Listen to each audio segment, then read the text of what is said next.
The Los Angeles Lakers select Dalton Knecht from the University of Tennessee.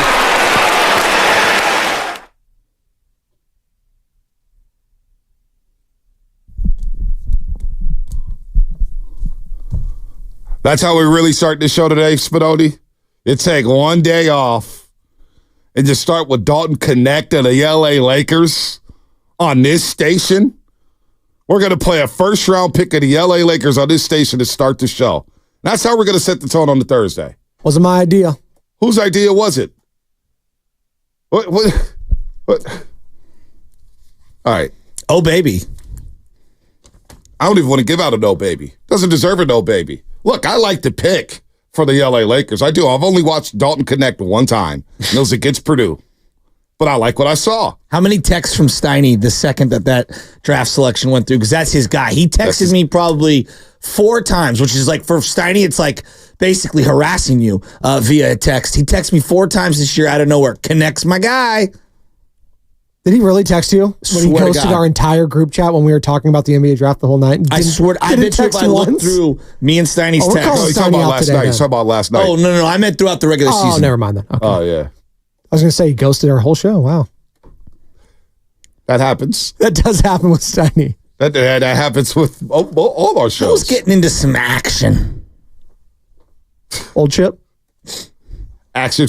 I love when the OGs say, there's action there. Yeah, like, and the OGs just sit there at the stool. A pint in an open stool? And they just look. I mean, Jesus. They don't even wave. Action. There's action. Speaking of action, and I know we're getting into sports because I got plenty to say about the Giants. No, hold on, Chad. I can't Action get over Bronson the fact. and Ghostface Killer going at it? Who is? Action Bronson and Ghostface really? Killer. Ghostface Killer put out this whole video that I love Ghostface Killer. They've been going at it for years. I didn't know. I'm uninitiated. Ghostface Killer went at him years ago. I don't know why he doesn't like Action Bronson. I don't know, but I love Ghostface. I love Ghostface. If you're going to wear a golden eagle on your arm, you're different. Yeah, I mean, I like Action too. I don't live here anymore. Hey, dude, I love the Action Bronson show on Vice. Yeah, it's not bad. What was it? The food show. Yeah, I know which one you're talking about. And they were going all over the world, eating all kind of dishes. They came to San Francisco, came to Bourbon Superstar or whatnot. That's delicious. That's delicious. Yeah. I used to watch a lot of that. But I still can't get over the fact that Sam Lubman, here on the flagship station of the Golden State Warriors, when they don't have a first-round pick, out of all the picks we're going to play to start the show, we're going to play Dalton Knecht to the LA Lakers? The Lakers? Well, I mean, Lakers? In fairness, are there any other names out of this draft that we know? Yes, Stephen Castle, Reed Shepard, didn't know who that Alex was. Sarr. You're just making names up. Come on. Donovan Clegan, UConn, the big man. Sure. Zach Edey. Anybody hear of him? Top Jackson 10. Marks. All right. No, I haven't heard Bill of him. Stevens. Haven't heard of him. That's a fake come on, name. dog. Rob Dillingham. Marcus I've heard of Rob Drew. I'm just thinking Dillingham. of names. I've heard of Rob Dillingham. Okay. But Dalton Knecht? We're going to play Dalton Knecht coming into the show. I'd rather just talk We're Giants for 4 connected hours. now, more than ever. No, we're not plan connected. He connects the line. Well, I heard Spinoni with the Connect 4 line, blah, blah, blah. And I'm just like, gosh, I wish he just went to any other. I wish he was on the Warriors because it's a Connect 4 for Dalton. Gosh, it's going to be insufferable. What is it about white guys who can shoot that we just fawned over? They're just basketball players. But Dalton Knecht is a nice fit with the Lakers. I will admit that. I did. I was like, damn, he went to 17. That's a good fit. Right away, like, damn, that's a good fit. I live with these people. I love these people. They're part of my family. But we're going to start the show with Dalton Knecht. I just didn't know, like, again, casually watching the NBA draft, I didn't realize France dominated the world in basketball. Dude, Am I wrong on this? First, fourth, and sixth pick? And the second one wasn't Sarr originally? Oh, excuse me. First, second. Yeah, okay. and sixth Maybe pick. I'm okay. Yeah, my bad. No, First, second, but and like, sixth pick. I just didn't realize. Wow. Yeah, France got some ballers I mean, now, we took Mikal Petrus so many years ago, and it was so underwhelming. I did not have it on my bingo card that France would dominate the NBA. Are you saying that the Warriors were light years ahead of tapping in on the market in France? They just tapped in a little too early? I mean, my guy used to get after it at Club Milk, so I don't know. Hey, don't put his business out there. I will put his business out there. No, don't do that. Don't talk about that. You did that with Kevin Barlow, and that was causing us trouble. Oh, Kevin Barlow. So let's leave Club Milk alone. Hey, we all had a good time at Club Milk. We'll put Peach's business out there. But maybe the Warriors are ahead of the game. Well, actually, Tony We're Parker going went to San back to Antonio. the tall tee days. You know what I'm talking about? The giant white tees. We don't have to. Come on, man. We don't have to bust these guys out Remember of where back they hang then, out. back in the white tee day, when like, hey, you can't get in without a collar. What? Yeah, I gotta wear a collar? Well, what I used to do. What? I used to try to do this. I used to try to like wear the collar and then open wear the the shirt. white tee Yes, underneath. yes. But I was trying to wear a jersey in the club. I was one of those guys trying to wear the jersey, right? Okay. So I would wear Thanks, the jersey Stephon under the Marbury. white tee, and they'll tap me in and say, dude, you can't wear the jersey, dog. You got to take the jersey off. High It's five? like, damn. I had my spots. Holy cow. I had my spots. A little bit of this, a little bit of that. We're going early 2000s, like, it's just, you'd had to be there. It was a moment in time. Oh, 330 my Rich. gosh. You might as well have started with Bronny James. Can't believe Lubbock gave you that idea. Warriors on the clock for him, maybe. Dalton Knecht is, I do like the pick, but the Warriors are going to have a pick in the second round. They didn't have a pick yesterday. Overall, the draft, Shasky, and we'll get to everything. Klay Thompson, Anthony Slater joined us yesterday for 2 hours. It was a lot of fun. I thought it was some fun stuff there. He said a lot. But I thought overall the draft, because we don't watch much college basketball. I'll admit, I used to be a huge college basketball fan. Last 5-6 years, I just haven't watched. Bonte, I could really only name maybe 3 guys. Yeah, I just. And Edie was one of them. Yeah, and there you Dalton go. Knecht because of Steiny, and Right. and he obviously, you see him on ESPN from time to time. Like, yeah, and that was going back. And I know. Right. Oh, you guys are farming for engagement. Like, Bronny is one of the few people I know because of his dad. Sorry, so sue me. Excuse me. The reason I know who Arch Manning is I don't know. He's a Manning. Yep. Nah, that's basically it. So right. But you know what? We just kept hearing this draft this week. This draft this week. This draft is weak.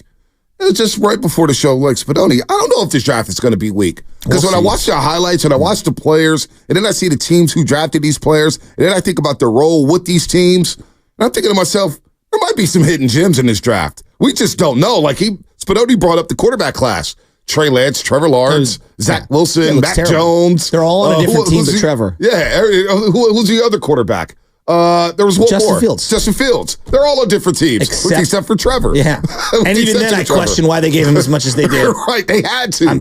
They had to. Did they? Yeah, I think so. I think so. When you're Jacksonville, you kind of have to. Yeah. They're getting a new cool stadium, though, by the way. You see that? It's pretty sweet. So maybe this draft is going to be good. I saw a lot of length. I saw a lot of athleticism, and I'm thinking to myself, damn, the Warriors need to get bigger and bigger and bigger because it feels like the league. It's shooting. I think the league just feels like all these guys are like 6'7", 6'8", 6'9". Now, Rob Dillingham, who I thought was going to go to San Antonio alongside Stephen Castle from UConn, I was like, okay, I like what they're doing. But then they flip him to Minnesota. Dillingham is like in the Corey Maggette camp where he didn't even start in college. He was just getting buckets. Who was it? Marvin Williams? Who was the guy from North Carolina Marvin that Williams didn't start. and then became like one of the highest picks? But Devin Booker didn't start at Kentucky. Now look at him. Yeah, the Harrison twins are starting at Kentucky. The Harrison twins. I actually like the Harrison twins. Dillingham, you look at he averaged 15 points in 23 minutes.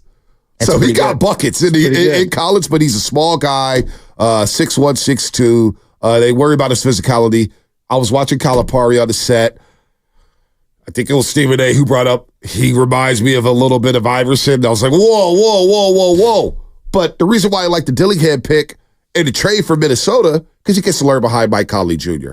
And now he's going to play next to Anthony Edwards in the future. That's going to help his game out tremendously. I mean, so I don't know if you know this, but I'm looking into the nuance of acquiring all these things. So the Timberwolves get Dillingham, and they traded an unprotected first-round pick and a lightly protected 2030 pick to acquire the guy from San Antonio. And when they added this guy, they are so deep into the luxury tax after the Rudy Gobert and Karl Anthony Towns and Anthony Edwards, all the money. That one selection inflates their bill $80 million. Yep. That's crazy. $80 million. So maybe they're going to move some things. Is Rudy Gobert on the move? I keep going back to none of us know anything, but one thing we should all start doing is studying the finance of sports, because all of these moves, they have to do something. There's no way the Minnesota Timberwolves are going to float that bill as they're for sale. Yeah, no doubt. And maybe Rudy Gobert, maybe Karl Anthony Towns is on the move. Maybe that's the guy on the move. Maybe that's the guy they're going to say, you know what, we're going to give Naz Reid a start. We'll find another big, and we'll move off of Karl Anthony Towns. But here it is. I think people know about the finances of baseball and NFL. I think, but we could all admit openly The NBA is the most complicated.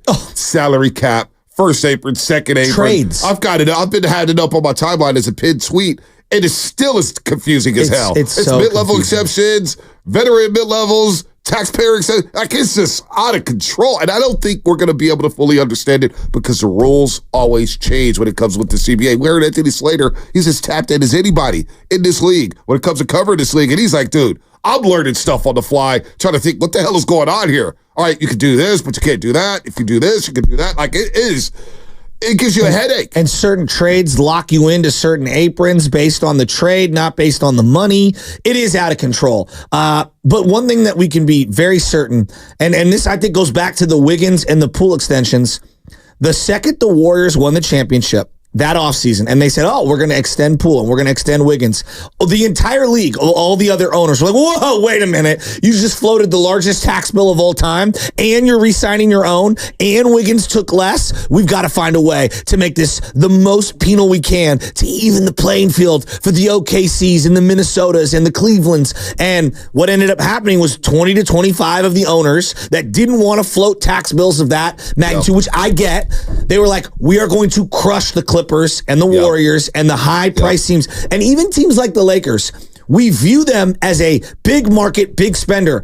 They're more like a small business the way that they're operating. Yeah, they literally gave their open vacancy coaching job. They gave less than what the Detroit Pistons bought out Monty Williams for. That's what they were offering the UConn coach. What is JJ Redick's contract?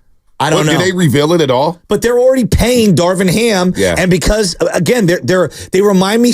They're not there, but they remind me of the pre-Levi Stadium DeBartolo family in terms of finances. They're not where they are comparative to the rest of the league. Even though the brand is, their finances aren't. They operate way below. Am I wrong, Joey? Like they operate way below what they should be operating as a big market team that's got the Laker brand. They paid a little bit of the tax, but they are smart with their contracts, and they're very strategic with their contracts. And one thing the Lakers you have to give them credit for, and I hate talking about the Lakers, but you have to give them credit.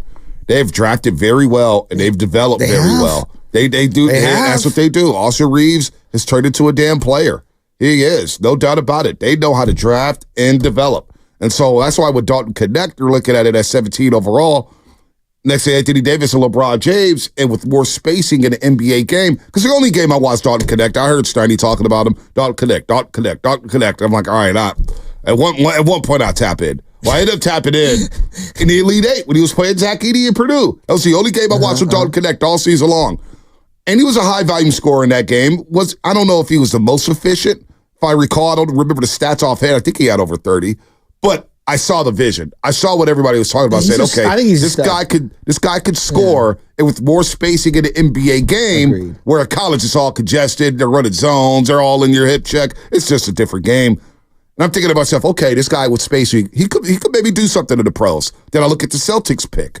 Who the hell the Celtics pick? They picked this young man from Creighton. The great shooter. Baylor Shearman. Shearman.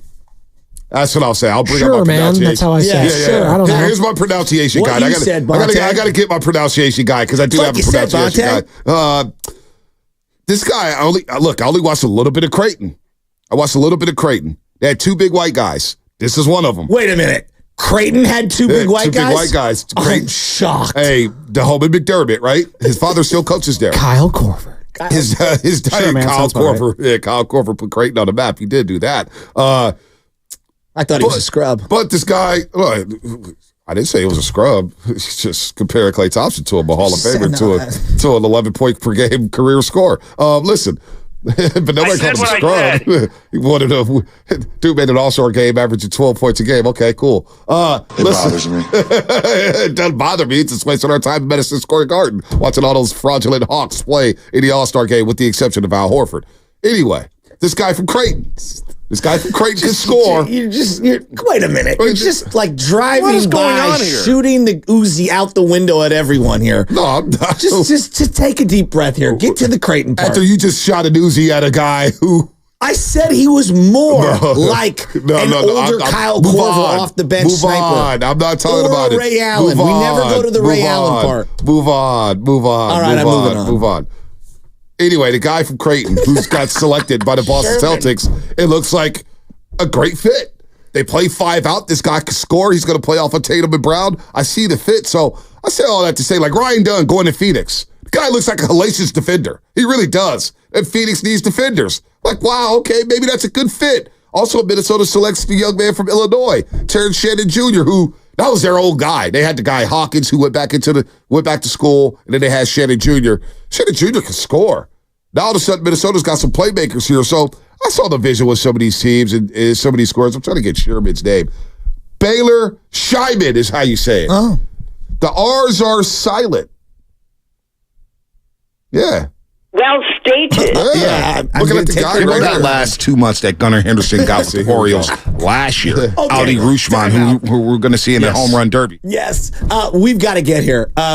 Before this segment is over, since you bring up the Orioles, Sam Ludman, I need you to tell Bonte what you saw in terms of a tweet last night regarding Hayden Birdsong, the kid for the San Francisco Giants. Which one of you said that to me this morning? Oh, I think it was me who said Hayden Birdsong looks like a Orioles hitting top prospect. Well, no, like it's like if you took like Gunnar Henderson, Yeah. Jackson Holiday, Yeah. Adley Rushman, and like combine them into one person, Adley you who? get Adley Rushman. All right, I'm just making. He's got a making new me nervous now commercial. saying it. Yeah, I honestly, I find myself just like without even realizing it, calling him Audi Rushman I now. do too. Like Every time. it's just ingrained in my brain. But like if you combine like all of the Orioles hitting prospects into one person, you get Hayden Birdsong.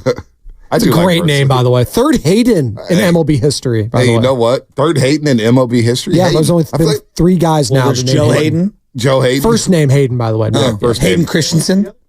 And Hayden with a Y, not a. Do you know Hayden Yeah, Christensen? no, I know who's You were that. the chosen one. I mean, come on. I don't know. Anakin Skywalker. Yeah. Star Wars reference? yes. He knows exactly who we're talking about. Yeah. He does. Sure. That's the funny thing. Yeah, Because we all know Bonte's a secret Star Wars fan. Yeah, let me thumbs up and wink into the camera. I know exactly who Hayden Christensen is. You were the chosen Exactly. He's not lying. There we go. Where was I going here? Oh, Birdsong. You know what? Since you guys brought him up, I saw more from him. More electricity. Now the changeup, he needs to work on the changeup. Well, It's a little flat. Sure. And then he gave up the bomb to Suzuki, 96. Boom. This is his Bow. first outing. First outing, 3 runs. I'm not mad at him. Can I tell you my comp? I love what I mean by comp is his repertoire is not the same, but the way he delivers the ball, his delivery, his mechanics, he reminds me a lot of Brandon Webb from the old Arizona Diamondbacks, where he kind of lulls you to sleep with this methodical, slow kind of delivery, and then bang, he's on you with the 97. The thing that I really liked about Brandon him, Webb, wow, not to get, isn't that a blast in the past? He was good Brandon for a Webb long for time. Diamondbacks. Yeah, Where did he had go the after sinker. that? I forget. He had the sinker. He had a couple of he had really a couple good years. bad injuries, and then he kind of was a fell off the stud, map. though. Yeah, he was absolute legit. stud. But Hayden Birdsong, what I liked from him last night in the Giants game, so he's already showcasing he'll throw you 3 different pitches besides the fastball early in a count: the curveball, the slider, and the changeup. Now, command is going to be a work in progress, but I hate saying this, like, he's a guy who went to college, and I said to Sam Lubman, like, my new theory now is, like, very few of these guys can go straight from high school, even into the minors, and then into the pros. I don't feel like the development in the minor leagues is where it should be. I actually think that college has better development currently than the minor leagues. I truly believe that. Now, whatever, we can argue and have philosophical conversations. Birdsong looks actually in one start, and now it's 4 innings, 5 innings, he looks a little more seasoned than what I'm seeing from Harrison's fastball. And like, I'm praying that the curveball can get over for a strike. Flat. I'm seeing more from Birdsong already. Now, it's early, but I like him. I like him a lot. He's not bad. Eastern Illinois is where he went. 6th round pick, 196 overall in 2022. Look at his minor league stats. Pardon me. 5-2, 2.51 ERA, 75 strikeouts. In 57 innings in the minors. Now he comes up yesterday and he gets to 5 strikeouts, gives up 6 hits and 3 runs. More importantly, the Giants needed somebody to eat up some innings because they're struggling trying to find starters. But look, last 6 pitchers to make their first MLB start under the age of 23. Matt Cain, Tim Lincecum, Madison Bumgarner, Logan Webb, Kyle Harrison, and now Hayden Birdsong. Not bad for Hayden Birdsong, not at all. But you know what? The fastball looked electric, and Fleming was talking on the broadcast. We'll talk to Fleming later today at 8:30. Control. It's got to find his control. Change up was kind of all over the place. Fastball Even the at times. curveball was in the dirt. Yeah, the curveball's in the dirt. The fastball kind of high sometimes, low. It's first start. He's probably amped up. Not bad for his first start. Not bad. It was like it was better than any Blake Snell start this year. Not only that. It was. Not only that. I thought it was really good from the kid. Nah, it was solid from him. It was solid. Yeah. Luke Jackson. He was solid last night. I thought Doval looked good too. Luke Jackson, give him some love. Okay, yeah. Hey, I know what the thought process. First outing, when he got into that game, I know a lot of people are saying, "Oh boy, Luke Jackson." No, but you know what? You're right. Give him some love. Yeah. He helped stabilize the game. Back-to-back home runs. I felt like I was watching the early 2000 Giants. Hey, it helps to play the Cubs, man. Oh, dude, helps you're to not play kidding. the Cubs. All right, shout out to YouTube, Twitch, and Twitter. Brought to you by First NorCal Credit Union for a low rate. Auto loan apply online or just ask for First NorCal financing at the dealer. We'll get back into basketball in a second. Giants, what's your thoughts about them? They have won 3 in a row. In this 13-game stretch. They've started off 3-0. Does it mean anything to you? 888-957-9570. We'll get back into the Warriors offseason. What's the latest with Paul George? What's the latest with Klay Thompson? All that coming up. Plus Dave Fleming and Marlon Wayne's at 920. Marlon Wayne's 920. That's all coming up. Brought to you by Fremont Bake. Celebrating 60 years of full-service baking with no compromises.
This is Adam in the City, and you're listening to The Morning Roast with Bonte Hill and Joe Shasky on 95.7 The Game.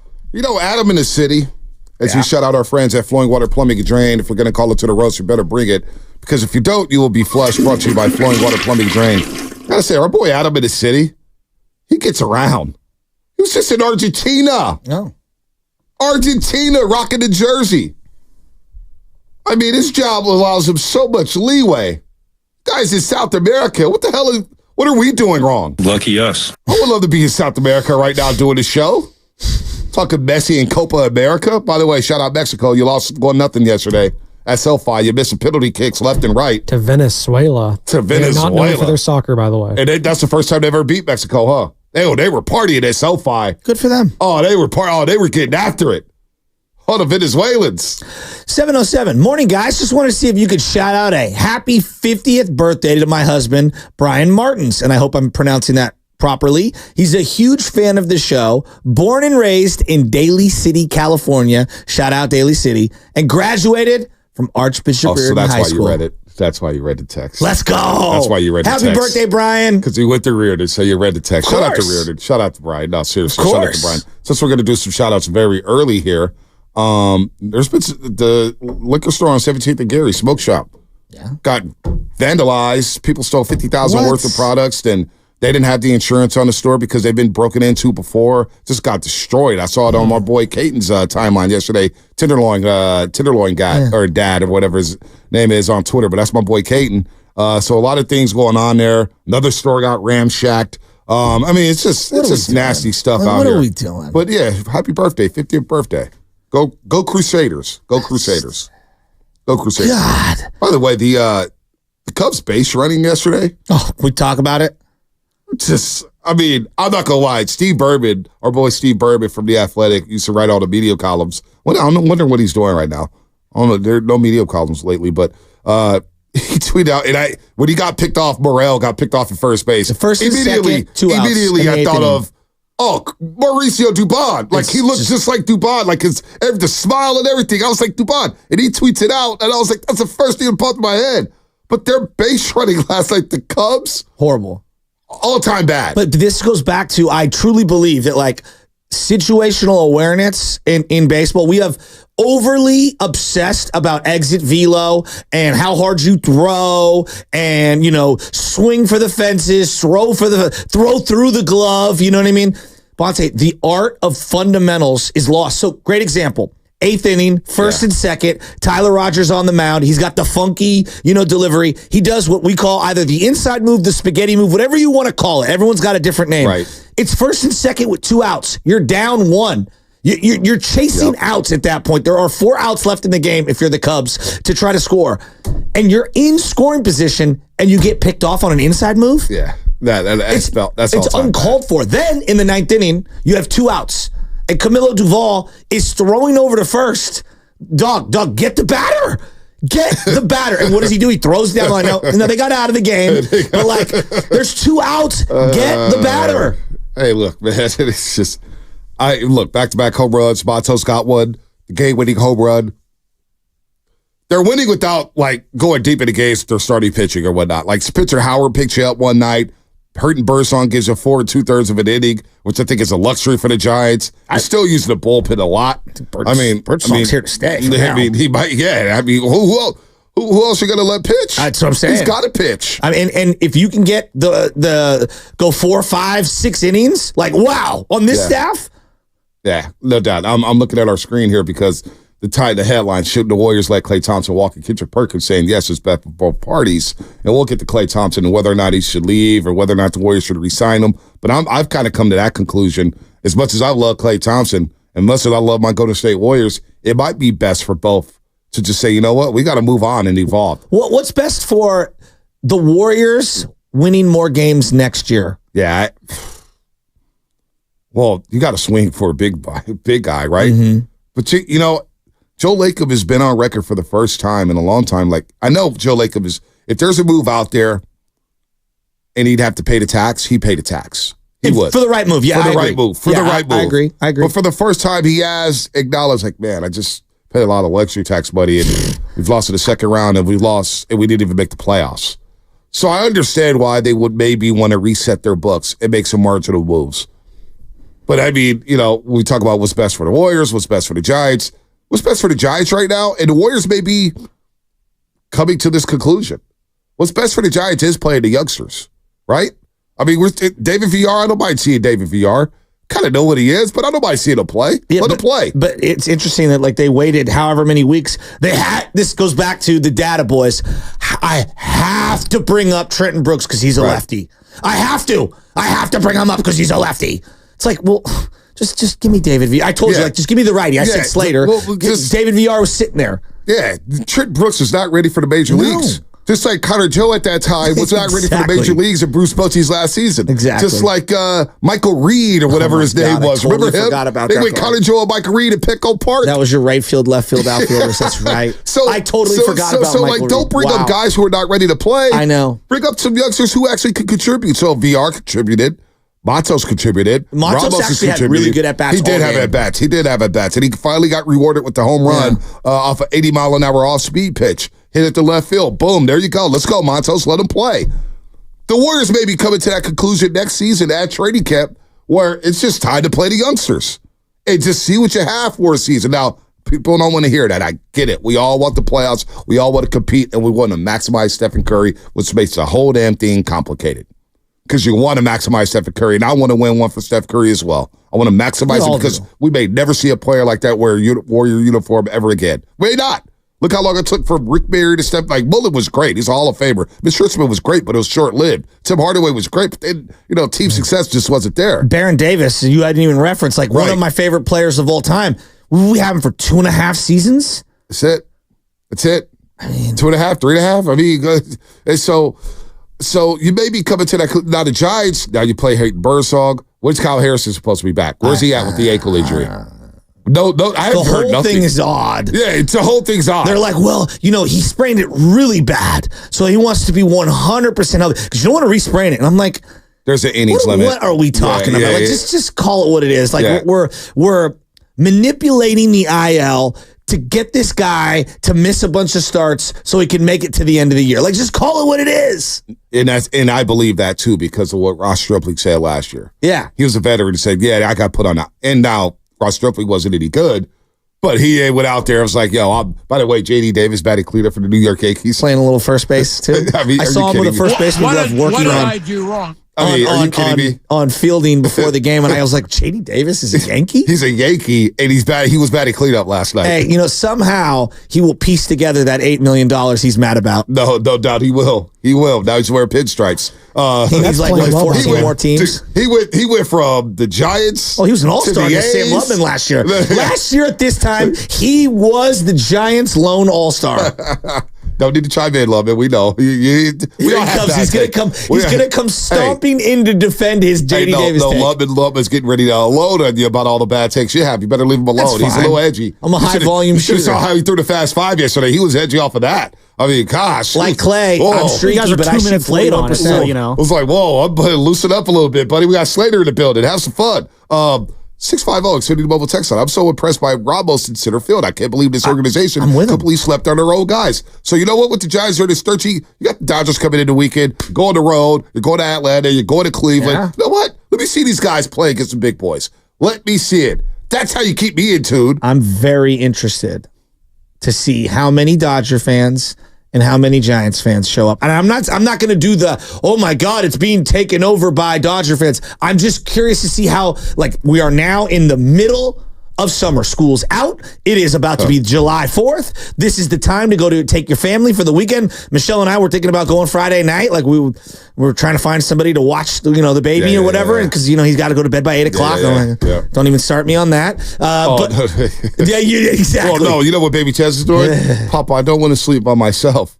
So I played the last game of Madden. Oh. Walked into the room at 10:20, and Baby Chaz is in the bed by herself. And I'm like, Where's Is Anna? it her bed or your bed? Well, it's her bed now, but Anna was sleeping in her bed. Is 'cause your bed now her bed? Well, Anna's like, I can't sleep with her. She's kicking me in the head. Da, da, da. Oh, yeah. So Anna was sleeping in her bed last night. It was me and baby Tez in our bed. Let me tell you. This is kind of cool. One thing I've realized it's sometimes an empty house is the best sleep you'll get. Yeah, exactly. Let me just Joey, but it was the me and Baby couch Tez. isn't the worst spot every now and then. But no, me and baby Tez in the bed by herself, and I'm like, all this room in the bed now that Mama's sleeping her bed, which is funny as hell. All of a sudden, she's sleeping on top of me. I'm like, you got all this room. Anyway, we're going to play a fun game on the other side, Shasky. It's Fidoti. We're going to play. We're going to have some fun, right? Well, I was going to play a game with you. Oh, what game were you going to play I was with going to me? play Pandora's Box based on, on some stuff. Calling an audible here, Bonte? No, we got something better. Should we explain? On the other side. On the other side, brought to you by Fremont Bake. Now I want to know. Full service baking, celebrating 60 years of full service baking with no compromises. Warriors Offseason Summit.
What up? What up? This is Big Pun from South City. You are now listening to the morning motherfucking roast with my boys Bonte and Shasky on 95.7 The Game. You know what, Big Pun?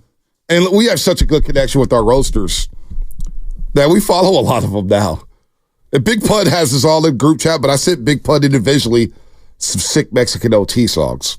Okay. I saw some Mexican OT songs hit my timeline. It's kind of like Paul Wall. He's bringing that Houston rap back. He had one with my boy Denzel Corey. And you know how now these rappers, they bring the mic down and they're just rapping into a microphone in a random street. Mm-hmm. They're in a random strip mall that's empty. And it was just heat. And I was like, oh my God, Mexican OT is one of my favorite rappers right now. Not Big X the Plug and something about a big boy rapper who just spits. I don't know. I thought I sent the Big Pun. Notorious? So. Yeah, big fat rappers. Big Joe, Big Pun, fat. He's not fat. It's just, they eat well. That's all. That's all they do. Sibo the ball head. Now, was he fat? Yeah, Juice had larger. Just larger. Just was a little heavy. Larger, a little man. Heavy. Selsky. Yeah, a little heavy. Not mad at that. Yeah. E40. It's very true. Good with the spoon. Good with the spoon. Be legit. Yeah. Be legit. Bila lost a lot of weight. He looks great right now. He lost a lot. He looks great. Of weight. See him and Sugar T and Phony Water. Oh man, big rappers. I'm not mad at them. Actually, if a rapper's big, they got some heat. They do. It's rare that a big boy rapper doesn't have heat. Or they're a poser like Rick Ross. You don't like Rick Ross? The real Rick Ross is furious with Rick Ross. Yeah, I know. But tell me, you look at Rick Ross's Instagram, you don't crack up at him? When he's doing photo shoots in hangar with the private jet. He's just so fraudulent. He's unbelievable. I remember when he was on with Trina way before. I don't know. I just think that he's cultivated this entire persona, and good for him. He's a great businessman. But he stole the whole thing from Freeway Ricky Ross, and it's just hearing the real Rick Ross, I know. And then how he never reached out to him, and every time he sees him, he runs away from him. I don't know. There's just something. And I find to be very cowardly about the whole thing. I mean, you know what 50 Cent did to Rick Ross? 50 Cent took one of Rick Ross's baby mamas shopping one time. I love 50. 50 is so ruthless, man. I'm jealous with how much freedom he can use and still be on top of the world. On top of the world. I love him. 50 Cent's unbelievable. Mexican OT, I thought a Big Pun when you played the Big Pun drop. Big Pun, I hope you're doing well, man. Good morning to you. By the way, this segment is sponsored by Golden State Lumber. Serving the Bay Area for 3 generations. When you succeed, we succeed. Visit GoldenStateLumber.com. Dave Fleming, 8:30. Marlon Wayne's 9:20. He's going to be at San Jose Improv this week. So catch him out Friday, Saturday, and Sunday. We'll talk to him at 9:20 about what he's got in store for this weekend. We'll test his sports knowledge as well. But, I want to play a little game. We could do Pandora's Box tomorrow, baby. We got a lot going on. I had some good songs for you today, too. Oh, well, we could do Pandora's Box, and we could do this. All right, ladies and gentlemen, this is the first iteration of Name That Player. Okay. You guys are going to try to pronounce the players that were drafted in the 2024 first round of the NBA draft yesterday. I'm just going to tell you the selection, and you're going to do your best. I have the pronunciation guide right here. All right. So let's start off. Joe, I'll start with you. The number 1 overall pick last night for the Atlanta Hawks. Grant Liffman's own. Zachary Rajasher. It's not a bad. One more time. Zachary Rajasher. Bonte, would you like to try? Yes, I'll try it. He's from France, and they have different spellings. From France. So I'm gonna say it's Zachary, just spelled differently. Zachary Riester. Oh man, Zachary Rizache. Can you say that one more time? Zachary Rizache. The first time I heard of him was last night. I'm just being honest. It is Zachary. So good job. Shout out Zachary's Pizza. Great delicious. Dish. Yeah, East Coast style. Or is it Midwest? Oakland, Berkeley, wherever it is. All right. I get half a point. No. You get half a point. No, that's all good. We're not playing the point system. No, we'll go to Bonte here, though. Actually, and I'm not going to have both of you do it because that's unfair. I'll just have one of you do it and then the other. I'll give the pronunciations. How about that? All right. So let's go to number 6 overall. The Charlotte Hornets drafted this guy, also from France, Bonte Hill. I'm going to guess that the J is silent, all right? So I'm going to say Tadon Saloon. No. Oh, my God. And this one is even, the way they even did it for me is kind of tough. Tijan Salon. So it's Tijan. Tijan? Salon. Tijan. Tijan Salon. He's also from France. He's also from France. I'm not big on the French. What about their fries? I went to France. Technically, those are, Belgium. we can get into Belgium because they only they're predominantly speaking French in Belgium. That's why they named it French fries. Exactly. Where they found them originally. All right, so we're going to go back to Joe here. You guys are both off to a rollicking start. If you just say number 5, Ron Holland. See, that would be fun. Alex Sarr, number 2 overall, by the way. Yeah, that's he's an easy from one. France, Reed too. Shepard, Stefan Castle, Give not me another Stefan. Stefan Castle. All right, so we're going to go down as I scroll down here. Let's go to number 11. Oh, my God. Overall. Oh, my God. This one was interesting to me, Joe Shasky. By the way, we're playing Name That Player. We're going through the list of some of the top picks of the first round of the NBA draft, and we're seeing if Bonte and Joe can pronounce them. Joe Shasky, number 11 overall to the Chicago Bulls. This is an easy one. Motas Buzelis. Oh, I like that. That was close. Oh. It's actually, and this one is a little tricky, it's actually pronounced his first name Matis. Matis Buzelis, though. So very close. Hey, you got the last name right. That's not bad. That's not bad. I am was Polish, good. so I understand the Eastern European pronunciation. Who was that guy that was a reliever for a long time, played for the Zibchinski? Yeah. Had like 50 different consonants. There you go. All right, let's keep scrolling down here. I'm not going to lie. This goes to tell you how uninitiated all of us are. If you asked me all of the top 32 picks in the NFL draft, I could have named every one of them. I can't name barely any of these guys. We'll go one more here because everything else is pretty straightforward. But we're going to go number 25 overall to the New York Knickerbockers, Bonte Hill. Try that one on for size. Oh, my God. So it's spelled P-A-C-O-N-E. Aren't you a PSG guy? I am a PS. Well, not really. Yeah, you wear the Ghostbuster pants. He's on Real Madrid now. Mbappe left. Neymar left. Messi left. Pronounce I'm a this soccer name. free agent. I might be a Dortmund fan. I might be a Bayern Munich fan. I might be a Barcelona FC fan. I am a casual soccer fan that will jump on any bandwagon right now. Go France. Go England. Go Portugal. Go Austria in the Euro 2024. Wow, name the name. All right. Number 25th pick. The number 25 pick for the New York Knicks. Out of France. A shooting guard. Pacome Dadit. No, let me say it. Datiet. No, that is not it. I also believe this guy's also from France. Yeah, so he's from France. When you see the E's at the end, it's actually almost an eh. They don't say the T's. So it's Pacome. So it's Pacome.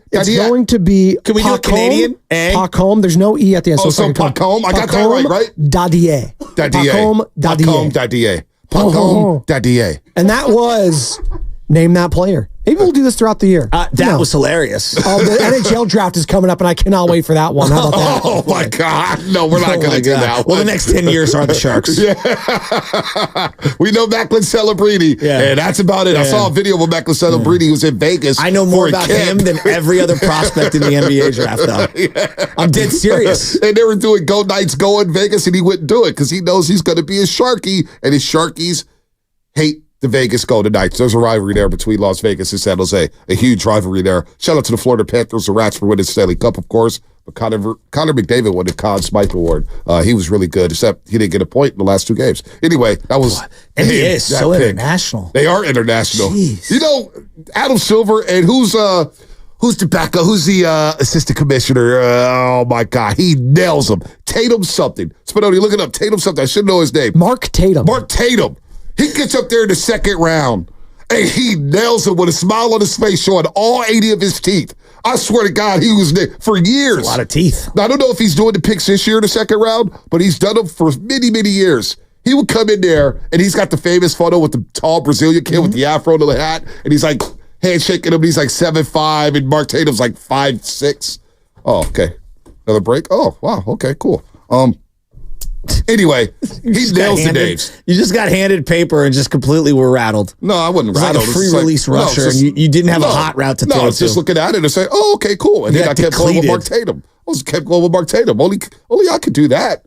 as you're listening to 95.7 The Game, KGMZ FM and AC1 San Francisco. I'm on a roll, baby, on Odyssey Sports Station. Always live on the free Odyssey app. Don't forget, you can also watch us every single day on our YouTube, Twitch, and Twitter streams. Brought to you by First NorCal Credit Union for a low rate auto loan. Apply online or just ask for First NorCal financing at the dealer. See, time for the legal. No, I did it before. I did it 6:58. You got a buffer between 6:55 and 7:05, and I did it at 6:58. And this is how you know we're not programmed. We're not robots. Because you know how many shows I listen to all around the country for many years, where as soon as the clock strikes 7 or 8 on the dot, it could be mid-conversation about Tom Brady. Oh, by the way, you're listening to 95.7 The Game, KGMZ.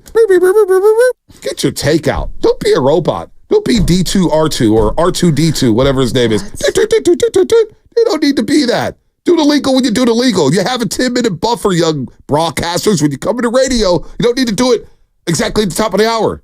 Just go. You got the 10-minute buffer. You got some leeway there. Get your take off.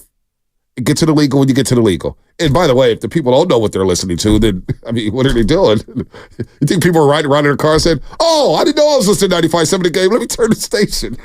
It just is crazy to me. It's 2024, and we're doing things like it's the 1974. It's just, we're on YouTube for crying out loud. Like, we're not a radio company. We're a broadcasting company. We are a multimedia platform, and 95.7 The Game has the largest of all of Odyssey's, all of their social media platforms. We are crushing it, and yet you're listening to 95.7 The Game on KGMZ. It's just ridiculous. In fairness, it's not just radio. Television does it as well. It's everyone. I know, it's ridiculous. The Federal Communications Commission, the FCC, the feds need us to do it, guys, all right? But yet it doesn't apply to YouTube. You know what I'm starting to question? Does the FCC even exist? No. Like, is little Sally... Well, Slim Shady was on this really early because the FCC doesn't mess with him, so... They don't? Slim Shady, no. Slim FCC Shady. Don't mess with me. Yeah. Come on, guys. It's not bad. It's not bad. It's not bad. But I'm just saying. It would have played a little better maybe in the afternoon. Yeah. Probably.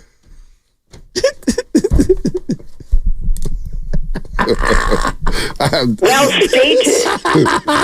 and I'm the one doing drive-bys. I'm the one doing drive-bys. Well, I'm efficient with mine. I'm like Cameron and Pay in Full. I just pull up, bang, Froggy. Listen. Stealing chains. That is a deep cut, if you know what I'm talking about. Ace Boogie. The FCC, I'm starting to question whether they exist. They have a Twitter account, so they're real in that sense. How many people curse on this show on the daily basis? The things that are like, Shasky, you were here Friday. Oh, this is the amount of times the boss hits me up like, oh my God, the FCC. Oh, he doesn't do that to me. I guess he just wants me to get fired. I also do a lot of things you shouldn't do in radio. I thought. Anyway, don't talk pre-NIL league. So Friday, you were here Friday. I sent Sam Lubman a Will Clark tweet. He's giving a the No Filter Network. Him and Eric Burns. Yeah. Gets a little off the rails. Yeah, and they were talking about Willie Mays. Okay. Now, did we blurt it out? Because Friday I sent to Lubman, and it's sitting there for an hour. Yeah. So I play it going into Fast Five. And forgot to do the double check on it. Yeah, and Lubman just rolled onto the system and put it in the system. That's my guy. Oops. And we just played the Will Clark saying you didn't listen to it. You know what I would have said? We're hollowed out back here. What do you expect me to do? Well, hold up. There were not 4. There were only 3. And because your boy is still good at what he does, even in disaster, none of them got out. So... Well, there you go. Only on YouTube where it's raw and unfiltered. Well, YouTube doesn't matter. It doesn't count. It's not radio. For the FCC. Actually, it counts for ratings, though. Not for the FCC, though. Oh, FCC. YouTube is fine. Yeah. Assuming the FCC is real.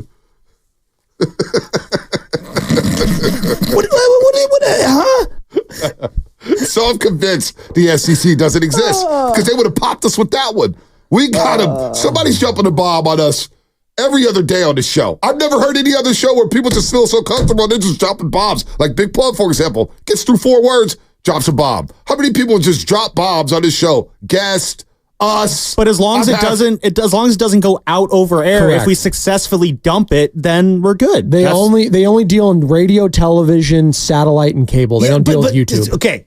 The majority of us are consuming stuff, whether it be quote unquote media or television or whatever. Like, it doesn't apply to streaming. No, it doesn't apply to YouTube. That's what I just said. So, but like that's my point. It's defunct. It's irrelevant. It doesn't matter anymore. Okay, well, it's go tell that to Joe or Donnie tonight at their debate. All right, I don't know what to tell you. No, but what I'm saying is, wait, there's a debate tonight. We're spending money. God. We're spending money on an agency, shocker, that has zero control over how society is.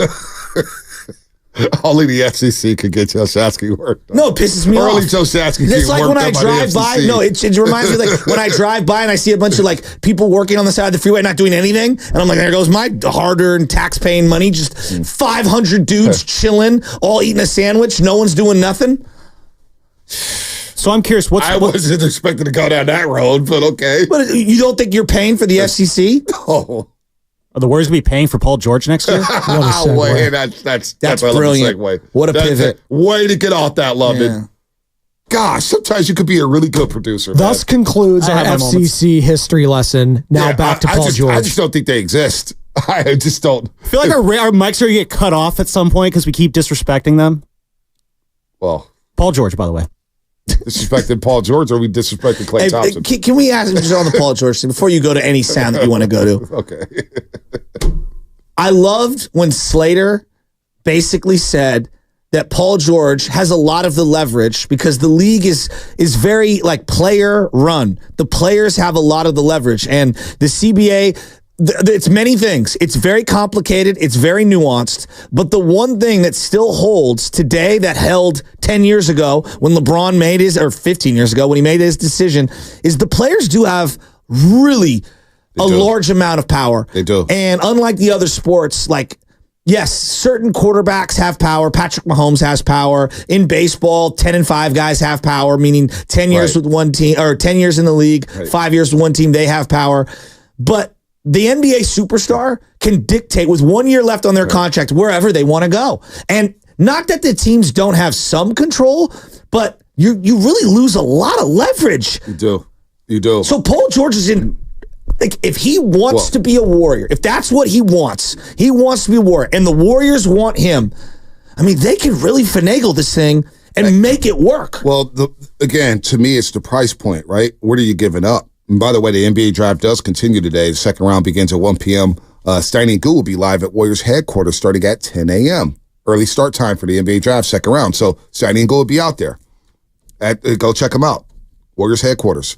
The price point. When Slater was talking and we start hearing more people say, well, the Clippers may not be able to get much back for PG if he does dictate everything. And I'm thinking to myself, damn, if that's the case, maybe the Warriors do have a shot at Paul George. Now, I'm still back and forth on whether or not I want to see the Warriors give him a max deal. But if you're swinging big, here's the deal. If you're swinging big for Stephen Curry and you want to maximize Stephen Curry's window, you have to do what you got to do. And if you want to max him out for 4 years, you could probably pivot off him in a couple years. Exactly. Maybe you give him some options, some player options. 2-year deal with a 30-year player option. Can you get away with that? I know he wants 4 years. Well, 3 years in a player option. Could I do a team option? Probably not. He's going to want power. But if you're maximizing Steph Curry's window, then you got to roll the dice and go all in. I'm just really hesitant to involve Jonathan Kuminga in this deal. I do not want to involve Jonathan Kuminga in this deal, especially if you bring in Paul George. Well, Paul George, you're 3. Now I can play Kuminga at the 4. And Draymond, can you steal some small ball 5 minutes? Or is Kuminga, or could Paul George play the 2? Can I put Kuminga at the 3? I think Draymond at the 4? Here's the other beauty about Paul George. You're talking about like age. Everyone's worried about the 4-year deal. I mean, he is a 6'8" guy.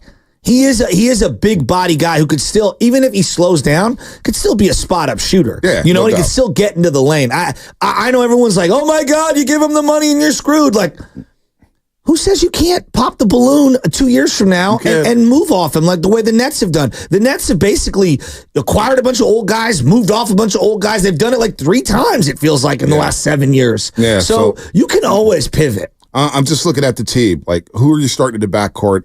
Especially if Draymond, if it's not sustainable to play him at the small ball 5 for extended minutes, and I agree with that. At this age, his back is in bad shape. What about Draymond off the bench? But, I mean, would that be possible? I'm just thinking. I'm thinking out loud. He can run your second unit with Pajemski. I don't know. I'm thinking outside the box. If you bring Paul George back, and I'm assuming Klay Thompson's going to be gone, and we could get into that in the next block because Slater said a lot about Klay Thompson, and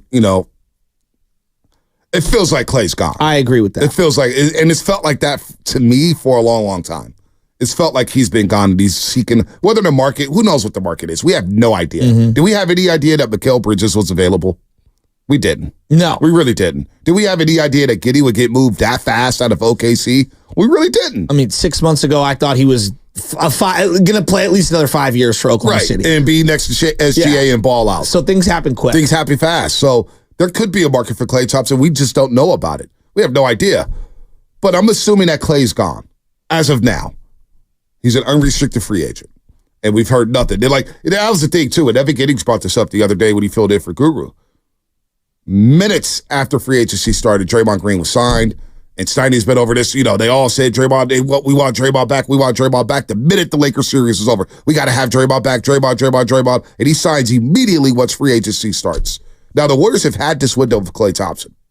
If they wanted Klay Thompson that bad, and if Klay wanted to be here that bad, you figure that they would have worked something out by now. The fact that they have it in this window, during this window, it feels like he's gone. So with that said, let's see if they get Paul George. And if they get Paul George and how they use Paul George, Draymond comes off the bench. Do you start TJD? Do you play Kuminga at the 4? Do you play PG at the 3? Who's your 2 guard? Is it Moses Moody? Is he ready for that? Is it Pods? I have no idea. But if you are Big Well hunting, and this is the only way to make some hay and try to move the needle, which I don't even know how much you're going to move the needle with Paul George. That's another conversation. Got to see how the dust settles with the roster. And if it's not going to cost much, then yeah, I'm interested. But it's all about the cost. Do I want to give up Kuminga, Wiggins, and CP3? No, I don't. Okay, so Kuminga's where you draw the line. But how about Moody and a pick? With Wiggins and CP? Mm-hmm. Damn. Can I get maybe Terrence Mann and Paul George back? I mean, that's now you're getting a little greedy. Am I? Maybe they're getting a little greedy.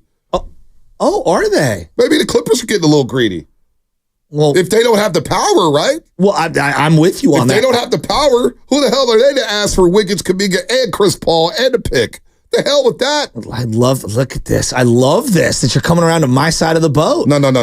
I've been on this side of the boat. My thing was you're ready to mortgage the entire future and multiple draft picks for Paul George. I said that he had all the leverage. Yeah, we understand he has leverage now. We understand it. All right? Now, he could just say, I'm not signed, I'm not opted in. We're going to find out Saturday whether he opts in or not. I think we have about maybe 30 hours or so. We'll find out about CP3 and if they can extend him. I feel like that news will come down today. I hope so. I don't think they'll wait till the last During second. The draft? Yeah, they should have some idea on this. Ooh. I like Pragmatic Pessimist on YouTube. I think you'd have a better chance at getting Bones Highland back with PG. And you know what? I'm not mad at Bones Highland with PG. I got to get something. If you want Kuminga, I'm having a hard time getting rid of Kuminga for Paul George and Wiggins and CP3. Like, we're talking about a mid-30 player. Well, let's pick it up on the other side. And that'll be sponsored by Fremont Bank. The Warriors Offseason Summit is coming up on Monday, July 8th. Anybody want to babysit Baby Chaz? On the rooftop terrace of Fremont Bank's state-of-the-art new headquarters. Hey, look, we could do this. Christy was running for Dan Dibley at the softball game. Hey, Christy, you want to babysit for 2 hours? Baby Chaz. Here we go, Christy. You can play mom again. Starts at 2 p.m. with Willard Dibbs live and the rest of the crew from 4 to 6 p.m. If you don't know who Christy is, that's Mark Willard's better half. Go to 957thegame.com to reserve your spot today. Hi, I'm John with Jack's Restaurant and Bar.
your future with the Warriors heading into this offseason that feels obviously pretty unknown?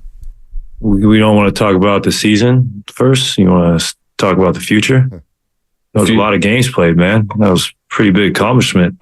What's up with y'all not wanting to live in the present, bro? It's ridiculous. Anyways, what was your question? This is Klay Thompson, and you are listening to the Morning Roast on 95.7 The Game. Oh, man. I mean, does that not encapsulate the last year? Oh, Klay. Woo.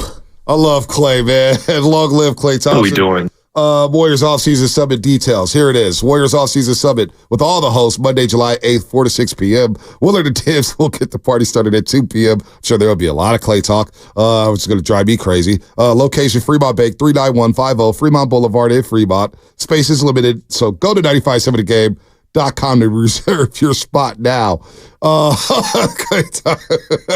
That ages so well. Come on, you want to talk about the season, man? What a lot of games. Play a lot of games. Anyway, you played the Big Bex Plug beat, Texas. Dallas Mavericks, a dark horse for Klay Thompson. They're going to move off of Tim Hardaway Jr. in that big contract. I wonder if he's a dark horse to go down to Jason Kidd and Luka Doncic and Kyrie Irving. I'm just spitballing. I'm just wondering, what are they doing? What are these teams doing? I'm just thinking about fits or whatnot. I wouldn't count out the LA teams. You think so? I do. Not the Lakers for sure. I would count them out. Not the Clippers though. I don't know. Either one. I still think the more and more I think about this and hearing Anthony Slater basically say that, I don't know if his market's as big as we thought it was, and my options might be limited. I could see him going down to LA. Oh, you say you could see him going to LA? Yeah. I thought you said you didn't see him. Oh, okay, gotcha. Yeah, I could see him going to one. No, I could see the Clippers too. Yeah, no doubt. Both Lakers and Clippers. I don't know about the Lakers with Austin Reeves, and I know they're going to move off of D'Lo. Now they have Dalton Knecht, and what else do they have? They have Jared Vanderbilt. The more and more that I see the way this thing's going with the Warriors and Klay, I feel like there's so much stuff for everyone to get over. And I know publicly the Warriors are saying things. It just feels like the way it's gone down, whether it's the last couple of months, whether it's the process of the negotiation, the contract talks, whether it's how things are going currently and how people are being prioritized, whether it's the role, like everything in that bucket feels very cloudy. And I don't know. There's a lot of things everyone's going to have to overcome to get back on the same page. Oh, yeah. I think the ship has sailed. Personally, right now, if I had to make a bet, I bet that he's not coming back. I wouldn't make that bet in a heartbeat. Just, when we hear about his market, I don't know if we really know. Obviously, KCP, I think is now a top target in Orlando. Something I did hear, and then once Malik Monk was off the table, I get why Orlando would want to go that route. You get two lockdown defenders in the backcourt, and you get another shooter there. I don't know the years Klay Thompson's going to get. Maybe he's going to have to rethink that. I have no idea what his market's going to be. I have no idea, no clue. But it certainly doesn't feel like his market is here. But you know what? Crazier things have happened. Now, what's going to happen with Jonathan Kuminga? Because if you want to get one of these big boys, there's no doubt all these other teams are going to ask about Jonathan Kuminga and what his availability is. So we ask Warrior fans as we open up the phone lines. And by the way, JJ Redick, $8 million per year for 4 years. $8 million. First-time head coach is getting $8 million per season. Damn. Must be nice to be a coach. Even if he gets fired, he's going to get that money. Ask Monty Williams. 888-957-9570. I mean, Monty Williams is chilling. There's $65 million coming to him from Detroit. Hell, he might be an assistant on his staff, too. He might be an assistant with the Golden State Warriors. Now, I wonder if that offsets once you become an assistant. I got to figure out those rules. Anyway, there's so much going on in the NBA and finances. I don't think so. I think it's like the NFL, where like you just like Russell Wilson's getting paid from the Broncos, right, and he's going to get paid from the Steelers. I think that's how it works. Damn. It must be nice. Should look that up. 888-957-9570. If I ask Warrior fans right now if you had a choice with Jonathan Kuminga, because I think he's a key figure here moving forward. What's going to happen with JK? If I ask a Warrior fan right now, 888-957-9570, would you trade Jonathan Kuminga or extend Jonathan Kuminga? And extending him is going to cost you about $30 million a year, which I believe is a bargain, but $30 million is $30 million. It's a lot of money. What would you do if you're a Warrior fan? What would you do, Shasky? Would you extend Jonathan Kuminga or would you trade him? Do you know how many guys made $30 million this year? I'm guessing a lot. Over $30 million, there were 46 guys that made that this year. Now, we could look at a lot of them and be like Kyle Lowry and, CJ McCollum. And like there's ones on there that don't make a lot of sense. $30 million is Domantas Sabonis. Just to give you an example, right? Empty calories. Well, shoulder. Chris Paul is $30 million. If they guarantee it. Drew Holiday. Next year, projected, as of right now, there are 44 guys in the league projected to make $30 million or more. So I guess the calculation that the Warriors need to do is, do they see Jonathan Kuminga at some point in year 1 or 2 of that contract being a top 45 player in the NBA? Meaning, is he your second best player? Can he be your second best player? Hypothetically. Well, Draymond, according to him last season, JK was for a large stretch of the season. Okay. Now the question becomes, paying him to be your second best player, how good are you? What are you projecting? What's the leap forward? Would I do it? I probably would give him over $30 million a year. And I would be very, very worried, not about the guy, stepping out of line or any of that, just because the league is hard. The league is very hard. And as you become, let's just say in this scenario, they don't acquire Paul George, right? Going from a guy that's the 4th option or the 5th option or whatever to every single night, you're the number 2 option on a team and you're the guy that they're circling outside of Steph Curry. There's going to be a growth. There's going to be a lot of stubbing of the toes. I wouldn't feel good about it, but I probably would give him the money. I probably would.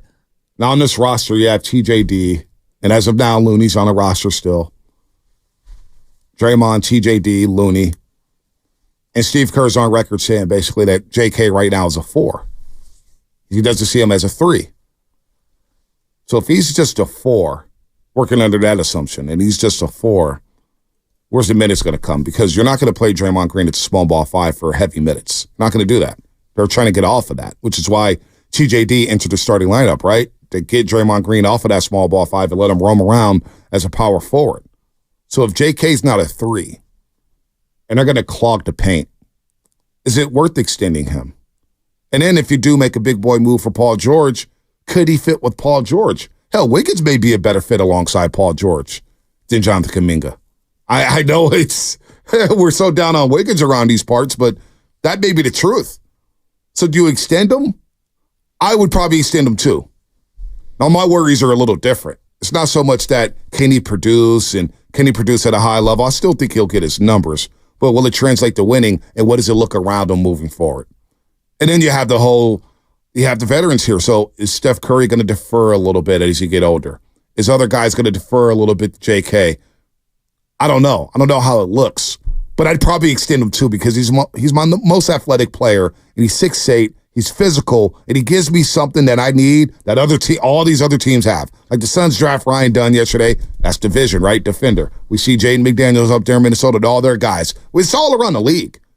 Guys you need point of attack wing defenders. But is JK there yet?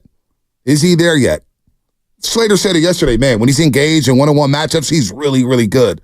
But KD stay engaged. I do believe he's getting older and maturing, and he wants to be great. That's the one thing about JK I think we underestimate. He wants to be great. Yeah, but he wants to pressure. Does he have the ability to increase the half-court IQ on both ends of the floor to learn consistently how to play winning basketball? And utilizing the clear skill set that he has on truly impacting the game on both ends of the floor more consistently. Yeah, he has to do it more consistently. We saw a glimpse of it last season and it looked good. Now, Ion on YouTube spent $5. He said he's absolutely not a 3. He's a 4. Keep Wiggins and trade Kuminga. Let's go to Lucky in San Francisco. What would he do with Jonathan Kuminga? Would you extend him or would you trade him?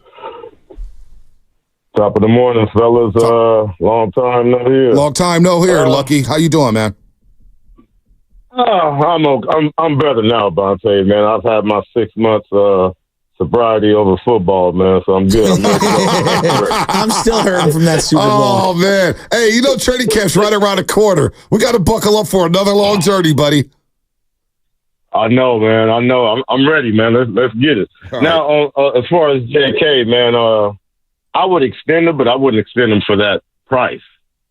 I'd probably give him like maybe 15 or 20 million because we still need some more assets. And I still, myself, man, I know you guys are saying you guys want to get rid of Klay or Klay needs to go or he wants to go.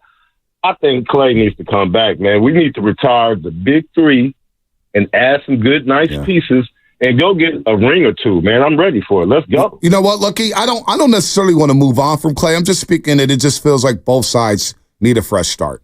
You know me, I'm a Klay apologist. Right. I don't think you could replace that shooting. He still gets guarded as if he's the Klay Thompson from 2019. They still guard him like that. Other teams still fear his shooting.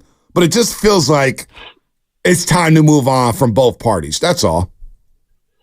Well, can I ask you a question, though, Bonte? Yeah, absolutely. What if, since Klay has had these bad 2 years, what if he come back this year and goes back to the Klay that we know somewhat? Well, Lucky, I don't believe he's had 2 bad years. I don't know how you could have bad years when you lead the league in made threes to shoot 41% from three, and then you come back and get asked to come off the bench and you still average 19 a game. I'm not under the assumption he had 2 bad years. I still think he's a very serviceable NBA player, but he needs the right assets around him. He's not the same guy. He's not the same defender. He's not the same guy. So I do agree that if you had the right assets around him, sure, I'm here for that. But it sounds like with that ship is sailed. I hope not, but you know what I'm saying? We'll see what goes on in the next few days, man. You guys have a good one. You too, Lucky. Good to hear from you, man. 888-957-9570. Warrior fans, if you have the option, because the decision's October 31st with Jonathan Kuminga? Approximately. Yeah, around that time, right when the season starts. If you had a choice right now, and the Warriors are going to have to face this choice very, very soon, to extend Jonathan Kuminga and what he's going to cost and pull up the numbers or what the contract could look like for JK and what he's eligible for, or would you trade him to try to go get a big boy, to try to maximize his window? Is now the time to trade JK, or do you extend him with the look at the future and banking on him becoming an impact player in this league? 888-957-9570 is the number. Now, Bob Myers was on yesterday on First Take. He was on all the shows. He was on the drive shows. He looked so annoyed with Stephen A. Smith. Yeah, I mean. Was I the only one who interpreted that way? I just don't get why Stephen A. Smith's on the draft coverage. How much college basketball is Stephen A. watching? I mean, we're just overexposing him, but continue. Well, he wants $25 million a year from ESPN apparently. So I mean, Jesus, if he makes more than Klay Thompson, he makes 18. How funny will that be? He makes $18 million a year right now. Does he? Yeah, $18 million. Yeah, right, Spinelli makes like $18 million a year. Something around that. God, he's worth every penny. By the way, if they give him 25, I still think. Which is sad. Indictment on our society, how we consume that stuff. How has his contract year been? I mean, it's been all over the place. He's been all over the place. He's talking about all the draft stuff and the trade, but he's on the draft covers. Like, well, why is he on the draft cover? Anyway. Does he have the biggest ego in all the world right now? His ego has grown tremendously. Like, tremendous ego. A lot of ego. The greatest ego. The greatest ego. I need him to moderate tonight's debate. That's what I need. Oh, he'll have a tweet about it. Oh, 1,000%. He wants to get into politics. Continue, Bonte. I'll be on with Hannity. Not done. Hannity. These guys are unbelievable. You talk about ego. The guys with the biggest ego in the world is going to have a debate tonight. You better be careful. With his egos. But anyway, Bob Myers, he said this. Even if the Warriors had PG and Klay, he has some reservations about that. So you add Paul George to the Warriors, and you say, okay, that's a really good team. You almost need Klay Thompson as well. I mean, the West, with what Oklahoma City is doing, what Minnesota is doing, with Ant-Man, with SGA, all these guys, what Dallas just did, I do think we're sometimes missing things and trying to oversimplify. Oh, you add Paul George, you add Klay Thompson. It's still not enough, guys. You need to build a team to compete with what is a loaded West, and even getting through the West. Now, the Eastern Conference showed they had the best team in the NBA. It wasn't that close, really. It was a 4-1 series against Dallas. But the thing that's different about the West is the depth of the West. You could be a very good team in the West and be the 9th seed. We talked just about Houston recently. Houston Houston's trying to make the playoffs. The West goes, we talked about Phoenix. We talk about the Clippers still wanting to be good. We talk about the Lakers. We're still with LeBron James and Anthony Davis. It's a deep conference. So just getting through it all, you need depth. And Klay and PG may give you a better shot. But at the same time, I don't think either of them just solves all the issues for any team. So that's Bob Myers. So if you don't have Klay Thompson and you just have Paul George, what does it look like around him? I think he's too loyal to Klay in general. Just on air, on television, I just the sense that I've gotten. And I understand that. He's got a relationship with him that, I mean, how could we even begin to understand what their relationship is? And I would feel the same way if I was Bob Myers. I am not mad at him for his point of view. I just differ in how I'm viewing things. I think Paul George is just a great upgrade for the Warriors roster. Moving Klay to the side, of course they need to do more. Like everyone agrees they need to do more, and the guys that are currently on their roster need to play better. Like there's a variety of things that they need to do, but it is a start, and they need to start somewhere. Whose roster would you say was better over the last 2 years, the Clippers or the Warriors roster? I mean, the Clippers roster is always hurt too. But on paper, if they're healthy, on paper, sure, Clippers roster. Right? But I also think that like the game is not played on paper, and part of the James Harden experience is all of the stuff. Right? Like all of the stuff that goes along into the James Harden experience. Part of the Kawhi experience is the enigma of the stuff, that whether he's available and not available. And like, as we're talking about Klay Thompson, and I know you keep saying like people saying he had a bad year. And well, yeah, the raw data, just the shooting, but there's other stuff that gets baked into it. You know what I mean? Like, I keep telling you that whatever sport it is, like there is a team chemistry component or an attitude component for a coaching staff, an organization. Like as a person that you're dealing with, and I use Harden as a great example of this, like all the stuff that you have to put up with dealing with that individual sometimes overweighs the impact on the floor. So, but you agree that with all that said, their roster was better. A little bit better. 2 years. Yeah, a little bit better. Top heavy. I mean, but I didn't think the roster was like otherworldly. Right. But the Clippers paid a lot of money for that roster. And this year they tried to stack the roster. And they got bounced in the first round back-to-back years. Now, I know injuries are baked into that. But that's the problem. These guys don't even make it to the playoffs. And when they make it to the playoffs, they're beat up. Paul George's been beat up. And he played 74 games in a contract year because he knew that bag was coming and he knew he had to play well. That kind of scares me. If I sign Paul George and go try to trade for Paul George and give him a max deal. But you can't. It scares me. It scares me. You're worried about Kuminga and you're worried about that. I can be worried about Paul George. You know what I'm saying? Paul George has been excellent for like 13 He's been years. excellent, but he's been hurt. He's been hurt. He's been hurt, and he's 34 years old.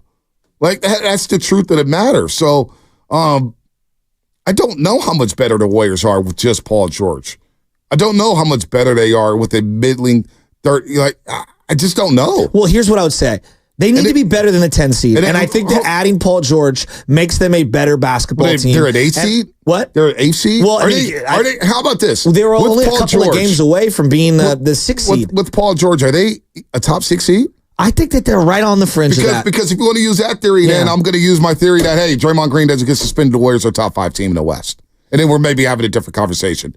You know, like, if we're going to use that, let's say if we say that, I'm not coming down your road on anything like but let's say that. If you're a couple games away from a 6 seed, and Fitz comes on here and says, well, you know what? Draymond plays, they're a 53-win team, and they're top 5 in the West, and who knows what happens in the playoffs.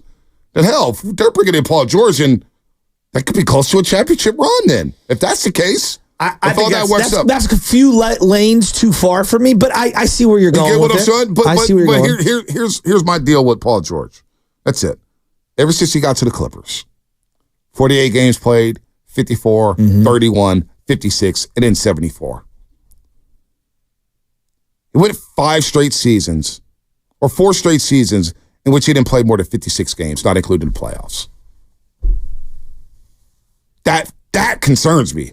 It should. That concerns me. It has big risk. time. No question. That's huge risk. Of course. You go to a year, you give him a max deal, and Paul George plays 56, 60 games. But as you're surveying the landscape right now, like, B, you also have to acknowledge, like, there's not a lot of other great options. No, I hear that. And so if you're the Warriors, and this is kind of how I've done the math, is like, okay, our options are we do nothing, which that sure doesn't seem like it's going to happen, or we do something. And of the somethings, Paul George feels like it costs, the least compared to and most reasonable, considering you're not getting Giannis and you're not getting Anthony Edwards or someone like that. So I'm picking a bunch of not a lot of great options. I think he's the best option that is presently available, and I think it makes you better. And I think that's a start. And then from there, we can continue to build this thing out. How much better though does Paul George make this team? How much better does Paul George make this team? Do you want to sink? I mean, boy, I got to see what the deal looks like. And I got to see what the roster looks like. Paul George is a great piece if you have the right roster around him. And Steph Curry's a lot different than Kawhi. He's a lot different than James Harden. The system's a lot different. I get all that. But boy, what does it cost? How much money are you paying? And how much can you fill out the roster if you do bring in Paul George on a max deal? And where does Kuminga play with that? If we're going to be worried about extending Kuminga, and he's only 21 years old. He's only 21. All right? With a ton of upside. We all can agree he's got a ton of upside. Untapped potential. And then you say, you know what? We're going to involve him in a deal, or we're going to decide not to extend him. Risk him becoming a restricted free agent. And then you got Paul George on the books for a lot of money, who's going to be 35 in August. That, to me, is a lot more concerning. I think if he doesn't get traded, he's getting extended. They know what's going on. I think the Kuminga thing is pretty straightforward. Either he's dealt and they didn't want to pay him, or he's the deal breaker of a trade package, or they're keeping him and extending him. I don't think there's any in between. I have a hard time thinking that they're going to allow the season to play out and risk losing him in a restricted free agency situation where their finances would be up against it. And then there's the other factor here. Where's Steve Kerr and Jonathan Kuminga at? I hadn't even quantified that. I have no idea. What would Steve Kerr prefer on this roster? That's an interesting question to me. What do you think he does? So what? Well, his style of play I think Steve Kerr's a veteran type of, he likes the youngsters, but in today's NBA, they don't practice much. Yeah. There's not a lot of developing in season. Mm-hmm. Now you have your player development coaches, and they can help you on the side, but you also got to win basketball games. And Slater touched on that yesterday with the whole Ty Jerome and Anthony Lamb thing, which drove us all crazy. Yeah. But I get it. We're trying to make the playoffs. So we got to do what we got to do on a game-by-game basis to try to make the playoffs. This ain't a training ground to try to get your game right and sacrifice games and not make the playoffs, especially with the salary cap and his tax bill. I hear that. And what I would say to the coach is that there are things that the guy can do that you need to highlight and you need to accentuate. Like the essence of coaching is adjusting your philosophy based off the roster. You can't just force ball movement on everyone when your team doesn't have the athleticism that they used to, nor the passing IQ. Like that worked when you have Livingston and Iggy and pass first guys and Draymond, and both the Splash Brothers could run 17 miles in a game. Like it doesn't work as much when you have, again, more pick and roll type players and you have less ball IQ guys who aren't willing passers. Like it made a lot of sense when you had Bogut. It made a lot of sense when you had a guy like Zaza who could set off ball screens and be rugged. Like I don't know that makes a lot of sense with Dario Saric, for example. But here's my thing though. How does Steph Curry want to play? How does Draymond Green want to play? How does the veterans of the team want to play? I mean, Steph's evolved his style. Yeah, a little bit, but you go back to in time. They didn't want to change their ways on how they played. They won a lot of games playing their style of basketball. But they haven't the last 2 years. So I think now is where the dam is when breaking. they're in real time, though. Now, they're talking about evolving now. Of course. But in real time, coming off a championship season, I get that. We're saying, you know what? We haven't lost a series in the Western Conference yet. Why the hell would we change our style for these kids who are unproven? I get that. I understand that because remember, this is a players' league.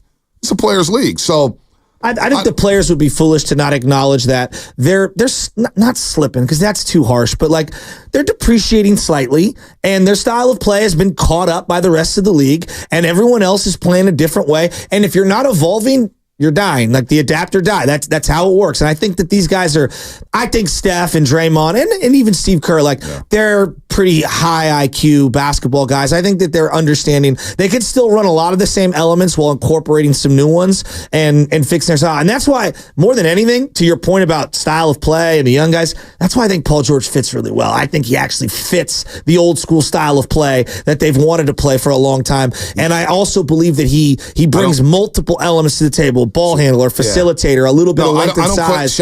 I think he can knock down shots out on as a catch and shoot guy. I think he's this entire week, mid-range. Shasky, I think this entire week, I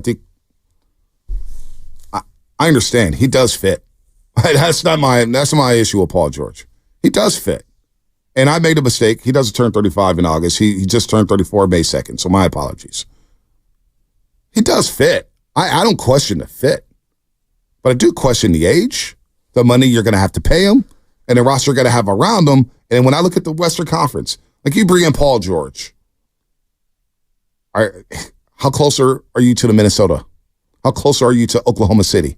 How closer are you to Dallas? Well, you got to worry about your roster. I mean, you do got to worry about your. But that's just watch Paul George as a 1 or 2 option. Whether James Harden did James Harden, or he was a 1 or 2 option, 1A or 1B, and they got smoked in 6. I know, but he had 3. You can't hit a 5-run grand slam. When you're down 6. Like right now, the analogy is they're down 6. They have to hit a single, and right now you just got I would view Paul George as a double, right? Like, boom, we're a little bit better. Not with the money he's going to want. Well, but that's not You're paying him grand slam money. Well, I don't know about that. I think a max deal, 4 years for a 34-year-old with damn near $200 million. That's a grand slam deal. Well, last year you had a guy making the same exact amount of money who's not as good as him. So this is an upgrade, right, in terms of value for your dollar and bang for your buck. So I'm trying to take little victories all over the roster, and I can't worry about how close this closes. It closes the gap, but it doesn't get you all the way. Yeah, see, it gets you closer. I guess that's when you give him a max deal and you're giving him that much money. I'm expecting a grand slam return. You know what I'm saying? And so when I look at the landscape of the Western Conference, like Bob Myers is saying, and look, I love my Warriors. I do think they'll be better with Paul George if they have him, and what the roster looks like around him, we'll see. But Paul George is a good player, very good player. He's going to be in the Hall of Fame one day. It's been excellent for the. I never got the Paul George hate, and I'll say that right off the rip. I never got the hate that he received over the years. Like, oh, PG, that's PG that. But when I look at the landscape of the Western Conference, and I'm trying to be realistic, and I'm saying, boy, San Antonio's coming with Wemby. They're coming. Houston's trying to make moves left and right. Utah's trying to get better. Phoenix is still lingering around. You went 1-3 against Phoenix. Are you better than Phoenix with Paul George right now? I don't know. But Dallas, Denver, Minnesota, I don't even know if you crack the top 6 with Paul George. Okay, and if you trade for him and give him a max deal, the alternative, and nobody wants to hear it, and nobody's going to want to go through it. I don't want to go through it. The alternative is not running it back, but trying to reset your books, bring in moderate assets, and try to get and reload for the next year. Now, there's a risk there, right? Because Curry's going to be older, Draymond's going to be older, but that draft's going to be loaded in 2025. Well, the cap's going up. And the cap is going to go up. The cap is going up. And the cap is going to go up. I mean, that's one alternative. An NBC deal. That's one alternative right there. But Joe Lacob doesn't want to take a step back, but he has hinted that, hey, I need to get under the tax. But if a deal's out there, I'll make that deal and stay in the tax if I know we're going to win. All I'm saying is, I don't know if Paul George guarantees the Warriors being out of the play-in tournament. If it costs you Wiggins and CP3 and some other, part that isn't Kuminga, to me, this is like a no-brainer. Yeah, no, and I don't disagree with that. I don't disagree with that whatsoever. I don't disagree with that. But I'm also not in the business of just trading just to trade. We can't confuse activity. Hey, man, they're being active. They got Paul George. Is a move. He's a move, but I don't know how you get better. You get what I'm saying? Like the Giants signed Matt Chapman. The Giants signed Hilaire. They signed Blake Snell. Matt Chapman's been an upgrade. He's been an upgrade. How much better are the Giants right now? Well, that's not how you're judging the entire team versus individual acquisitions. Acquisitions, they got rid of JD Davis and they brought in Chapman. That's been a win. Like, that's how I'm trying to construct my rosters. Little wins across the board. That's not just the signing they had, though. They had Matt Chapman. That's one move. Yeah, and the Soler one didn't work out as well as we wanted to. The Snell one hasn't worked out. Yeah, you know what I mean? Like, Nick Ahmed hasn't worked out. But on that individual basis, like, I'm looking at just the Paul George move right now. And, like, that doesn't deter me from making moves. Like, is Paul George for Wiggins and Chris Paul, is that an upgrade? Let me ask this, though. Does Paul George make this team better if Kuminga's part of that trade? See, that's where I think it gets complicated. I don't know. I don't think so. But I'm not sure if Kuminga has to be a part of it. You know, I would hope so. I would hope I would be very skeptical of trading Kuminga, especially for Paul George, who is 34.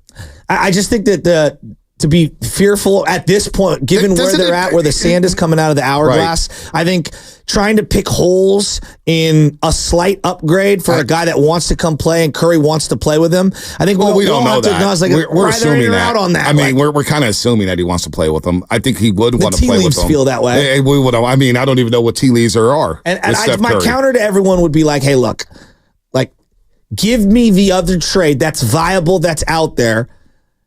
Like Brandon Ingram, okay. Like I think I'd rather have Paul George. You know, like give me the other viable option out there. That's what I keep asking everyone. And if you want to say, hey, just stand pat, I don't think they're going to stand pat. I don't think that's an acceptable option. For Steph. Nobody's saying that, Shasky. I think we're in agreement on a lot of things here. What's just funny? I don't know why we're arguing.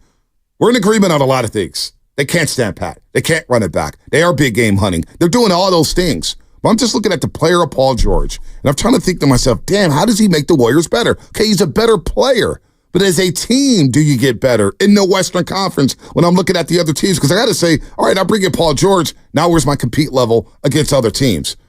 Is Steph Curry going to play 70 games next year? All right, so let's play. Let's lay this out. You play Dallas in the first round.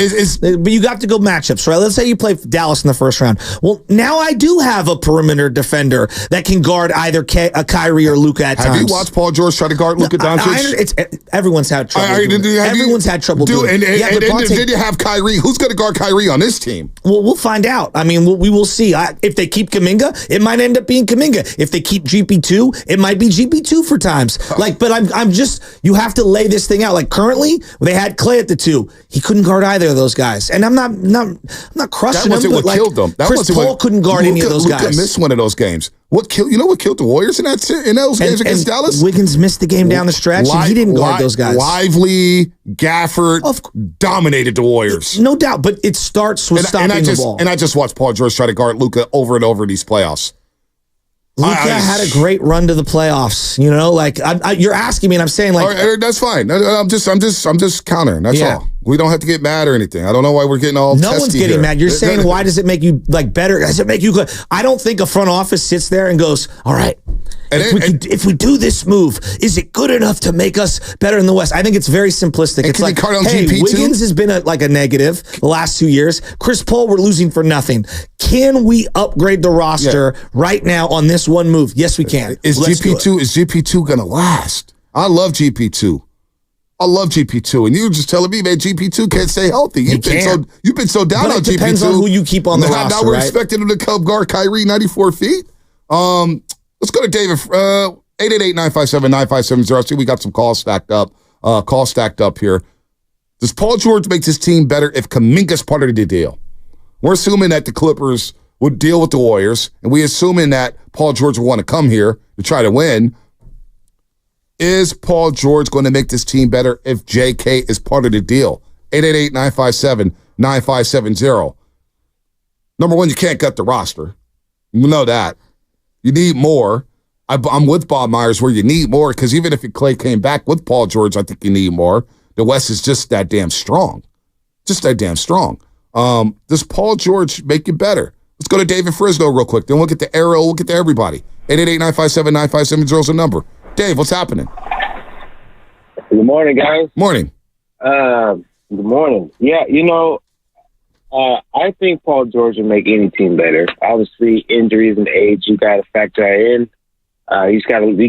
He is, as Shasky says, probably the best option right now.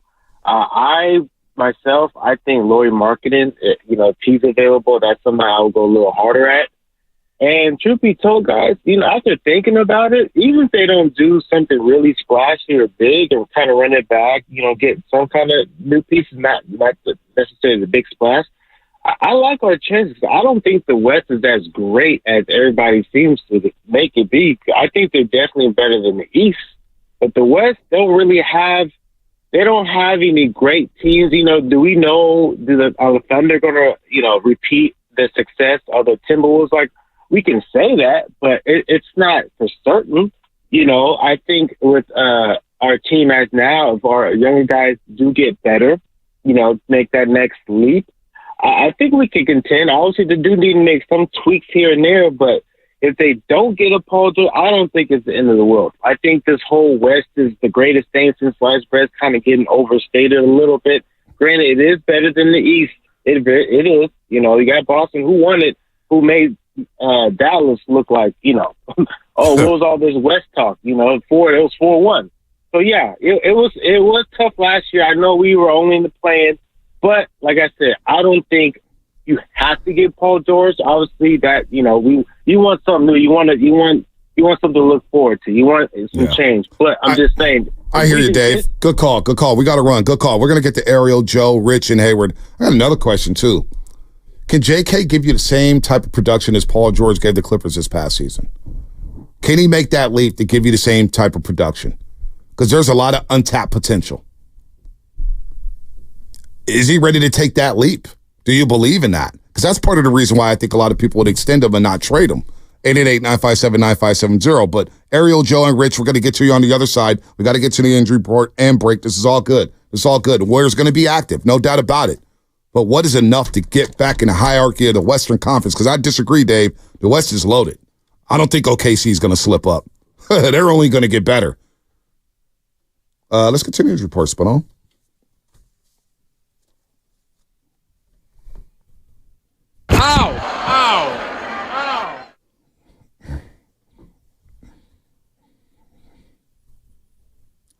Clayton Kershaw, you guys remember him? Clayton Kershaw?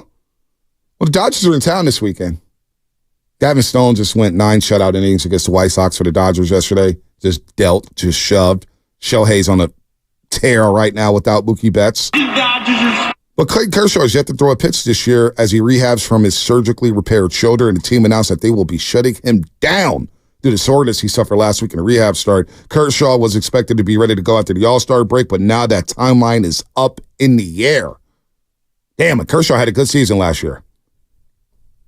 Hope he comes back. He's good for the game. Clayton Kershaw hurt, but the Dodgers in town. They're still rolling in the NL West. We're going to get right back into the Warriors. Ariel, Joe, Rich, Stan, hang on tight. 888-957-9570.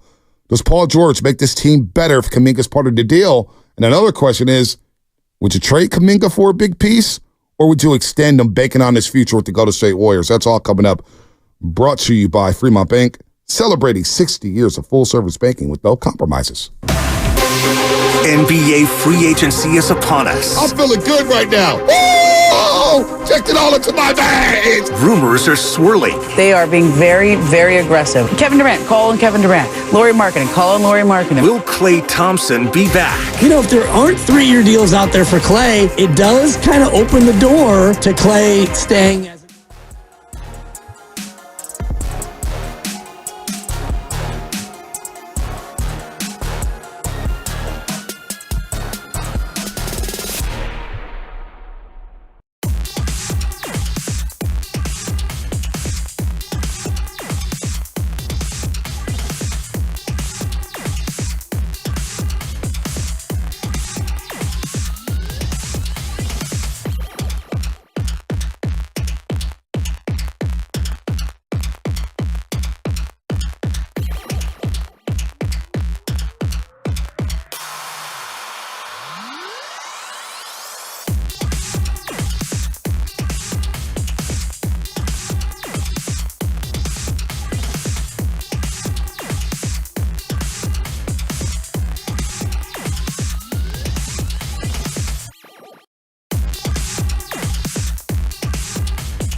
Oh, baby, oh, baby, oh, baby. Shout out to YouTube, Twitch, and Twitter. Brought to you by First NorCal Credit Union.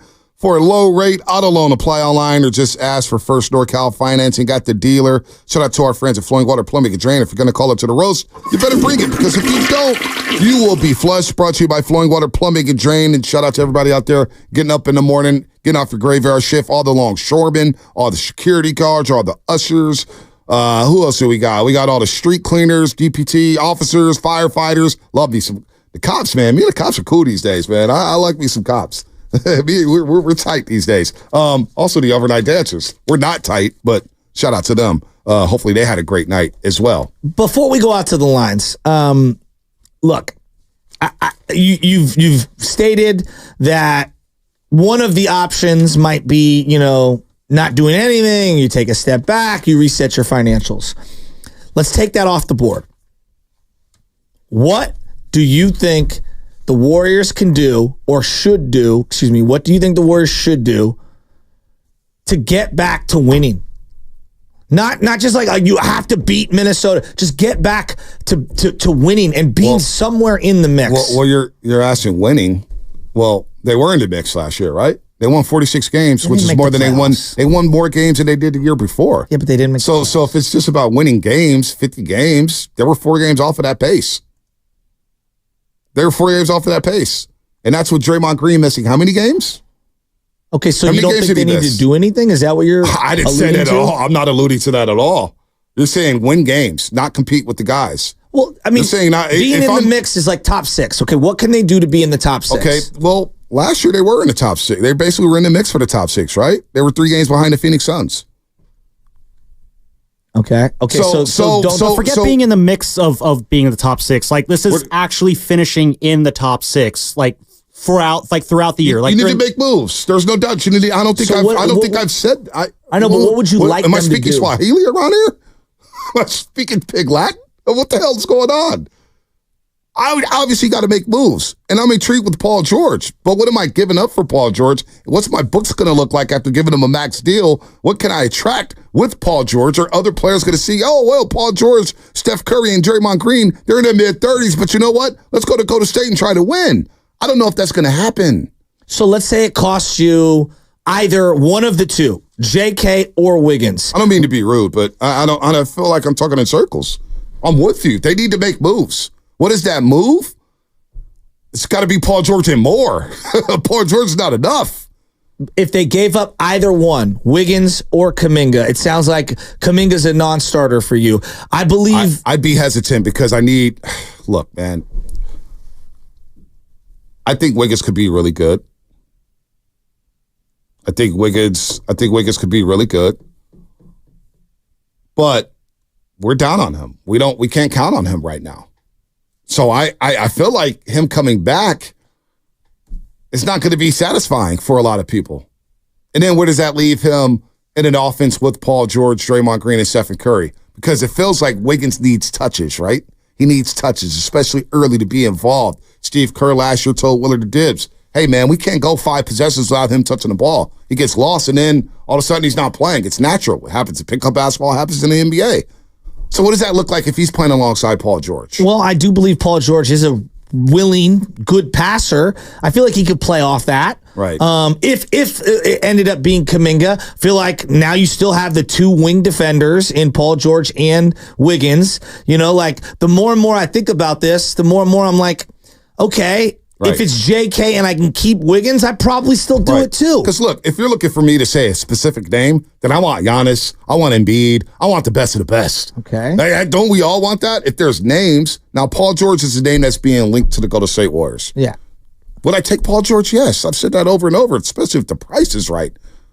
But I don't know how much better Paul George is making you. That's all I'm trying to say. Well, I think he does make you better. And again, barring that you'd keep either Kuminga or Wiggins in this scenario, I do think he makes you better. I mean, Chris Paul is a backup point guard. You're expecting Podziemski to take more of that backup point guard role.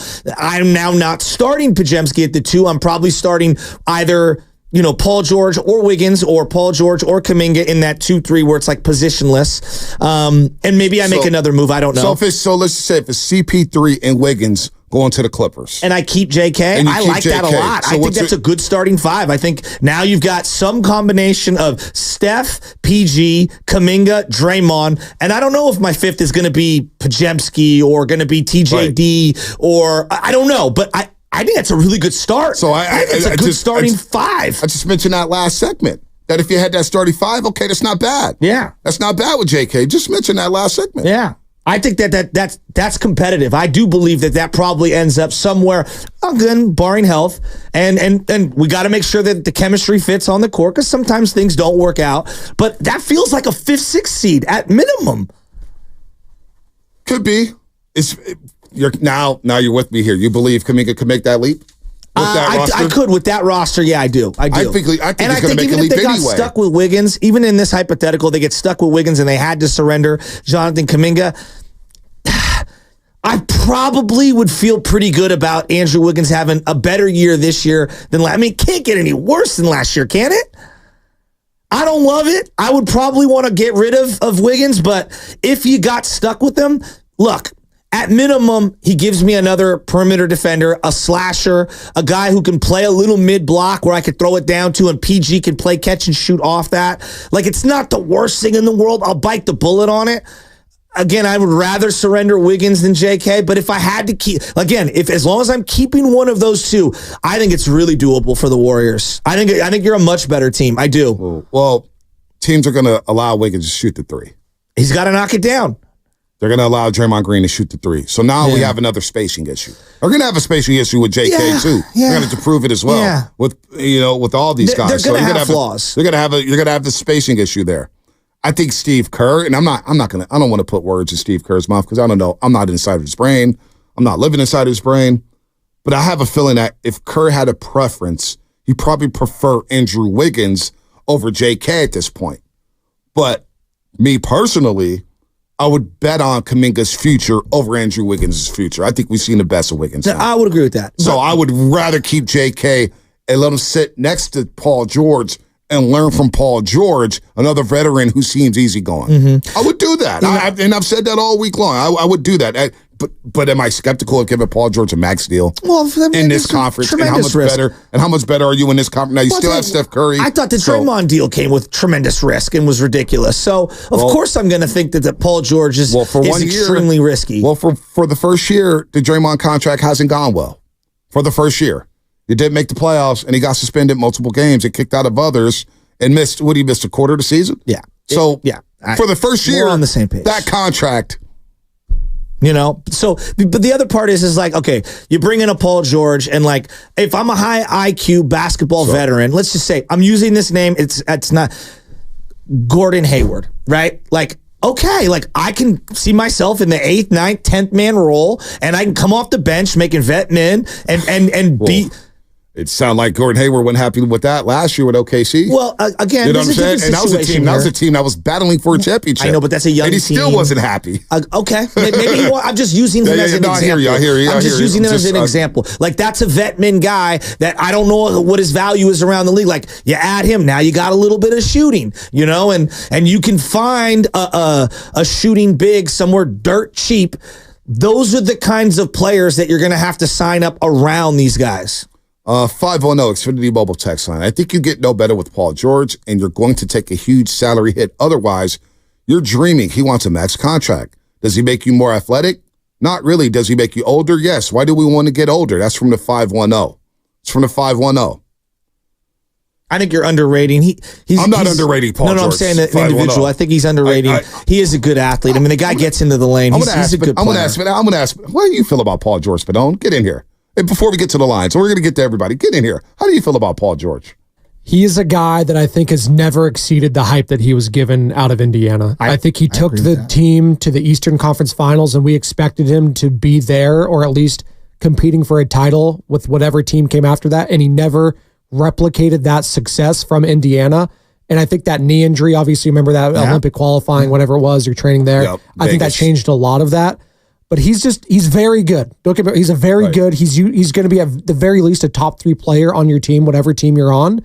But he has never been that number one guy, and I think he's come up short in a lot of big moments. Well, but I think that he doesn't have to be the number one guy in this situation. He hasn't been the number one guy with the Clippers. Well, I mean, he's got Steph Curry here, and so to me, like, it's perfect. And I also look at the situation of, like, they just did this with Andrew Wiggins, and I think Paul George is at a better starting point than where Andrew Wiggins was. We're not asking you to be elite for 4 straight years. It's like, can you squeeze one great year out of the guy? For a max one great contract playoff run. I'm sorry. If I'm paying a guy $48 million freaking dollars, they better be good. $48 million, they ain't 1 year and just, hey, let's not. Hell just no. paid Klay We're talking about giving him $43 last year and the year deal before. you gave him in 2019. Okay. You know what happened with Klay Thompson. It's not the same. Let's go to Ariel in Palo Alto. Ariel, what's happening? Paul George better be great. 4 years, max deal? Hey, good morning, guys. What? Ariel, go ahead.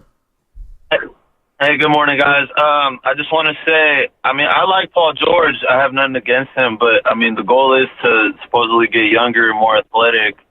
I would definitely stick with Jonathan Kuminga. Also, I mean, if you think about it, Jonathan would kind of have to take kind of a back seat if we're going to pay a guy that much money. Like you guys said, he's going to want his touches, all that. You know, I feel like it'll kind of throw Jonathan off even more. You know, it'll cause more issues.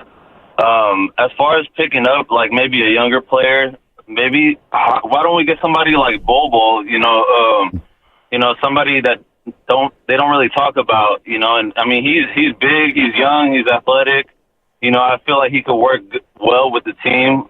But yeah, that's all I got, guys. Thank you. Good call. Look, I want to make myself clear, Shasky, and to everybody out there listening. I'm all for Paul George. I think he's a hell of a player. He really is. I think he's gotten a raw deal in terms of the media and the way he gets ridiculed and everything like that. PG-13 is a fine player. Very good dude in the locker room. I like where Paul George is at.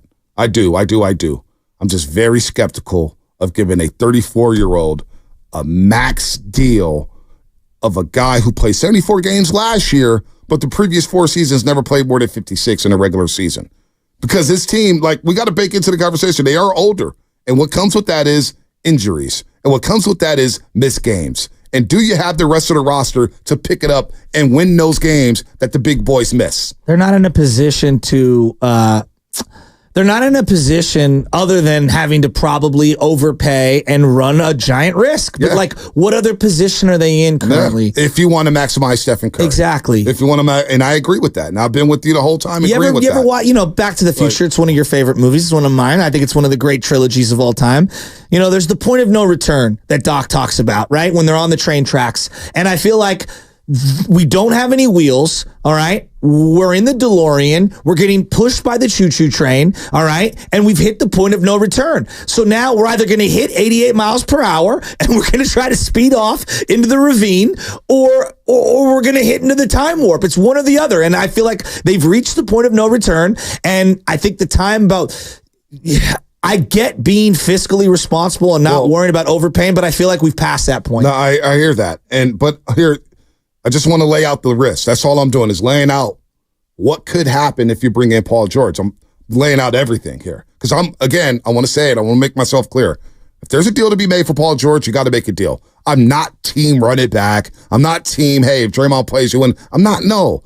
I do believe they need another big boy. They need a playmaker. They need another 2 option. I agree with all that stuff. But boy, giving him $190 million, a max deal at 34 years old, and then you got to bake in. But Steph Curry played 70 games last year, and they had to settle because it was like, boy, fatigue is really killing them. And post All-Star break, two of the last 3 games, I think they played the Pelicans and the Lakers, and Steph went crazy from the 3-point line. But before those games, he was tired. My man was shooting 32% from 3 post All-Star break, Stephen Curry. So I'm baking in the fact that, boy, there's a lot of older guys, and if they miss games, is the roster around them better to win some of those games that they miss? Because they miss those games and you lose them, then you're right back in the same spot that you were last season. You get what I'm saying? Like, that's the risk you're running. But the alternative is standing pat and being worse than you were last year. And so I think it's, of the alternatives, I don't think it's not great, but it's better. Again, I don't think you stand pat. Is there other options out there? Like, I didn't know Mikal Bridges was available. Damn, I didn't know that one. Okay, Brandon. Maybe there's another player that we know are available. But Brandon Ingram, maybe. Let's just say hypothetically, Karl Anthony Towns, given their financial situations. Of the 3 players, now what would they want for Catman do? Because I'd listen. I think a lot more than Paul George. Exactly, probably. And that's okay. You don't have the assets. I think I'd rather have Paul George than Brandon Ingram, and I know Brandon Ingram's younger. I think Paul George fits a little better for what they want to do. And then, and part of me too, and I get the Knicks and Nets just made a trade, and we've seen trades before. What's that? I still have a hard time believing the Clippers are going to do business with the Warriors. I something about it I just don't see it. And these teams they've made moves in the past. They have. It's been a long time. And that was a whole new ownership group. Oh, I mean, that was different.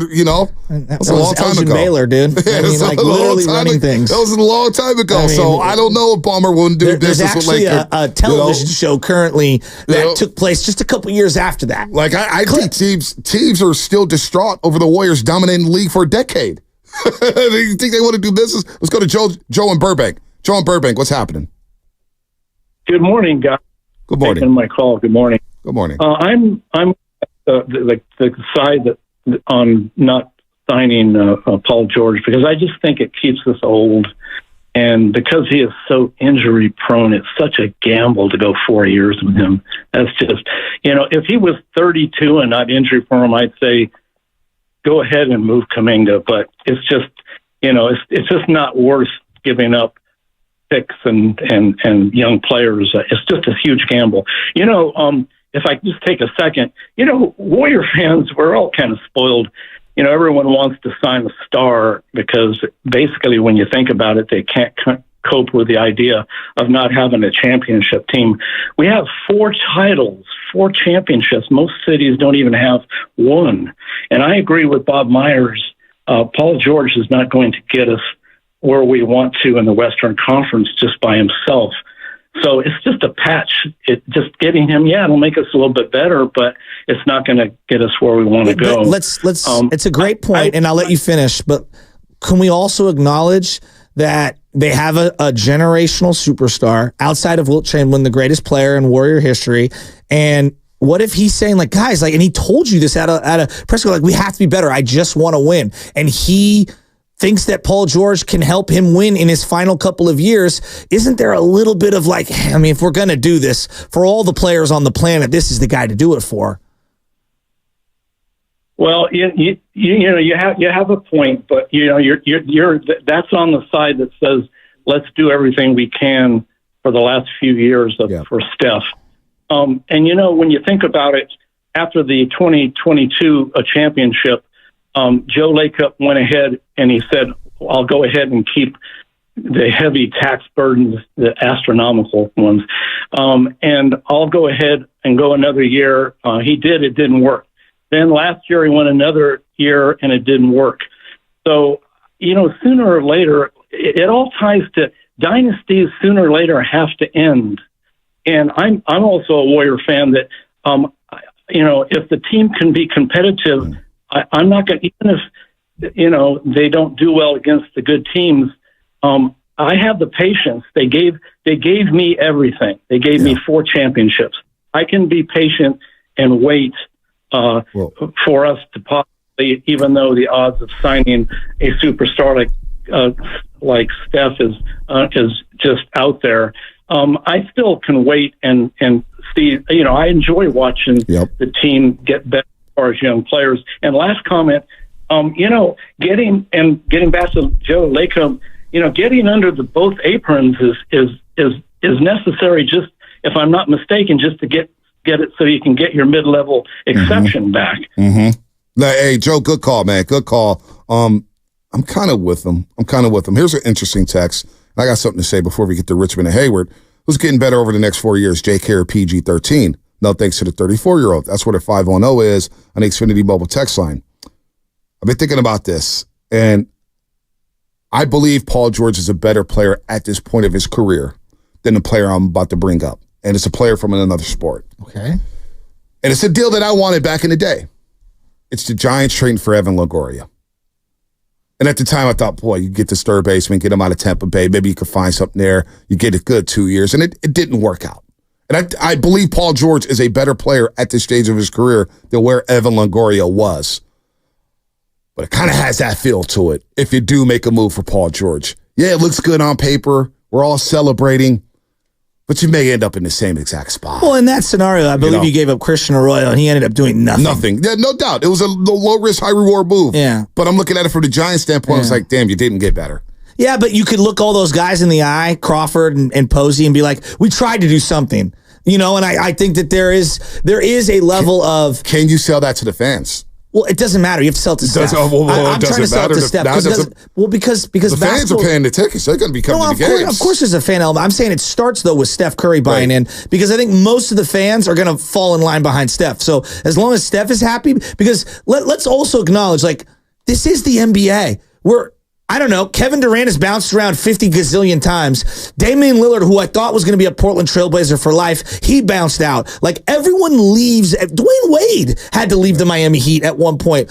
I think the last thing anyone wants, which we can't even fathom, is Steph leaving. So part of doing these moves or even thinking them and considering them, it's a lot in fear of Steph wanting out and finishing his career somewhere else. Let's go to Rich and Hayward. Rich, what's happening? Hey guys, I'll tell you right now, stick with Kuminga.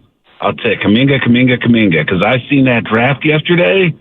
Bunch of no names. I don't know. So why give a max deal to Paul George? Keep all our young guys that we can. Because just like yesterday, I didn't see anybody trading up a bunch of whatever to get into because there's nobody there. So I just think that we got Steph. We have Draymond. The last 2 years, we had Draymond just kryptonite our team, and it's but he's still here. So you got to you can't have Wiggins. If somebody could take that off our hands, CP3 is going to be off the books soon. There you go. Yep. But I'll tell you right now, stick with the young guys. And before I was always saying that, I had my doubts about Kuminga, but he could be a superstar, and I think he could be a superstar. When I thought about who got drafted yesterday and Kuminga, I keep Kuminga. That's my take, bro. That's Rich and Hayward. Thanks for the call. Real quick, Big Dave is San Leandro. Big Dave, what's happening? You're on the roast. Hey, guys. How you doing? Good. Big Dave, doing great. I just to the point, I 100% agree with Butcher Boy. I mean, Steph Curry is a generational talent. From a cost-benefit analysis, we're going to sit pat with Kuminga. I mean, Kuminga's got too many holes in his game. By the time he's even potentially an all-star, Steph Curry's going to be gone. We have to go after Paul George. I mean, fill the rest of the roster spots out, man. That's going to give us a shot, one more chance to go after a championship.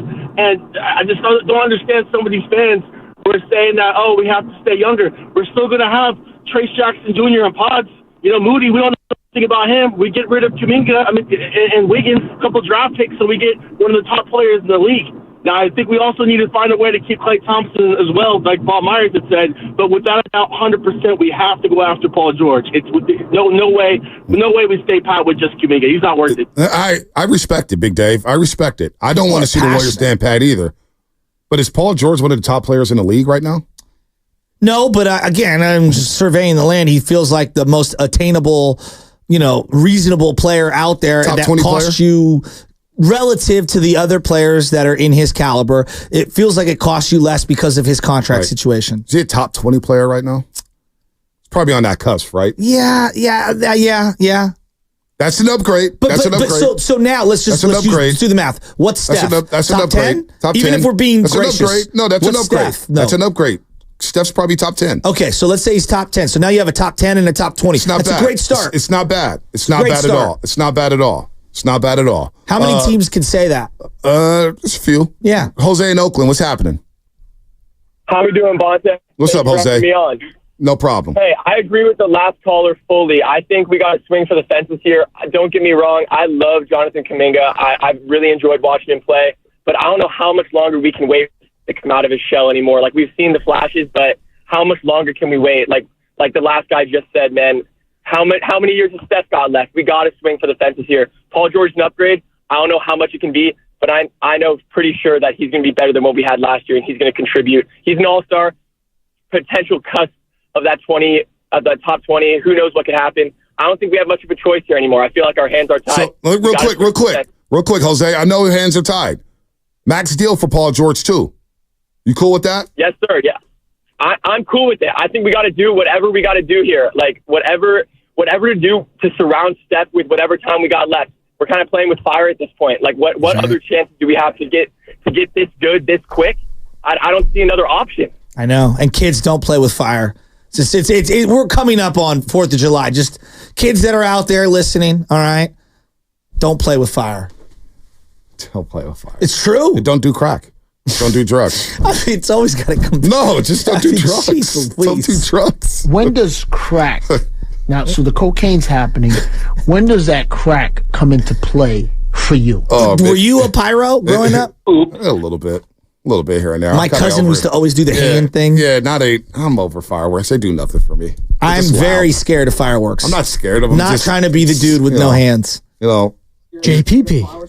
Used to date a girl, and I remember being in Oakland for 4th of July. I thought it was in Afghanistan or something. Man, it was things just. It's been happening for a couple weeks. It was just damn. Was it gunshots or fireworks? I don't know. NBA draft continues today. Second round begins at 1 p.m. Steiny Guru will be live at the Warriors headquarters starting at 10 a.m. And what's coming up in the game brought to you by the San Francisco Zoo. We'll get into some baseball, get right back into the NBA. Celebrate San Francisco Zoo and Garden's 95th anniversary all June long. Meet their amazing rescued animals, including the rare axolot. There we go. Let's go. Join them in the celebration and be part of a legacy.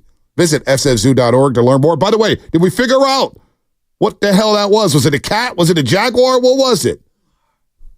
I think the oxalot that they're talking about is a lizard of some sort. Okay, axolot is a lizard, not a cat. All right. Dave Fleming next here on The Rust. Satisfy your cravings at Whole Foods Market. Save 33% on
impactful.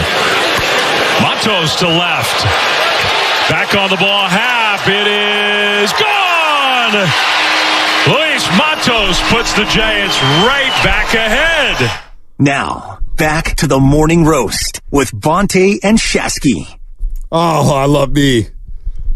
Pennant fever. Feels like I'm in a real-life Major League movie with these Giants. 1 week they're losing 6 in a row, 5 in a row. Now they've won 3 in a row against the Cubbies. The first 2 games of the series, he did it with the bullpen. Yesterday, Hayden Birdsong makes his Major League debut, gives it 4 2/3, limits the Cubs to 3 runs. Bullpen comes out, shuts them out the rest of the way. Thanks to the Cubs' bad base running, of course. But, hey, where we at with the Giants right now? We'll talk to Flim in just a second. 3 in a row, Shasky. You back on board? I mean, look, they're playing a lot better. And thank God for the Cubbies. Boy. Thank God for the Cubbies. I mean, wow, thank goodness for the Cubs. Some of the base running mistakes yesterday, they got back-picked at first base. They got picked off on the inside move in the 8th inning with 2 outs. I mean, runners on first and second. You want to talk about a cardinal sin. Imagine being that guy walking back to the dugout. I mean, woo! Yeah, I mean, the base running was just alarming. It was nice, though, to see Luis Matos have a really good game. I thought he had 4 really good at-bats yesterday. Yeah, no, good confidence booster for him after going back down to AAA. He was on fire in AAA. Now he's batting 9th. He goes 2 for 3 yesterday. Batting average back up to 253. Let's see if he can catch another hot streak here as the Giants have won 3 in a row. Let's bring in our main man who we talk to every single week. Twice last week, of course, due to the death of Willie Mays. And I thought Dave Fleming did a hell of a job hosting the pregame ceremonies Monday night in honor of Willie Mays alongside Kruk and Kipe. Dave, good morning, man. How you doing today? I'm good. Good morning, guys. Absolutely. Good morning, man. Great job Monday night. Great. That's not an easy role. Hey, let me ask you about that. Because, it's out of the ordinary when you MC an event. You're used to broadcasting a game or a tournament or whatnot. How difficult is that when you're sitting in there in front of the stadium, not in the press box, and you have to honor the great Willie Mays? How difficult was that for you? Yeah, it's interesting. It's hard. It's probably hard for me to totally describe. I mean, I am look, I've been doing this for long enough. I am very comfortable in front of any audience of any size. It's just what I do. But it is different when you're in a stadium and, it's harder to be like you have these microphones, but there's a stadium echo, right? You're in this giant cavernous stadium. So it's harder to be like totally conversational. You have to kind of talk a little differently than you would if it was just us either right here like we are now, or if we were sitting in a studio or whatever. And then you got the players who are all lined up, all of them, watching you very closely, and that's a tough audience. So you want to the game's going to start. You don't want to go too long. You don't want to make them wait before they have to play their game. So it is kind of a different feeling. And this one in particular, the whole idea for the Giants was we don't want to upstate. There's going to be a massive celebration of life. That's going to be a big production, and lots of people are coming in for it. I don't think they've picked the exact date yet, but it's going to be a big deal. So they didn't want this to feel like that. They wanted this to feel like all of us were coming back home. We were going to think about Willie. We were going to honor Willie, but we also wanted to keep it fairly compact so we didn't take any of the thunder away from what will be a very moving and meaningful night. So it was kind of a weird thing to do. Okay, we want to do right by Willie. All these people came together. We're going to be together as a Giants family, but also let's not overdo it. So I'm not saying I was stressing about it, but I wanted to do a good job for Willie. It was an important night for all of us. Yeah, you look great in that Willie Mays, Mitchell and S throwback, and I've done that twice now on the field with the microphone in the stadium for the Bruce Mahoney, which has been out there at AT&T Oracle Park. It does throw you off when you first start talking. That a double echo is really weird. And they have a little speaker there. It helps to have this little speaker. There's all these little nuances to doing it, but there's a little speaker there to hear yourself back. So, and it does help. It makes it a better, even though there's still an echo, you have a better sense of what everybody else is hearing, as opposed to just what you're hearing in your own head. I give Giants fans an immense amount of credit. The 3 of us sat there, and the other thing is, okay, here's here's the San Francisco Giants. We're honoring the greatest Giant of all time. And it's you three guys just go sit there and talk. It's like, okay. So, there's a little heat on us to say something decent, but Giants fans were so attentive. Like that place, I don't know if you guys could tell if you were watching. Oh, yeah. It was so quiet in there, and people were listening so closely. I mean, that was remarkable. For a big audience like that to not have half the people fidgeting or talking to the person next to them or getting up and down or whatever was pretty amazing. All right, Hayden Birdsong. Yesterday, look, it's one start. I'm not pretending that it's, the end-all, be-all, and this is who he is, but I was really impressed. The moxie, obviously the command, and we can get to all of that, but his delivery kind of reminded me of Brandon Webb, where he lulls you to sleep a little with this kind of like methodical delivery, and then he's got 4 different pitches. He's got to locate them better. Curveball, slider, changeup. Obviously, he's got a great fastball. I really like this guy. Flem? Oh, you should. I did too. I mean, I haven't really seen him. I just didn't happen to. I don't do every spring game, so I didn't sync up with him this year. This was really my first time seeing him in person. I was very impressed. I think he's got a chance to really be good. The fastball command has to get a lot better. Like you cannot. And I'm not. This is not me lecturing him. I was totally impressed. He did a great job. But you can't spray the fastball with 2-foot misses all over the place and succeed long term. Like you got to tighten that up. You don't have to throw every one of them for a strike. You just have to be a little more precise with that pitch. This changeup that he threw last night, like he ended up getting a ton of swings and misses on that thing. And I bet you he threw it more in that start than he ever has in any start in his professional career. We were told this is not a pitch he's very confident in. He doesn't throw a lot of change-ups, but we were told it has a chance to be a good one. And I thought it was great. And I credit to Patrick Bailey. He just kept calling it because Birdsong, that's not a big part of his repertoire. So the size, he's got the body to be a starter. He can fill out. He can definitely get a lot stronger. So that's going to happen. You should be excited about his potential. That is a kid who he could make a lot of starts for the Giants. I really enjoyed watching him. And let's be honest, Flem, they need him to probably make a lot of starts. We don't have any idea when Blake Snell's coming back, Robbie Ray, even Kyle Harrison. We don't know when he's coming back here. So you're probably going to need Hayden Birdsong around here for a little while longer, especially with the Dodgers coming to town and going down to Atlanta. And, of course, playing the Cleveland Guardians, who are one of the best teams in all of baseball here. But this bullpen, I got to give a shout out to the bullpen.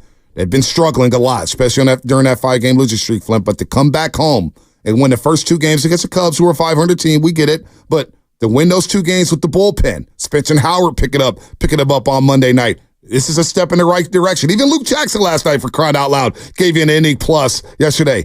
Positive signs for the bullpen over these last 3 games, Flem. Spencer Howard won them 2 games. Yeah, he won them Monday's game, and he won them Tuesday's game as well by doing what he did. Like, that's how powerful one great performance can be. They do deserve a lot of credit because they've been pushed hard. And I will say this about Bob Melvin and Brian Price. Like, they've pushed it. They've had to. There's been no choice. They have no options. This is all they got. But they've somehow managed to keep most of those guys from having to go, tough back-to-backs, or I don't think we've hardly seen any 3-in-a-rows. So they have. And the only way you can do that is if everybody's contributing. You have to be comfortable with, okay, on the days that we can't use Walker or can't use Rogers, we're going to use Miller and Rodriguez. And so those guys get a lot of credit. They're going to have to work again today because Jordan Hicks, look, we're getting to that point where Jordan Hicks, I think, is feeling the burden of the workload of making this conversion. So here we are. It's not even July yet, and they are going to have to account for that, which is part of the deal with Hicks. He's having a really good year, but it's not like the Giants bullpen is going to get eased up on anytime soon. No.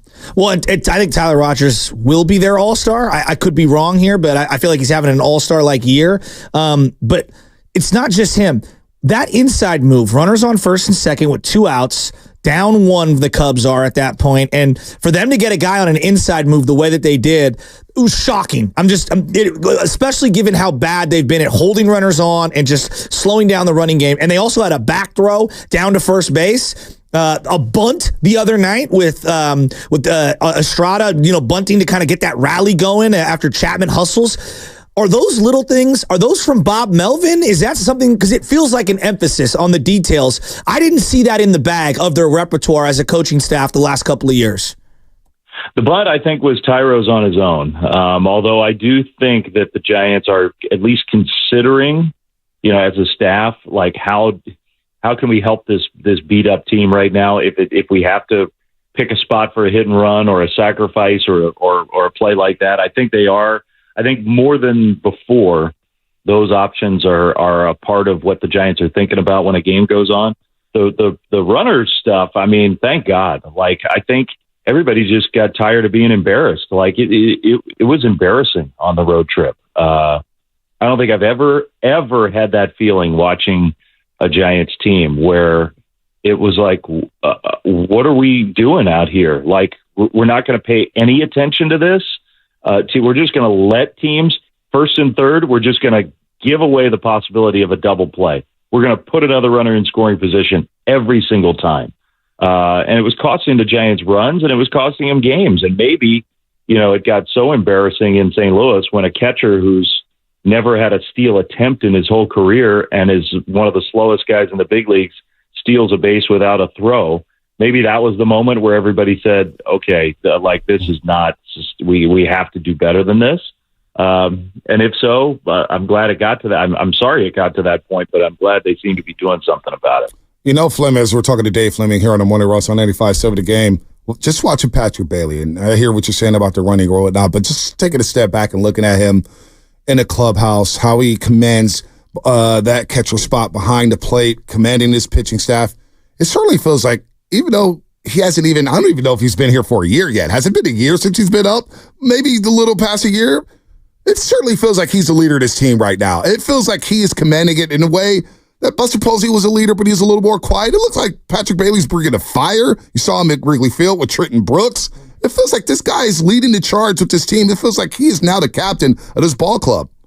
Yeah, I think that's a pretty good read, actually. I mean, Webb to me is still the leader, but when you're a starting pitcher, you can have leadership in different kinds of ways, but you need a leader of the position group. And, I think Chapman is one of those type guys, but this is his first year here. And you're right, Bailey got here last May, so it's been a year and a month, a little over basically. a year. Yep. And I think you're right about that. Like, he's starting to take more ownership, and when it's your catcher, that's even better. Like, the best possible scenario is your catcher is one of your best players and is your leader on the field. Like, that is a recipe for long-term success. So keep doing it. Look, Patrick is hard on himself. He hasn't been perfect.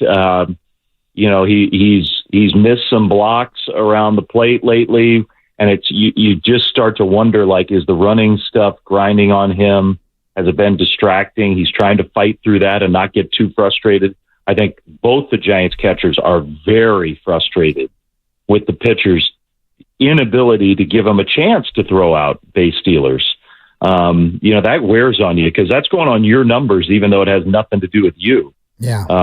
So I give him credit for not getting overly frustrated by that. He's getting better and better as a hitter. I mean, Patrick, if you look at like some of these advanced leaderboards of like biggest increase year over year in line drive rate, biggest increase in sweet spot rate, biggest increase in average exit velocity, Patrick's like at the top of those. So of all the hitters in baseball, he's making some of the biggest improvements, and it's very exciting. I like where his game is at, Shasky. No, I do too. Right now. Well, I just think catcher is one of those positions. If you look at all the greatest teams of all time, there's always a great catcher that's associated with it.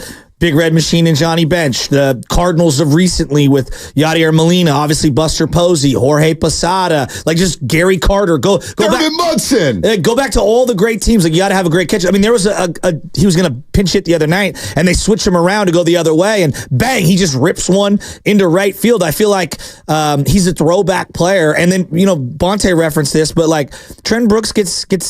I don't know if he was going to get pinch hit for or what. He was caught on deck unprepared after they hit a go-ahead home run. And he got his second, pitch clock thing, and you could see the fire. Like, come on, man, call timeout or do. He said something to that effect where the cameras caught him, and I'm like, well, it's good to see a little fire in that Giants dugout. And so to Bonte's point, I really feel like he's taking the bull by the horns here.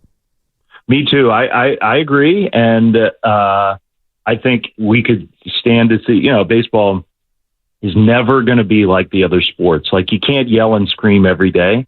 Yep. But there are some moments where you do want to see. The Giants have such a nice guy team. They have such a group of like people you like to hang around, and they're good to each other.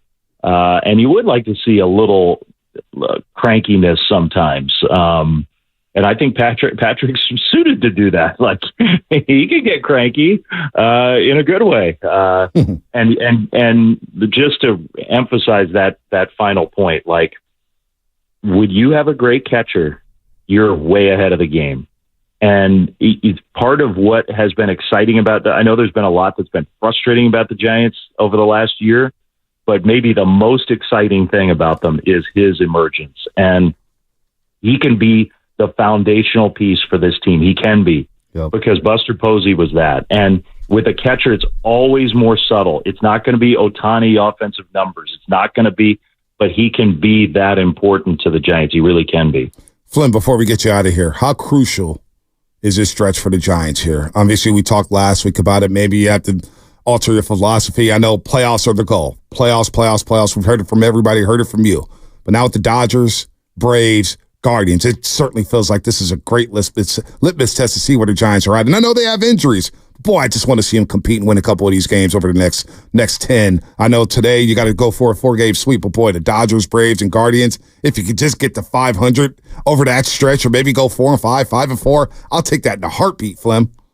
Yeah, and you come back home, and I know the Blue Jays haven't been great, but they're fighting hard to try to stay in it. And then you got the Twins, who are a very good team. I think, to me, like, okay, from today we're talking until the All-Star break. So can you survive 2 weeks where you at least sort of hold your position? I think then you got a chance to kind of hit the refresh button, give those bullpen arms a chance to feel better, and then finally, hopefully, you start to get a couple extra starting pitchers and you can bring some normalcy here. I feel for everybody. Like, I know that Giants fans right now are really, speaking of cranky, really cranky. And a lot of things have not gone well. But much of what's happened in the last few weeks is like, how do you control all these injuries in one part of your team? It's just had this trickle-down effect that has made it very hard to be a functional roster. And sometimes you just can't control that stuff. So survive is a really tough stretch coming up. I mean, the Dodgers are playing so well, and the Braves are the Braves, and Cleveland is unbelievable. Like, I can't believe how good Cleveland is. Cleveland's hit more home runs. They've hit more home runs than Atlanta has. Right. Yeah. That's amazing. Try to survive this road trip and this weekend and see where you're at. I don't want to get too deep into it because I feel like we've kind of diced into the words of what someone says, and we're always looking to create, some sort of an issue when there isn't. But what's going on with Blake Snell? Is he coming back anytime soon? What's your sense on when he might be able to return to the rotation? Yeah, I haven't talked to him. I wish I knew. I don't know why he's feeling like, I saw those comments he made. I don't know why. I don't know who it is. I mean, Bob Melvin's not pressuring him. Farhan's not pressuring him. Like, everybody, they're paying him $32 million this year, and they're letting him set his own program. Like, he's dictating what he's doing. And so, I mean, there's definitely frustration, but I don't think there's anybody pressuring him. At least I certainly haven't seen that. Maybe I don't know. Maybe it's happening and I don't see it. But he obviously, the last rehab start was terrible. And so he needs at least one more. I mean, the Giants were really hoping that maybe that's where the pressure point was. Maybe somebody said to him, hey, let's get you out there in AAA. And if it goes well, we'll see. And I think, maybe for Blake, it was like, I know I need more than just one. So maybe that was it. But he's going to pitch, when is it, Friday again, maybe? Mm-hmm. And then I would guess he probably is going to need one more. So I'm thinking there's a possibility before the All-Star break, but if I'm putting money on it, I'm guessing post All-Star break. And I think post All-Star break, I think you're going to see Robbie Ray take a turn. I think that first turn, I believe he will be in the Giants rotation post All-Star break. And coming out the break, they'll play Colorado and the Dodgers for a 4-game series at Dodger Stadium. But hey, get right against the Rockies. And you know what? Maybe that is good for Blake Snell, Flem. Reset him. Maybe I don't want to see him until the All-Star break because you know what?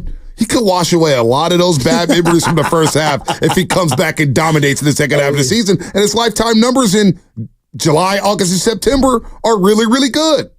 And even if the motivation is get me out of here, I want a new deal. I'm not happy with any of this. Even if I'm not saying that's the case, but he definitely wasn't happy with the way free agency went for him. Mm-hmm. And so he's not blaming the Giants for that, but even if his motivation is, I got to make good on this. If he has a great second half and then good, that benefits the Giants. Good. Yep. So everybody's rooting for him. His teammates like him. He's a good guy. I like him. He's a fun guy to talk to.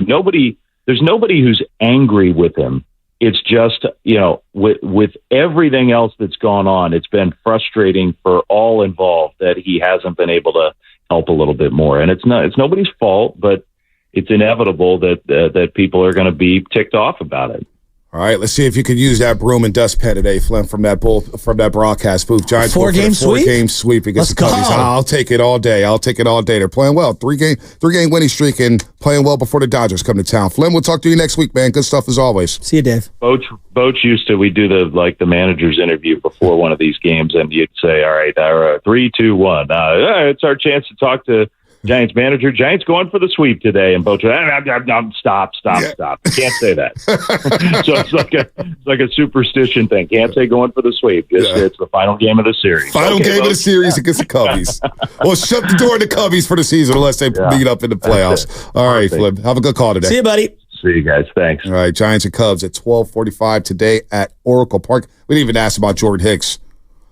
I don't care if the Giants win the game today. And obviously I care if they win or lose, but I need to see Jordan Hicks pitch because the last couple starts have not been good for Jordan Hicks. I'm going to be honest with you. If he goes like 3 and just gets through 3 and there's unscathed and it's the second time through the lineup and he is feeling good about himself, I might just yank him right then and there so he can end it on a good note. No, because it's psychologically he needs a good outing. I believe in that. And that's a part of why I wanted to see him go out there another inning, face one more batter. And let's just take it one step at a time. That happens a lot in baseball. It used to happen a lot more in baseball. Hey, we're going to go one batter at a time here. Hayden Birdsong will stick around if obviously he can continue to contribute. Yeah. But given what they have right now, and the Blake Snell thing, Flem said it without even saying it. It's been a nightmare.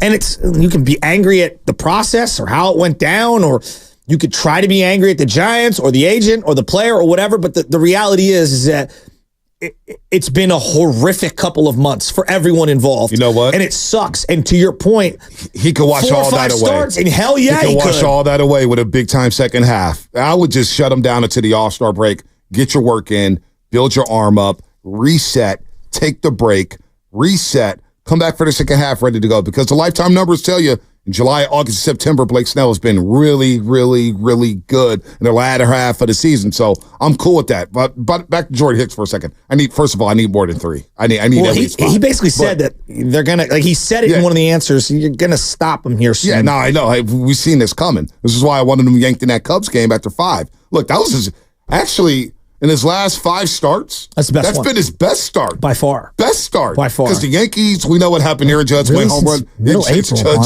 Judge went crazy on him. Arizona, he didn't have a good start when he went 3 2/3, and the Giants had prevented a sweep from Arizona. The Houston game was awful. And then, of course, the St. Louis on Saturday. They tagged him left and right. He couldn't find the plate. He was all over the place. So, again, I worry about him. That's why Hayden Birdsong, if he give you something, now I feel really good about shifting Jordan Hicks to the bullpen. Now I got an elite right-handed arm or right arm back there, and he's going to throw 100 back there in that pen. He will be able to up that velocity if he goes to the bullpen. So I think that's coming sooner rather than later for Jordan Hicks. I wouldn't be surprised if he started the second half of the season in the bullpen. That's where we're at here. If Birdsong could be good as a rookie, give you 5 innings to start, which is what Jordan Hicks is giving you and what Kyle Harrison is giving you anyway, I'm cool with letting Jordan Hicks start the second half of the season in the bullpen, knowing that I have Blake Snell and Robbie Ray in a rotation alongside Logan Webb. I think I do that if I'm the Giants. I just don't know where they're going to get all these innings from. You know, like you started Eric Miller more than you started Blake Snell this year as an opener. It's just at some point, you know, they're going to have to face it. So look, Jordan Hicks has already surpassed. He's at a career high in innings pitched. We're not even in July yet. I mean, but he signed up to be a starter, so they're going to have to figure this out. And then you've got to extend him enough so where next year and the year after that he can go a little deeper. Like, you know, he's 27 years old, right? Good luck. Come on, Good you luck. know. Good luck with that. I know. But here's something I've been thinking long and hard about. Like, one of two things is going to happen. Either the Giants are going to do just enough to stick around, and they're going to justify that they don't need to move anyone, or they can be realistic and they can say to themselves, every team in baseball is looking for pitching. Every team.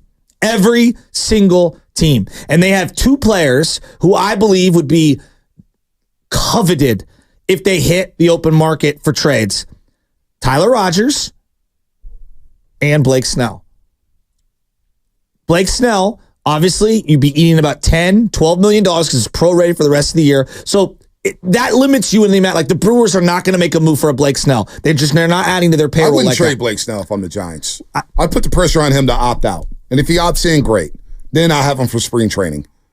But if you're trying to get to the for him, because you surrendered. The reason being is you surrendered a second-round pick to acquire him. No doubt. But Farhan hasn't made great picks, so I don't really care about the pick right now. I care about the innings. I need Blake Snell, even if he's giving me just 5 and he gives up 1 run. The prospects back. I don't know what you're going to get for Blake Snell, knowing that he has an opt out in his deal. Well, anything's better than nothing. Yeah, I can't give up Blake Snell when I'm looking at we're going openers in back-to-back games. Yeah, but I just don't think that again, that's why this is unsustainable. Yeah. And I would sell the pieces. Like right now, Tyler Rogers is very coveted. Look at his outing. He is an all-star caliber reliever. I know you don't want to, not you, but the average fan thinks he stinks. His numbers are incredible. No, people like Tyler Rogers.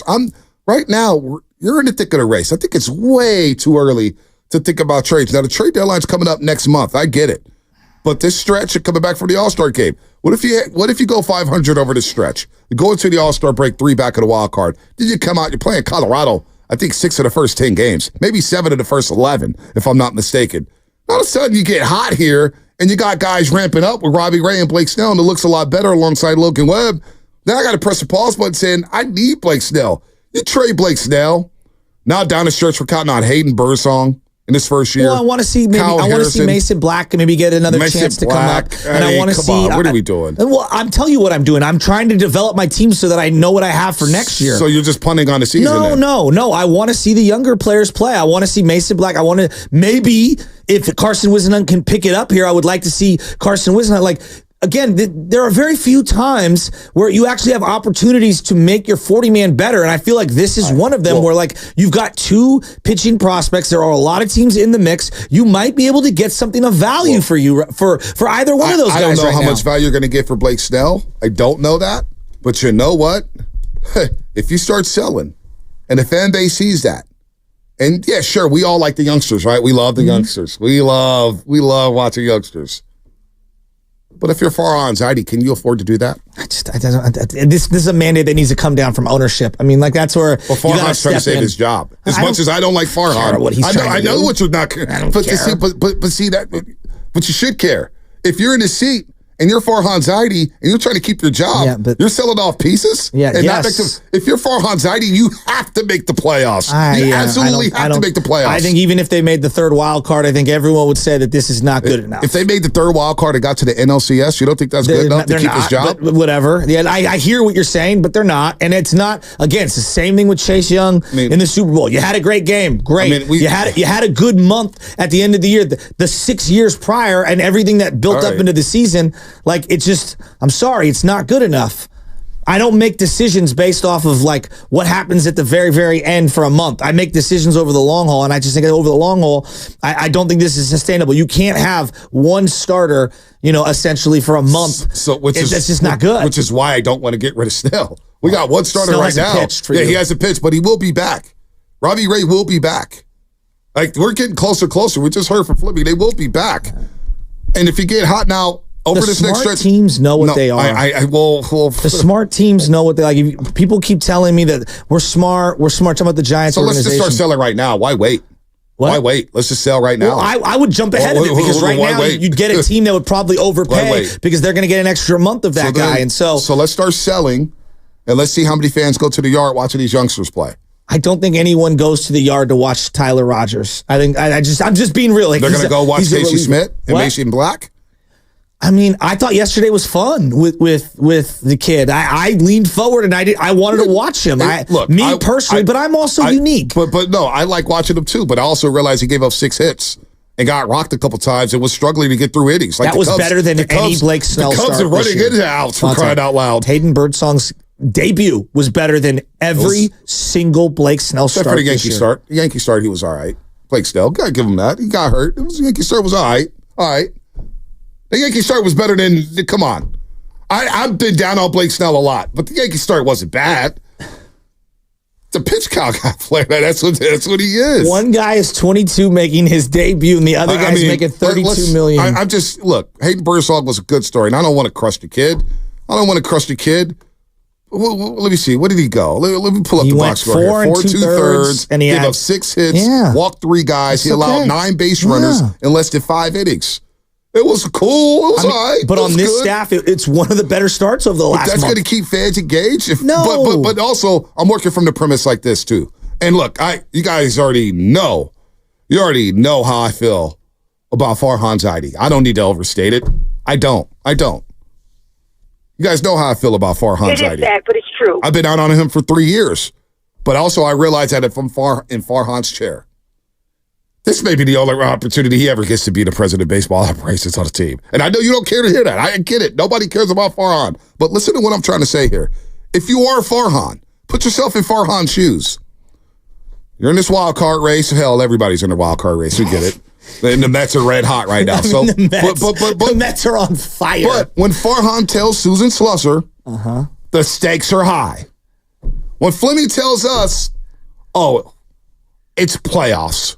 The goal is playoffs, and you better make the playoffs. And when Greg Johnson puts his chest out and goes on Tim Kawakami's podcast and says it is mandatory to make the playoffs, then what do you think Farhan's I'll tell you what I think. If I was owning the team and I was Greg Johnson, I'd walk over to his office. I'm not asking you if you're Greg Johnson. I'm asking you if you're Farhan Zaidi. He works for someone, right? For example, Joe Lacob is working with Dunleavy. If you think Dunleavy is just operating with full autonomy, I don't think that's real. Like, Greg Johnson's, I would walk up and be like, anything you can get for Blake Snell and for Tyler Rogers, go get it. That's what you need to do. You answer to us, right? So that's what I would do in that situation. I don't care about his job security. Greg Johnson's told you he's not doing that. Well, that's why we haven't been successful. I'm asking the question: if you're Farhan Zaidi and you're trying to save your job, you may never get an opportunity like this again. And again, I want to make sure everybody's clear because we always like to twist words here. I'm not a Farhan guy. Bonte Hill, am not a Farhan guy. But I also understand his position as the president of baseball operations. Quote unquote, the stakes are high. Yeah. You cannot sell and just say, I'm going to punt for the future when your ass is going to get fired anyway. Well, why would you care about the future if you're going to get fired anyway? You got to win now. If anything, you got to double down. If anything, you got to double down and try to go buy more guys. Now you're letting the GM tear apart whatever small prospects that he has to go get someone for just for like for dressing up to try to compete for the wild card, that is called reckless business operations. Well, it's funny because it sounds like the Warriors are about to make a reckless move. But they have Steph Curry, and that's completely different. But we've been waiting all this time for the Giants to make a move, and the owner's telling you it's mandatory to make the playoffs. And the GM is telling you that the stakes are high. And the play-by-play announcer is telling you, the goal around here is to make the playoffs. It's got to be playoffs. He's had the opportunity, and now I'm taking that opportunity away from you. I'm looking around at the National League, and I'm thoroughly unimpressed. And you have two assets that are very coveted right now, and you can get something back that can help our team big future. And again, even if it's two prospects who never make the team, you do this. This is what the smart teams do. You sell when you have something that other teams want, and you're not in a position to compete. You just have to be realistic. So let's punt in July. It's not even punting. It's called shrewd business. It's not shrewd business by getting prospects who may never even contribute. Yeah, but losing Tyler Rogers in free agency, losing Tyler Rogers and losing Blake Snell. Resign him. Okay. Resign him. Blake Snell, if he opts out anyway, who cares? Yeah, but you lose the second-round pick that you gave him. That's fine. Forget the second-round pick. Forget the second-round pick. The hell with that. They got 1 million picks in baseball. They got 500,000 rounds in the draft. The second-round pick, what second round? They've had first-round picks who just flamed out. Well, the second-round pick of Gunnar Henderson, he's probably the MVP of the American League right now. Gunnar Henderson, great. Well, you're asking. I'm just, a second-round pick is Kyle Harrison. How many picks have the Giants had? Kyle Harrison, you told me before the show that Kyle Harrison, that Hayden Birdsong looked better than Kyle Harrison has all season. He did. So, But both of them have looked better than Blake Snell. I'm taking Major League all right. They have. Loveman, you want to get in here? No, you guys are handling it. Oh, well, you're about to say something. You seem. Oh no, I'd be honest. I kind of agree with you, Bonte. I don't know if I would move Blake Snell for guys who aren't going to make the roster. But right now, I still would just not move Blake Snell. I would hold him through the trade deadline, and as you said, force him to opt out. And if he doesn't, and then we'll try again next year. If you're Farhan Zaidi and you're selling off, I feel like you're selling off guys to bring in prospects for your replacement. Which even then, I would be okay with that, but. Yeah, I don't know if Farhan would be okay with that. You can't operate like that if you're Farhan Zaidi. You can't. You just can't. Do you at least? I know you don't care about Farhan. I don't.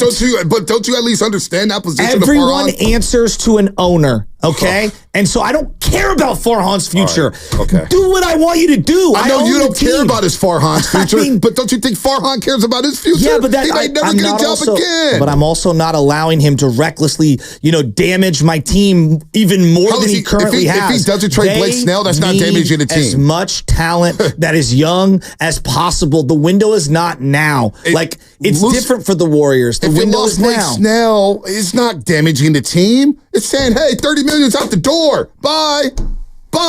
That's money gone.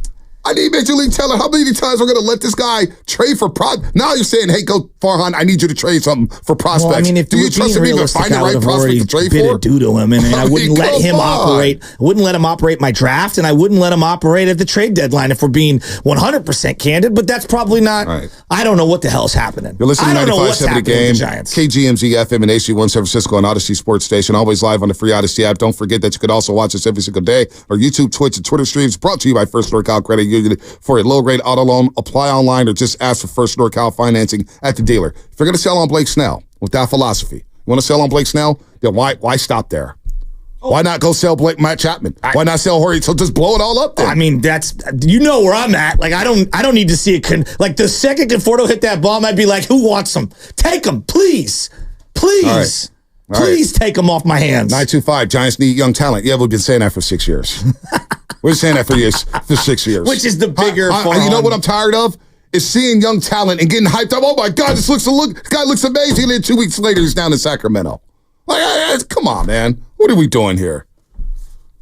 All right, what's coming up in the game? Brought to you by Fremont Bank, celebrating 60 years of full-service banking with no compromises. Marlon Wayne's going to join us. We're going to laugh a little bit. Maybe we'll laugh at the Giants. Maybe we'll laugh at the Warriors. Maybe we'll laugh at the Niners. Maybe we'll just laugh with Marlon Wayne's because we all need a laugh today on a Thursday morning here on the Morning Roast. I'm optimistic, Bonte.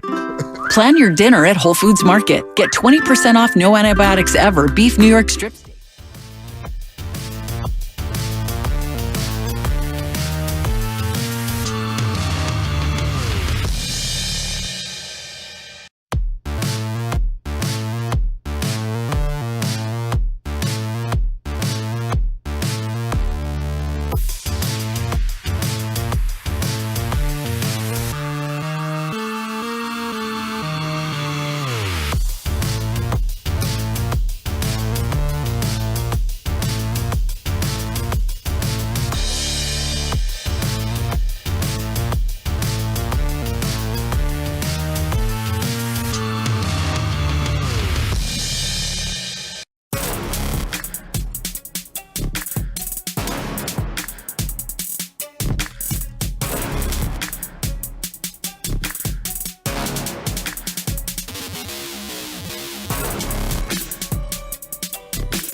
And I was worried. Hey, I got a lot of love for you too, as you know. Come on, man. You got Larry June in the building. You listen to the Morning Roast, and we're doing numbers, man. Good job, Morning Roast. Sock it to me. Hey.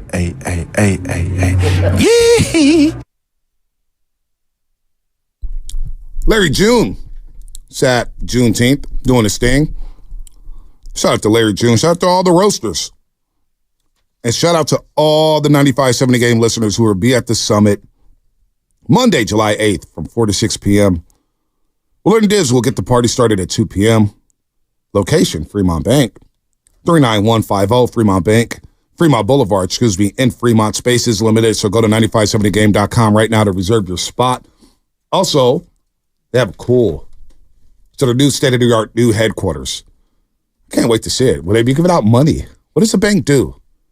What kind of food are we going to have down in Fremont? Money time! Money time! Going a long way. When are we going to get to this side of the bridge, though?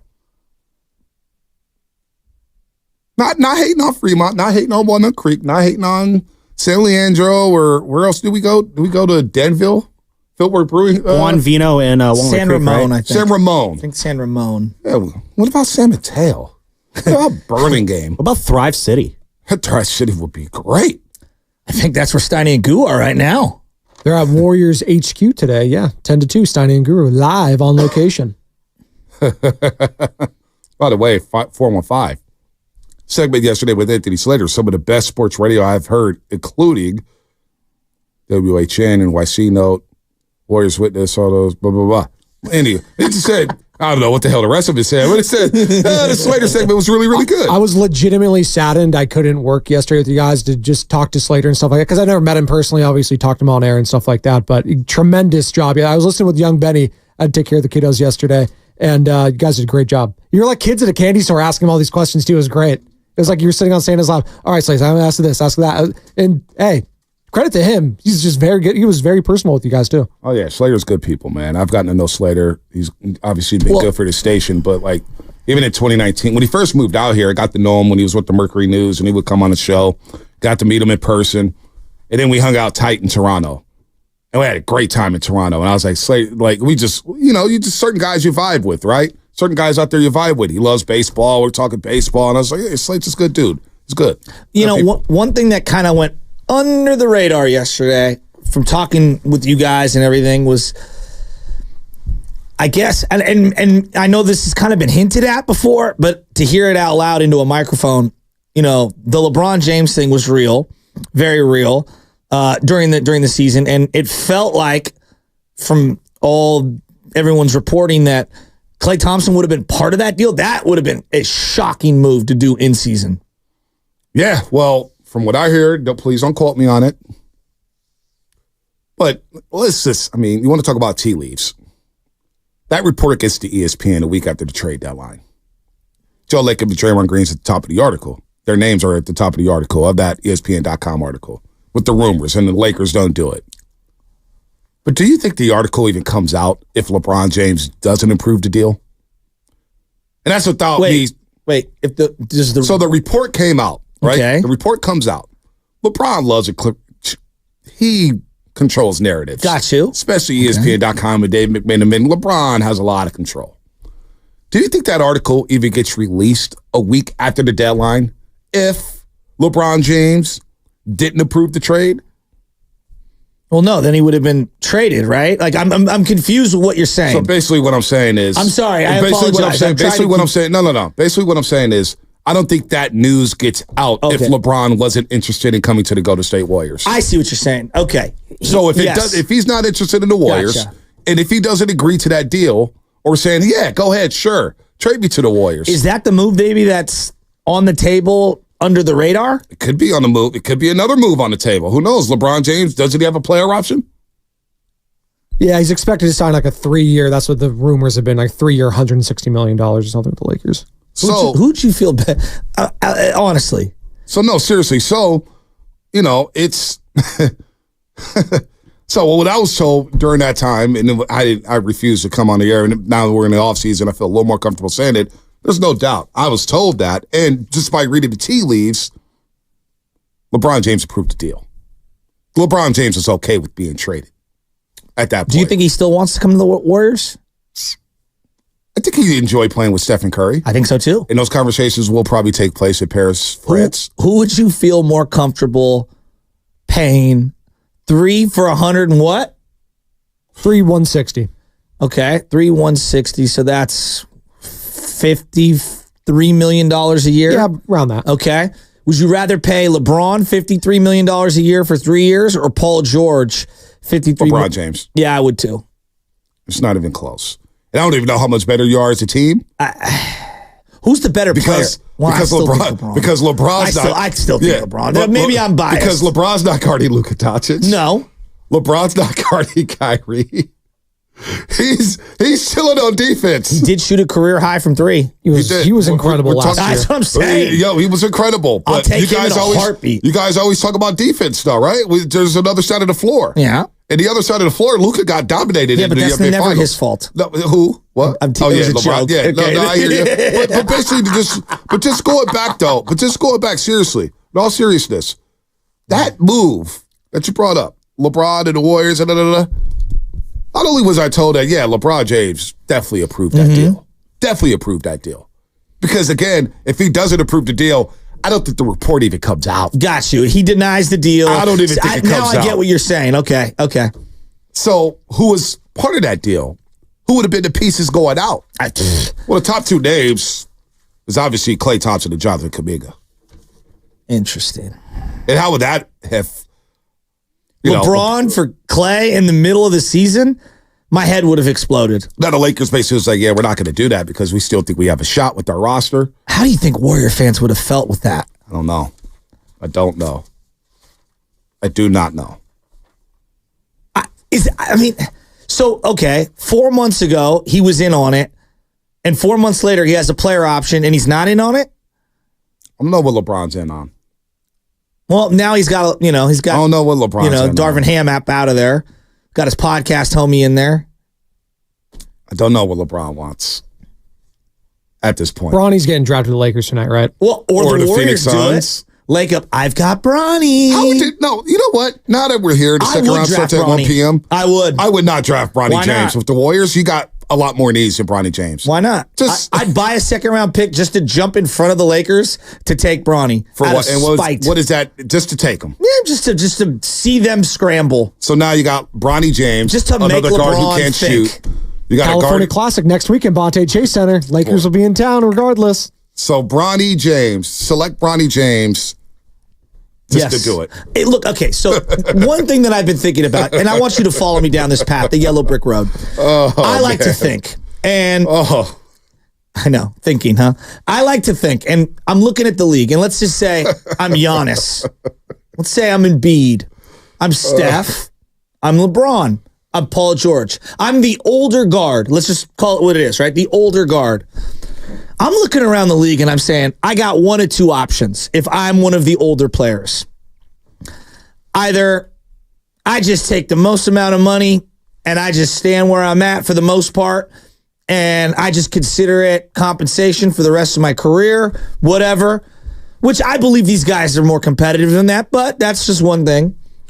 And I pray that my team figures out how to build the team around me, or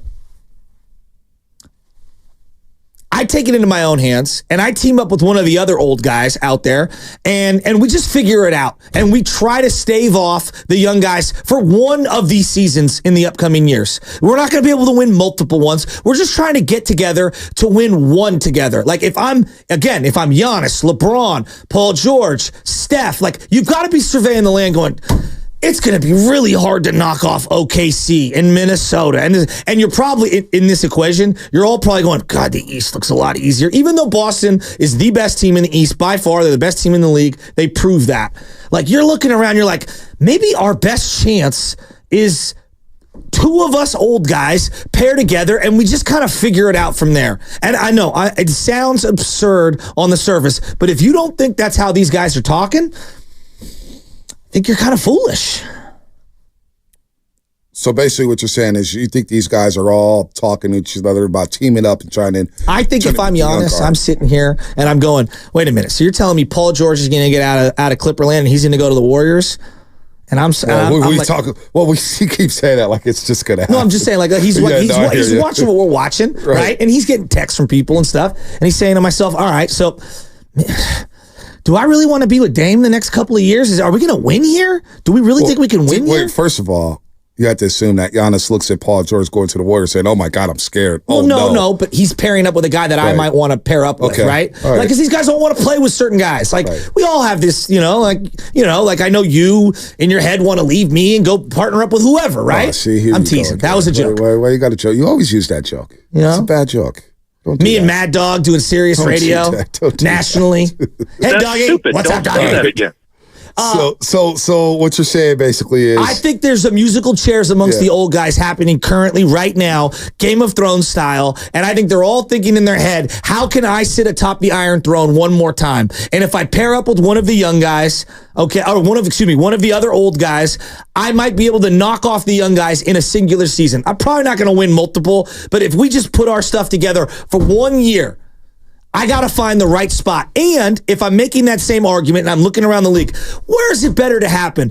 With an owner like Joe Lacob who's willing to dip his toe deep and get the whole leg into the luxury tax water? Or am I going to go into Milwaukee where I'm scared of the repeater tax? Like, I think this is how the old guys are thinking. That's fair. Haven't the Lakers done that, though? With Anthony Davis and LeBron James basically saying we have our two guys, let's build around us. They went into the tax, and they got bounced in the first round. Yeah, but I don't think they went. Yes, they did, and yes, he did that, but it just feels like to me It just sounds like a retirement tour. Well, that sounds like Paul Pierce out in Brooklyn.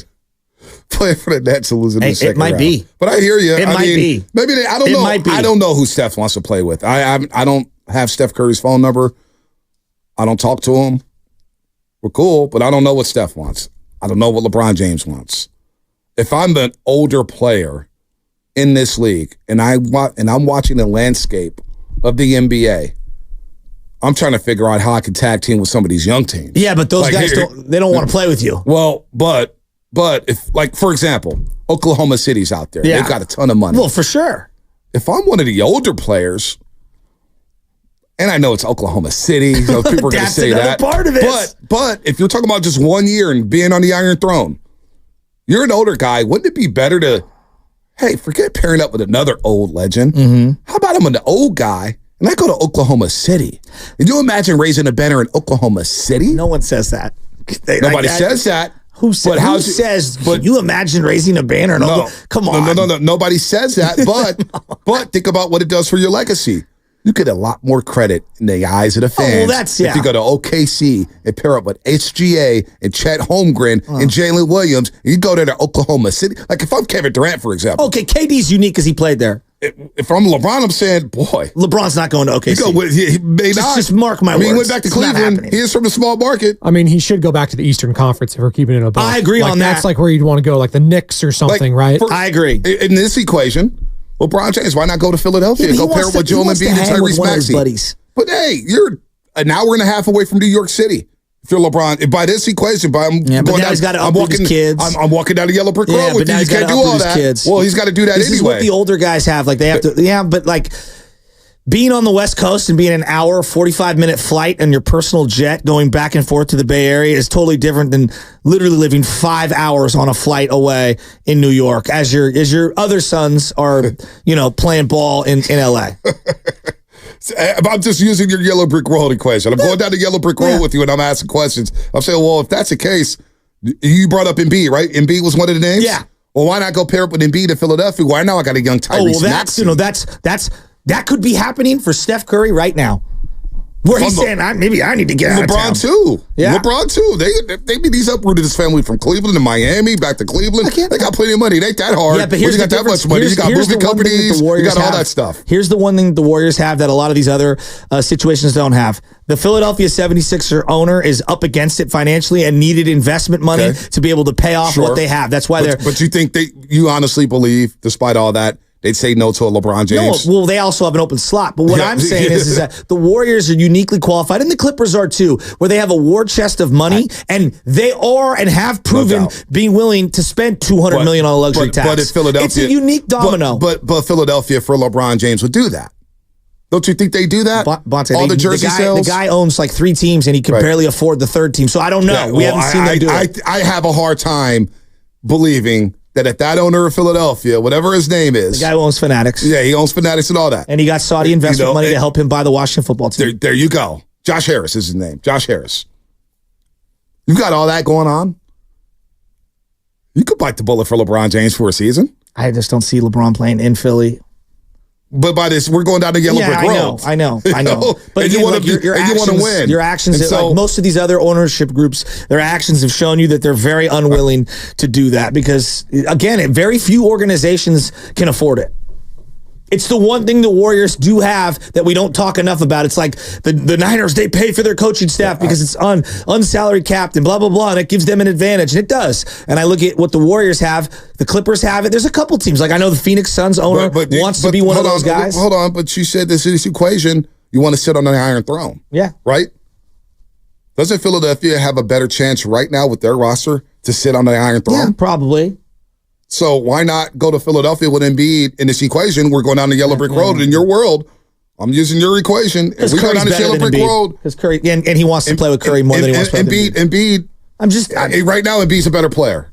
Both sides of the floor, right? Yeah, he's also going back to the injury thing. I mean, but you also have. I mean, but you also and Maxi's good. But you have Maxi's really good. Yeah, I know. Maxi's really good. Yeah, and you're in the Eastern Conference. Yeah, but you can't podcast with Draymond after the game. That's something that the Warriors can provide that no one else can. Zoom exists for a reason. What? Zoom exists for a reason. Yeah, but to do it with your clutch brethren? You could do it. No, you could do the podcast on your own. Next thing you know, Chris Haynes is doing side by side. LeBron was so excited about doing a podcast with Draymond, they've yet to do one together, which Draymond spoke on.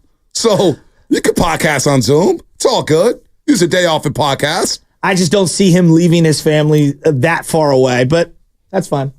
They could move. I mean, Bronny now is going to be in the NBA or in the G League. I'm very interested to see what happens with Bryce. Right, and so to that equation, okay, but why not go to Philadelphia and OKC? I think there's better options for these older guys instead of pairing up together, having a retirement tour, and getting bounced in the first round. There might be, but again, I think there's an allure of playing with Steph Curry. And I would definitely not draft Bronny James if I'm the Golden State Warriors. Not in a position to do it.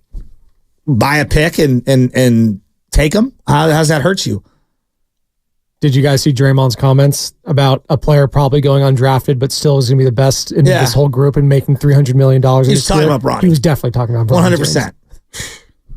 So does drafting Bronny guarantee you LeBron? No. It's just, I just think it's funny. So it doesn't. I just think it's funny. So now we're in the business of being funny. Well, I don't think you drafted Alan Smiley I don't think How Warrior can I take you seriously Warrior fans, with second-round picks? No, well, that was a different time. You want to back. Now you guys are talking about maximizing Steph Curry's window. You're talking about maximizing Steph Curry's window, and you want to draft Bronny James just for, hey, let's laugh. We got Bronny. I think you're taking it a little too serious. You guys want me to name the second-round picks from last year? Please. James Nagy, Amari Bailey, Jalen Wilson, Jalen Pickett, Tristan Vukcevic, Tumani Kamara, Leonard Miller, Ryan Rupert. These feel like fake names. Jalen Clark, Colby Jones, Sidney Sissoko, Jalen Slauson.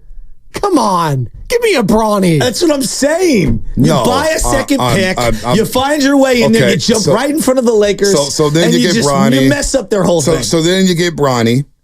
You sell out the California Classic. You get the preseason. It's a cute story. And then you get to the regular season. And now what? Well, now what? It's still a cute story? No. 20 I'm games Jason into the season? Dumas on the floor here interviewing Bronny James at a Santa Cruz Dubs game. That's what we have. I'll go to the boardwalk and go hit it up. Honest to God, I probably would go down there and see him. Oh my God. You could just watch it on TV. Yeah, you could do that too. NBC Sports California. But it's a very intimate stadium. That's real estate phrasing there. Very intimate. Intimate. Very nice little cottage. 888-957-9570. Now we're getting wacky. I do the whole thing tongue in cheek. We really do. This show does get wacky in this segment. I mean, Anthony Slater. Let's bring it back to Klay Thompson because those are more pressing issues. Bronny will be there if Bronny gets drafted. Man, I just what do you want to do? You guys talk. You guys. What's going on? Don't worry. No. What's going on? You guys are having a show within the show. I said, make sure none of that gets clipped and gets put on social because it's going to be totally taken out of context. No. Clip it. Clip it all. Clip it all. Don't worry. Clip this. Part of the reason it has gotten to as icy a point as it has is because what are the Warriors doing right now? They're not dealing with Klay Thompson. They're dealing with trying to get other stuff done. But Klay Thompson knows that. I think there is a part of Klay Thompson, and I would almost even say a large part of Klay Thompson that is internally debating right now, like whether he just wants to leave, regardless of money, years, this, that, and that's part of the story I put out last week was I think bringing that reality a little bit more to the public that I think there's too much of this national perception, outside perception that, oh, maybe he's, looking at a deal that he doesn't really like monies and years wise. And, eventually maybe him and the Warriors will get back together. But both sides, of course, would love for this reunion to happen. That's just not necessarily where it is right now. I do think it's possible it comes back together. There's a lot of conversations that will happen between, now and let's say July 3rd, July 4th, whenever decision time does come. And there's a lot of moves or non-moves that the Warriors need to make that really impact the money and the situation that he would maybe be coming back to. But that was Anthony Slater yesterday when he was live in studio from 8 to 10. Larry Harris, assistant GM and director of player personnel, joined Willard Dibbs yesterday. He discussed the emotions of the Klay Thompson negotiations. It's difficult because there's emotion on both sides, right? I will say this, I think both sides want to find something that can come to a common ground and get an agreement done, but that's what free agency is all about. We really don't know what's going to transpire with it, but I think Steve stated it well, I think Mike stated it well, and we believe in the organization. It comes from Joe as well. We'd like to have Klay back. I mean, there's no question about that. So, but we're here in the next 3 or 4 days. We'll see if something can come about, but we're prepared either way. But obviously our choice is to bring it back. So that's Larry Harris a day after Steve Kerr told Jim Rome that we definitely want Klay back. I don't know about that because I feel like if they wanted Klay back, something would have already got done. Like Malik Monk in Sacramento. It was obvious Sacramento wanted Malik Monk back. They got it done right away. Now the Warriors may want Klay back. Obviously there's a difference of opinion when it comes to the money and the years or whatnot, but it felt like if they really wanted Klay back, he would have been back by now. Are you surprised at maybe his interest league-wide? Because I've been surprised. Everything I read, and it could change. We could find out, flip open the phone tomorrow, and all of a sudden, boom, he gets a multi-year, $20-something million deal elsewhere.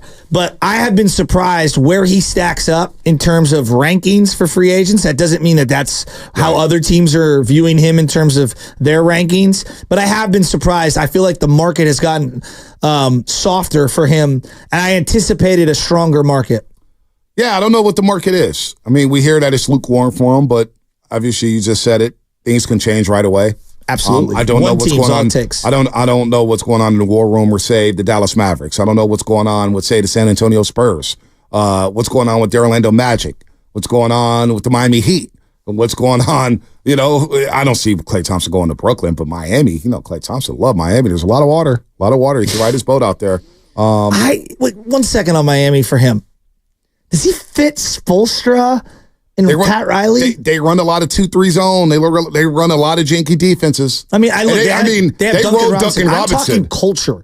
Yeah, absolutely. I think I mean, they're very harsh on their players. They're a militant organization. I mean, Duncan Robinson, you're playing, you're done. But you're playing, you're done. But here's the benefit to that. Knowing who Pat Riley is, who knows him? Michael Thompson, his father. He knows him.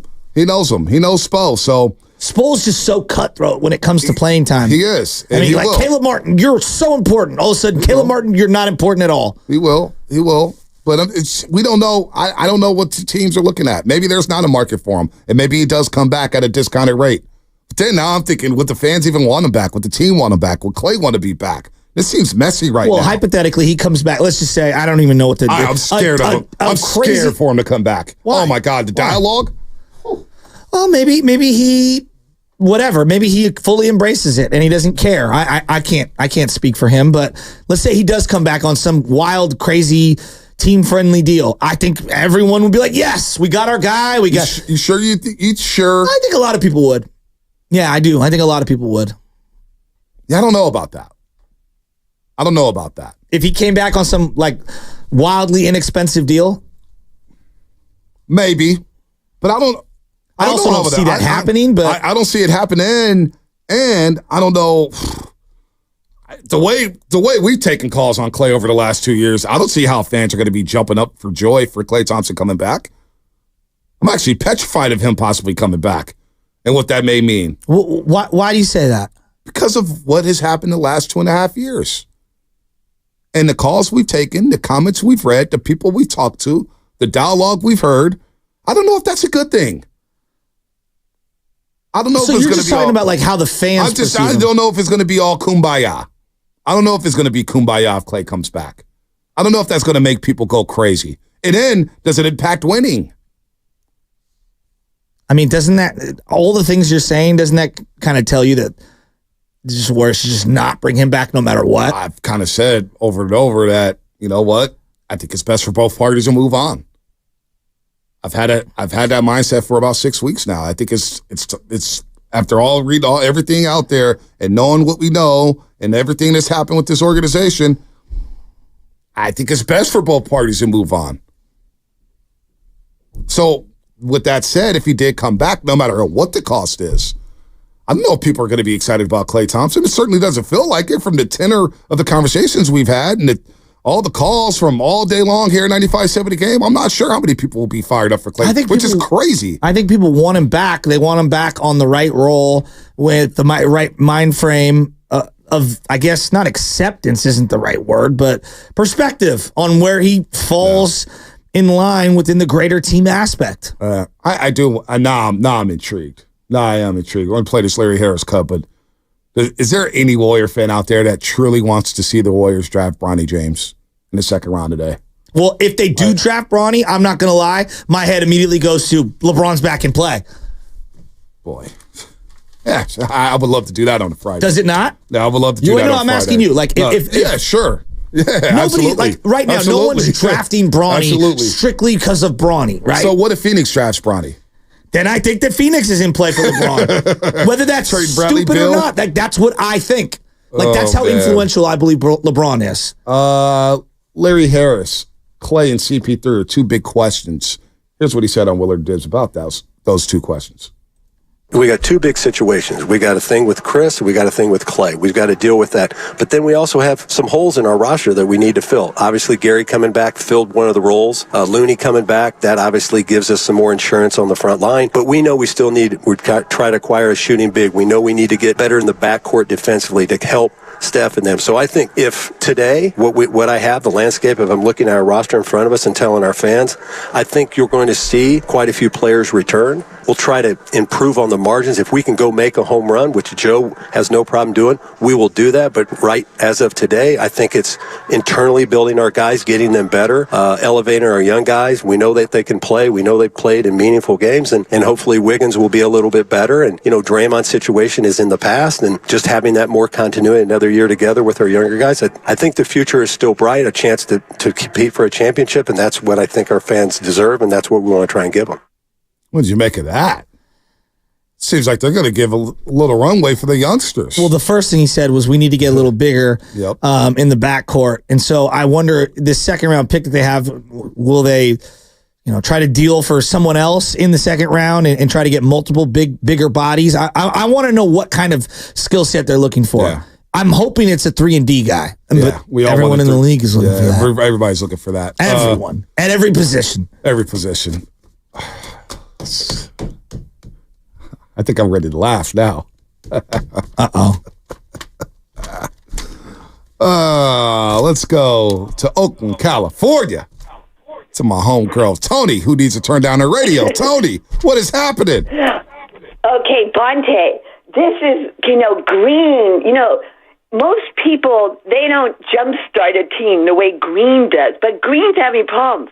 So, Klay, without Green jump-starting him, he ain't going to get it going. You know what I mean? It's like, he doesn't have the C-ball hit ball like Willie Mays, right? Mm-hmm.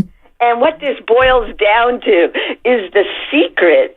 Did you see National Treasure 2? I haven't watched it yet, Tony. That's been on my bucket list. National Treasure 2. I haven't watched it yet. It's on my bucket list. Okay, so he's got to get through Star Wars first. This is a secret to sports. It's Euclid's. You know what is page 47? It's about the Masonic stuff. It's what Sam speaks about Illuminati, right?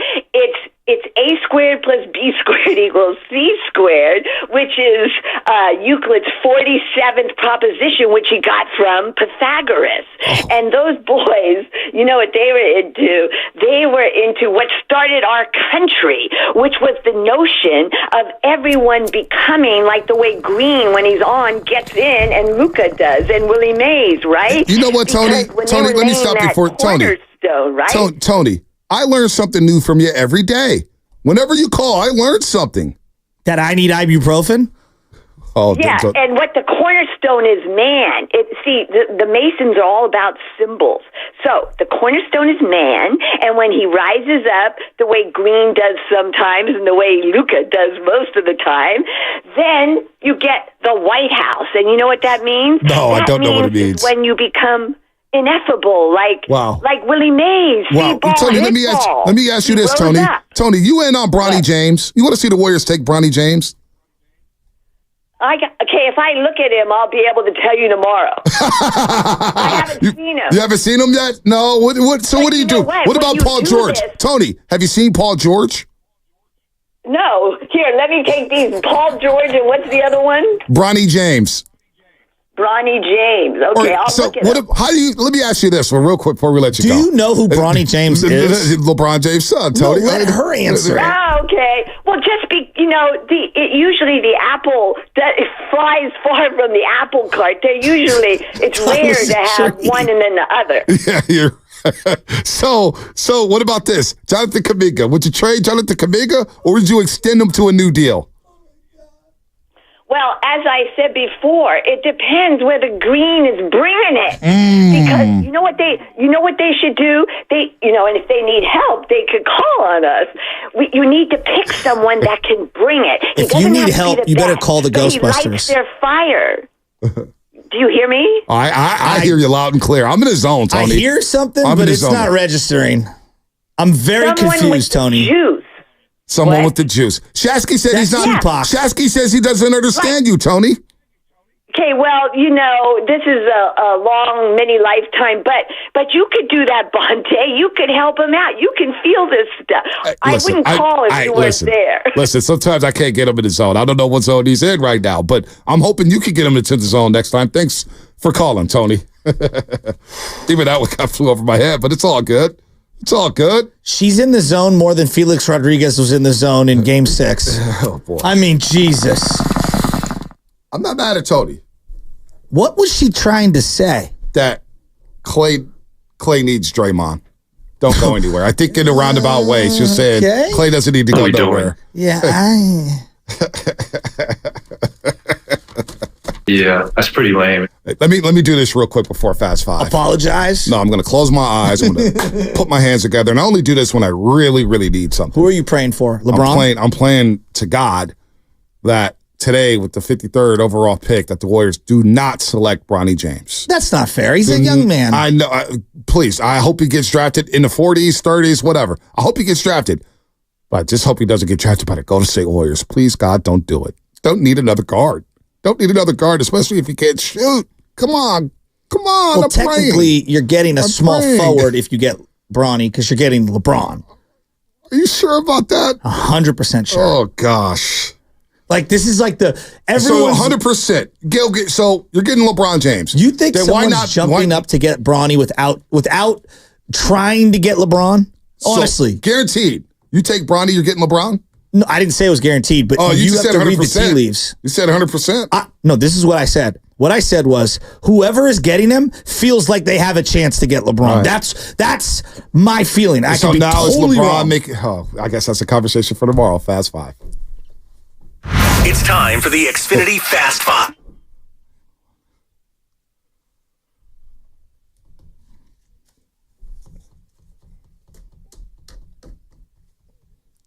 You know, 925. Well, I haven't heard anyone drop Euclid knowledge since junior year of high school in Mr. Chis's geometry class 25 years ago. Thanks, Tony, Joe, and Sam Marone. Yeah, I never heard about it, and I didn't even know about the National Treasure. What was it, National Treasure 2 or something like that? Book of Secrets. Book of Secrets. Great movies. Yeah. LeBron James. Gosh, here we go again. I'm here for chaos, though. That's my final thought. If it's good for business, it's good for me. All right, so my final thought is this. Boy, I thought I didn't know a lot about the MLB draft. I at least knew who the holidays were. There was not one guy that I cared about in the NBA draft yesterday, and I've never felt older, and it's never felt more international, and I knew that was trending that way. To know that France is on par with America in terms of basketball prospects drafted in the first 15 picks, it was shocking to me. Shocking. Maybe I'm alone in that. Maybe I need to pay more attention to our 18U squads internationally. But geez Louise, I got a lot of brushing up to do on this new crop of NBA players. Warrior fans still want Bronny? I mean, LeBron James on the chat roster? is kind of split right now. A lot of people texting in too. The 50-50 it looks like. Like, honestly, second round, name one other person outside of Bronny.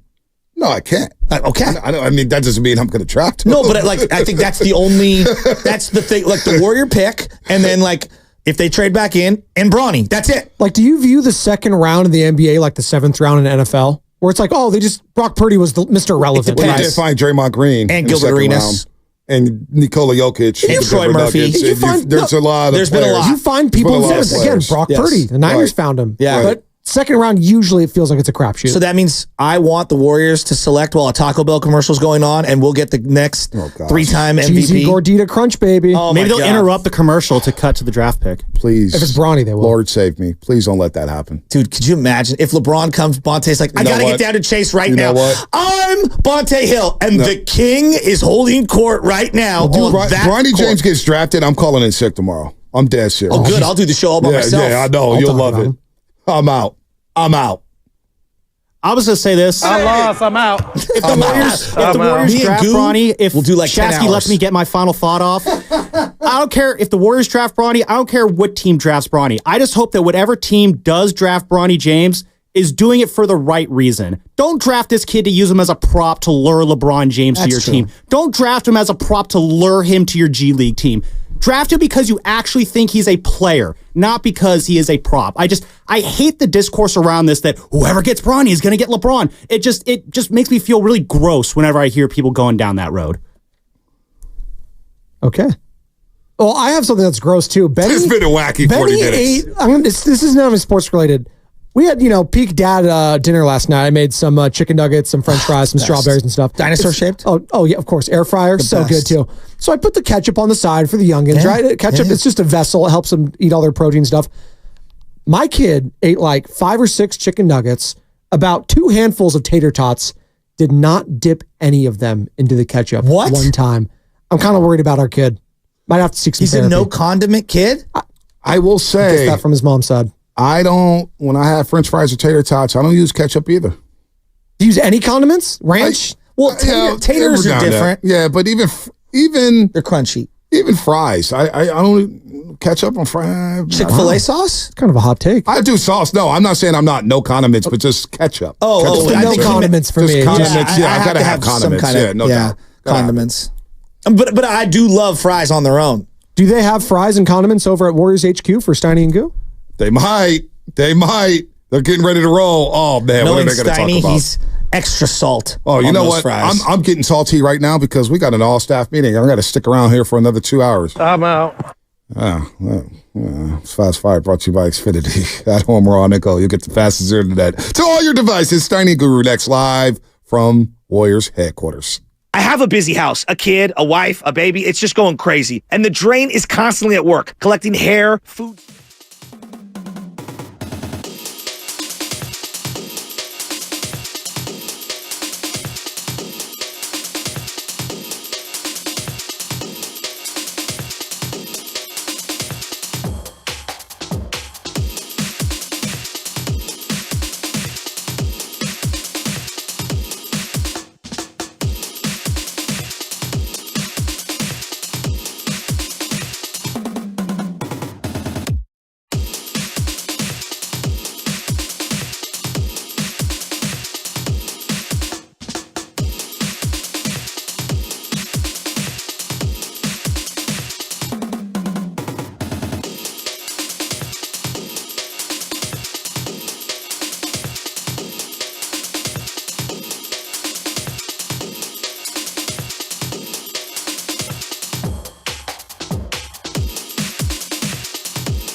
Yay!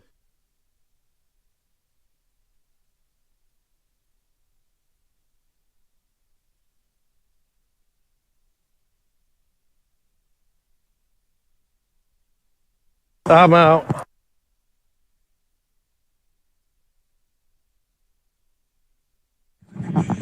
All righty. Good morning, everybody. Matt Steinmetz, Darryl the Guru Johnson, and we are at the Warriors team store adjacent to the Chase Center where the second round of the NBA draft is coming up. Round 1 was last night, Goo. Round 2 today. And the Warriors have the 52nd pick of the NBA draft. And I'm going to let you jump in here, but boy, I know how I'd like to start the show, but go ahead. We'll get to that because you got a new alliance to the Los Angeles. I'll wait. But I'll tell you what. The Warriors have their own issues. Last year was not ideal. We all know that. They did make the playoffs. You cannot mess or jerk around. Shout out Steve Martin. And draft one Bronny James. I'm a roaster, Steiny. I'm hearing people call. We got our own issues. We got to take care of business and try to find a steal. I'm confident, but it can't be Bronny James. It just can't, Steiny. I know you're going to think I'm not telling you the truth, but if Bronny James is available at 52, I'm taking him in a heartbeat. Why? Because there's something there. There's something there with him. It's leverage. It would be leverage. And what would happen? I don't know. But let me throw some names at you. Go ahead. Tamani Kamara, Karla Matkovic, Luka Garza, KJ Martin, Jalen McDaniels, Vince Edwards, Edmund Summers, Joel Bolombe. Those are the last 8 picks at number 52. Man, McDaniels? Wow. That's the McDaniels in Toronto. Yeah. At 52, there are no guarantees. Absolutely no guarantees. I would absolutely entertain that. The Golden State Warriors, for whatever reason, made a call about LeBron James at the All-Star or at the trading deadline last year. I don't see any downside to it. You know what? I love you sharing how you feel, but I guess the narcissist that is King James, he's not leaving L.A. They're going to max him out, probably a 3-year deal, whatever the number is. He's not leaving the Laker uniform, and I just think it would be a bad look if he was tied or hitched his wagon to whoever drafted his son, because it would be a scholarship. So I'm hoping the Warriors, and they've done it probably, their due diligence, and they find a guy or a sleeper, and he can contribute to this team, but LeBron's not coming. I also think I remember Kobe Bryant. Kobe. And the word was Jerry out. West. Do not draft Kobe Bryant. He will not play for your team. He is only going to play for the Lakers. And 12 teams listened, and then the Charlotte Hornets said, you know what, we're drafting Kobe Bryant. And the Lakers were forced to do business with him. Yeah. And then they ended up getting Vlade Divac, the Charlotte Hornets. So, again, I mean, yeah, if there's a player at 52 that they think is Draymond Green or Jokic, that's one thing. But I just think number 52 is just a flat-out roll of the dice. And LeBron James, who does he want to play with? Yeah. And listen, I don't want this team to get older, but if you're talking about LeBron James for a year, I think that's just in a completely different tier than any of the other guys we were talking about. If you put LeBron James on the Golden State Warriors, they become the Bulls again from the 90s and the Warriors again from the Durant era. Oh, my gosh. And so I would absolutely take a stab at it if you're not married to somebody else at 52. And you know what, Stoney? I don't know if you saw the viral video of the James family working out, but LeBron, it's just summer workout. I know you hate those videos, but Bronny was with them. But I was just looking at LeBron like, oh my God, this dude still has it. But I guess I just hitched my wagon to he's going to be in the purple and gold, and that's why I think it's just a pipe dream to think that you could entice him to come even if you drafted his son. But I would be on board if they could get him. Kirk Lacob joining us at 10:30 today. Kirk Lacob, and then Trace Jackson Davis at 1 p.m. So we will have Kirk Lacob he's got to be what, president of basketball operations? VP, vice president of basketball operations. Just know that he's a big boy. And still a player in the Warriors World Tournament, so we'll have some of that discussion. Okay. Yeah. Trace Jackson Davis at 1 o'clock. 1 o'clock. Listen, people think I'm kidding. I'm absolutely not kidding. I mean, I'm also not drafting Bronny James knowing that he stinks. I mean, if the kid's a prospect, it makes sense to me. It just does. You get him here, and you know what? Let the chips fall. Let the chips fall. Well, they failed last year, and again, not to be redundant, it equated to a non-playoff berth. And the Warriors got some issues. They got a chance to add talent, and I don't think he's a talent that can help them, Steiny. So I don't think they're in any position to, take a project. And again, whoever they draft may be that, but I just feel like you're doing it for the wrong reasons. And everything that I watch his game, Steiny, and the commentators talk about him, and even my skinny on him. I don't think he can help. I don't think he's ready to play in the league. You know what? Okay, who you're picking there? Well, exactly. Like nobody knows any of these guys. Like the odds of plucking, you can count on two hands probably in the history of the game of high impact players in the second round. Yeah, right. And look, I bet right now, I'll bet you that the number 52 pick that the Warriors select won't play for the Warriors this upcoming year. I would make that bet. I thought you were going making the team, but that's on the board. Might not make the team. Yeah, exactly. That's not the case. I mean, if you think Bronny James is an NBA player, oh boy, and you think that there could be an added piece of leverage there, why not? I mean, even if the leverage is we're going to move him to the Lakers, okay. What are the Lakers going to give us for Bronny James? Why not? And maybe they 3 behind at 55, right? I mean, yeah, exactly. And then I guess the Celtics are 54? Oh, man. Celtics are 54. Anyway, 888-957-9570 if you want to jump in before Kirk Lacob joins us at 10:30. And a lot of stuff's going on around the league, Goo, and I think the next day or two, we just had Raymond Ritter up here, the president of communications for the Golden State Warriors, and he brought up he was positive about the outlet. There's a surprise. So anyway, he was saying that one of the great things about NBA and the free agency is there's so much that happens in this 2-week period. It's just great. Lot of news going on. By the way, what else happened? Oh, Chris Paul. That's the next decision the Warriors have, and they got to make it tomorrow. They've got to figure out what to do with Chris Paul. Are they going to guarantee his $30 million next year, or are they going to try to extend that date into free agency so they possibly could use him as a chip? Yeah, that's what I'm hoping happens. What if I told you? I think there's a chance that they're just going to, at this point, they're just going to guarantee his $30 million. If he doesn't push the deadline back, I think they're going to guarantee his $30 million to at least preserve the right to trade him down the line, even if it's at the trade deadline. But I didn't think he was going to be around. Yeah, I think he might be. I think it's possible. Not a Warrior. Yes. Oh, no, Stoney. I think that ship has sailed. Chris Paul, I could name 5 teams off the cusp right now, one in San Antonio that need him to start. A team that he just left, the Phoenix Suns, if they could reunite. I think so. Why would if the San Antonio Spurs have interest in Chris Paul, why would you just waive him and make him a free agent?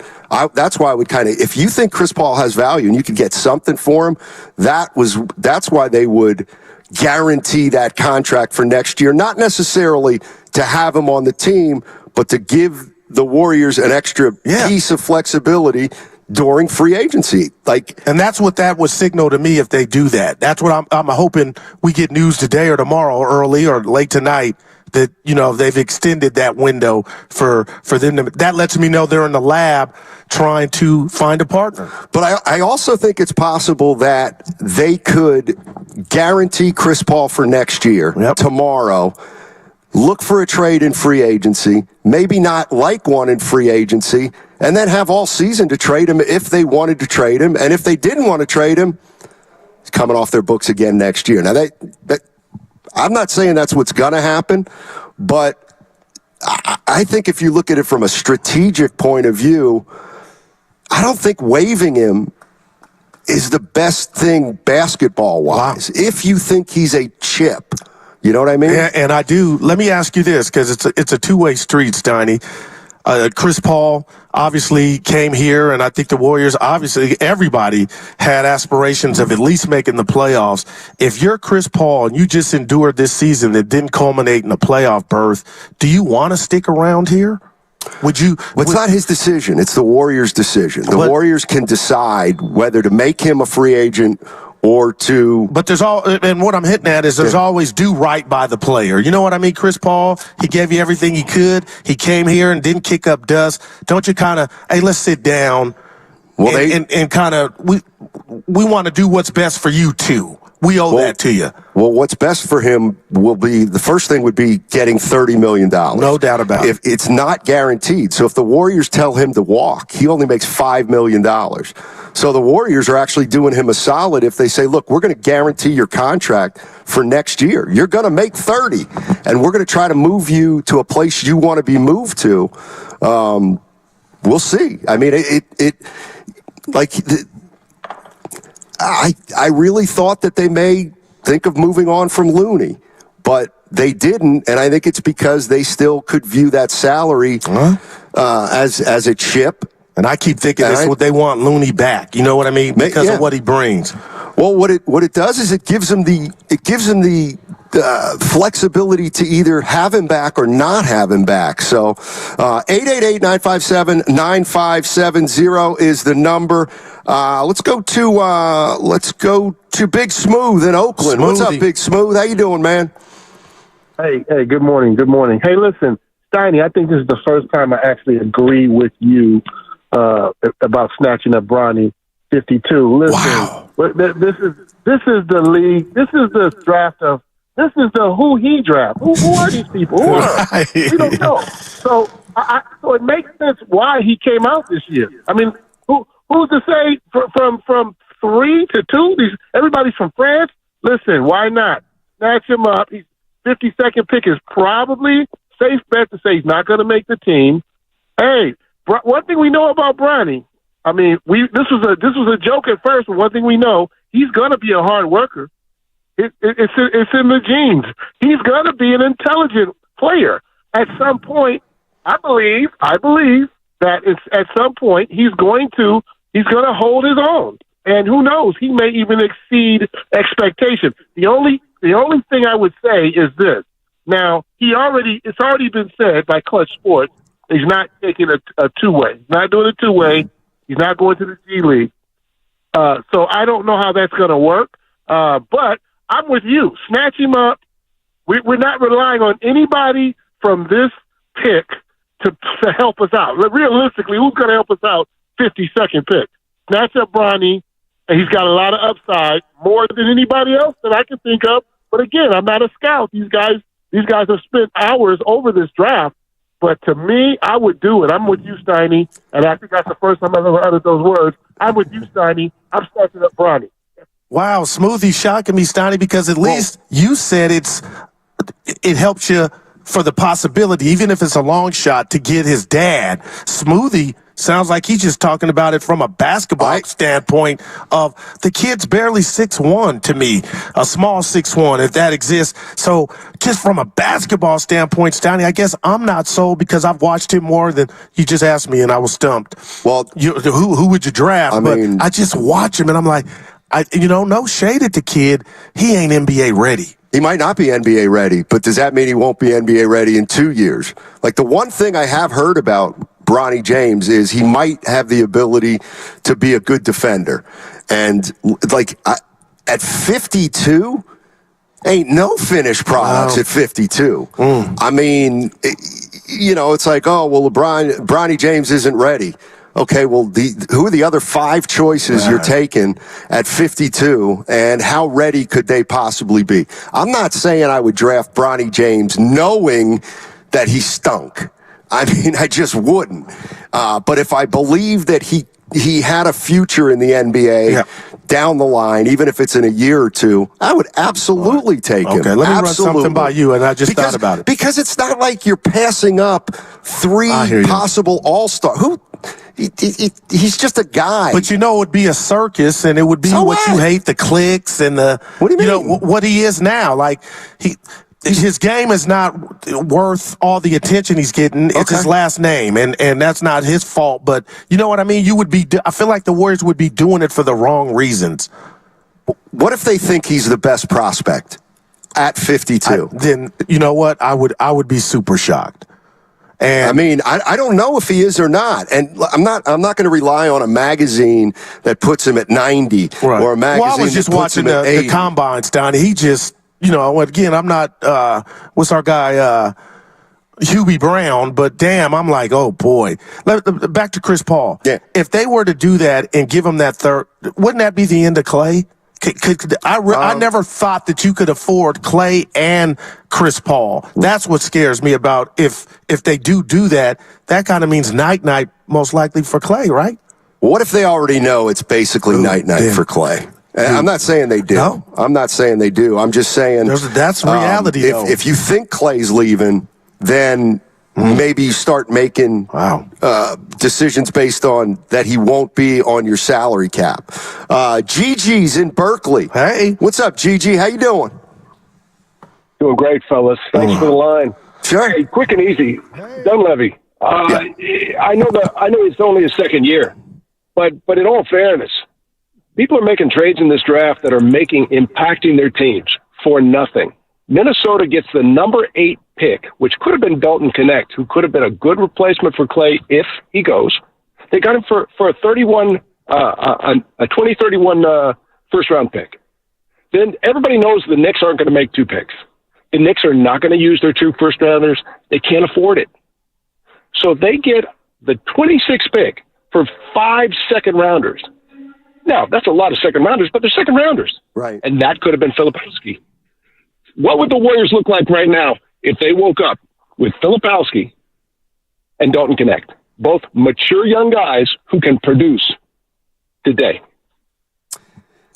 I think it's a fair question, but I also think the fact that they weren't active in the first round maybe tells you 2 things. Man. One is they're not interested in that direction, and then the second one would be they might not like those guys. No doubt about it.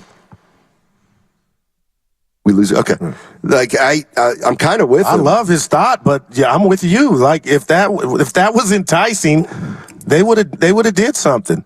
Dalton, I mean, you guys, I know what you're going to do. I'm waiting for your Lakers shirts, but Donnie might have one. It's not going to happen. That's your guy. Okay. As soon as he scores 14, Evan, we're going to be on the vine. Connect. See, you guys. Come on, man. There's an evaluation of a player that goes on over time, okay? So I see Knecht, and because I have a basketball eye, I say, okay, that guy can play. All right, I was before everybody else, which is natural. But anyway, I see Knecht play early, and I'm saying, this guy's pretty good. Then I watch him all season. I'm like, well, he's pretty good, but he's not the second coming of Pete Maravich. You were critical. I mean, I can tell you all about his game. He's not the greatest shooter. He's streaky. But he may be one of the most talented dudes in this week draft. I think he's got the ability to be a pretty good defender. I think he doesn't make decisions quickly enough. But the reality is, I mean, maybe he's just a rotation guy in the NBA. He caught my eye. He's big. He is old. He's 24, which is old. That's probably why he fell to 17, and that's what always happens because people or teams still are infatuated with youth. I'll tell you, Evan, and the listeners, along with Tim Jordan, my biggest takeaway last night, Donnie, not to state the obvious, but the league's going global. I mean, they are coming. They're coming fast from all over. And you saw the 2 top picks. Like, I don't know if this is our game anymore. I mean, it's everybody's game. Yeah. You know what I mean? But it's more global now than it's ever been. Oh, no doubt about it. Yeah, this is it's incredible. The YouTube chat. I mean, Knecht's older than Kuminga. I mean, he might be Bron. I mean, he's been. How long do you think you're going to use that? That's my third time this morning. Right. It's retired. Right. Yeah. Okay. It's yeah. Never let good material go to waste. I mean, there's no doubt though. The two stories of the draft are rivals of the Warriors. The Lakers, they do get Knecht and they get a player ready made. I think they're getting Bronny. I don't think the Warriors are drafted. I think he's going to get drafted by the Lakers. Wouldn't that make all the sense in the world? No, I think the team that won in the draft was the Minnesota Timberwolves. Getting my guy Dillingham from Kentucky. My guy. Oh, man. I mean, this team is loaded. They may have drafted a backcourt player as dynamic as Ant Edwards. Well, Evan said Calipari said he reminded him of Allen Iverson. Oh, he's better than Iverson.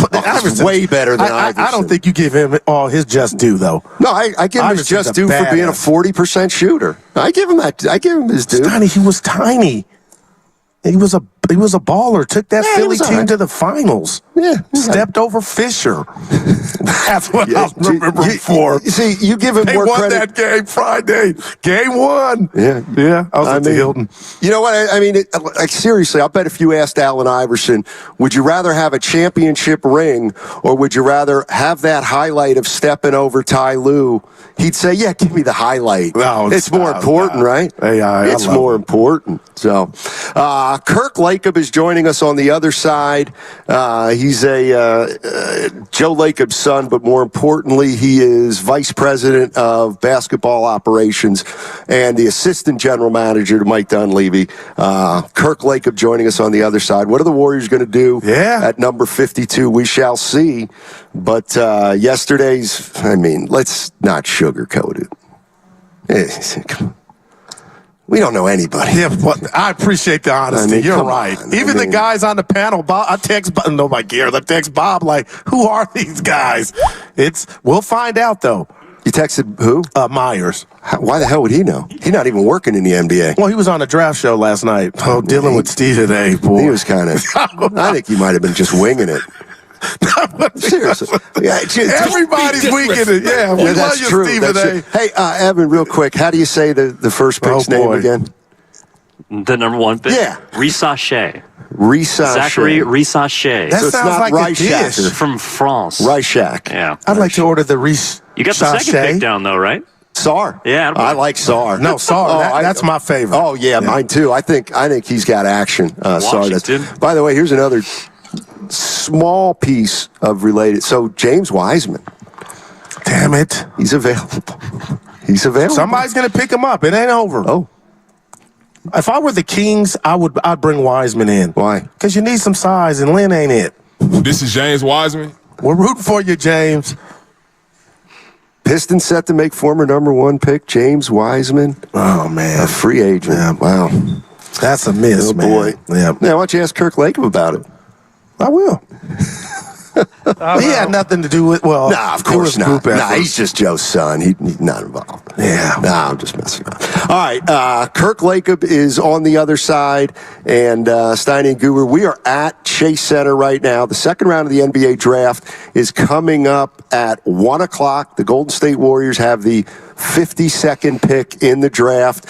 Who are they going to take? I guarantee you, it most likely will be somebody you've never heard of. But what if it is? What if it's Bronny James?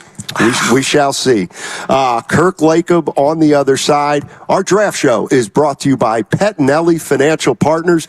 Their people, process, and passion inspire them to holistically serve their client families.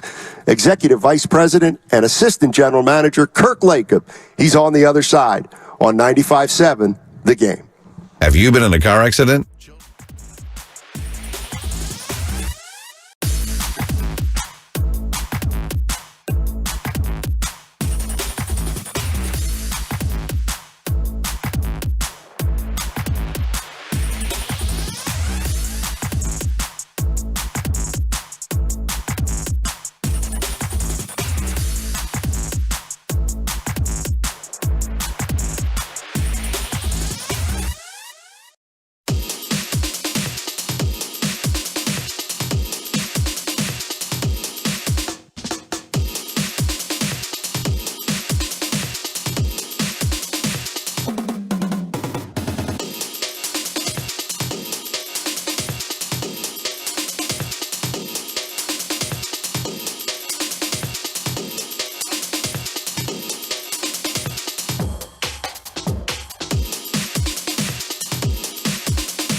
Dude, I just busted in his office this morning. The door was closed. It was all bad.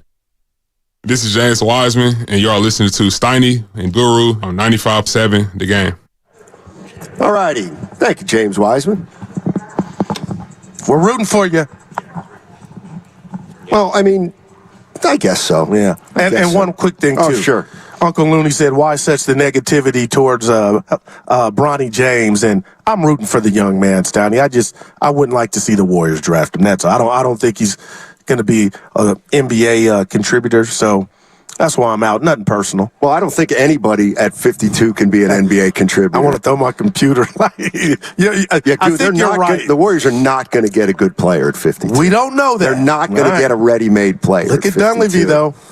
Well, I mean, he's odds and TJD. He's off to a good start, no doubt about it. I mean, I'll just be honest with you. From a media standpoint, it would be a circus. All things being equal, I'd love for the Warriors to draft Bronny James. That'd be fun. That'd be fun. What would be fun about? I'm gonna be you. What would be fun about it? Checking him out, seeing if he's got a chance, and the circus around it. See, I don't think it would be a circus for a long period of time.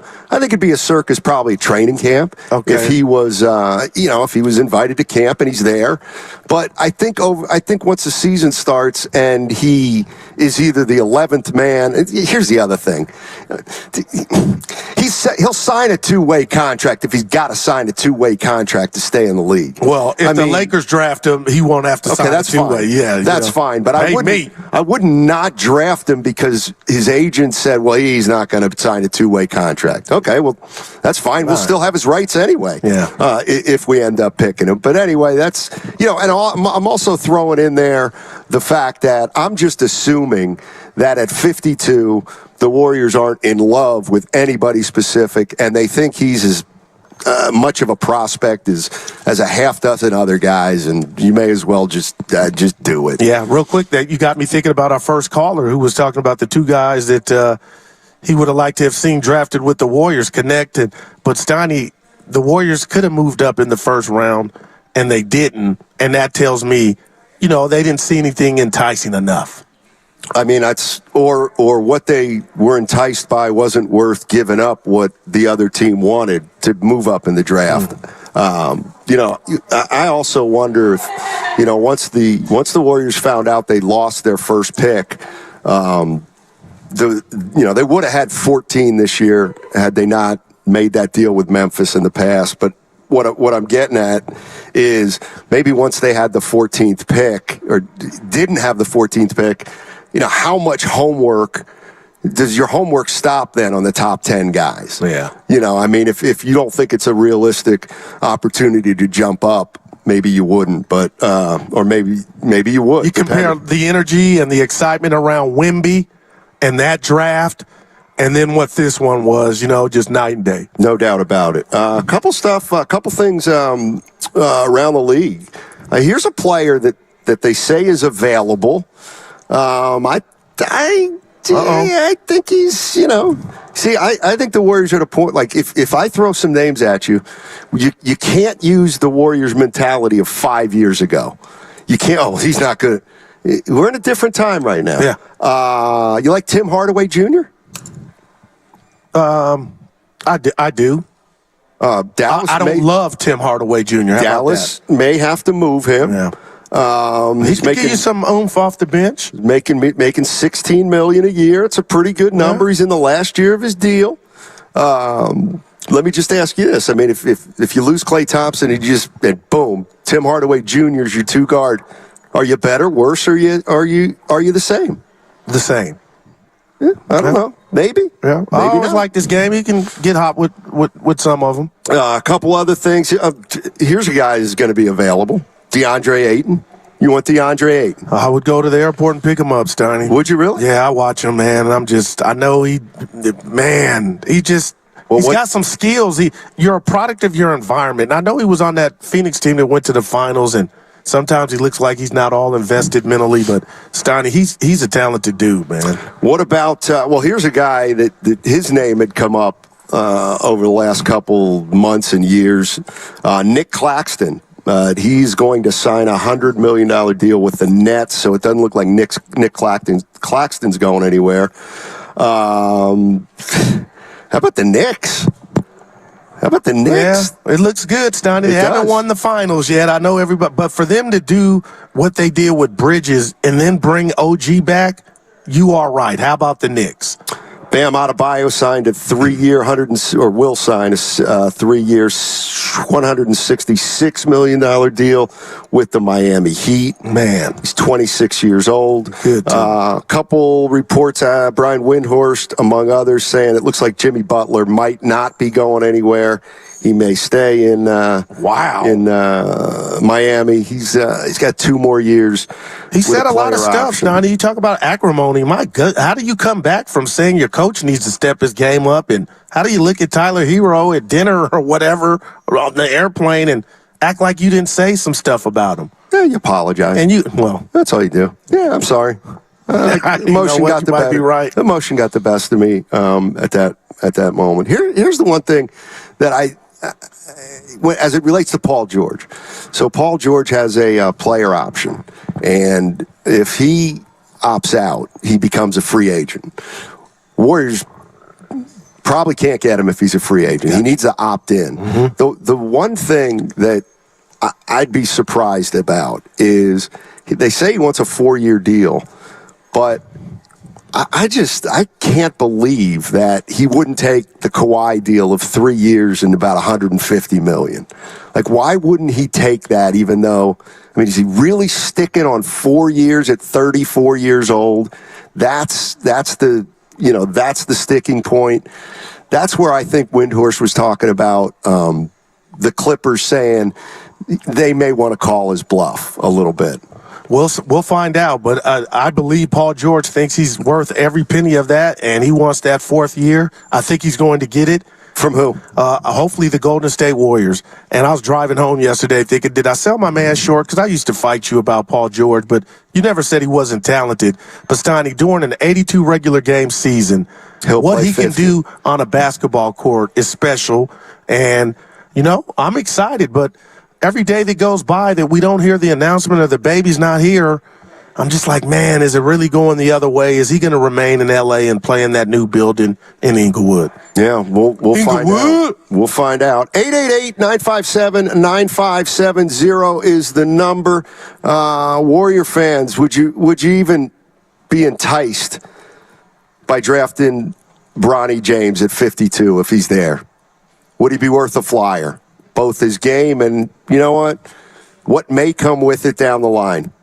I would draft him in a heartbeat if I thought he was as good as any other prospect, and I wasn't. So you're saying there's nothing to lose, basically, dude? If the I ain't all the way there, I'm coming around. If the Warriors have a draft board, and right now at 52, there's 7 names on there, and Bronny's one of them. Maybe it's not. Maybe he's not. But if it is, sure, why not? I'd do it in a heartbeat. 888-957-9570 is the number. Let's go to Mike. Mike is in Santa Clara. What's up, Mike? How you doing? Hey, good morning, gentlemen. How are you doing today? Doing well. Good.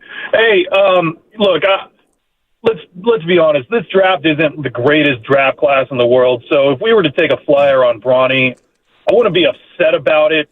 I'm trying to look at the silver lining through it. Is if we were to draft Bronny, he's already getting the tutelage from one of the goats of the game and his dad.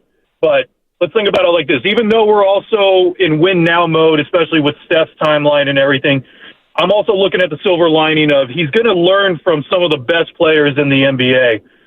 Steph, he can help out with just being with the shooting. Draymond with his defense. CP3, if CP3 is still with the team for some reason, he's going to learn how to be a floor manager through him. So I'm just kind of looking at the silver lining through all of it on that, just seeing that he's going to learn from some of the best that ever played the game. And honestly, if we also were somehow to make it work and get Ayton, I would love to get that. But, that's a wishful thought at that point. Thanks, guys. Yeah. Appreciate the call. I mean, the other thing is, I'm sorry, but the stakes are low at 52. They're not going to get a player at 52 for the most part. I mean, for goodness sake, they drafted James Wiseman at 2. He can't be worse than James Wiseman at 52.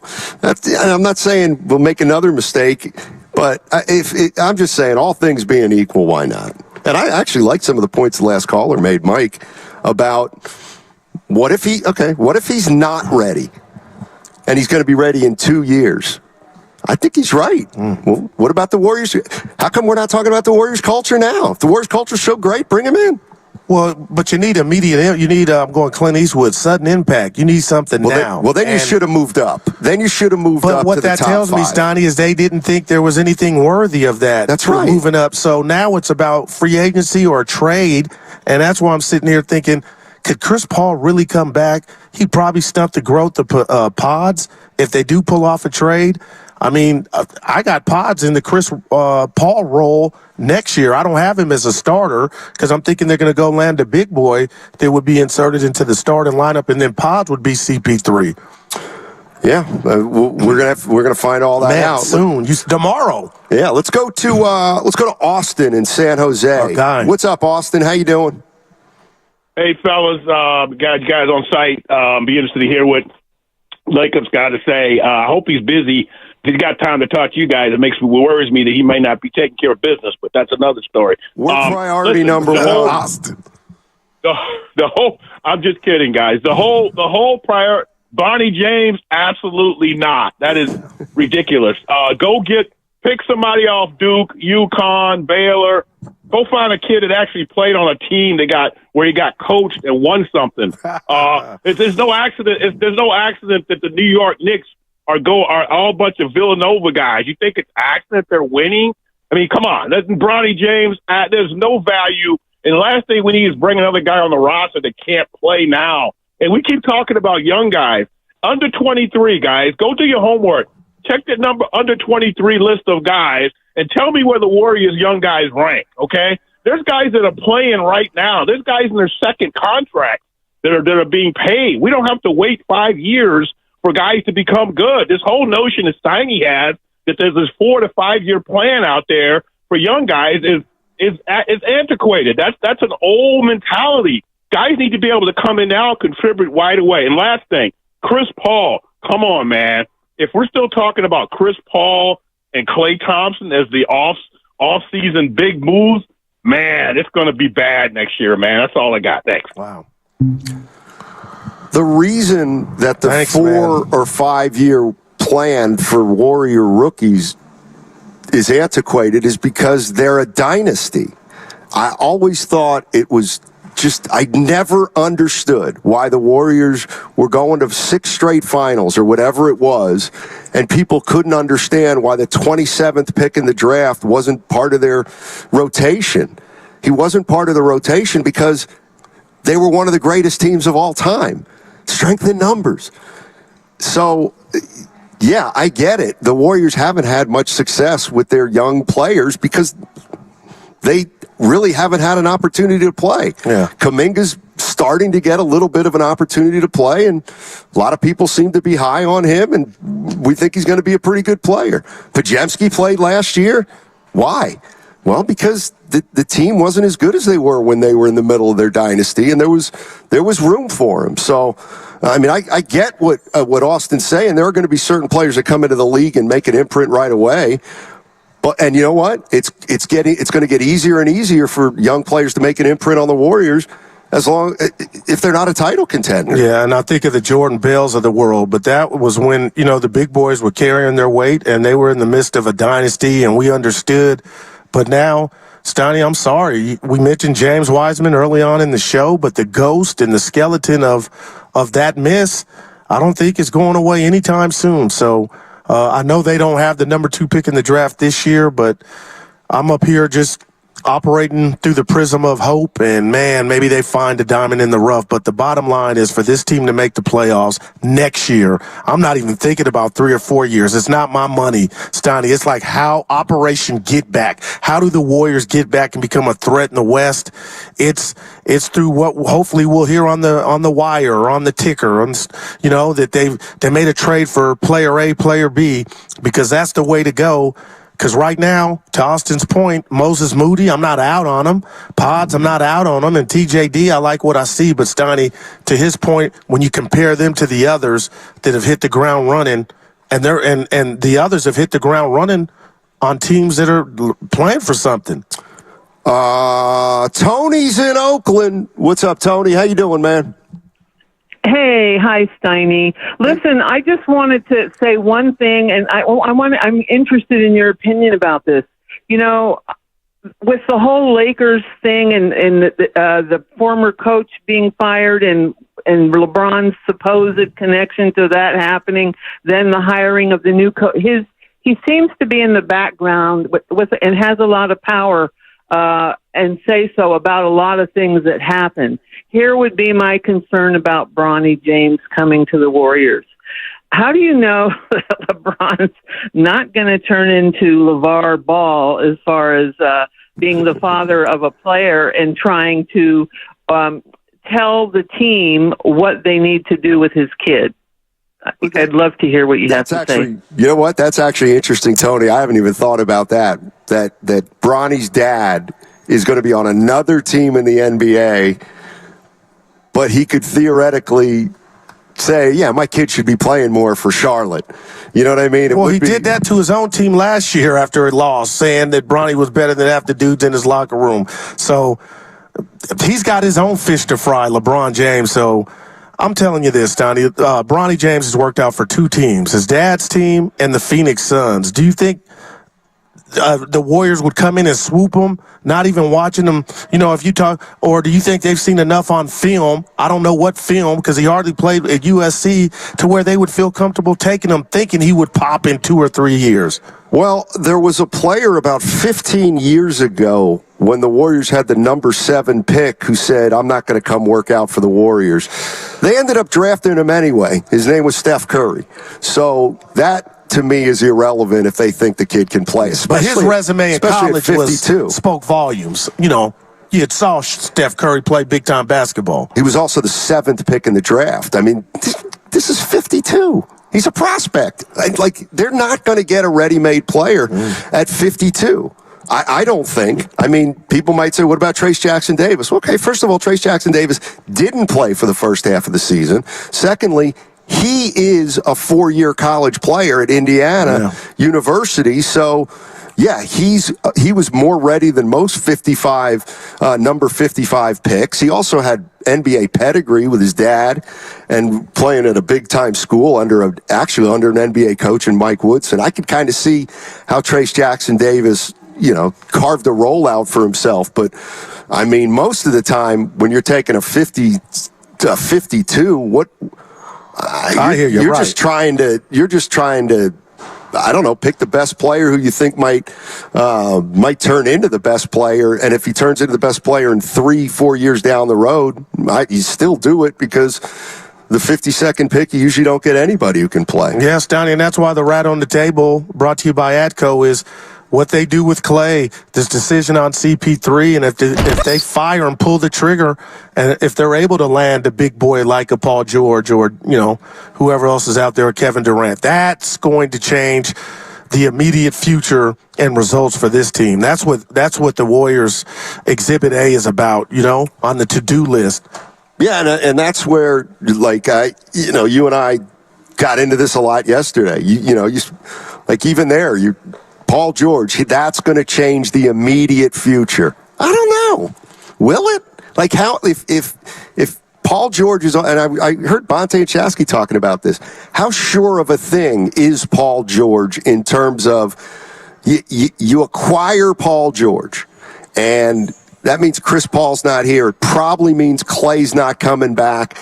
We're okay. I don't know about Kuminga. I would assume it's going to be hard to hold on to Kuminga, because you're going to have to pay him too this offseason. So, listen, I don't dislike Paul George at all. I'm not crazy about how old he is. I'm not crazy at all about giving him 4 years. But, okay, let's take a look at the basketball part of it. There we go. How much better are they with Paul George and without Chris Paul and Klay Thompson? I think a hell of a lot better. Do you? Yeah, I really do. I'm not so sure. And Paul George being around Dre and Steph and Steve Kerr and just, this Warrior magic that's helped them so much during the last decade, I think that will help Paul George become a better basketball player. Not, I can go around my back or win 360 windmill dunk, but the IQ part of it. Like that's what excites me. And I can't bury the lead. Raymond Ritter, and I know he was employed by the team. We had the great Fitz on last week, and he went on. If the Warriors didn't have Paul George and they just basically ran it back and Draymond was available, Raymond Ritter did the same thing, Steiny, and I didn't think he had pom-poms. I think he really felt like if Draymond Green had been readily available and they won, 6 more games, everything could have changed. And that's without them making this big move. But, I'm in camp number 1. Go get one of those guys. But if you don't, I'm not going to sit here and look at you, partner, and say, they got no chance because they're a 10th seed, probably going to be 11th or 12th. I don't feel that. I don't want to go that way. I don't want to go. I don't want to I feel like that's devising a strategy on hope. But maybe they won't be able to make any significant moves, and they're going to have to take the team that they can do the best with. But isn't that still hope in regard to the youngsters popping and growing and being able to contribute more? Doesn't that still fall under, hope? I've been clear. They're at the end of a dynasty. There are no good choices. But I'm realistic enough to appreciate that, it's going to be virtually impossible to keep this team on top for the next 3 or 4 years as Steph Curry begins to age even further. I'm more realistic about it, I think, than most people. And what's scary, Sonny, not to interrupt you, is they're not on top if you go off of last season. Yeah. Hey, listen, we're having the Warriors Offseason Summit on July 8th, 95.7 The Game. The Warriors Offseason Summit with all the hosts, Monday, July 8th from 4 to 6 p.m. Willard and Dibbs get the party started at 2.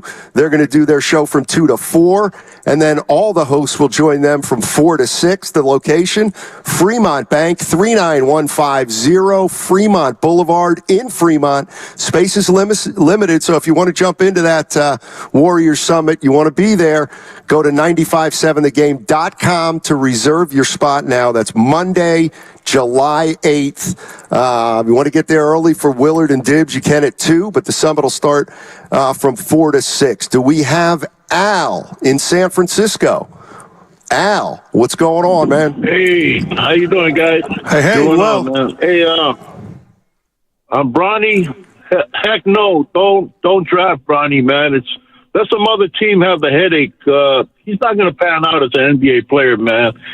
First of all, he's not, he might be, have his dad's genes, but he doesn't have the mentality and the knowledge like his dad. And, LeBron is what, 6'9", 6'10", 6'8", but this kid is only not even 6'1", I don't think. Yeah. So pass on Bronny, get somebody else in the draft that might help out as a good rebounder.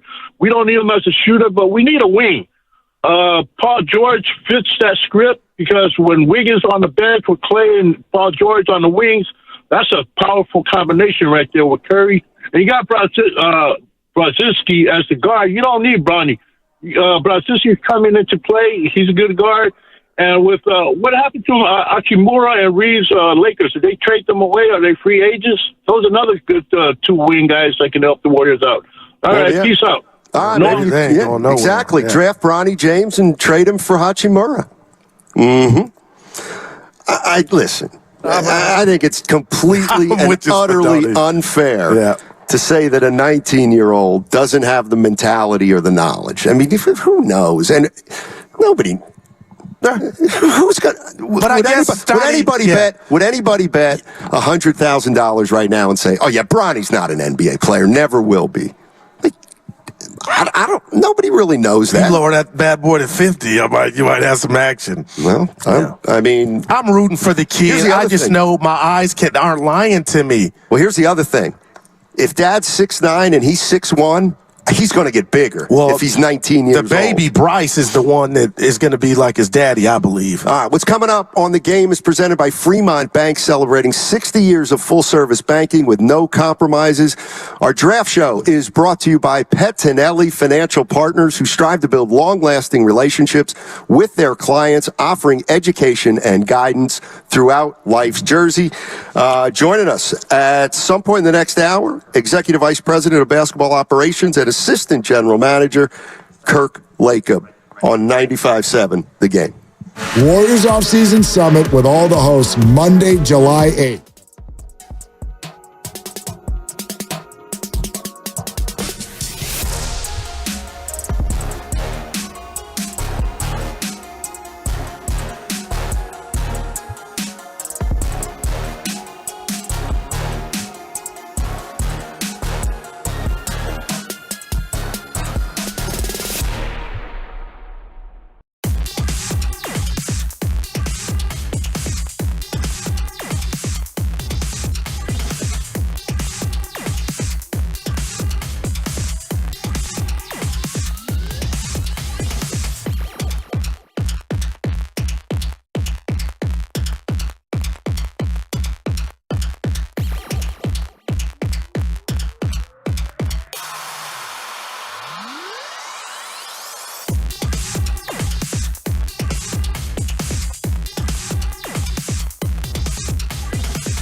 Now, back to Steiny and Guru on 95.7 The Game. All right, welcome back. Matt Stein, Matt Darrell, the Guru Johnson. We are at the team store adjacent to Chase Center. The second round of the NBA draft coming up at 1 o'clock. Warriors select number 52. And joining us right now is Executive Vice President of Basketball Operations, Assistant General Manager Kirk Lacob. And before we even get to him, Sham Charania of The Athletic reporting that the Oklahoma City Thunder are trading Lindy Waters III to Golden State for the number 52 pick. Kirk cannot talk about that right now. That's being reported, and so that is being reported, but Kirk cannot comment on that right now. What he can comment on is the state of the Warriors. Welcome, man. Thanks for joining us. Yeah, thanks for having me. Let me start here with where you guys are in the era you're in. How difficult is it to balance Steph Curry's window with future decisions after he is gone and being responsible to the organization beyond him? Well, I think that's the job regardless, right? I mean, we have to make sure that we have a chance to be good as long as we can, but you also want the best team you can right now, always. And I think especially when you've got a guy of his caliber, and when you think you've got a chance to win, you got to go for it. So it also matters, you know, what can you get, what's out there, that impacts how aggressive you can be in any situation. Or maybe I don't want to say aggressive, because you can be really aggressive and still not be able to get things done. Sometimes you can be really aggressive and get a lot of stuff done. So no, I think the most important thing is that we want to try to have the best team we can now. That's extremely important, especially when we think there's a window to win a championship. That comes first. But you also want to make sure that you don't make a move that improves you but doesn't improve you enough, and then you're out the opportunity to get even better. But that's the tricky part, frankly, right, is balancing how good can we get right now and how much can we leave to make sure we can get even better. That's the part the market decides that, to be honest, and other teams. Right. Kirk, my partner, always good to see you. My partner makes fun of me because I'm a fan. I wear my heart on my sleeve.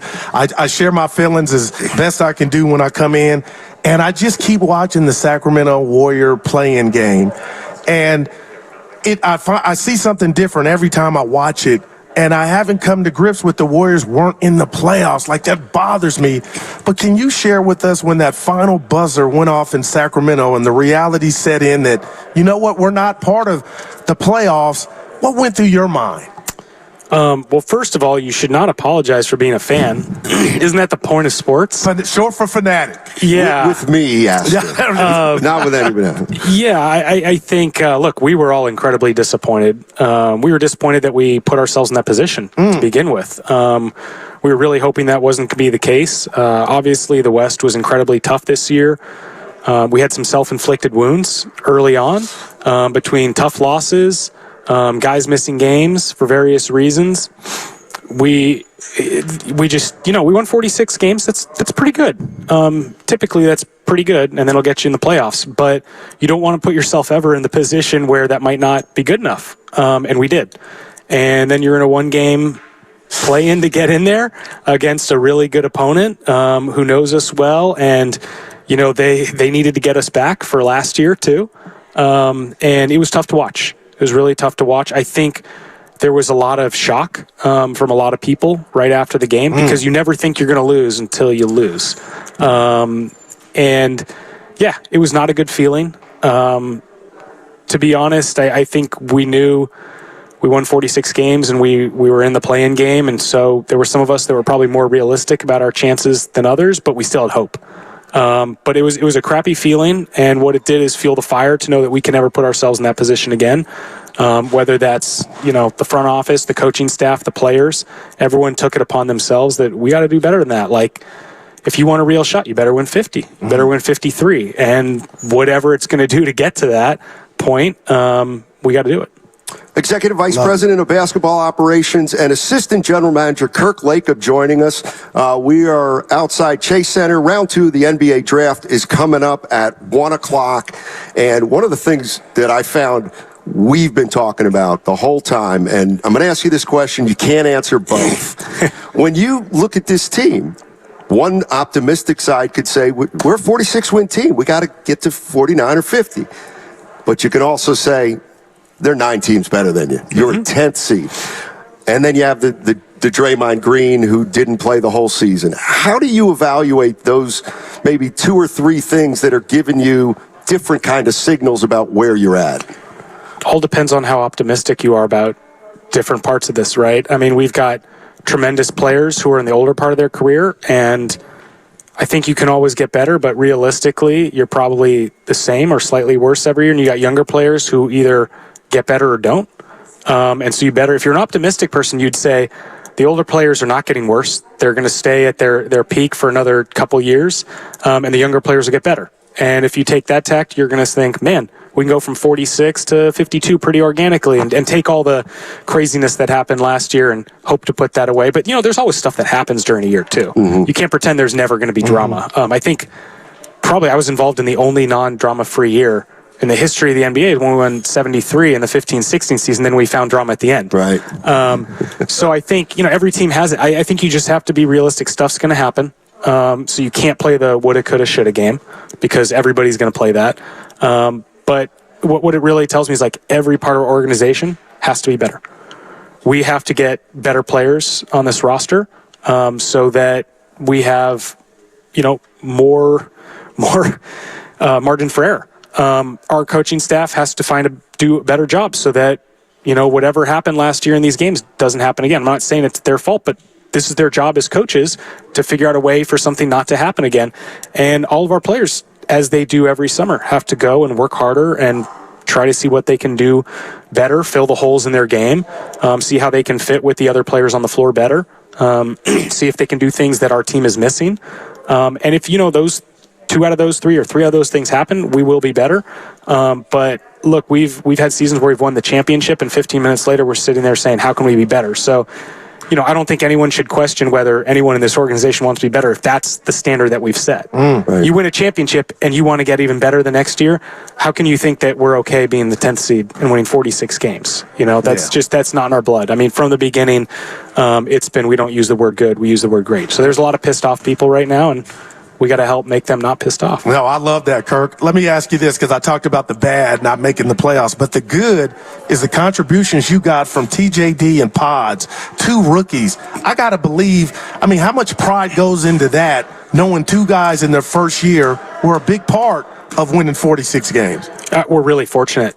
Really fortunate. Obviously, we feel like we made some good picks last year, but it doesn't stop there. These guys got to keep improving. We've told both of them, there's been a lot of players who have good rookie years, and they don't follow it up with anything. And so you can either be happy and content with what you did as a rookie, or you can say, man, I was just okay. I was good MVP, but I can be a lot better, and I can help this team win more. And that's what we're looking from those 2. They've got great work ethic. They're really smart players. I think we're expecting even more of them. Frankly, what they did last year was a surprise. We went in thinking we're getting nothing from these guys. They're rookies, and they surprised us, so it puts us on a good path for year 2, but it's not guaranteed. And they both have a big chip on their shoulder still. So that's a really good sign. But, yeah, it helps us with, piecing together a roster this year, knowing that it's more likely than not that those guys will help again next year. Kirk Lacob joining us on 95.7 The Game, Executive Vice President of Basketball Operations and Assistant General Manager. All right, here's the thing that I'm wondering about. You guys, Dynasty, who knows where it is now in terms of at the end, near the end, over. When you guys bought this team, when your dad bought this team, you were sitting with Steph Curry, and I think the salary cap situation was average. When you go through a dynasty, you know you're going to be in a tough situation because it's the cost of a dynasty. Where you're at right now, do you guys do you think that way at all? You can't, the reason it's a dynasty is because it comes to an end eventually. It doesn't seem like, do you have the realism in you that, we may have to at some point take a step back, or do you really think you can somehow keep this thing going, make the playoffs 5-6 years as Steph gets older, and then he leaves and you're still in good shape? Well, that's really hard. It's really hard. This whole thing's really hard. It's not supposed to. Only one team gets to win every year. Right. There's 30, and everyone's, well, for the most part, trying to win. Look, everyone wants to say a dynasty is dead. The reality is your story is not done until it's done. There have been lots of cases where a team takes a couple years and doesn't win. You can't win every year. We tried to do that. We came close. But realistically, you can't win every single year. But just because you don't win one year doesn't mean you can't retool, get better, come back. I mean, we've done it once already. And I know people want to, put the nail in the coffin right now and say, no, this time it's over. This time they're done. Right. We don't believe that. We believe we can still get at least one more with the current group. And then, why would we stop just because some players retire or something?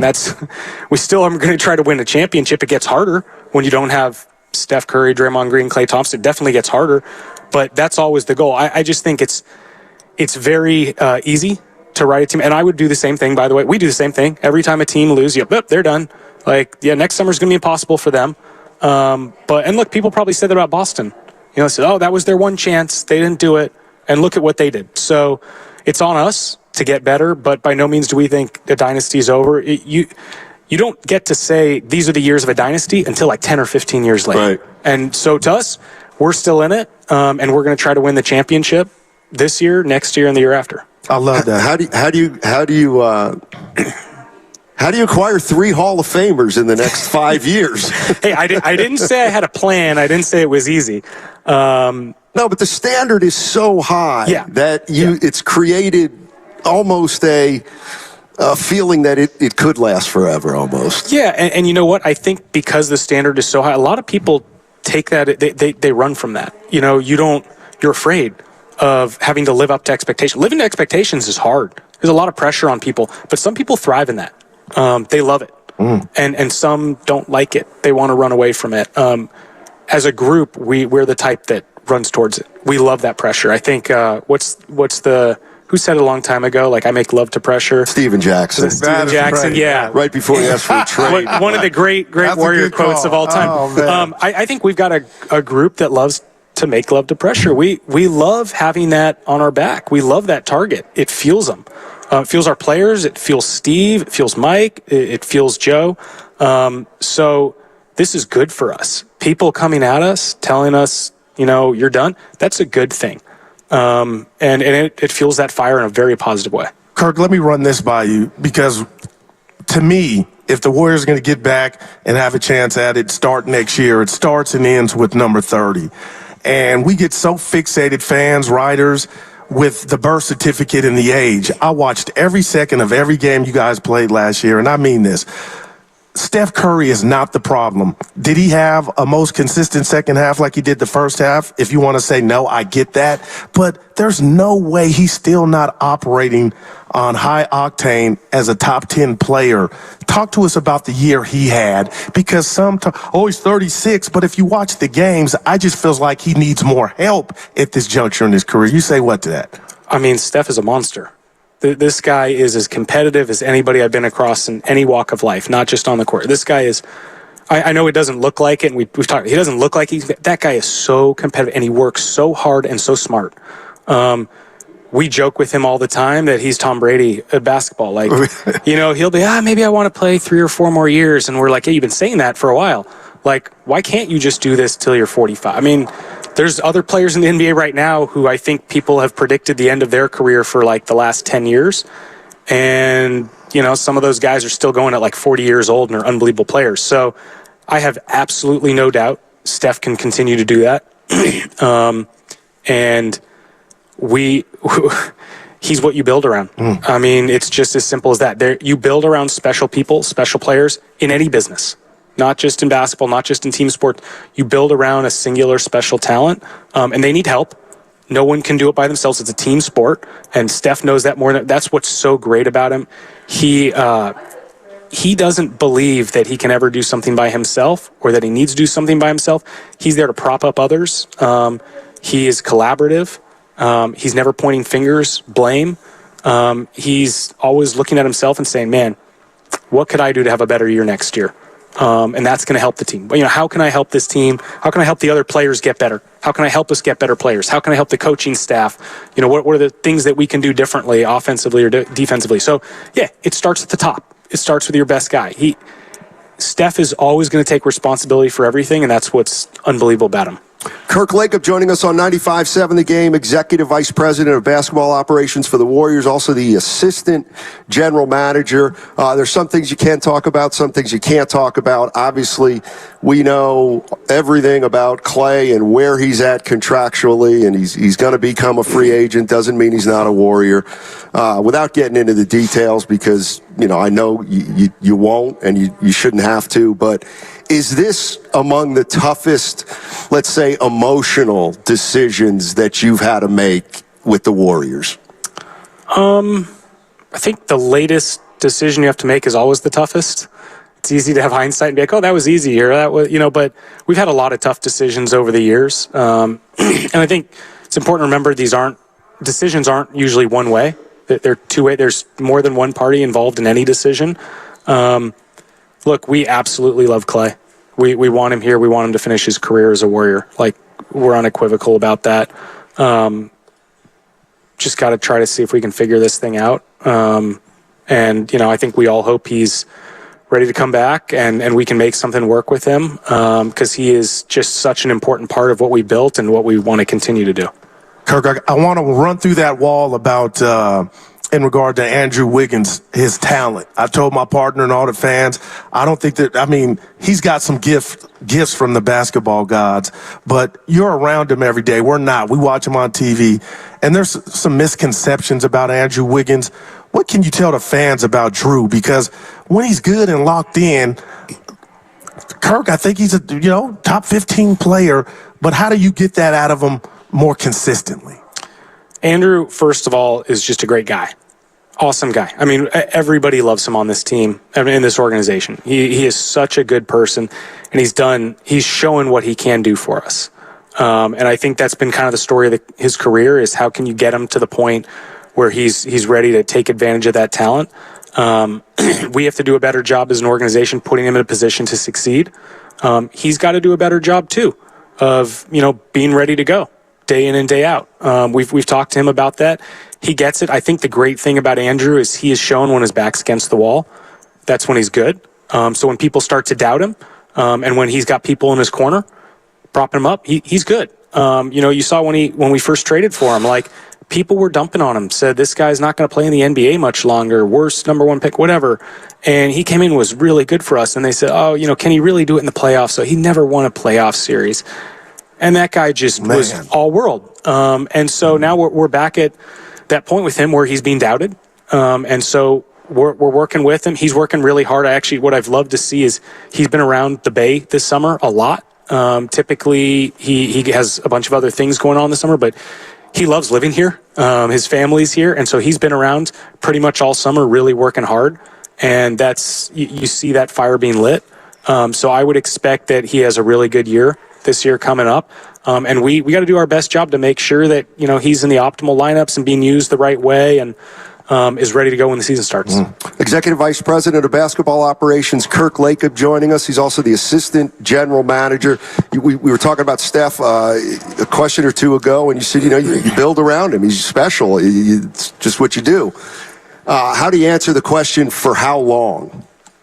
As long as he can do it, till the wheels fall off. And I don't think, I told you this, I just don't see the wheels falling off anytime soon. This guy, he's made of something completely different. What's always amazing to me is Steph and I are pretty much the same age. We were the same high school class. And he's 6 months older than I am. And I really, so you see me out on the court. Yeah, we're going to get to that. Yeah, I can only run around for so long. I can barely run. I don't know if I can get to sprint speed anymore. I definitely can't jump. And this guy looks like he's in better shape than our rookies every year. Actually, this is, I'll just say this. One of my favorite parts of every season is the end of the offseason when players start coming back in. And you've got guys who've been in all summer working their butts off. They're like, man, I'm going to earn a spot. I'm looking good out here at a good summer league. Right. We've been playing, this player development program. It's been great. And they start playing fives. And then Steph shows up, and that's my favorite day. Steph shows up and kills everybody. He is in these guys think they're in good shape. This guy comes on and runs circles around them every single year. And you see these guys who haven't been here before. The guys who have been here, they know. Right. They know what it's about. The guys who haven't been here, the shoulders slump in. Like halfway through the first game, they're like, oh my God. Like I thought I was in good shape for the season to be about to start. I'm ramping up. And this dude is coming out. Like he's got 2 MVPs, he's got 4 championships. And it's September and he's killing. That's what makes him different. And that's why I believe there's nothing. He can play as long as he wants. I mean, he's locked in all the time. For the section of fans that believe like the great Fitz, he joined our show last week, and he talked about forget any move. Just last year, I'm talking about no suspension from Dre. I mean, the Warriors aren't really a 10th seed. And we talked to the great Raymond Ritter earlier. He kind of echoed that, and I feel it. And we don't know what the future holds. But when you hear that, do you say, you know what, there's some merit in that? Had Draymond not been suspended and been available, we wouldn't have been operating from a 10th seed. Well, a couple thoughts. First of all, the great Fitz and the great Raymond Ritter. Yeah. Do I have to start? I have to start calling them that? No, I can't do that. I can't do that for either one of them. No, I mean, it to me, it's the shoulda, coulda, woulda game. We were the 10th seed. I don't care. We could have been whatever. We weren't. We were the 10th seed. We won 46 games. I don't want to hear it. You know, like, no excuses. Yeah, stuff happens. But like I said, I've been part of one season, and probably the only season I've seen any NBA team have where there are no issues. Right. You know, so there are issues every single year. Figure it out. Damn. That's on you. I mean, to anybody who's played basketball, you can blame whoever you want. At the end of the day, did you do your job? Did you play as hard as you? I can't tell you how many times growing up I was asked, did you give 100% out there? And I'm thinking, of course I did. And then I think, I'm like, I gave 95%, didn't I? You know, so you got to dig deep. We got to be better. It's just, I don't care what happened last year. You know, Draymond knows. He'll be the first one to tell you. He messed up, and maybe it would have been different if he didn't, but he did. Yeah. He did. That's the reality.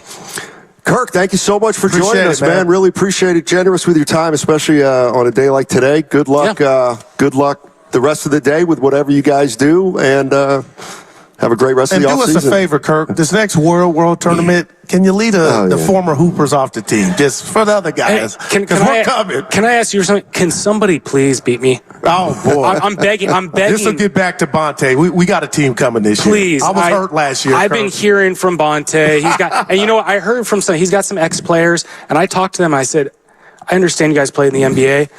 Did different. Don't come out to a 3-on-3 tournament and think you're better than everybody. Like, come out and beat my team. Somebody, please. I want to stop winning this thing. Is it a three-peat or you guys went back-to-back? No, it's a three-peat. And by the way, we changed the rosters. We changed. It's not just the same team. And I think I've won like 4 of these things. Somebody, please come beat me. All right, it's going to happen this year. It's going to happen this one. Well, I don't know if this guy's You heard that, TJ. Thanks so much for joining us, man. Thanks, guys. Good luck for the rest of the day, and have a good one. That's Kirk Latham, Executive Vice President of Basketball Operations and Assistant General Manager for the Golden State Warriors. Some interesting things for sure that he said, and we can get into it on the other side. 888-957-9570 is the number. You just heard him.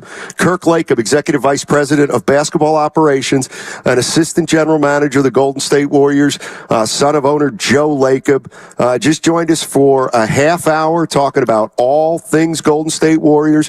In case you're just joining us, a report from Sham Charania that the Warriors are trading the number 52 pick for Lindy Waters III, who played for Oklahoma City last year. Kirk Latham he can't address that right now.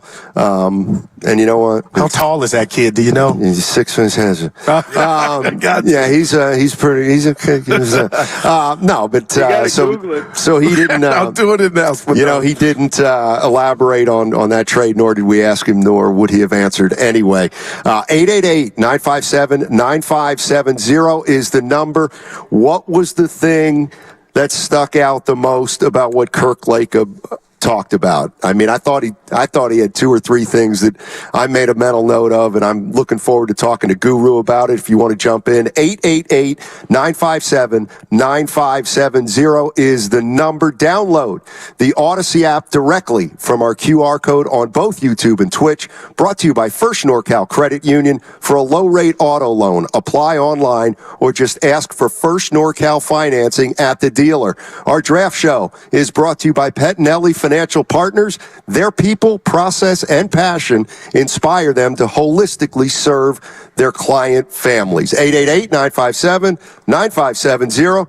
We'll be back to talk about it on the other side. The following is an attorney advertisement. If you get sidelined by a workplace injury, the workers' compensation attorneys at Boxer & Gerson can help get you back in the game. Our team of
can't see it.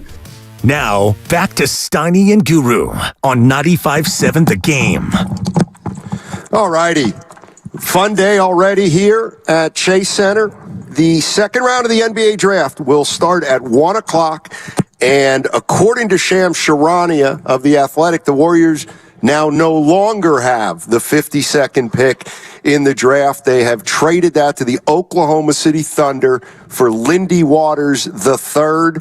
He played 38 games last year for the Oklahoma City Thunder, averaged 3 points, 6 points per game. So he obviously isn't a big-time rotation player for them. Let's see more information on him. He's he's almost 27. Almost 27 years old. Yeah. Played 25 games in 21-22, 41 games in 22-23, and then last year played no Bronny James. Games. Yeah, it doesn't look like any Bronny James. He's going to his daddy's team. All right, so we just had Kirk Lacob on the previous segment and talked for a half hour on the Golden State Warriors. And what did you hear, Warrior fans? At 888-957-9570 is the number. What did you hear? What did you like that you heard? What maybe didn't you like what you heard? But there it was. Very candid Kirk Lacob about the state of the Warriors. Goo's going to weigh in now, but feel free to weigh in on the Xfinity mobile text line or the telephones at 888-957-9570. I'm going to go Eddie Murphy on you. 48 hours ago, you laughed at me because I told you one Draymond Green will be on best behavior this upcoming season because of what I deem him ruining the season or being a big part of ruining the Warriors season, and he probably would tell you that. And you kind of laugh like, Goo, are you serious? But listening to Kirk Lacob, Stoney, I don't want to say stern, but he was basically subliminally letting us know that what he did and him not being available was unacceptable.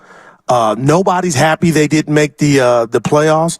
And Stoney, I felt like he was telling Warrior fans, it's not going to happen again. And with all due respect to Kirk Lacob, that means nothing. Oh, boy. But you told me my takeaway.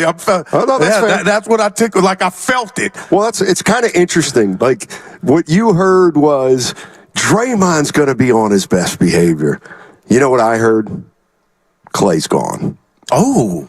Tell me when you heard. What did he say when you went there? Well, because, I thought I threw him an easy word, emotional. Is this the most emotional kind of non-basketball decision that you've had to make? And he said, well, they're all that way in a way. That was just, to me, just a little sign. And then he also brought up, without being asked about it, that it takes two. It takes two people two parties to come to an agreement. That makes me think that Klay might not want to come back here as his first choice.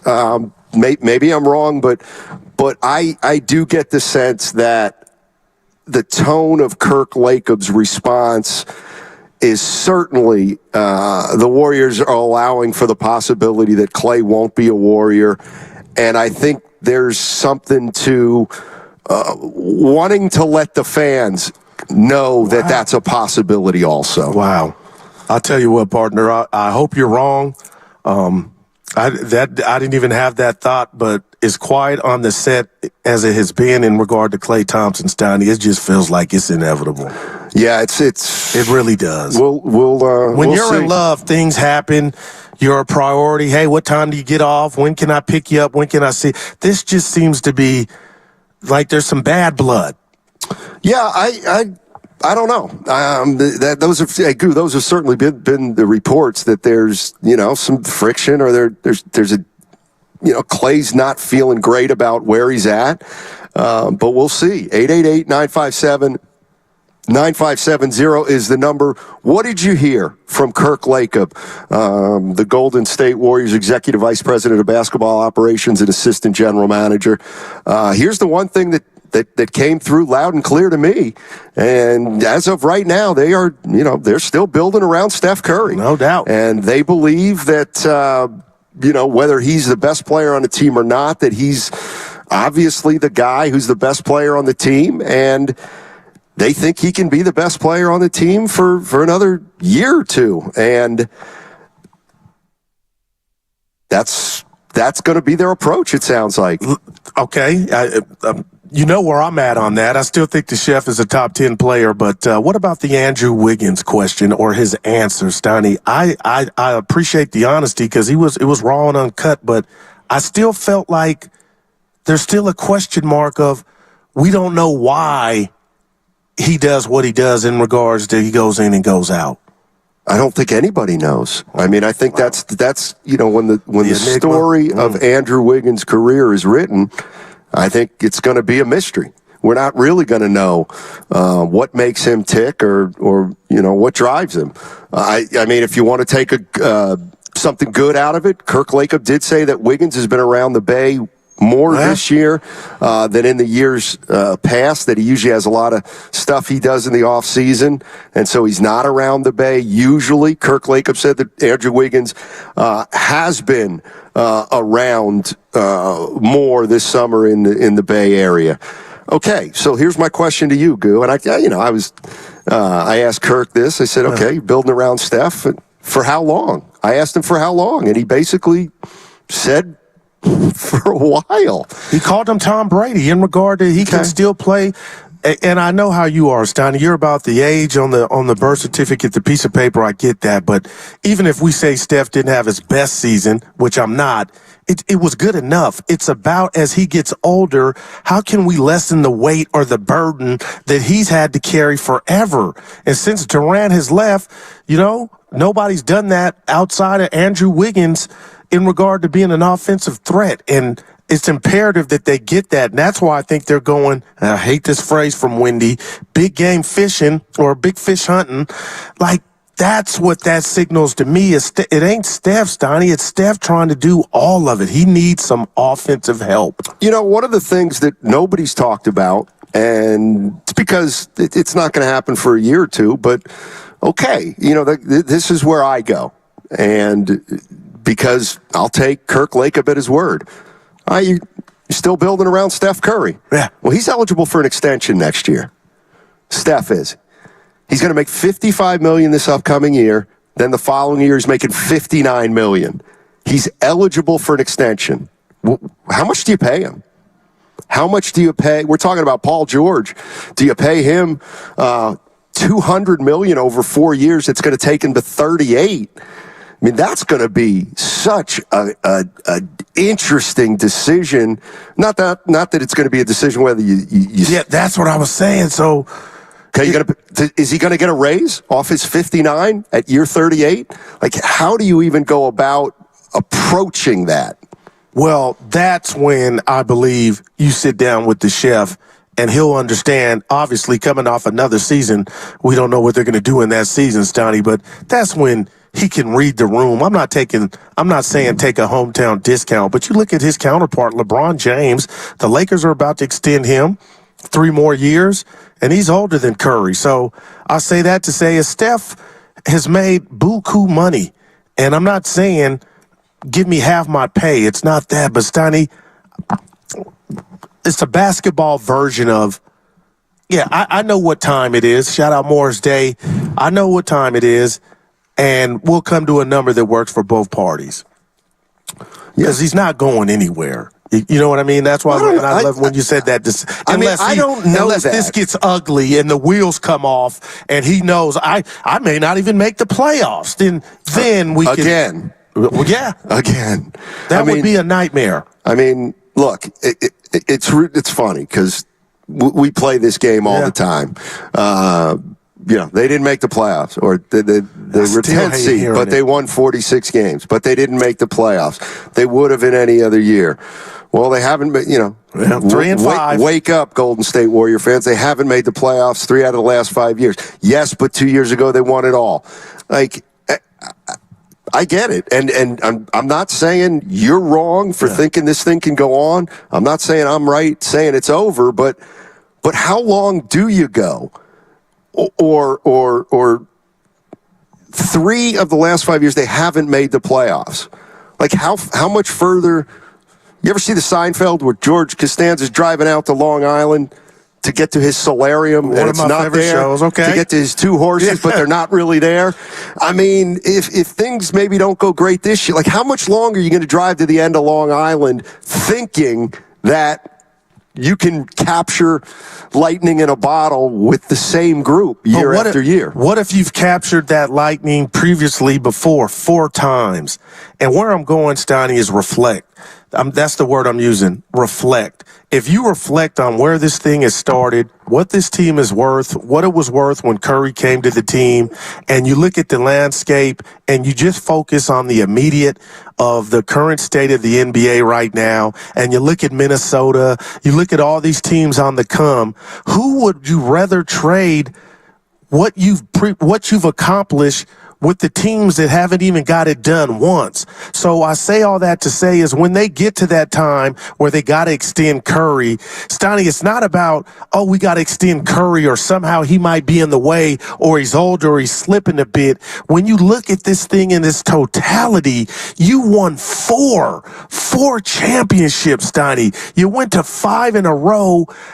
That's why I think those decisions are not, there's no bitterness or there's no bad involved in, you know what, we can do this and it may not work out.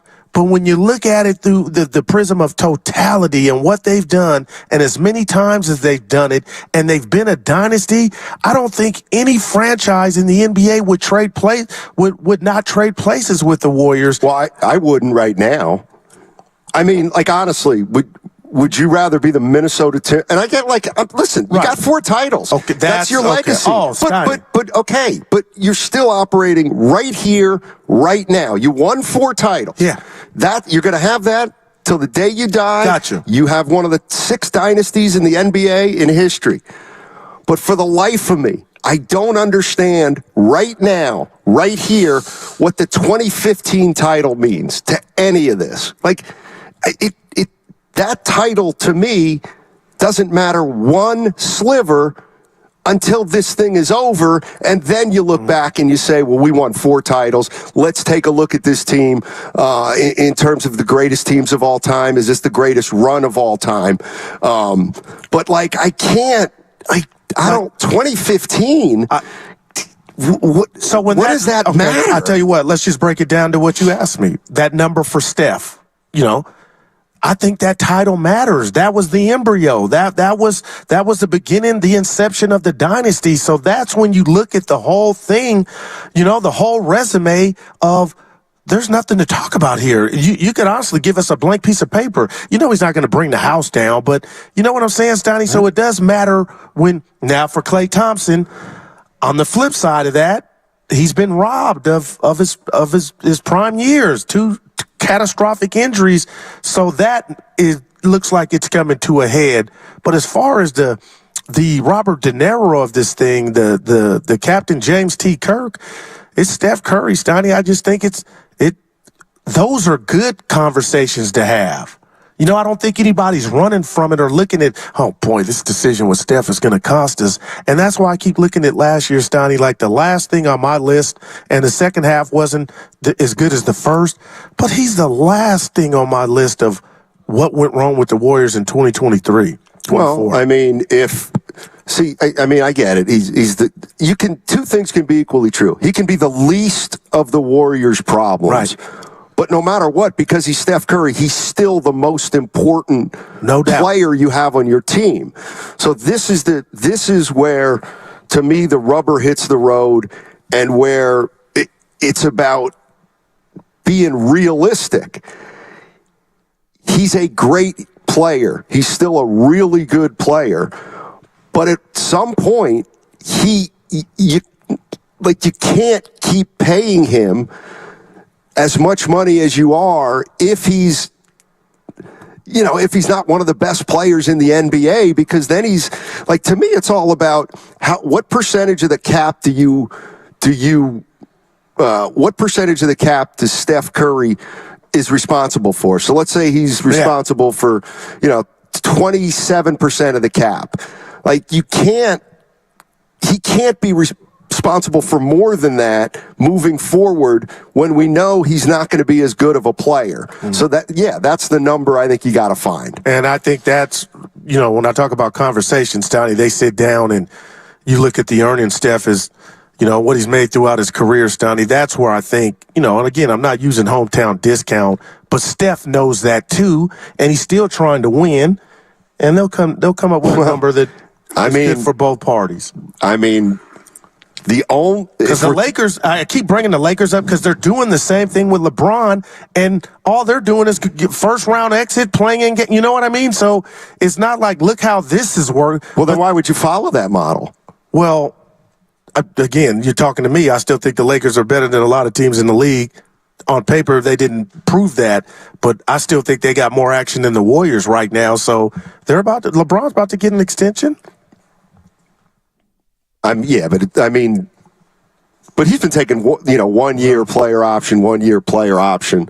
And maybe that's what the Warriors will start doing with Steph. Who knows? 888-957-9570 is the number. Let's go to Matt. Matt's in Oakland. Hey, Matt, what's going on? What's up, fellas? Long time no speak. Welcome back. Thank you. Yeah, I've been out of the country. Anyway, about Klay. Yeah. I think he's about to have a rude awakening. I mean, you're probably right. There's some tension, yada, yada, yada. But Malik Monk just signed a deal for under $20 million a year. I can't think of anybody who would trade Klay for Malik Monk right now. I mean, I wouldn't. I think Monk's a slightly better player at this point. And, I don't think Orlando's interested in giving him any more than 2 years, and those other places. I don't see Klay in Philly. It's too cold. He's kind of a, Southern guy with the water in it. And I just got to believe he's going to be back. And I hope that he realizes what his strength is, which to me now he's more of frankly, a stretch four. He's stronger. He can guard those guys. He doesn't have a chance in front of wings anymore, which is fine. Right. But I think he's just got to realize it himself. And then I would just add hard no on Paul George.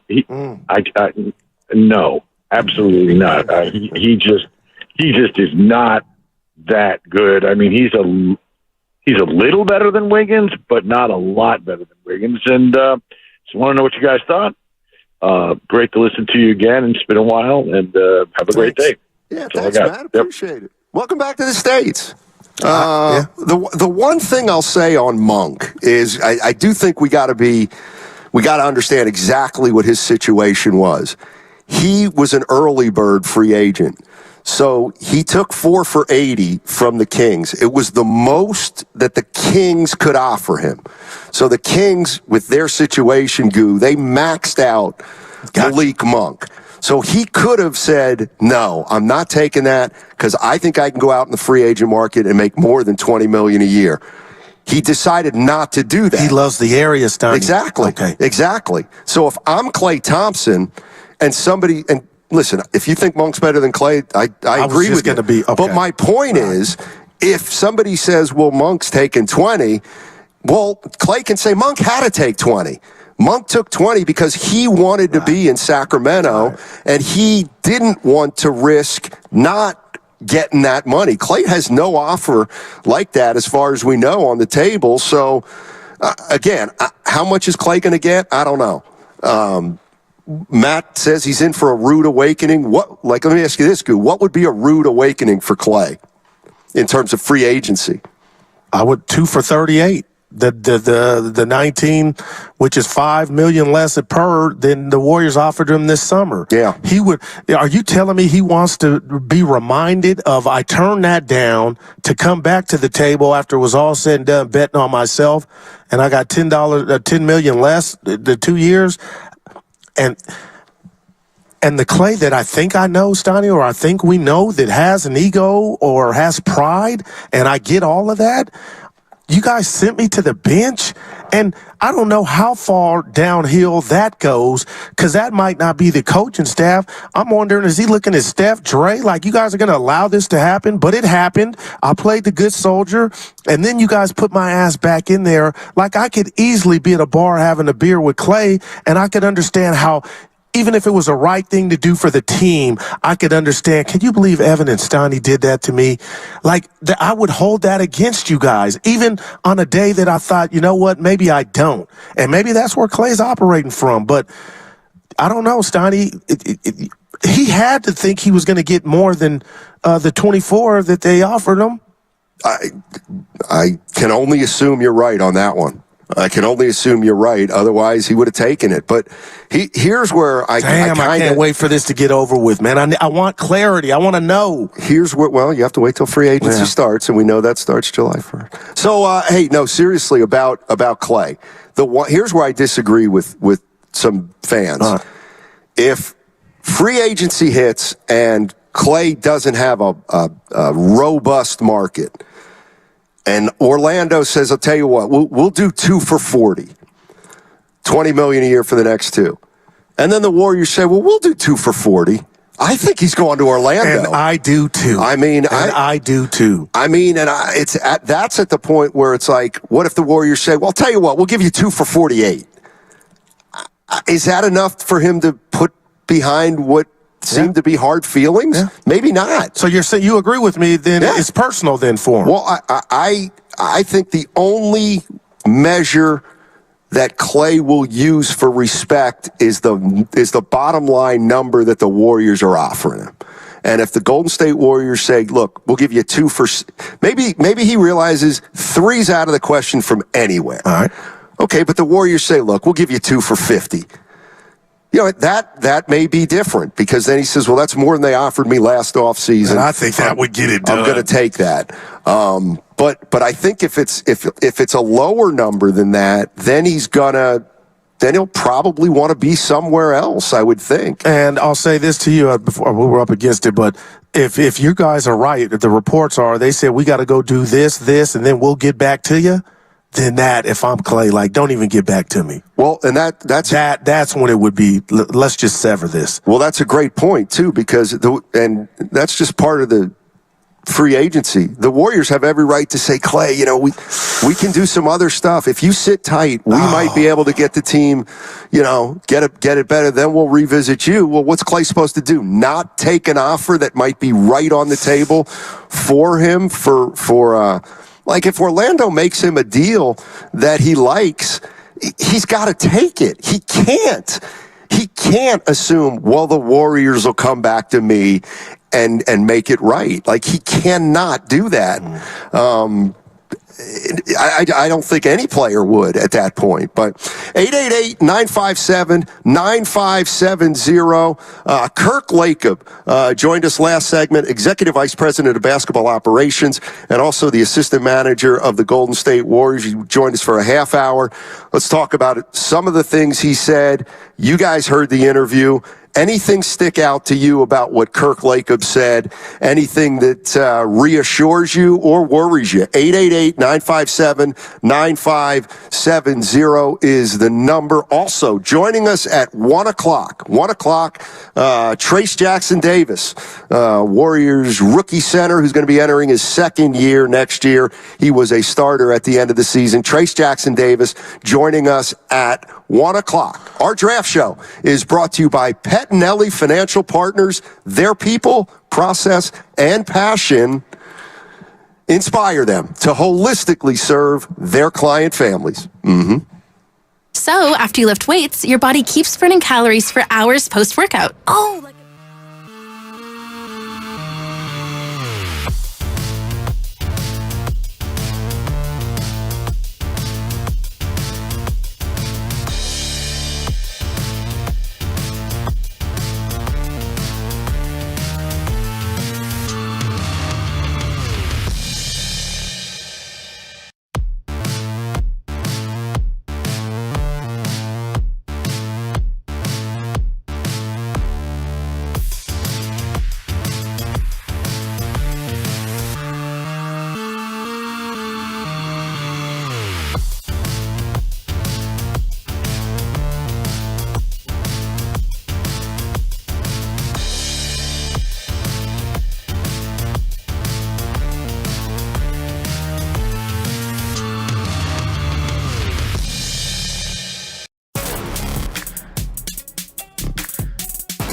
I love Rose Steiny.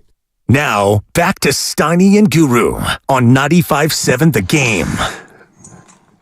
All right, what's coming up next on The Game is presented by Fremont Bank, celebrating 60 years of full-service banking with no compromises. Our draft show is brought to you by Pettinelli Financial Partners. Their people, process, and passion inspire them to holistically serve their client families. Steiny and Guru with you, and we were at the Warriors team store. They call it Thrive City. I call it adjacent to Chase Center. Look at you. But both things are technically true. We had Kirk Lacob joining us at 11. He talked to us for a half hour.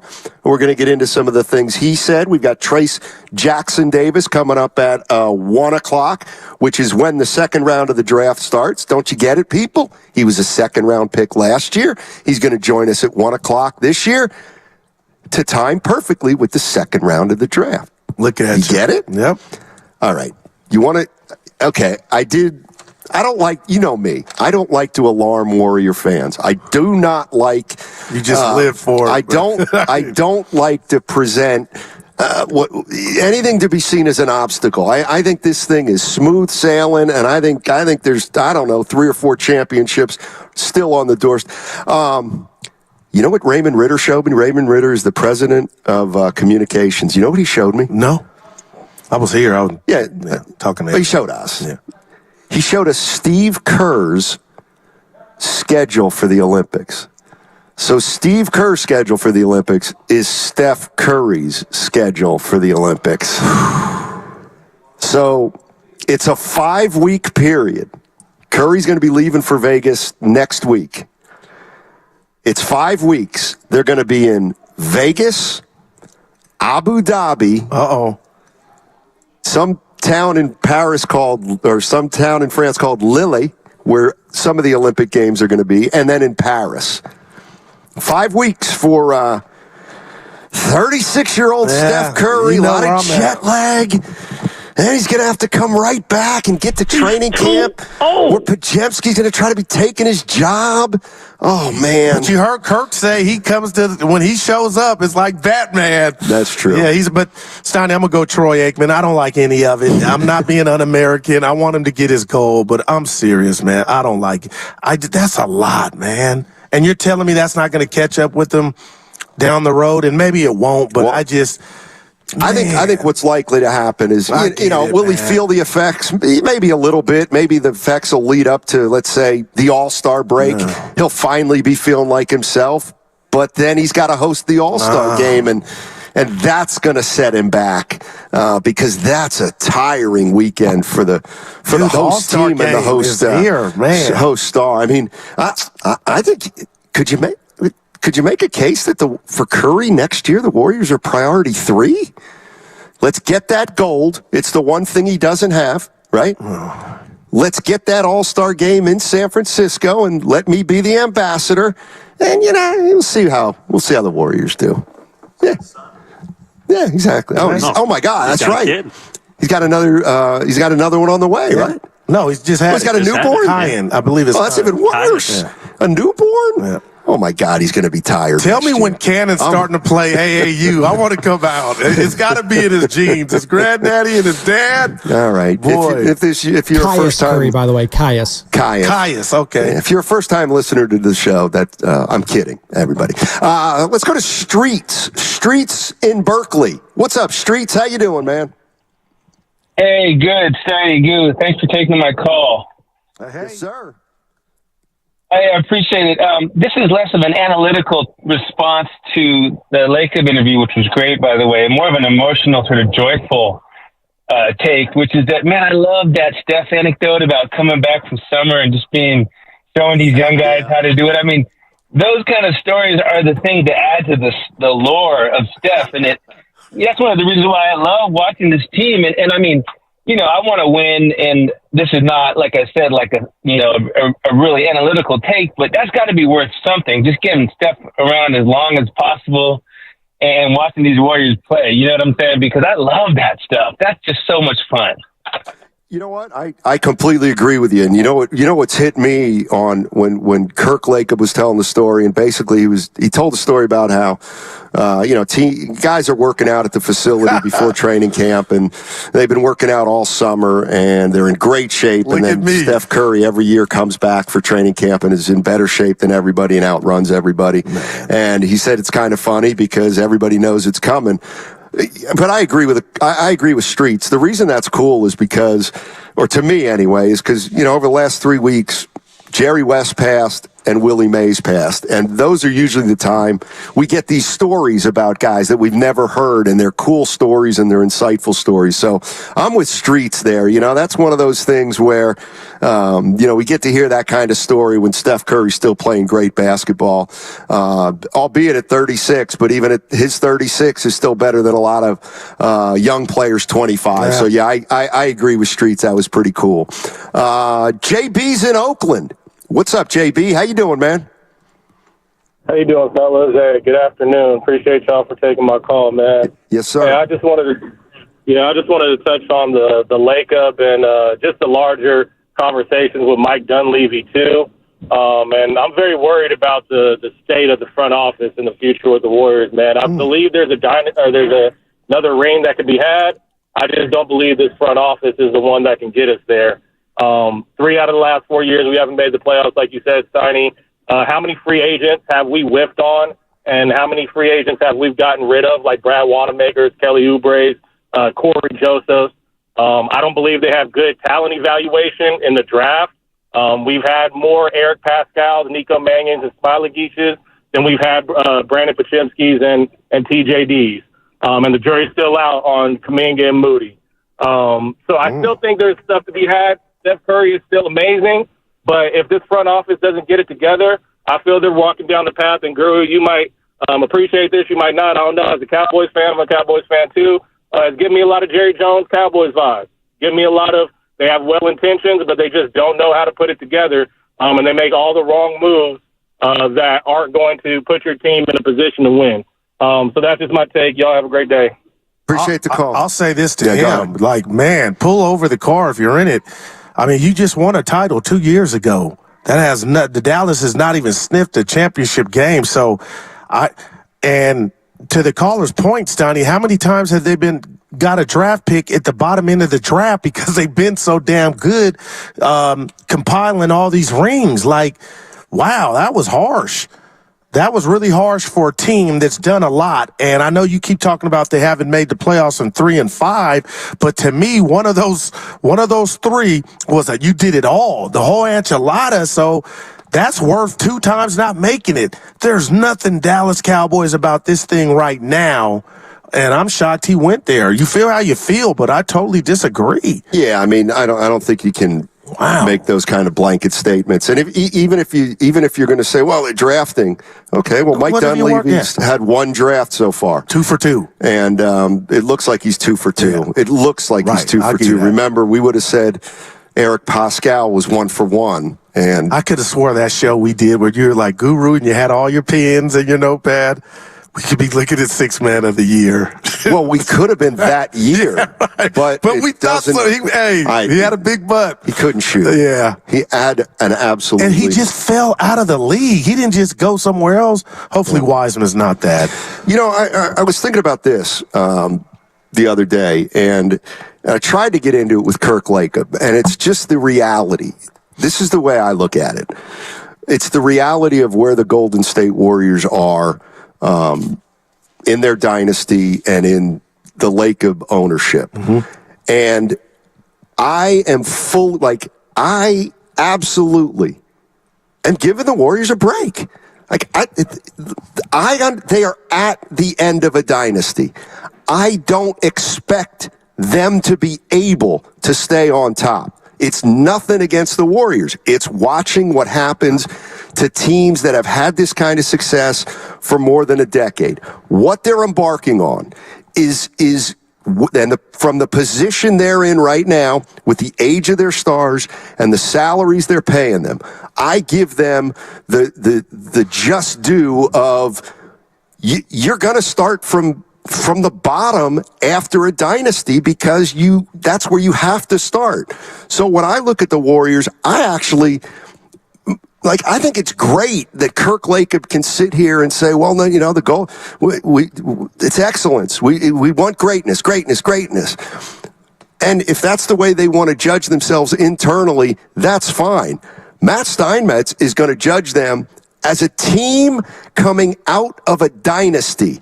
And my expectations for a team coming out of the dynasty would be, can they kind of stay intact as these guys get older and stay relevant? Can they get back into the playoffs next year as Steph gets to 37? Yeah. Can we get another player in here? And maybe when Steph's 38 and he's only playing 26 minutes a game, we have another player in here, but Steph might be coming off the bench in 3 years. And guess what? We're a 52-win team with Steph, 6th man of the year at 38.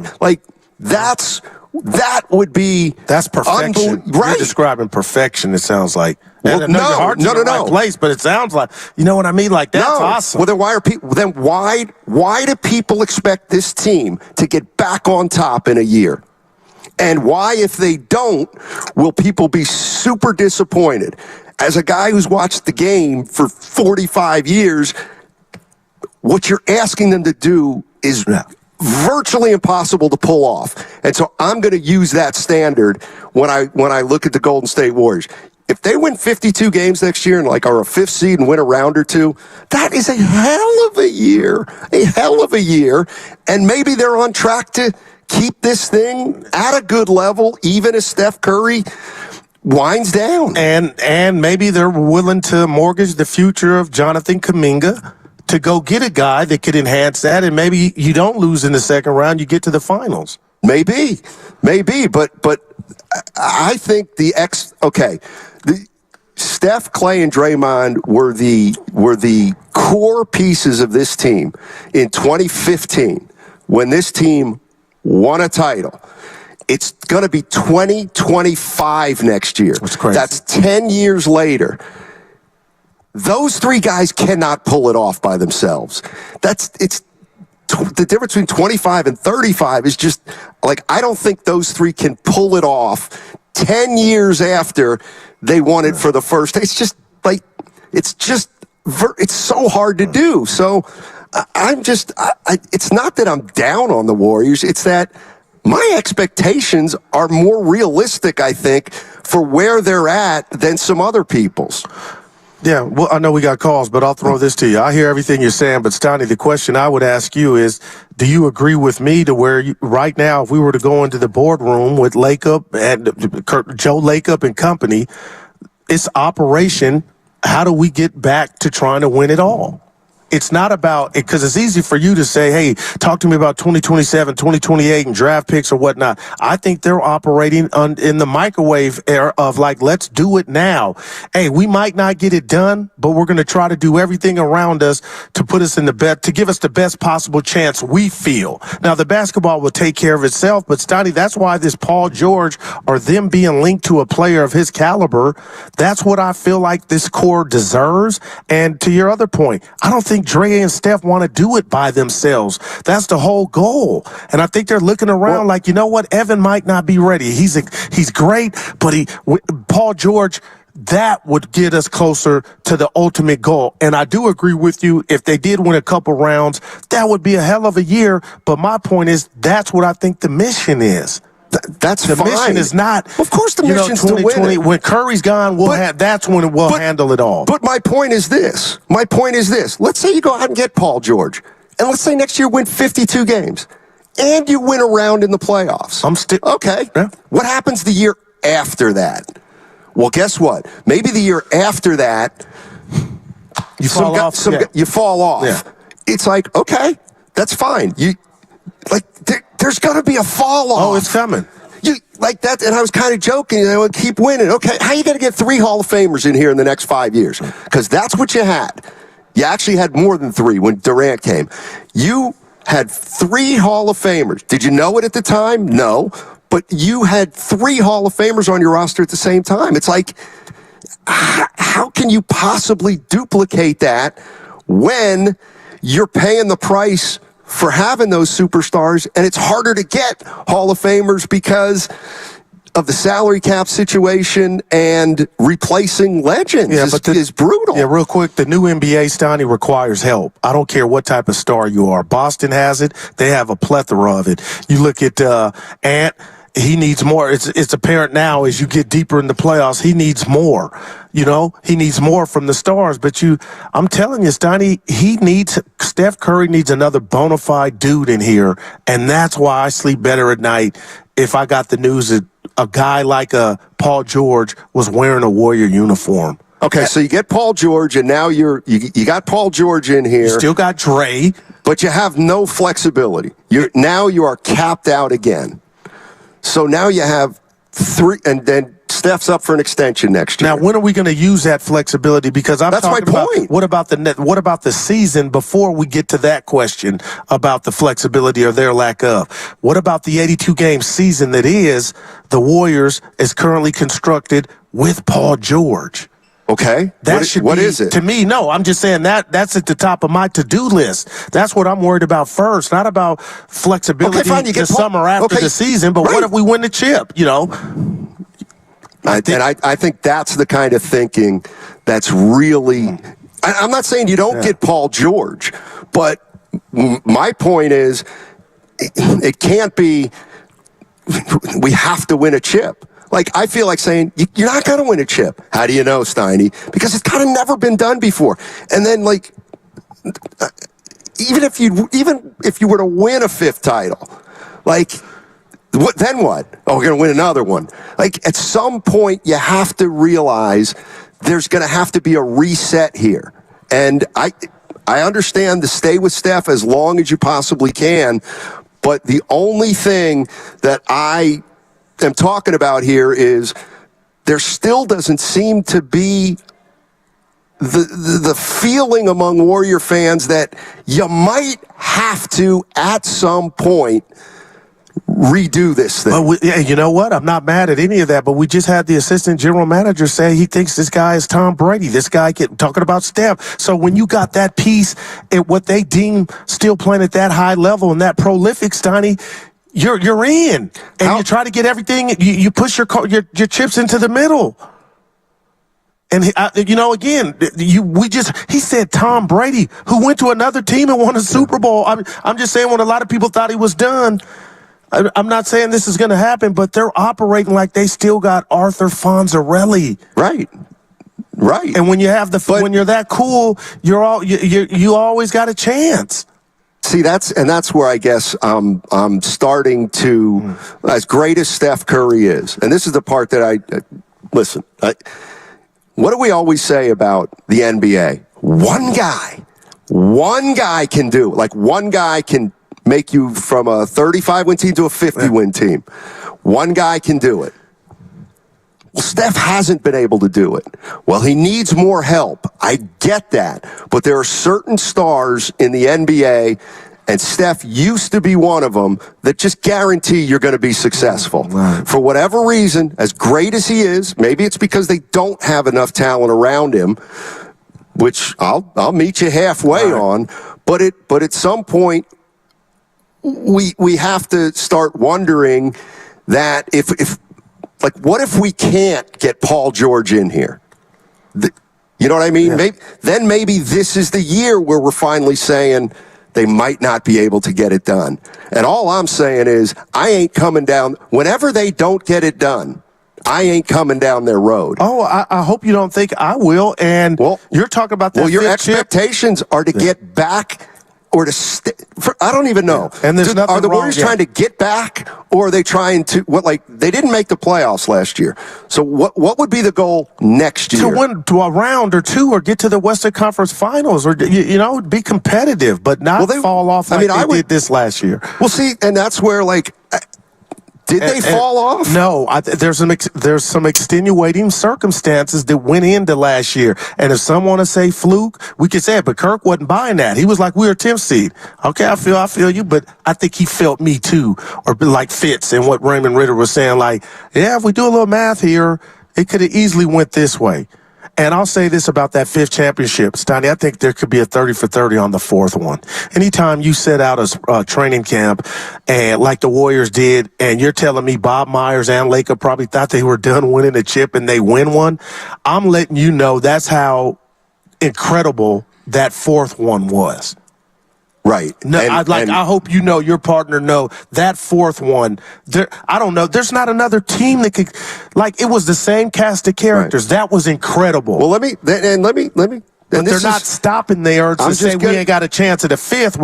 Nobody's saying they don't have a chance, but we got to. Okay. So here's the thing I always find funny. So 2022, what'd they do? They shocked the world, right? They did. Oh, they shocked the world, right? Well, you don't shock the world twice. It's not shocking the world. In other words, like, they've shocked the world once in 2022. The same guys aren't going to be able to shock the world in 2025. But they're competitors, and they're going to try, though. You could end up being right, but they're not going to say, because Steiny said, of course they're not. Their DNA and their job and the leadership is going to try to put them in the best possible position. Right, but expecting it is foolish. Expecting it is foolish, I think. You can hope for it, and you can do the best you possibly can, but I just...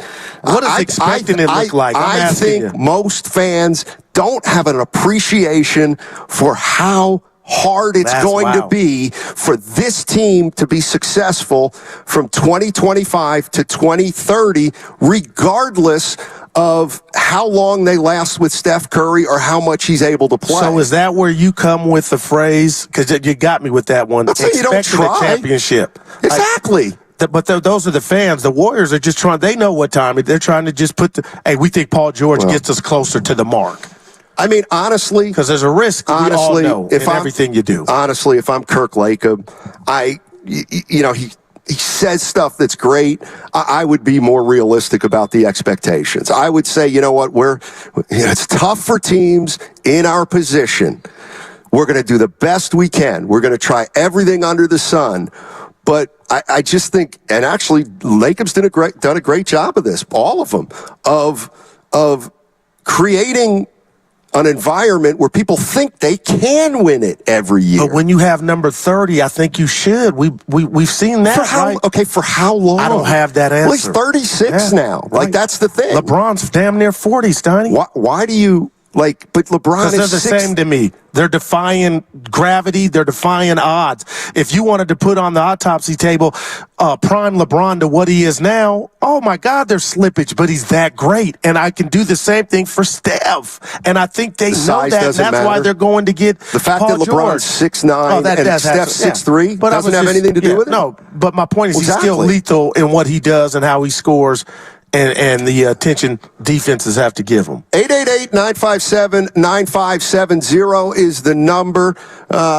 We are outside Chase Center, and the second round of the draft is going to start at 1 o'clock. The Warriors do not have a selection now in the second round. They've traded the 52nd pick to the Oklahoma City Thunder for Lindy Waters III.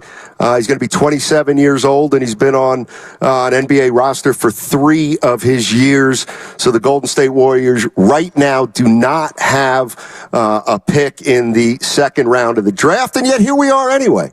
And that's fine because we're going to have Trace Jackson-Davis coming up in a half hour, and Kirk Lacob, the Golden State Warriors Executive Vice President of Basketball Operations and Assistant General Manager, joined us at 11:30. Okay, I promise we'll get to calls on the other side. 888-957-9570. The Golden State Warriors free agency hasn't started, but it may as well have. Kirk Lacob addressed Klay Thompson. He talked about the resiliency of Steph Curry, talked about a lot of things. We'll get into that. If you want to join the conversation, 888-957-9570.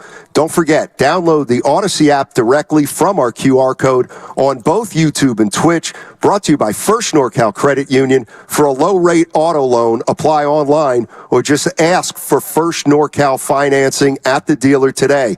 Our draft show is brought to you by Pettinelli Financial Partners. Their people, their process, and passion inspire them to holistically serve their client families. When selecting a financial institution,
sometimes I'm listening to that show and I'm thinking, oh my God, how does Steiny do it? Now, back to Steiny and Guru on 95.7 The Game.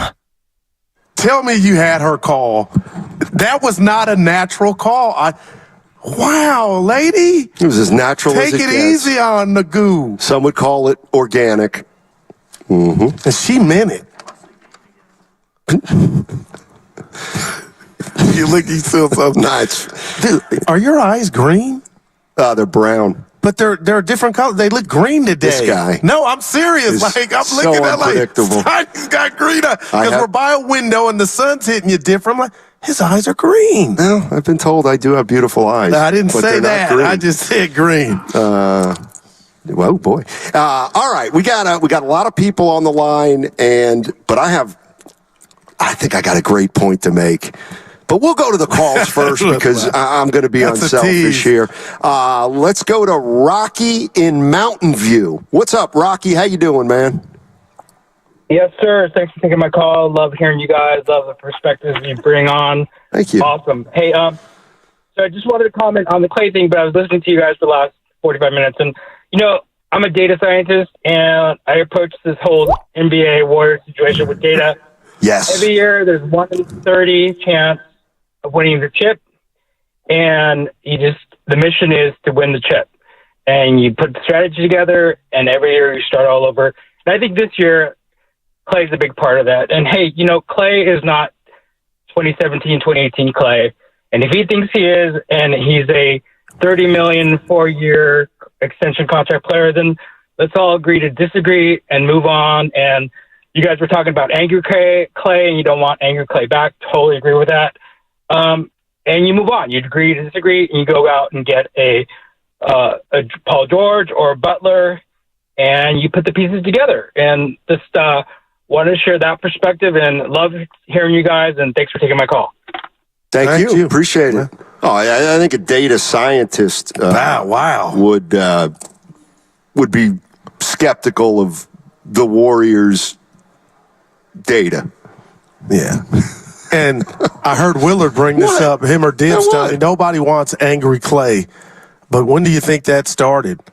When he got left off the top 75? I don't know. Yeah, that was my first, Klay, wow. Well, you know what I think? You know when he got angry? When he got hurt 2 years in a row. No doubt about it. How could you? I hear you. How could you not get a little embittered about that? Before I get to here's one thing that I'm going to. That's your great point. I'm pushing back on stuff. You know what I hate when I'll say something like, the Warriors are getting up there. And I'll tell you what, if Steph Curry gets hurt for a couple months, they're in trouble. They can't. And what do people always say? Well, if Luka gets hurt, if this guy gets hurt, no, that's not true. That's not true. The Minnesota Timberwolves played a long stretch last year without Karl Anthony Towns. They were still the third best team in the league in the West. Philly made the playoffs, and Embiid missed half the season. Denver was still at the top of the West. Jamal Murray missed 25 games, about the same as Draymond. The Knicks, they were fine after they lost Julius Randle. All those teams are deeper. What's your point? Curry didn't get hurt. And they still didn't make the playoffs. What I'm saying is, here are teams that had star players hurt, and they still were good. All right, I got you. So I'm saying if Steph plays a full season and they can't make the playoffs, then one injury and they're done. Well, what if I were to say different. Draymond basically had an injury with the suspension because he was And off what the I would court? say is, that's okay, I'll give you, that's Jamal Murray. And Denver won 58 games. What I'm saying is, the Pelicans, the Pelicans still made the playoffs. How many games did Brandon Ingram miss? I got you, but Steiny, the one constant, all those teams are deeper than the Warriors. That's my point. So they're not deep, and they don't have enough good and players. And that's why I don't lose get Draymond, older. The impact is more. Right, because they don't have the depth or the youth or the quality of players that teams better than them have, so they don't have the margin of error. If that's your point, I got it. And they still got 46 wins with that. That's kind of what I'm saying. I'm saying, Fitz can say, well, we're a 52-win team without Draymond didn't play 25 games. Okay, well, Kyrie Irving missed 25 games for Dallas. They still made the playoffs, and they were a damn good team, and they survived. That's why if the Warriors lose guys, they're in trouble. And they're more likely to lose guys because of their age. David's in Napa. What's up, David? Hey, guys, I think one thing that everybody's forgetting is when we had Klay and Steph and Draymond when they were young guys, we didn't look at them and say, these guys are going to be Hall of Fame players. They developed. Now there's a lot of talk about giving up our young core to get a 35-year-old guy. I think then you're going to be sad down the road. You're going to be looking at the old 1990 type of Warriors, where you're going to hope to win 25 or 30 games. Let these young guys develop. They're so young. I mean, you look at the Celtics. Their guys are 27, 28 years old. They've learned and got better, and now they're world champs. And our guys have proved they can make it. They can play. They're not a joke. They just don't get the opportunity because we're sitting with veterans that have done it. I would just say to you, just because you're on a team like the young trio are, Stoney, doesn't constitute a core. They're young and they're on the team, but we need to see more before we define, Pods, TJD, and it looks good right now. Kuminga and Moody as a core. Well, I mean, I hear you too. Curry was a top 10 pick, so but here's the thing, and this is the part about the Warriors being great. When Klay Thompson was drafted, he started every game his rookie year. Why? Yeah, part of it was he's pretty good, but part of it was the Warriors stunk. So he got to play 66 games out of 66 games. It was a shortened season. Ditto with Curry. He got drafted by a team that wasn't very good, and he got playing time early in his career, and a lot of it. So now the Warriors, last year, I think they started to begin giving younger players more playing time, but they couldn't. The most. Yeah, they just couldn't do it over the course of their dynasty. 888-957-9570 is the number. Let's go to Patrick's in San Mateo. Hey, Patrick, what's going on, man? Hey, guys, how you doing? Doing well. Hey, a couple of things I want to say. I've been a fan of this team for 40-something years. I was reading something on Instagram yesterday, and I was reading the comments about Klay. I got a little angry, and I'll tell you why. Here's a guy that didn't play for 2 years. I think we pretty much guaranteed it. We paid him a salary for his 2 years, and he's played like garbage for like half of the time that he's been back. The organization was still classy enough to offer him 2 for $48 to stay with the team, even though his value I don't think is that high. And here he is whining and griping and looking for, it's like, guy, have a little class. Come back to the organization that put you where you are. We appreciate as fans and as an organization everything you've done, but we cannot repeat what the Giants did after 2014 and reward for sentimental, reasons, right? Like, we got to. I respect Joe Lacob for his graciousness. He said, "Hey, we respect you. Here's a deal." I don't know what he really feels in his heart, Lacob, about Klay, but we were still gracious enough to offer him a deal. And here he is whining and griping and looking around instead of saying, "I'm going to come back and give the team something back in the community that's been so good to me." That's point number one. Point number two is I don't agree completely with what Fitz said the other day. But what I will say is, what is factual is, we won 46 games with a mediocre team without our best defender, Draymond, for 25 games. We lost 5 games. We can all agree to Kerr's coaching, which even Kerr admitted to. And the last part of the season, when Trace was paired up with Draymond on defense, I think we were third in the league on defense the last 25 to 30 games. So I don't see all this gloom and doom. I agree with you, Steiny, most of the time, but I don't see this as gloom and doom. I say let's address the 2 places we're weak. That's a wing player, and maybe we need a backup point guard, and we need some size and length up front, which I think with the resources of the Warriors and Lacob, I think they can address. So I don't see this as, as a disaster. And I wanted to see what you thought about that. I would never call this a disaster in a million years, ever. This is to me the natural place the Warriors are with what they've accomplished over the last 12 years. Like because of the dynasty goo, the way I look at it is, one thing that happens is you get toward the end of it and you have to make really painful decisions, and some of them aren't no-brainers. And sometimes you make decisions that you have to. Sometimes you make decisions that you really feel good about, but that's this is not a disaster. Well, this is where they are right now after winning 4 titles. And again, it's how you look at it, Stoney. This season, to me, was a disaster. And it was a disaster because you brought in Chris Paul to clean up the turnovers. You needed the grown-up in the room, and we understood it. But Chris Paul, and you, like you said, he didn't have a choice. But he came here thinking, at least, at minimum, Stoney, this team was going to be in the playoffs, and they were not. So from a season standpoint, it was a disaster because the Warriors were just an afterthought this whole playoff run. And that's why I'm saying to you, I can step back and reflect and understand if they get in the playoffs and win a round or two, that's still constitute a good season. My thing is that can't happen again. And as far as the backup point guard, what's Pods? I thought Pods was the backup PG if there's no Chris Paul. And then on top of that, his wing concerns could be addressed if they pull this trade off with Paul George. 888-957-9570 is the number. We had Kirk Lacob, the executive vice president of basketball operations, on, the assistant general manager also. He joined us earlier. Trace Jackson Davis is going to join us in 15 minutes. And don't forget, the Warriors Offseason Summit is coming up Monday, July 8th, 4 to 6 p.m. at Fremont Bank, 39150 Fremont Boulevard in Fremont.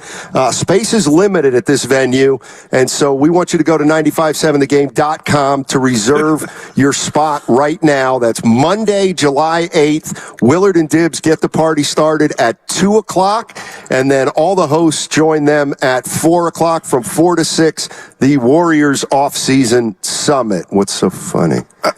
Looking at Evan, you're distracted. I'm sorry. It's really hard when I hear you say we're going to be at Fremont Bank for the summit. You guys didn't throw me under the bus. You, the boss, Evan, and I had a meeting, our show meeting on Thursday, and the boss goes, "Is it Fremont Bank?" And your boy, only I could say, "Where's that at?" He goes, "Fremont." I don't think that was a dumb question at all. Fremont. No. They have Fremont Bank outside of Fremont. So then now I don't feel as bad. Who made fun of you? Nahegan. When he licked up, and maybe that's why you guys didn't throw me under the... I wanted to say, it's not just Fremont.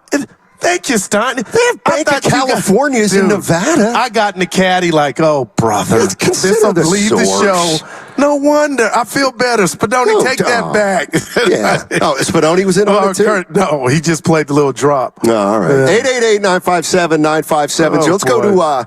Let's go to Jimmy. Jimmy's in Dublin. What's going on, Jimmy? How you doing, man? Hey, I'm good. How you guys doing? Doing well. I just want to say a couple things. So the first thing, man, is that the whole Warriors' demise went down when Draymond threw that punch. Man, we don't know. Well, we do know. I think we can say this. I don't think Jordan Poole would have dropped how it did, because the guy was coming off of being a big piece of that championship, and then he gets cold cocked in front of everybody. So that right there is what threw him off. Secondly, I'm starting to see that Warrior fans are just happy with anybody with a name. Just how they got Chris Paul. That's a name, but the guy is years beyond his prime. Now you want to go get Paul George. Paul George isn't the answer. Paul George needs to be the third best player on the team. Right now he's the second best player on the Clippers, and what do? Fizzled out in the playoffs. So I mean, the Warriors are going through what San Antonio Spurs did when they had all those glory years. The run is over. You just have to do good in the draft. Stop making these bad decisions. Like, you should have got rid of Draymond, kept Jordan Poole for some youth, and then build around that. You still got Curry with a good 3 or 4 years left, but these years of just doing this and wasting time and not making a playoff, you're wasting Curry's years. We went, and this is how I know this. This is how I know this is over. We went from the Warriors winning these championships, kind of like championship or bust outside of that year where they kind of shocked the world, to now it's like, oh, well, if we win 2 rounds, that'll be a great year. No, these franchises like the Lakers and, the Bostons, hey, it's win or bust. And that's where the Warriors were when they had the KDs and the guys like that. Now it's just like, well, man, maybe we can get in. Maybe we can get in the playoffs. You guys have a good rest of your day. Hey, before you go, let me ask you this. If Paul George is not the answer, what's the question? Because I think you're being hard on him in this sense. Kawhi let him down, okay? Kawhi let him down every time they were in the offs, Donnie. So I don't hold that against Paul George. But if PG-13 is not the answer, my question to that caller is, what's the damn question then? Well, I think, you know what? I mean, I think if what's the question? Well, if I sit here and tell you, like, ask me if I think what's the goal for the war? Is the dynasty over? Well, I think it is. Yes. If you're considering dynasty another championship, then yes, I do think the dynasty's over. But that doesn't mean you don't try to be the best team you can be. That's all. Like that's all I'm talking about. Well, that's fine. Right. I'm just saying, like. Paul George, to me, makes the Warriors a better team. He might make them better. He might make them better. Does he make them a championship team? I don't think so. Right. Maybe he does. Right. But I don't think so. But all I'm saying is I'm kind of with the caller. I mean, if more people thought it was over, and let's just try to do our best from where we're at from this point. Let's just try to be right here. Forget title.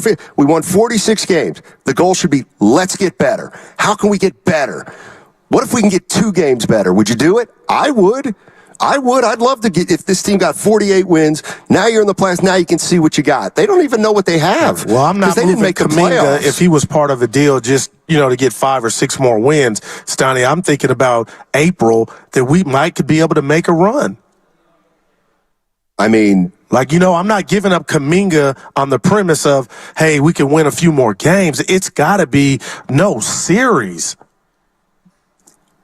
I mean, to me. Well, this is where I do somewhat agree with a lot of Warrior fans that if you win 5 more games and you win 51 or 52 with whoever, you'll have a better chance to win it all because you'll be the 5th seed. Like the reason I don't think the reason I think it's over right now is because they're the 10th best team in the West. But if you're telling me, let's say just Draymond wouldn't have gotten hurt, and they would have won 52 games, and they would have gone in from the 5 seed. At that point, if you're somebody who's saying this thing's over, well, now you're like biting your fingernails a little bit. This last year when you lost to the Lakers at 6. But they're a 10 seed. They're 10th. A couple pieces of news here from Sham Charania. Denver and Jamal Murray are working toward a 4-year, $209 million maximum contract extension this offseason. Jamal Murray. 4 years, $209 million. And good Lord, man. Ooh, here's somebody that everybody's going to be licking their chops about this one. Kentavious Caldwell-Pope is declining his $15.4 million player option for next year. He is a free agent, or he will become a free agent. He's a 2-time NBA champion. What's Denver doing? And he's expected to receive interest from multiple teams with salary cap space. What Denver is doing is they're going to try to re-sign him, but it may be difficult. I would love him in a Warrior uniform to be Klay's replacement good God. Like, that excites me. Again, I don't see him leaving. You better not leave Denver.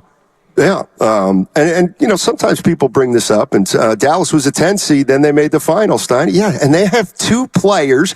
They have 2 players flat out slam dunk in their prime. And they got one of them because of the fallout of, normally you don't get a Kyrie Irving for as cheap as they did. There was a lot that went into You know what I'm saying with Kyrie? That was a fluke. It helped Dallas. Was this his first year with Dallas? Second. Okay, Remember last year they didn't even make it. Right. Yeah. That's what he said. They punted on the season. They're trying to get in the play-in. Right. So Antonio Green on the YouTube chat said Dallas was a 10 seed. They absolutely were, or they might not even have made the playoffs. No, they didn't. Remember they quit. They basically gave up. Yeah, they did. They actually did give up. That's right. Yeah. But what I'm saying is, oh man, their most important players are all getting better, or we're getting better, and the Warriors, can they count on that?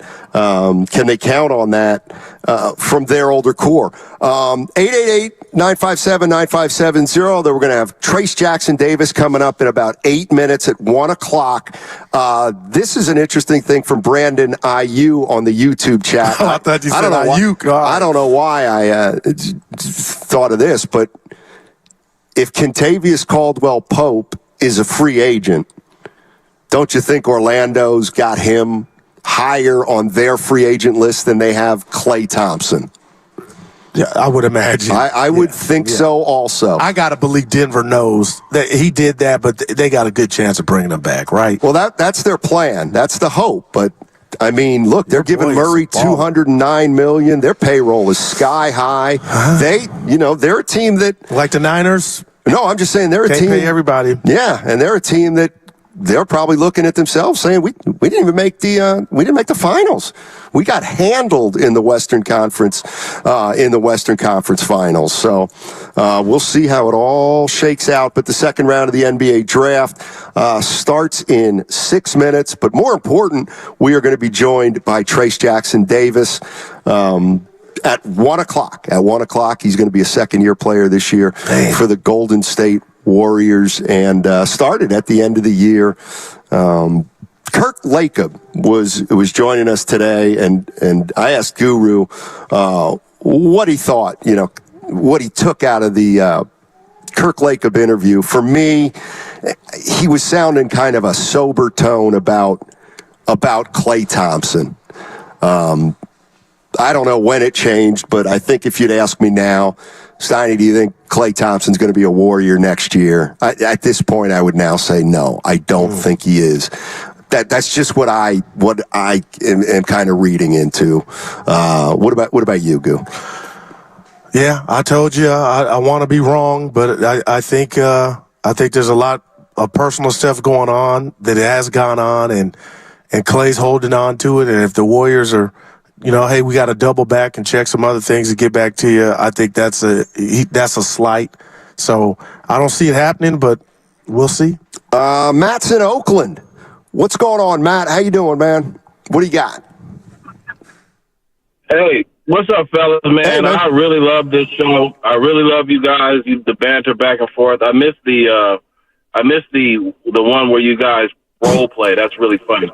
But on the other hand, though, you guys, we cannot get rid of Kuminga. Kuminga is the future. I'm glad you're having Trayce Jackson on at 1 o'clock, because that is the future. Kuminga, Davis, Pajinski, not so much. Moody, I really like him. But you cannot get rid of Kuminga. This guy's a star. If you give up him for Paul George, you guys are tripping. You guys are out of your mind. Don't do it. Look, I'm a season ticket holder. I should have some weight on this show. Don't get rid of Kuminga. Love you guys. Thank you. I think he's in the majority. Mm. I think. We'd have to go down the list. I mean, he's.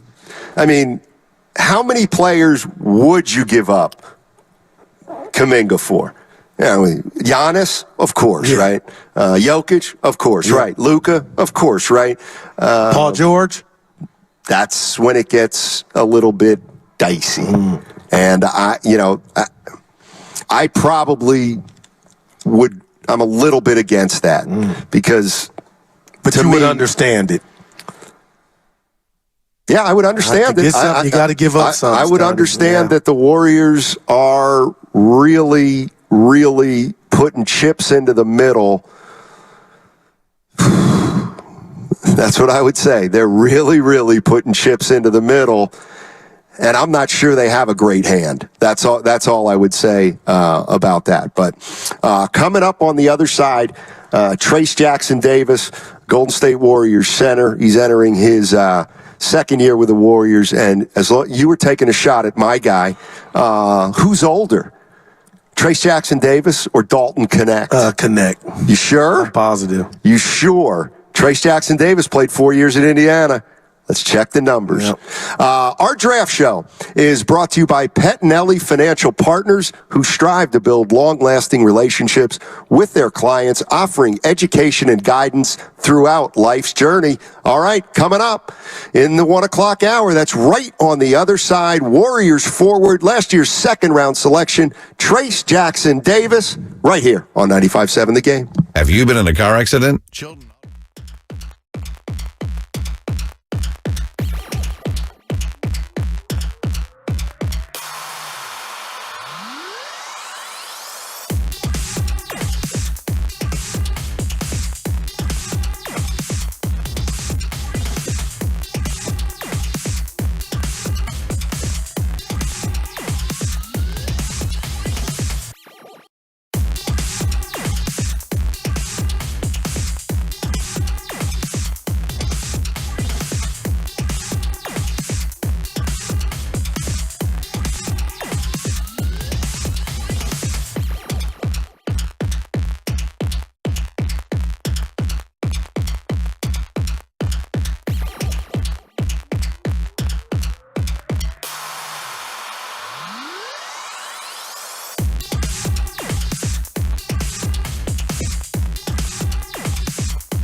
Are your eyes green? They're brown. But they're a different color. They look green today. This guy. His eyes are green. Well, I've been told I do have beautiful eyes. I didn't say that. Now, back to Steiny and Guru on 95.7 The Game. All righty, Matt Steinmetz now, the Guru Johnson. We are at the Warriors team store outside Chase Center. There's action here, Steiny. There is. The second round of the NBA draft has begun, and the Warriors, according to reports, have traded the number 52 pick for Lindy Waters III, who played for the Oklahoma City Thunder. We're going to be joined, hopefully in the next half hour, by Trayce Jackson-Davis, entering his second year with the Golden State Warriors. He started at the end of last year, and the latest thing we heard, Goo, from producer Evan, is speculation around the league is that with Kentavious Caldwell-Pope opting out of his contract, he is now a free agent, that perhaps the Orlando Magic are willing to give a short-term 2-year type of deal at approximately $50 million to either Caldwell-Pope or Klay Thompson. I got to believe if I'm the Orlando Magic and you could have one of those, you'd probably take Kentavious Caldwell-Pope. He's a baller, and he's NBA champion, Donnie, so I get that. No shade at Klay, but right now, I think KCP is a better ball player, all-around ball player. Yeah, and the funny thing is, and by the way, I'll open up the phone lines at 888-957-9570. Just know that we could be joined theoretically at any point by Trayce Jackson-Davis, but as long as he's not here, we'll take your calls at 888-957-9570. Just a few things. We had Kirk Lacob, Executive Vice President of Basketball Operations and Assistant General Manager, on earlier. I felt like he struck a kind of a somber tone with Klay Thompson. It felt like, I don't know if greasing the skids is the proper phrase, but it doesn't feel positive that he's coming back. Kirk was pretty adamant. This team is still, they still consider Steph Curry a superstar, and they're building around him. That's at least right now, they're gonna build around him. And for what it's worth, Goo, he said Andrew Wiggins usually basically takes off in the summertime and does a lot of his things outside the Bay Area. He said Andrew Wiggins has been in the Bay Area much of the summer, so that's a good sign. Now, let's talk about that sign, because I love the info, and Wiggins has been on my mind, Stoney, because everybody seems to have given up on him. I understand he's just an enigma, but him being in the Bay Area, what does that mean? What does that correlate to? Does that mean he's working out? Or that means he's coming to the facility. But like I told Kirk, it's not basketball related, Stoney. And I didn't go there. I should have said more of what I was trying to hammer home is the mentals. So him being in the Bay, will that get him mentally to where he's there on a daily basis more so than what he's been? Because I almost want to say to that, as you take it as a good sign. Well, I'm like, you really want to know where he's at, his logistics. I'm like, we got to get him to ride over the Bay Bridge. That ship has sailed. Come on. And now that's why. So that's a bad sign to me. Well, I mean, do I think it's important? Do I think it matters that Wiggins is in the Bay Area? Not really. And I'm saying that, Mr. Optimistic. But I mean, it's not a bad sign. I mean, it can only be good. If they could solve that code, man, and get something out of that guy consistently, it changes a lot. I just think, i.e. the 2022. Why would you think after 11 years they could crack that code when nobody else has been able to do it? I'll say they haven't struck out 11 years because he was with Minnesota, a big part of that. My point is, I mean, I'm going 2 years. Can we get that Andrew Wiggins? What if I say no? Probably not. Because that's the way. If I was betting it let me ask you a question. Now, Stoney, that's which way I'd bet. Let me ask you this: if you were the general manager of the Golden State Warriors, heading into the next season, do you expect Andrew Wiggins to be the player of 2 years ago or the player of the last 2 years? How would you proceed forward if you were the GM with Andrew Wiggins? Honestly, I'd want to get off of him, but exactly, the cat's out the bag. The rat's on the table. According to ESPN's, what's his first name? McMenamin? James? Dave McMenamin, my bad. He's reporting on NBA Today that he expects the Lakers to take Bronny James, if he's available at 55. Amazing. And he spoke with Anthony Davis this morning and said he would be on board with it. That means McMenamin talked to Anthony Davis, and Anthony Davis said, yeah, whatever. I don't care. Wow.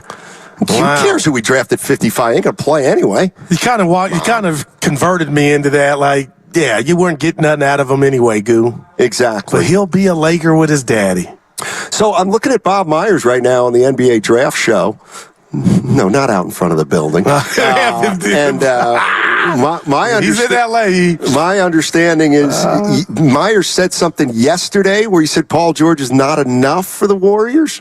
Let me throw this at Spadoni if he's got that, if he could cue it up. Not for right now, but let me know if that sound is available and we could. So he thinks they're far off, though, Stoney. If you know what I mean? Well, I got to hear it, but that's kind of the way it was conveyed to me. The one thing I wonder about is, you see a guy like Kentavious Caldwell-Pope. KCP. And, yeah, he'd be a great fit on the Warriors. But he's a free agent now. He's an unrestricted free agent. So how can you get him? You can't. You just can't. Okay, let's. This is Bob Myers, former. Way to go, Kay. I appreciate that, buddy. This is former Golden State Warriors GM and president of basketball operations, Bob Myers, on ESPN yesterday. Just talking Paul George and Warriors. So you add Paul George to the Warriors, and you say, okay, that's a really good team. You almost need Klay Thompson as well. I mean, the West, with what Oklahoma City is doing, what Minnesota is doing, with Ant-Man, with SGA, all these guys, what Dallas just did, I do think we're sometimes missing things and trying to oversimplify. Oh, you add Paul George, you add Klay Thompson.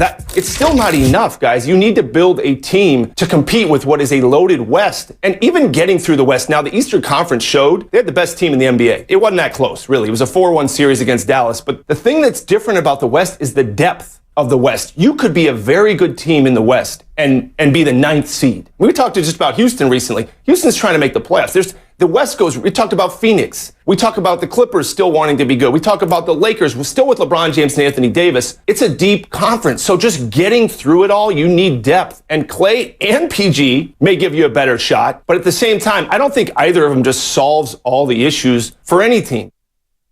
Well, you know what? Finally, somebody said something to me that I really haven't heard, and that is the respect Myers has for Minnesota, Oklahoma City, and even Dallas to a certain extent. Man. And I hope, after we spent all year last year saying, well, the Warriors' pedigree will trump these young teams with no playoff experience. I mean, that's over, right? I mean, that is just flat out over. I won't say I'm not going there, but to be able to use that pedigree, you got to qualify for the tournament, right? So I get you on that. And here's what I'm saying. I'm saying if the Golden State Warriors next year are playing the Minnesota Timberwolves, the fact that the Warriors have won 4 titles does not trump the fact that Minnesota is younger, and Minnesota got to the Western Conference Finals last year.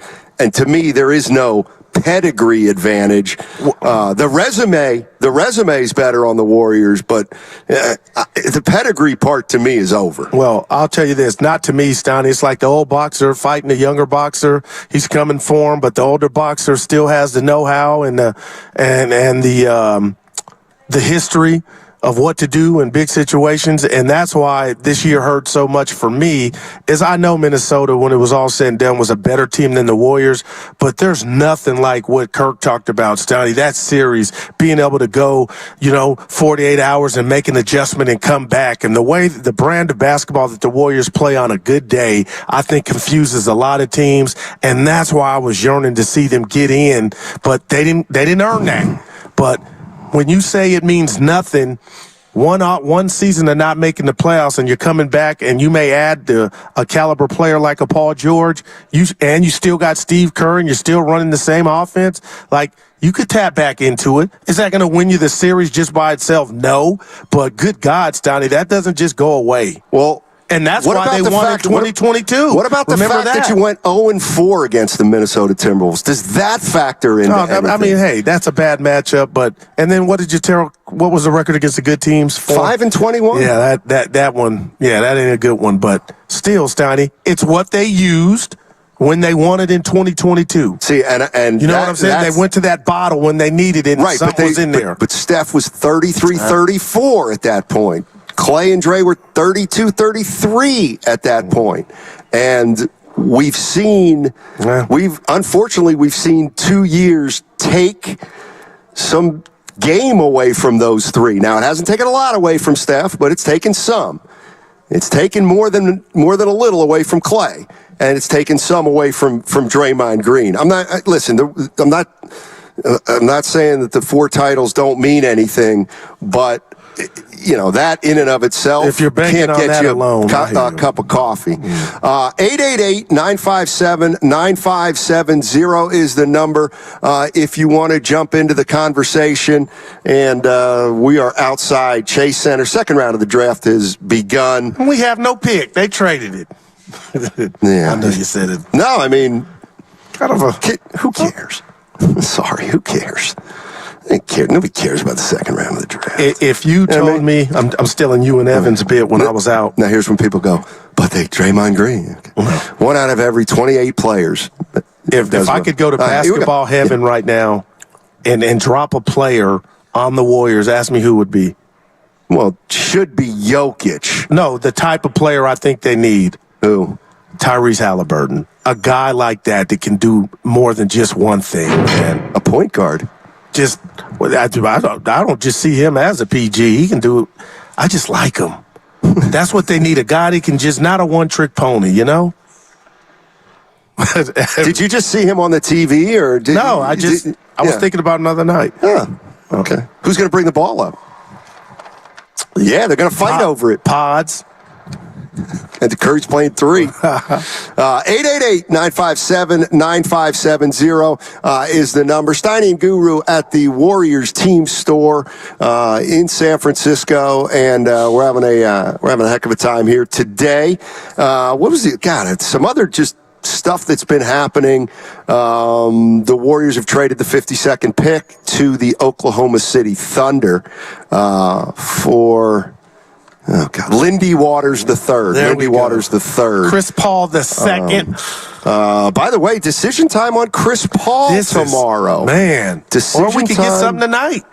We could, or we could get news tonight that they're pushing the deadline back. But the Warriors' deadline to decide on Chris Paul in his $30 million contract is tomorrow. And this is one of those things where the more I think about it, the more I think that they are going to exercise that option on Chris Paul and guarantee $30 million for him next year. But the only reason I say that is because if they waive him tomorrow and make him a free agent, they lose an asset. Then they'll lose an asset without recouping any kind of flexibility or salary cap space. So the more I think of it, I could be wrong, but why wouldn't you guarantee Chris Paul's contract for next year and continue to try to look to use that money or use that spot for another addition, for a player addition? It's almost like what they did when they whispered sweet nothings in Durant's ear, and he kind of hooked them up, and they're able to get D'Lo turned into Wiggins. So I don't want to say the Warriors are batting 1,000, Stoney, but I expect them to be able to verbally talk to CP3 and, let him know what time it is, and that happens. Well, I mean, the first favor for the Warriors might be picking up his $30 million. I mean, if the Warriors waive him, he only gets $5 million. But then you're hamstrung on including that if you wanted to do something. Yeah, then he's not on your team anymore. Oh, man. Then he's just out there as a free agent, and then he's just out there as a free agent. I see him walking in with Raymond Ritter. He's going to join us momentarily. He got a haircut, too. What are we doing? We'll take him right away or no man's land? All right, we're going to take Trace Jackson-Davis. In the next minute, he's walking up with Raymond Ritter as Guru addresses his fans. What she said, Steiny and Guru, she knew you. City. Daryl the Guru Johnson just running game here left and right. And joining us right now is Trace Jackson-Davis. Trace Jackson-Davis entering his second year for the Golden State Warriors. What's up now? Became a starter in the second half of the season. And welcome, Trace. Appreciate you joining us, man. Thank you for Trace with the fresh cut. Absolutely. Baby. All right, let's start there. How do you even know he got a haircut? Because I watch him every day. He got a little shorter. You looking sharp. Just a little bit. Yeah. All right. Here's where I want to start, because it's been about 2.5 months to 3 months since the end of your season. Like, what can you tell me your entire summer routine? Like, what have you been doing for the last 3 months? What are you going to be doing for the next month? When do you take any time off? How much of it is playing? How much of it is lifting? How much of it is all of it? From the season end, we had about a week, 2 off, and then after that, me, BP, a couple of the younger guys, a couple of the vets, all in the gym periodically. Well, the younger guys are in the gym basically every day, but the vets come and go as they please. But yeah, it's been just a grind, lifting Monday through Friday, working out, playing together, learning the system even more than we already do, and so I think it's been beneficial to us. So you've had a week or 2 off right after the season, but you've been working out through, the end of June. What's July hold for you? July, we got Summer League coming up here soon. And you'll be playing in that? Yeah, we'll be playing in that. Me and BP will play a few games there, and then after that, a little bit of time off, and then we hit things full circle, so. I got to give you credit on your rookie season, man. Not only did you stay ready, you took advantage of the opportunity. And I guess my question, Trace, would be, what was your biggest takeaway from year one in the league? My biggest takeaway is just always staying ready. Just not knowing when your name's going to be called. Because I remember talking to some of the vets, like Loon, told me that you never know. He might just call your name out of nowhere. And that's what happened when we played Portland.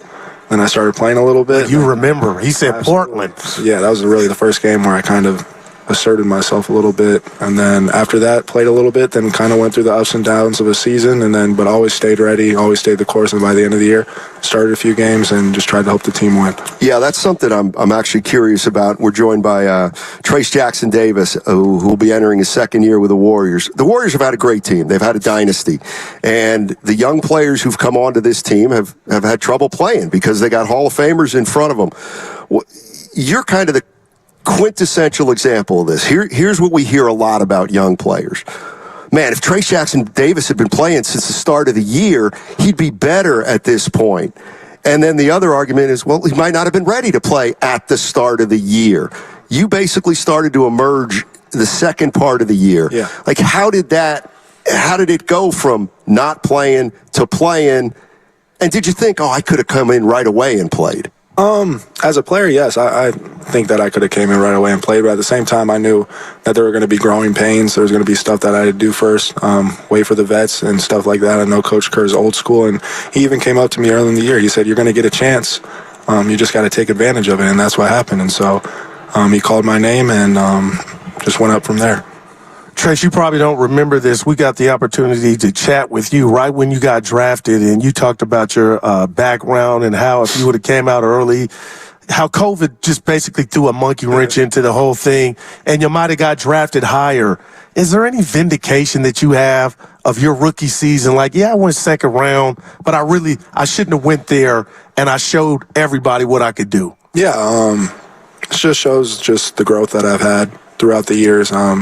My freshman year, it was COVID. I had a really, really good freshman year in college. And then my sophomore year, COVID again. And then Mike Woodson came in, so I took a year with him. And then my third year is when I got COVID during the draft. And so came back for my fourth year and put everything together and had a really dominant fourth year. And I feel like the things that I did in college would have translated to the league. I know my knock on me was not having a jump shot, but being on a team with some of the greatest shooters ever to touch the court, you can rely on your athletic ability, being a lob threat, passing the ball, getting them shots in open space and stuff of that nature, which I excelled at in college. You brought up Mike Woodson, and one of the things, and I just throw the line around too when I talk about you. I said, well, he's a 4-year player at Indiana. He played for Mike Woodson, who was a coach in the league. And I actually don't know, but I make it sound like playing for a guy like Woodson was an advantage and got you ready for this level. Is that even true? I mean, now that you've been in the league for a year, can you look back at Mike Woodson and say, you know what, he did do a better job of getting me prepared for the pros than maybe another coach would have? Oh, absolutely. Some of the coverages that we had in our schemes, the plays that we ran are similar or the same that Golden State runs. And so already having those defensive coverages, knowing what some of the calls are, translated right away, and then just applying it on the floor. Being in a new system, obviously they don't run the same exact system, but knowing the different tendencies that both the coaches used was huge. So you got a nice frame, 6'9", and you're banging with the bigs. Have there been nights, Trace, after the game you're driving home like, man, you know, me going up against them, I didn't see this in college. Walk us through that, and how do you work on that if you have to? The crazy thing is I kind of was ready for it because in college, I mean, my freshman year, I played the 4 and guarded 4s, but from my sophomore year on, I was banging with dudes that were 300, 330, 320 pounds. I mean, guys like Zach Edey, 7'4", 315 pounds, banging with him. So I was never not ready to bang with guys like that. I mean, obviously the skill level and being that big like Joker and his frame, being able to do the stuff he does on a basketball court was a lot different. But from a standpoint of banging with guys and being able to hold my own, I felt like I did a pretty good job. Trace Jackson-Davis joining us on 95.7 The Game. Warriors center, rookie last year, going to enter his second year this upcoming year. And what's the number one thing you're working on this summer? What's your highest priority in terms of improving your game? I think the biggest thing that I'm working on this summer is just being more versatile. Attacking more, being more offensive minded, but at the same time on the defensive end of the floor, being able to guard 1 through 5, being able to switch and help my guys out in that way, and then just continuing to do the things that I already do well and just keep working on those. I mean, let me follow up on that real quick, because this past year, I don't remember you guarding a lot of 1 through 5. I might be mistaken, but now I'm looking back at the Warriors when they were in their heyday. And one thing Kevon Looney was very good at was keeping guards in front of him, even though he was 6'9". Is that something you think you can excel at? I think so. I think just with my length and athleticism, it's more about footwork and timing and just knowing where to be on the court, and that's something that I've been working on with the coaches, or I would say skill guys, throughout the summer. Trace, I'm a family guy, so I asked my son, I told him we were having you on. I said, what do you want me to ask Trace? He said, ask him where he keeps it. And that's what I'm going to do. Where do you keep it, Trace? What am I keeping? The poster on Wemby. The poster right. I mean, come on, man. That had to be one of the greatest dunks of your young career. It was definitely up there. It's crazy because people still send it to me and act like I haven't seen it before. But it is what it is. It was a good play, and he got me back. So, but yeah, it was crazy. But I told him if I had the chance to, I was going to try him. I told Loon that, and that's what happens. Wow. Was there any moment in your rookie year where you went from, wow, did you go from just playing the game at that level to, well, now I'm playing to win a game. I'm actually playing how to help us win. Was there a moment where you stopped worrying about your own game and started thinking about what can I best do to make our team better? I think that's just how I've always played. And I think that's something that I learned in my junior and senior year with Mike Woodson, especially my senior year, just trying to be able to help do whatever it takes to help my team win, whether it be rebound, blocking shots, passing to open guys, anything that I can do to help the team win. I feel like coming in this year, not knowing the certainty and then kind of establishing myself, I feel like against the Trailblazers, and then we played Boston the next game, was really just being a plus guy on the team and just doing whatever I could to help. Trace, I'll tell anybody that'll listen, it was hell from a fan perspective of not having you guys in the playoffs. Did you follow the offs, and how did you feel knowing, you know what, we played those teams, we faced them Was that a bitter pill to swallow, knowing that you had some other stuff go on and you guys didn't make it? Yeah, obviously that's the number one goal. And then what Coach Kerr always said to us was, with the guys we have on the team, they've been here before, they've done it before, so just relying on them. And so all we had to do was get in. Obviously, we fell short by one game, but at the end of the day, we have a squad, and we ended the year. Raymond was signed like 27 and 10, 27 and 12. Yeah, and he told us. So we definitely have the pieces, and we had them this year. We just had to connect the dots, and we kind of got to it too late. And so just coming back next year full force and being ready to go. So Raymond's always got some real positive numbers, and 27 and 10 over the last 27 and 12. Unfortunately, I've got a set of numbers. You guys were 5 and 21 against the best teams in the Western Conference. How far away do you think you are from Minnesota, from Dallas, and from Denver? I honestly don't think that we're that far, and I think that a lot of those games were close or down the wire. It wasn't in the sense of we were getting beat by 20, 30. I mean, Boston was an outlier where we lost by a lot, but Minnesota, Denver, a few of those games were 4 or 5 points differential, and a lot of them we had the lead at the end or going through the game. I remember when we played them at home, we were up by 17, 18 in the fourth quarter, and we let that one slip away with Joker hitting a 40-footer. So there's just things that we got to do and we got to clean up during the game, and we got to take it one possession at a time. But I feel like we're right there with those teams. I want to ask you about your teammate, Draymond Green. Mm-hmm. What is it like policing the paint?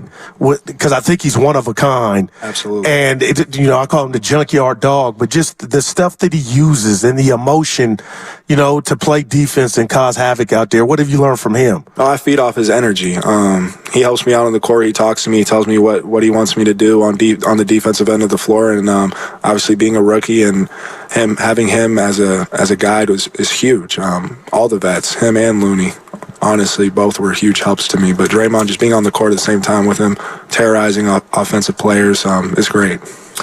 Klay Thompson, obviously you played with him 1 year, and there's some uncertainty about Klay Thompson. What kind of a teammate was he to you? What's your relationship with him? And I mean, I know your dad played in the NBA, but there's a business aspect that I'm sure you're aware of. But Klay Thompson, how was he last year, and how'd you get along with him, and did he help you adjust? He was great. I feel like me and him built a great synergy on the court. We played really well together. But at the same time, it is a business. But I loved having Klay as a teammate, and I'm eager to see what he decides because obviously we want him here. I think everyone in the Bay wants him here.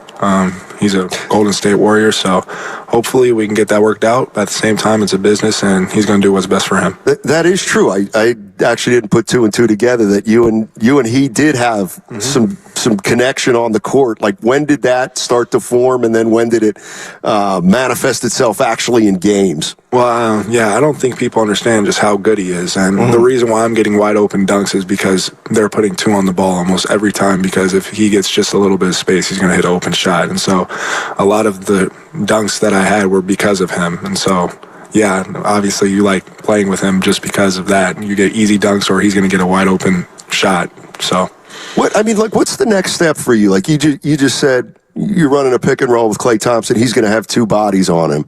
Is the next thing for you to establish yourself so that you get guarded? Like, maybe not like that, but get paid. You want to get paid more attention at that end of the floor? Absolutely, yeah. And I think just being a rookie, it was kind of some uncertainty throughout the year, and I think this year they're going to have different types of game plans to try to stop me. Whenever they do put two on the ball, maybe guys help over, but that's when you use your IQ and you pass to the open guy and make the right play. When you assess your game, I know my partner asked you about your checklist of what you're working on, but like a 15 to 20 footer, is that something that you want to add to the repertoire? Absolutely. Everyone in the NBA can shoot. I think I would use it more of a sense of just being able to take guys off the dribble, just keeping them honest, maybe a pump fake or make a shot and then pump fake and go around someone and then make the right play. So, but having that in the arsenal is definitely something that I want. Well, I'm looking right now. You haven't taken a three yet, have you? I took one this year. Let me see. I almost hit it. It was a buzzer beater against Orlando. Oh, you still, on your per-game averages, though, it still says 0.0. It was close. It should have. I thought I hit it, honestly. I mean, if you're working on your shot, do you work on your three-point shot, or do you gradually get there after you're start knocking down the 16-footer and then the 20-footer? Both. Mostly on our team, the mid-range shot is really it's something that we say that you have to make $25 million or more to be able to shoot that shot. And so it's mostly just the three because 2-point shot's the least successful shot in basketball. Oh, $25 million salary, not $25 million shots. No, 25 million salary. Okay, so you got to be a top dog to shoot. Gotcha. So you've got another 3 or 4 years before you can start shooting that. So you go from not being in the rotation, then you end up along with your partner, the other rookie pods, to make the all rookie team. Talk about that and the pride that just went into damn, it paid off staying ready. No, it did. It did pay off staying ready, and just watching him succeed has been great. Just being right there, starting at 57th and then ending 11th best. Obviously, it's great. It shows the work that I put in, but there's still more work to be done. And I think BP's the same way. He's hungry, and we're both hungry and ready to start our sophomore seasons. Well, listen, man, thank you so much for joining us. Really appreciate it. Good luck to you. Keep working hard. Thanks. And best of luck to you, man. Thank you for having me. All right, that's Trace Jackson Davis entering his second year with the Golden State Warriors, and coming off a nice rookie season, no doubt about it. Got more and more playing time as the season went on, and by the end of the year, he was embedded in the rotation and sometimes a starter, But Trace Jackson Davis. You talk about your career, Franklin and Marshall, and the memories. He remembers the 3 he took, against Orlando Evan. It almost went in. That's amazing, man. You know, it's funny. It's like sometimes you talk to a guy or you think about a player in a different way, and I don't know why. Maybe I'm sure some listeners would be like, well, probably because you're an idiot, Stein. But no, I'm looking at Trace Jackson Davis, and he may be, everybody, he's a rim protector. That's great. But what he may be able to do is keep perimeter guys in front of him because he does have some lateral quickness and now you start thinking, well, maybe that's where he could really make an imprint of a player who, when he gets switched out on guards, you're not at a disadvantage. But Steiny also, too, I believed him. He said for the pounding, he was ready for it. And he didn't seem overwhelmed with, bigger guys, taking it to him. He had some junk in the trunk, and we saw it on display. But for him to say he kind of was ready for it, it played out that way. Oh, the 415 wanted us to ask him about the dunk on Wembanyama, and we did. And you did. You did. Now, Little Darryl wanted to ask. Help me on this one. I didn't want to say it in front of him because he seems like a good kid, and he's young, but that dunk, he kind of threw it. So did Blake Griffin years ago when he went up and did the. It's called a throwdown. Okay. Yeah. But clearly, throw it down, when big fella. When you dunk and your hand makes contact with the rim and maybe you hang on, it just could have been a little nicer, right? He got Wemby, though. He said Wemby got him back. I'm trying to remember when Wemby got him back. Was it in the game or was it in a different game? It was in a different game. I'm different than you. I don't really keep track of dunks as much as you. I kind of treat a dunk as 2 points. But, it is. There we go. All right, 888-957-9570 is the number. Trace Jackson Davis just joined us, and Kirk Lacob, the Golden State Warriors Executive Vice President of Basketball Operations and Assistant General Manager. He joined us earlier in the day, and he absolutely, positively said some things that I found interesting. Addressing the Klay Thompson situation, he allowed for every possibility. And to me, when you allow for every possibility, it means that it's very real that Klay might not be on this team next year. And I don't know how everybody else is feeling about it, but I almost get the sense that most Warrior fans are starting to feel like he won't be back. Do you think that's accurate? Totally, and it's why I told you, Evan, and the listeners, Stoney, that's the feeling I get in my gut, that he's not coming back. I hope I'm wrong, but like, Stoney, why wouldn't we be hearing something positive in regard to they're close or things like that? This seems, they're not even talking, and it's just. And I'll say this, I'm not a therapist or a psychiatrist, Stoney, but I really think Klay Thompson is the epitome of maybe just needing a fresh start. Yeah, I would not necessarily disagree with that. And I think the biggest question is, does Klay think he's in need of a fresh start? The one thing that Kirk Lacob said that did register with me was, just asking him. I asked him if the Klay Thompson decision is, the most emotional decision maybe they've had to make since Joe Lacob bought the team. And I don't know, maybe I shouldn't have expected oh, yeah, definitely. I mean, he's part of this dynasty, and we got to really, show him the respect. But he may not know either, but you're right. But the reality is that Kirk Lacob said, a lot of these decisions, most of the decisions are emotional, involving these players because they've been here, and I just kind of read that a little bit like this thing is not going to end with Klay Thompson being a Warrior. And then secondly, he made sure, I thought, Goo, to emphasize that if anything gets done with Klay Thompson, that it's going to take both sides to agree to something. And I don't know, maybe I'm reading between the lines, but that to me sounded like at this point Klay might not want to come back. Yeah. At least the Warriors at this point might not be his number one option. Well, let me ask you this. If you were Klay, would you want to come back? Because I'm on record before you answer as saying I wouldn't want to come back. I've been cut. Yeah, I think a lot of it would depend on what I know right now that nobody else knows. And that would be, what does Klay Thompson know about his market, if anything? We just heard a report that Orlando is thinking about Kentavious Caldwell-Pope and Klay Thompson, that they might be willing to offer one of those guys a 2-year, $50 million contract. Well, if Orlando offers Klay Thompson 2 for $50, I don't think anybody would blame him for taking it at this point. Yeah. But if Klay Thompson is starting to read the tea leaves and he's starting to think, you know what, I may not get $20 million. I may only get 15 or so. At that point, maybe he's more likely to do something that he didn't want to do in the first place.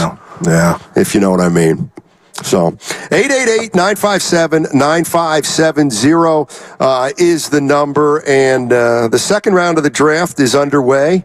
If you're a Golden State Warrior fan, I'll keep you up on a couple pieces of news. They've traded the number 52 pick in the draft for Lindy Waters III.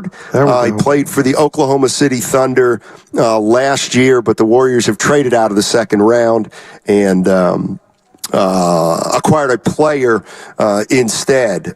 The first round was yesterday.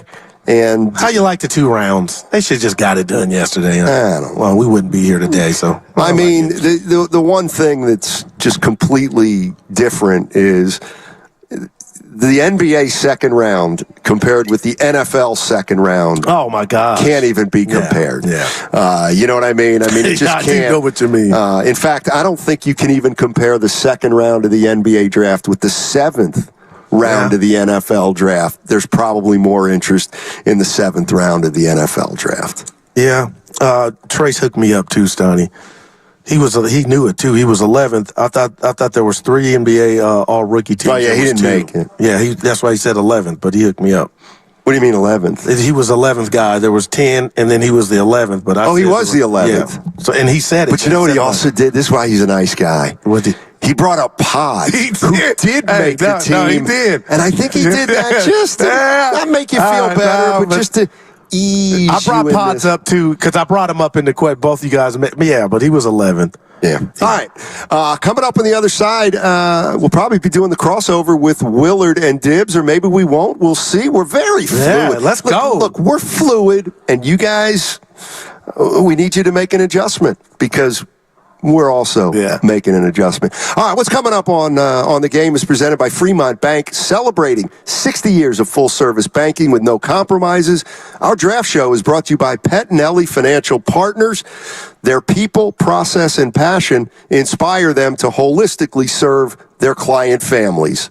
The economy is rough, and traditional four-year programs...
I used a word that didn't exist the last time I was on with you.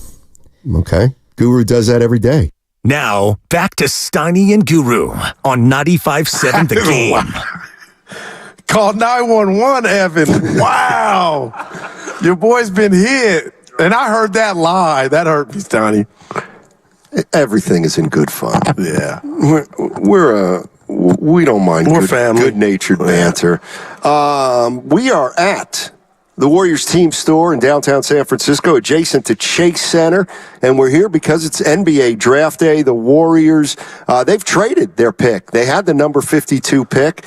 They will trade that to the Oklahoma City Thunder for Lindy Waters III. He's played 3 years in the NBA. And my question to Guru is, so you bought a shirt. Yeah. Is that correct? Yeah, the Warriors. Oh. Let me take a look. Their new logo. I do like that logo. Yeah. It's their secondary logo. And then on the back, the Golden State. Yeah. I mean, I would wear that shirt if it were a white shirt. I just don't. You're racist against shirts. No. Why don't you like the black shirts? They're too hot in the summer. They're too hot in the summer. But we got winter and spring, and they make you look slim. Not that you need Not like this shirt. Look at it. Ooh, hey, yeah. real quick, you're burying the lead. What did you shoot yesterday? 87. Dude, you're on fire. But it was just leave it at that. Let it breathe. It was a very good round. It was very windy. I played with 4 guys. And you knew all of them. Oh, yeah. And a couple of them are better than me, but I shot better than them yesterday because the conditions were a little bit tricky. And, very happy with my game right now. But one of the things you learn about golf is that you never say you've got it figured out. Well, your text read different on the thread last night. You said your boy's on the heater. Well, I'm paraphrasing. Well, hold on.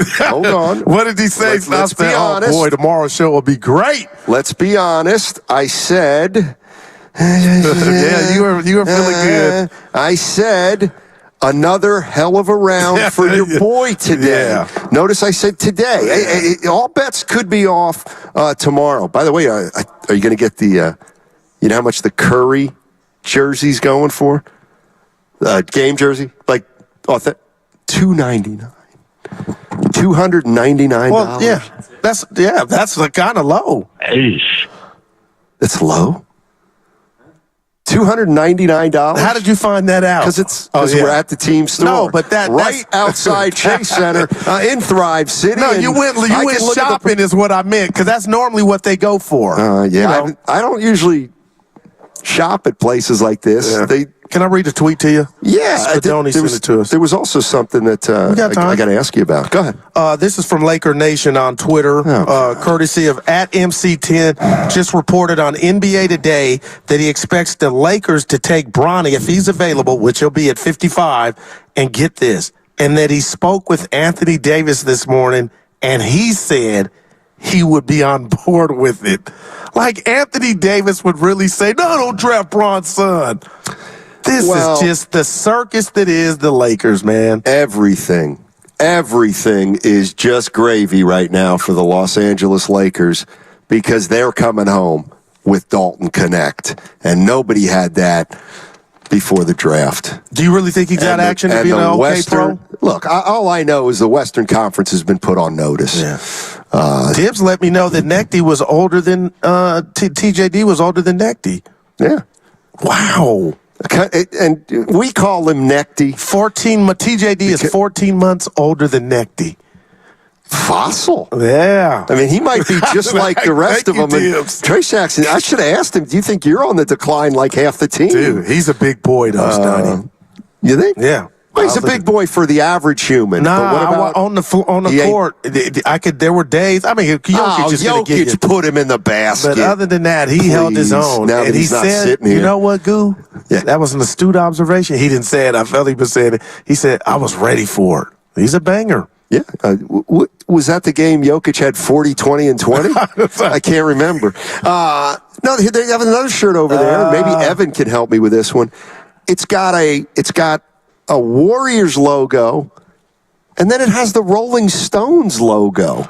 That's up your guys' alley. What? I don't know nothing about the Rolling Stones. My question would be, why? Yeah, I don't know about the Rolling Stones. Let me guess. They played at Chase Center, and now there's some kind of partnership with Mick and the boys. That's just random. It's just a little bit weird. But those run $49.99 if you're anxious to get down here to the Warriors. There's a lot of first gear in here, man. Team store. They call it swag now. I thought you were going to make a joke about the Rolling Stones and the Warriors being the same age. I don't like that joke. No, it's a 4. It's a 4. I mean, you could make the case that, Curry and Mick. I was going to say, Curry and what's his name? The one who's even worse than Mick. Who's the guy? Keith Richards. God, I couldn't think of him. Tell him, Priest. The Rolling Stones will be a boneyard, according to Priest. So this was fun today, Goo. Yeah, and the biggest takeaway is my partner was on board. Possibly, if the Warriors had a chance to draft Bronny, you would have been okay with it. Why not? You're more closer to the internet than you think. Because that's what you like. That shocked me coming from you. Why? Because you would be doing it for all the wrong reasons. Well, I wouldn't be doing it at all. The attention, the clicks. I would love that. Yeah. I mean, I ain't hating I'm the on the kind of kid, guy. Scotty. He ain't ready, man. Dude, I would love to. The Warriors, in the middle of their run, gotten J.R. Smith, who's still a baller. I mean, give me any of those guys. Yeah. Goo, it's not about when a dynasty's over. It's not about winning and losing anymore. It's about action. You got action. Yeah, and they didn't have it. That's why everybody's mad that they didn't make the playoffs, because they're better than not making the playoffs. If they were just out of gas, it's cool. You got Steph and Dre. Come on. Oof. That's why you draft Bronny James. I don't even think he's 6'1". I ain't going to hate on the kid. Well, that means his growth spurt has not occurred yet. You've seen his younger son, Bryce? That's the one. Bryce James. You ain't seen a highlight on. I'll tell you what, why don't you, Mike Dunleavy's right across the hall, and it is draft night. Go tell me what to scout for the Warriors, because you seem to have it all. No, I'm just telling you, Bronny is, there's only one king. Oh, man. God, if Bronny is any good, if he is any good, we're going to have a lot of fun with his career. Let's see, what else do we got here? Kirk Lacob earlier today said, look, we're still building around Steph Curry. And Steph's our best player, and I like that.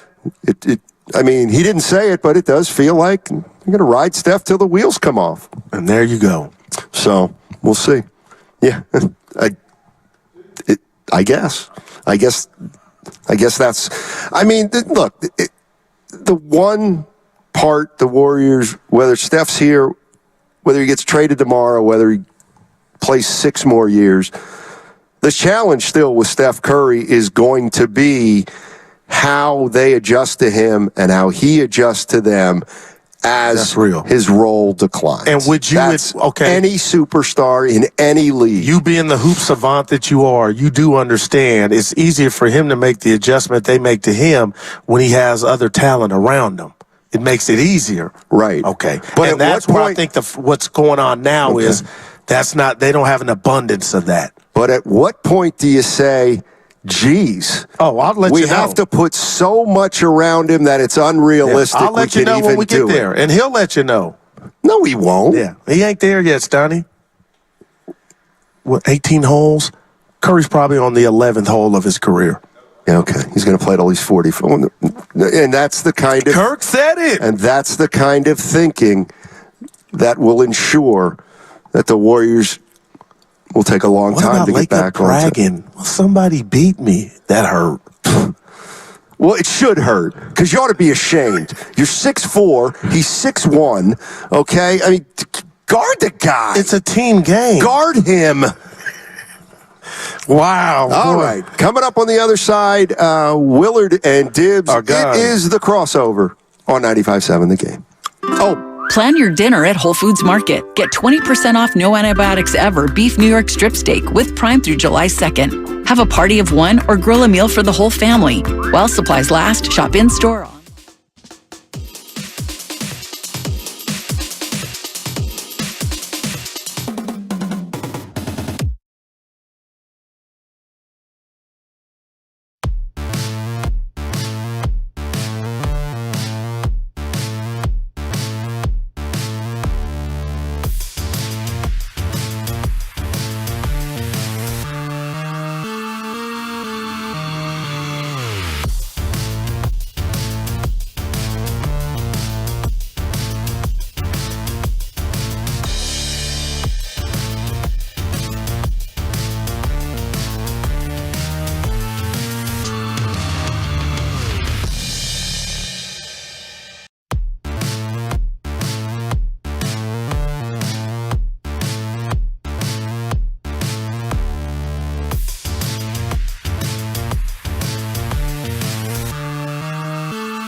Now, back to Steiny and Guru on 95.7 The Game.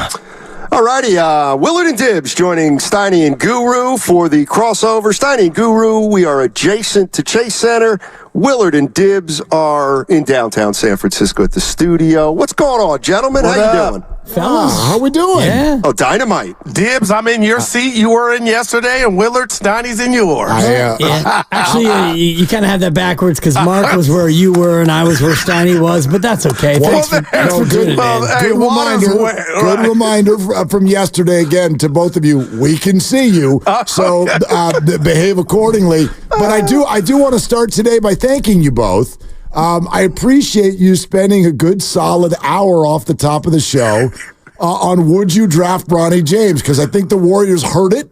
They freaked out, and they're like, we out. There you go. Like, we want no part of this. We don't even want 95.7 The Game talking about it. So let's just duck out of the draft now so we can end that conversation accordingly. You know, Willard, yes. your boy Steiny enjoys hypotheticals. No. He really does. He shot 87 yesterday. I meant that straightforward, straight shooter. Thank you both. Guru, I don't get him sometimes. I was just saying, why not? 52. Who cares? Who cares? Take Bronny. It was an interesting. It was an Give interesting. me chaos. No, but that's what I want. But it was an interesting take, considering that they found someone at 57 a year ago, and I know you addressed that. And you said, yeah, but that's kind of a college 4-year ready player. Exactly. But so why couldn't you do that again? Why couldn't you do that again? Find a new Trace Jackson. Because this draft stinks. Okay, that's fair, which I think is my takeaway from this trade. I think that, we spoke to Larry Harris yesterday, and the way he talked about a draft board and then their behavior today suggests to me that they woke up today and went, guys, there's no good players left. Yeah, and I'm real quick, guys. I'm glad you clarified that it was Larry Harris yesterday and not Larry Riley, both with ties to the Golden State Warriors. If it had been Larry Riley, that would have been a good get too. No doubt. But it wasn't. No it doubt. was Larry Harris. No doubt. You could have asked him if he's still mad that Don Nelson tries to take credit for drafting Steph Curry when Larry Riley was the general manager. It's crazy how we were able to pivot from a mistake and keep the guest on the line. Oh, boy. Wow. Well, let's see what you do when you have John Sally on the line. We're efforting. We are. And, we're hoping to get Lindy Waters III on today. That is great. The 26-year-old, almost 27-year-old stretch three. And for me, one of my big takeaways today is going to be exactly what this signals to me as a Warrior fan as to what this team's trying to do, because none of us really knows who Lindy Waters III is as a player. And I'm sure Guru's watched every one of his games 3 times. No, Guru's in the lab and that's what he does. But the fact that they would rather not draft somebody and find a 27-year-old journeyman who's played in multiple countries and a guy who's buried on Oklahoma City's depth chart, that tells you all you need to know about where they're going this year in terms of experience versus youth. Yeah, and the one thing I am a little leery about with Waters is, and you referred to him this way, he's a stretch 3. Oh, yeah. That means he doesn't work on Fridays, and that's going to be a little bit of a problem for this team. Or Thursdays for your partner on a stretch 4. But that hurt Dibbs. Wow, I immediately responded. Yeah, the original, and Steiny, if you were a little bit more in tune, the original expression is stretch 4. And coming up on the July 4th weekend, your boy is going to stretch for us. And I'm sure we all are going to stretch for it with the 4th on a Thursday. So there you go. Look at you. I tell you, we got some clever people on the text line. And Enrique Rivera is saying, Lindy Waters, this could be Linsanity too. Okay. Yeah. That's not bad. Muddy Waters. Yeah. Right. Very clever. Not bad. I don't know if you did hear the interview with Kirk Lacob. What were some of your takeaways if you did? If you didn't, sorry to put you on the spot. No, actually, number one takeaway was him talking about the dynasty being quote unquote over. And I was actually even thinking about that before you guys even talked to him, because it came up on your show a number of times today. And maybe this is a little abstract for what I get what people mean, but what does that really mean? What when someone says it's over? you don't have a chance at all, Willard. But in other words, what I mean? How do you? Okay, if you're the Warriors, let's say the Warriors actually acknowledged this privately. Yep, it's over. So you'd like them to conduct themselves how? Right? Because nothing's ever over. It's not over. I think I can factually state it's not over. It doesn't do you mean there's no chance for them to win? That's what I mean when I talk about it's over. With these players anymore, there's no chance. There's no scenario by which the Warriors compete or contend at all until we have a totally new generation of players on the roster. Is that what people mean? Some, Willard, but not your partner. I'm telling you, you got Steph Curry and Kirk echoed that sentiment. If you got Steph, you still got action. So I'm unlike my partner. It's not over. If you sitting with Steph Curry, you still got action, Willard. Now he needs help. And you need to go get that help, but it's not over when you're sitting with Steph where he's at in what I deem his career. So, Steiny, you're the one who says it more often. What do you mean it's over? Yeah, I'd love to hear. Well, here's what I think. And when I say what it means is, you know what it means when you see a certain direction. For example, I believe the Warriors thought the dynasty was over after they lost in 19 and they knew Durant was leaving and Klay was going to miss the following year. I believe that's why they drafted James Wiseman, a project who would have a longer timetable than a traditional college guy. And then the next year, they took Jonathan Kuminga, who didn't have a lot of experience either. I would just say, if you think it was still if they really thought the dynasty had a chance to continue, maybe they would have traded the number 2 pick for Miles Turner at that point. But so they were wrong, or were they not wrong? In other words, the fourth championship, yes, you still had 3 of the same core players, but largely the rest of the roster is completely different. And so I get what we're talking about. I'm not dumb. We're talking about the Steph Curry dynasty, but by the same token, there's so many changes that took place, and the Warriors regenerated. And so couldn't they do that again? Isn't there... sometimes I just feel like when I hear it's over, it's like people are signaling, okay, so just give up. No. What is that? What do you want the Warriors to do? Well, okay, these are fair questions. Yeah. And I would say this. I would say last year, they didn't think the dynasty was over. They paid Draymond Green $100 million over 4 years. If they don't think the dynasty's over, I think Klay would be more likely to come back. Now, we're using over or not over. They could be using starting a transition as opposed to going full speed ahead. But that's kind of, and I also think when we're talking about dynasty, we're talking about Steph, Klay, and Draymond. And to me, even though it might not be fair, if Klay's not a part of it, I think people are going to think, well, they must think it's over. I guess my question is, do you have to declare? Like they sit here today, it's 2024, the draft is happening, it's June 27th. Does there have to be some sort of declaration as to whether or not you think the dynasty is over? Or do the Warriors actually just conduct business year by year without worrying about or even thinking about dynasties? It's here we are today, what makes us the best possible team that we can be come October, rather than having to declare we talked about this the other day. It feels to me sometimes like people want someone to declare. Are you going to go for now, or are you going to go for the future? The now is what I'm talking about when you still feel like you got action, Aren't Willard. you always doing both? Aren't you always doing both? Well, what if the Warriors get Paul George, but they lose Kuminga, Moody, and Pajemski?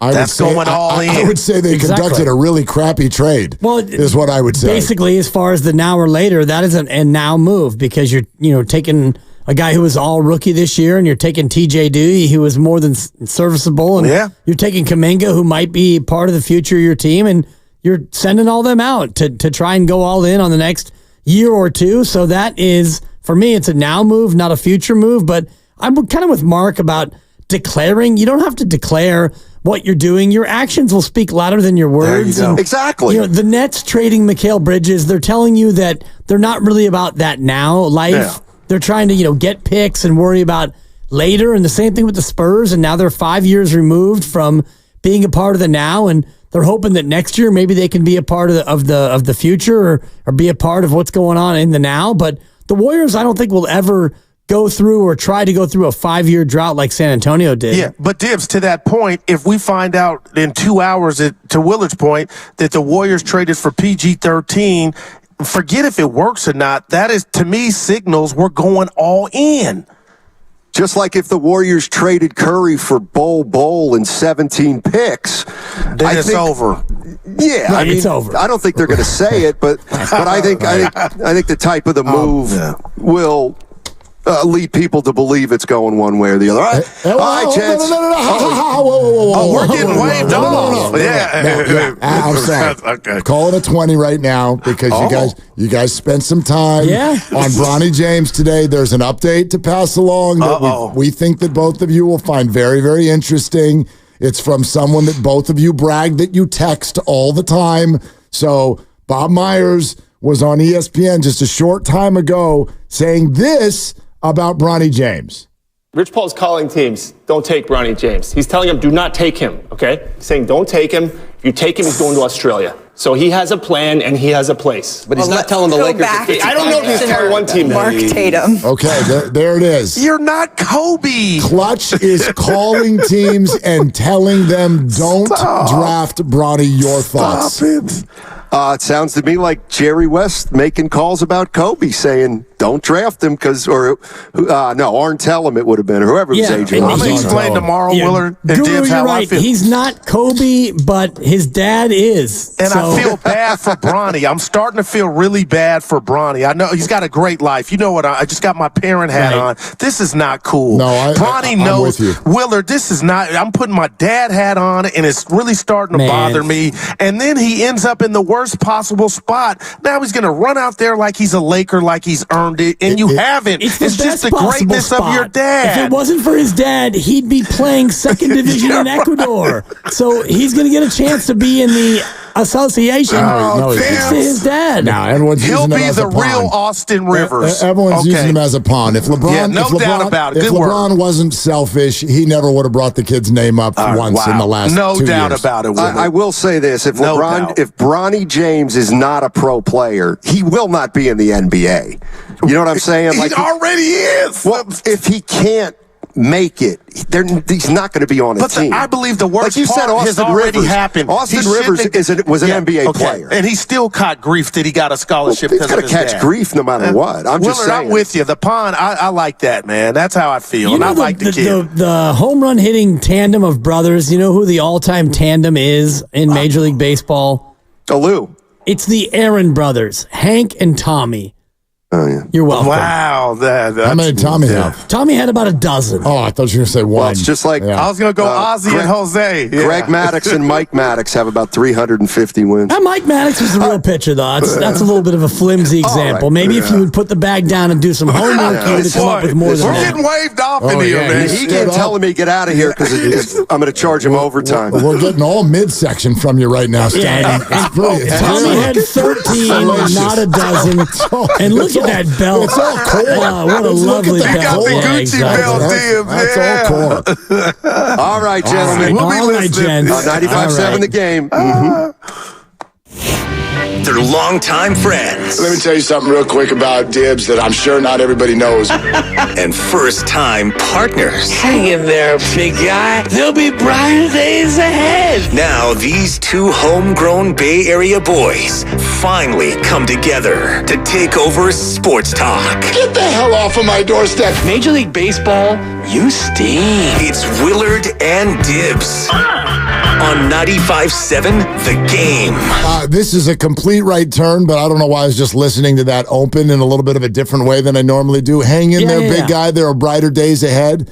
Those who really know the show know that that's a story about you talking to Jared Goff. Oh, boy. Jared got married over the weekend. Jared did? You know? Jared did. I did not know that. I don't know if he went to Jared, but he got married. He probably didn't because he makes good money. But anyway. Good for Jared. Yeah, Jared, I saw that all over Instagram. Jared Goff got married and this weekend. And it's funny because when I gave him that speech, and that is a recreation sensation. That's $1 and I'll pay it. And you already own up. Yeah, I'm out of money already today. Anyway, go ahead. Broke, but that was a moment in time. It's a recreation, and I was probably even more hammered than the recreation would indicate. But since I told him to hang in there, big guy, things have actually been brighter. He's had brighter days ahead. I wonder if he's ever told that story. You will not believe somebody who looked at me and said to me, hang in there, big guy, there are brighter days ahead. And I'm already an NFL quarterback at that time. Anyway, all right, back on track.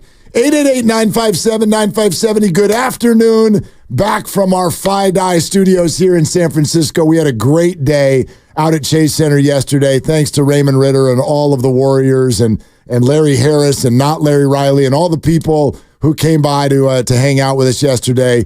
Even Doc Pandia. That was a lot of fun. But let's keep it going. There have been obviously developments since we last talked to you. The Warriors just completely begged out of this draft entirely as they trade for Lindy Waters III. Have you heard of him? No, but you haven't heard of anybody in the draft either. So whatever. He's 26 years old. He is a somewhat but lightly used player who's been mostly on the Oklahoma City bench.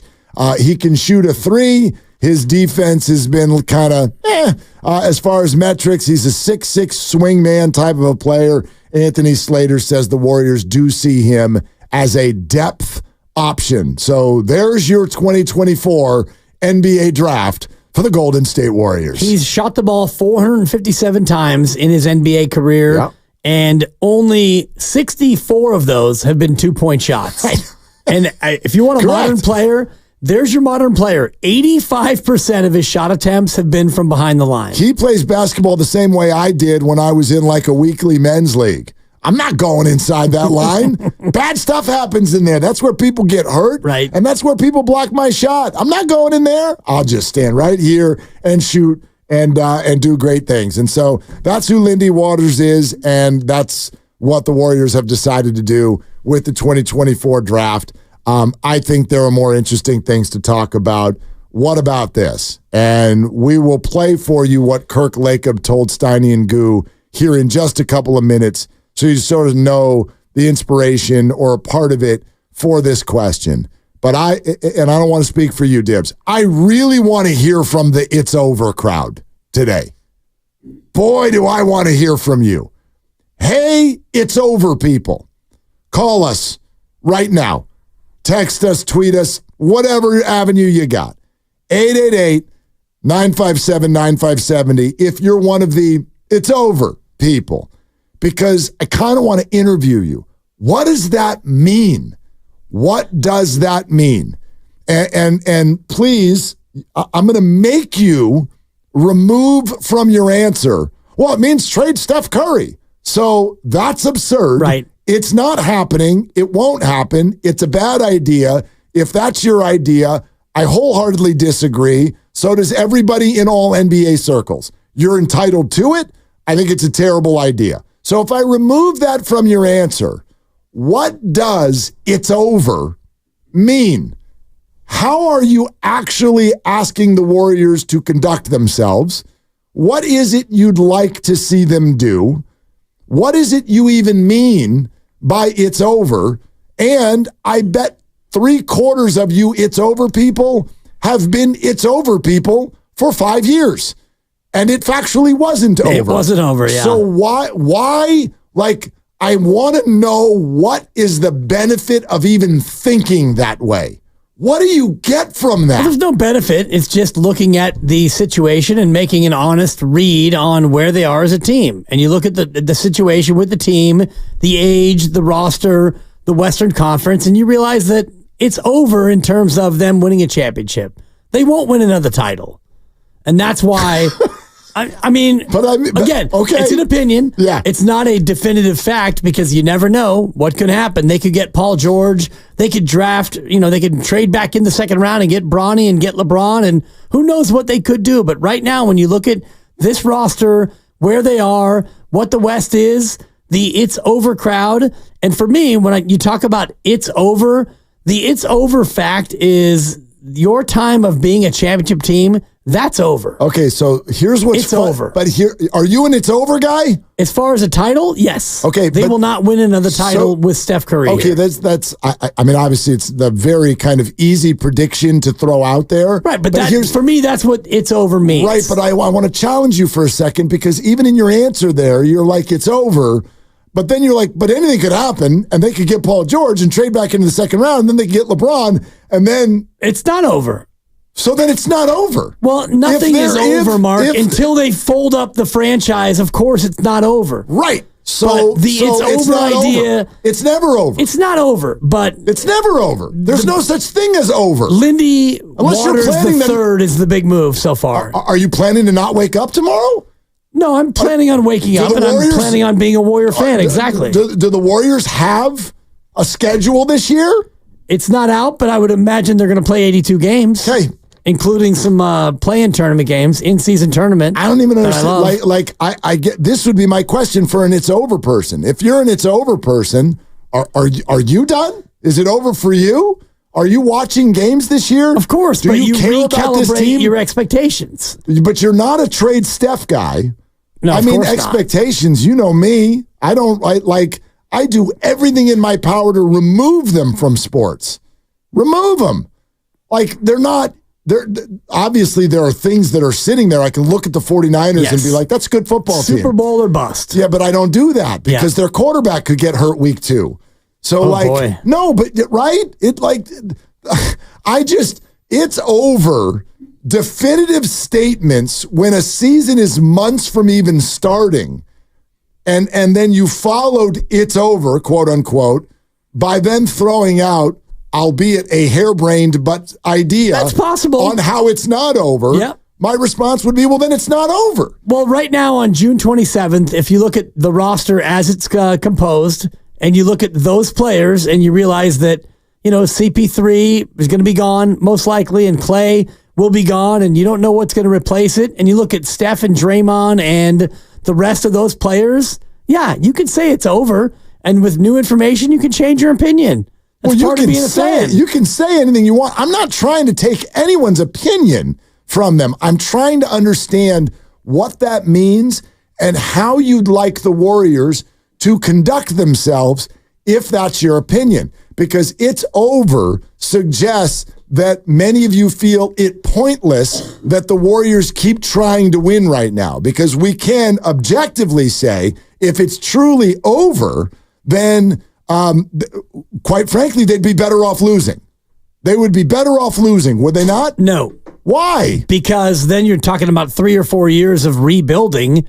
It's not like Isn't that what it's not over like you means? can lose and then get the next transcendent player and then automatically be good again next year and go back and win. That's what teams try to do. But when you do that, it's a 3 to 5 year rebuild. What would you suggest? I would suggest you try to get better between now and the end of July. And then maybe by the end of July, it's not over anymore. Well, but then I would argue it's flatly not over already. Well, you don't know that because it might already be over. And that's, I don't know why you get so stuck on this because as a fan, you look at where you are right now and you make that determination. And right now, when you look at this team and Klay's disgruntled, he's leaving, CP3 is expiring and they have 2 more days to figure out what to do or 1 more day to figure that out. And they may not get another player in here. And if they don't, it's over. Okay, so it's fair to say that it's over. It's not fair at all. You just use 18. Very fair. You just use 18 ifs before you then said it's over. That means it's factually not over. Well, of course it's not over, Mark, because there's still a team in the association. Well, no. You can't even, why are we even doing any of this? But that's not what you said. That's exactly what this is, though. But that's not what you said. This conversation is about how you feel right now on June 27th. And right now, when you look at this team, I don't think that's what this is about at all. That's exactly what this is about. That's not what the Warriors are doing. There's no game today. There's no determination today. No, but when you look as a Warrior fan at this team and the likelihood of what they're going to do you think that the likelihood is that they can still win a championship? I don't care about likelihood. That's all you care about as a fan. You show up for Steph Curry to watch a tunnel shot. Is it likely that it goes in? It's a tunnel shot. We're not talking about a championship. All championships are unlikely. It's an unguarded guy throwing up a 93-footer. Everything's unlikely. Sports is about unlikely. Steph Curry's career is unlikely. It's why we're here, because we love the unlikely. I don't want to hear unlikely. I'm not going to let anyone be like it's over, ... unless they do something and then it's not. That means it's not over. Of course, nothing's over, Mark. Nothing is over. No, but Dibs, I don't think most it's over people are like you. I think it's over people flatly do not see a path. You just said it's over, and then you detailed a path. Of course there's a path. Well, then it's not over. You could have 17 other players in the Western Conference all tear their ACL. And then it's not over. You sure could. I mean, if you want to talk about it's over versus... Are they going to play 82 games? Yes, of course. I think if Draymond doesn't get suspended, then they're a 3 seed. I tell you what, I think a lot of it's over people are different than you. Yeah. I'd love to hear from you. I don't approach sports like that because I'm a fan and I can't wait for the season and I'm into it. Okay. We're sponsored by Meineke Car Care Centers. 888-957-9570. Willard and Dibs. Brought to you by Meineke, your one-stop shop for total car care. With over 50 years of experience and financing options that let you fix now and pay over time, you can trust your keys with Meineke.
to Willard and Dibs on 95.7 The Game. All right, we are streaming live on Twitch and YouTube. Head to twitch.tv/957 The Game. YouTube.com/957 The Game. Watch us live. And if one of us isn't in our seats when a segment starts, you'll know it.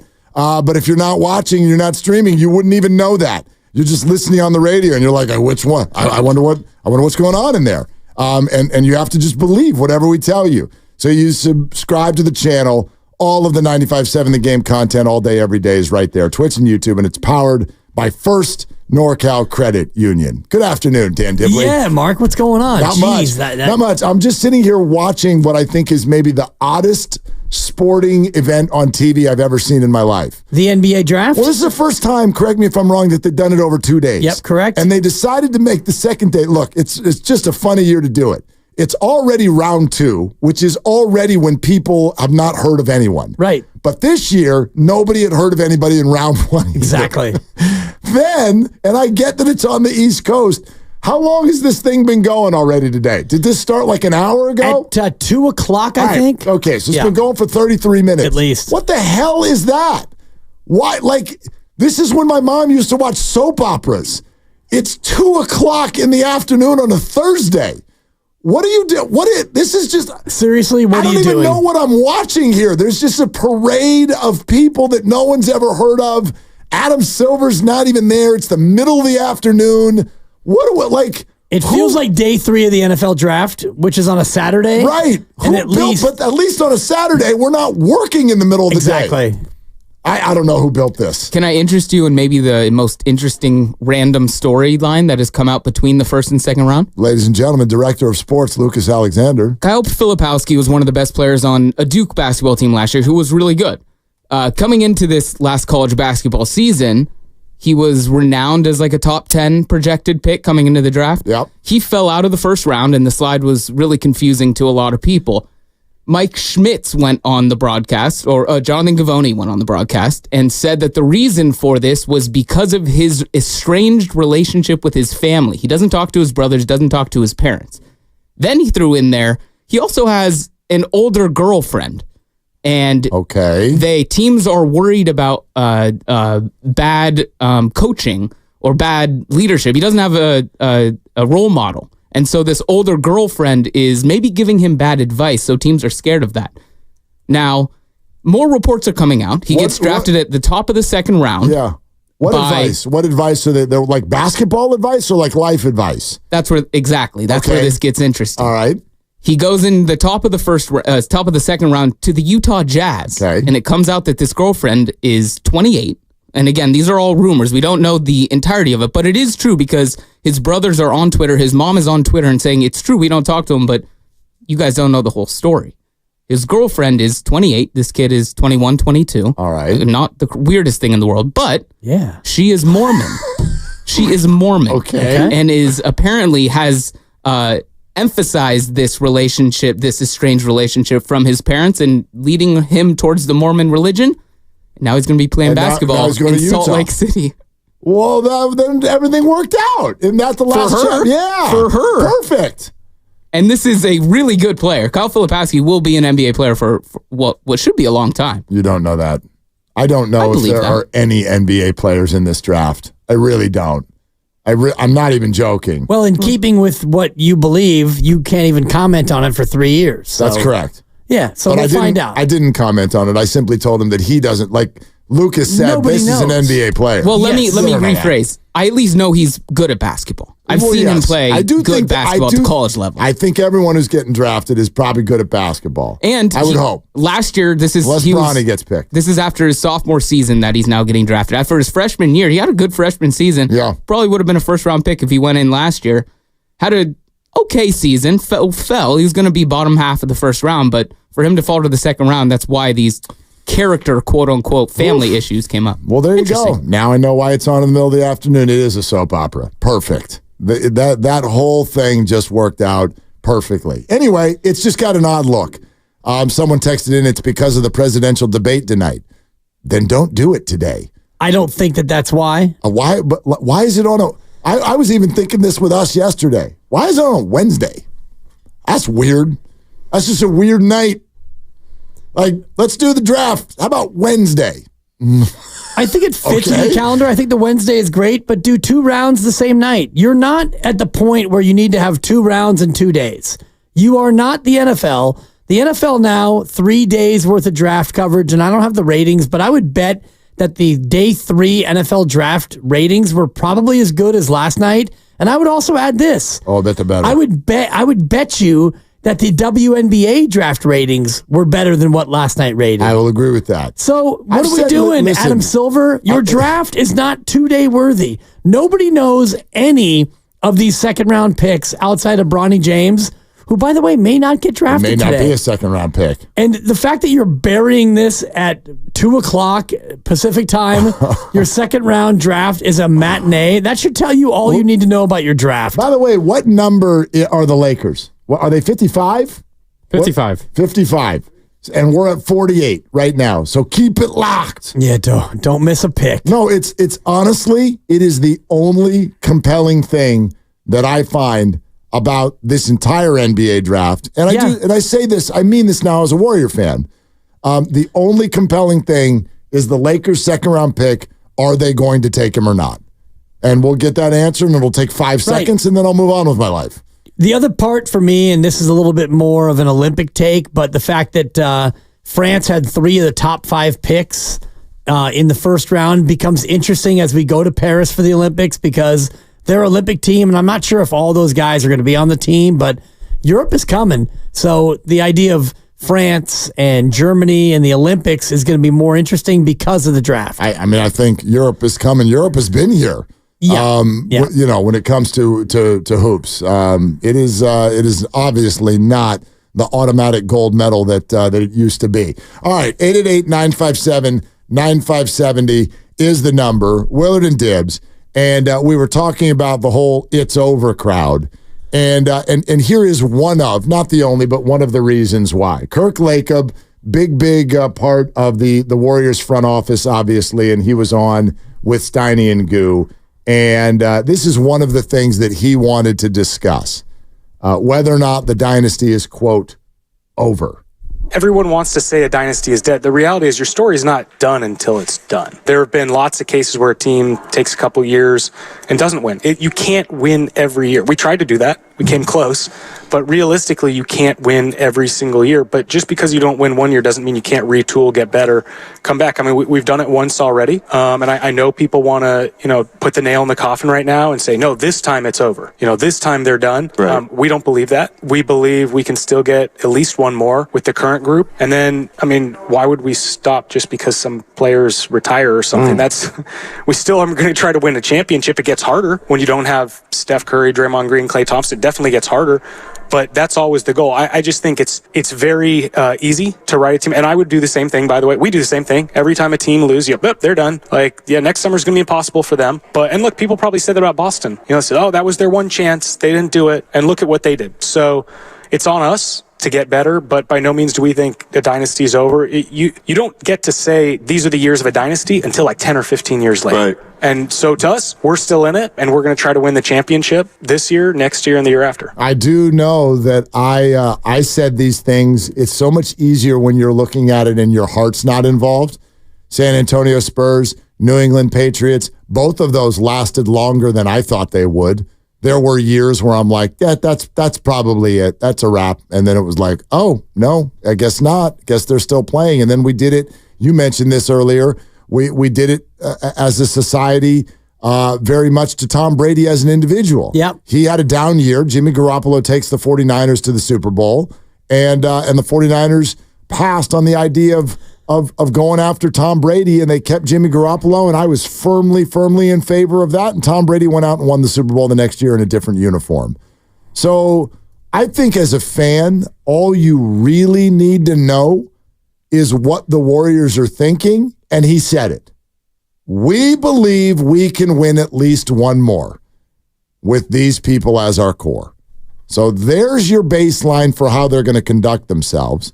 And you're obviously welcome to disagree with that, but that's my question. It's not just to get into a fun debate of words with my partner here. My question truly is, if you believe that this is over.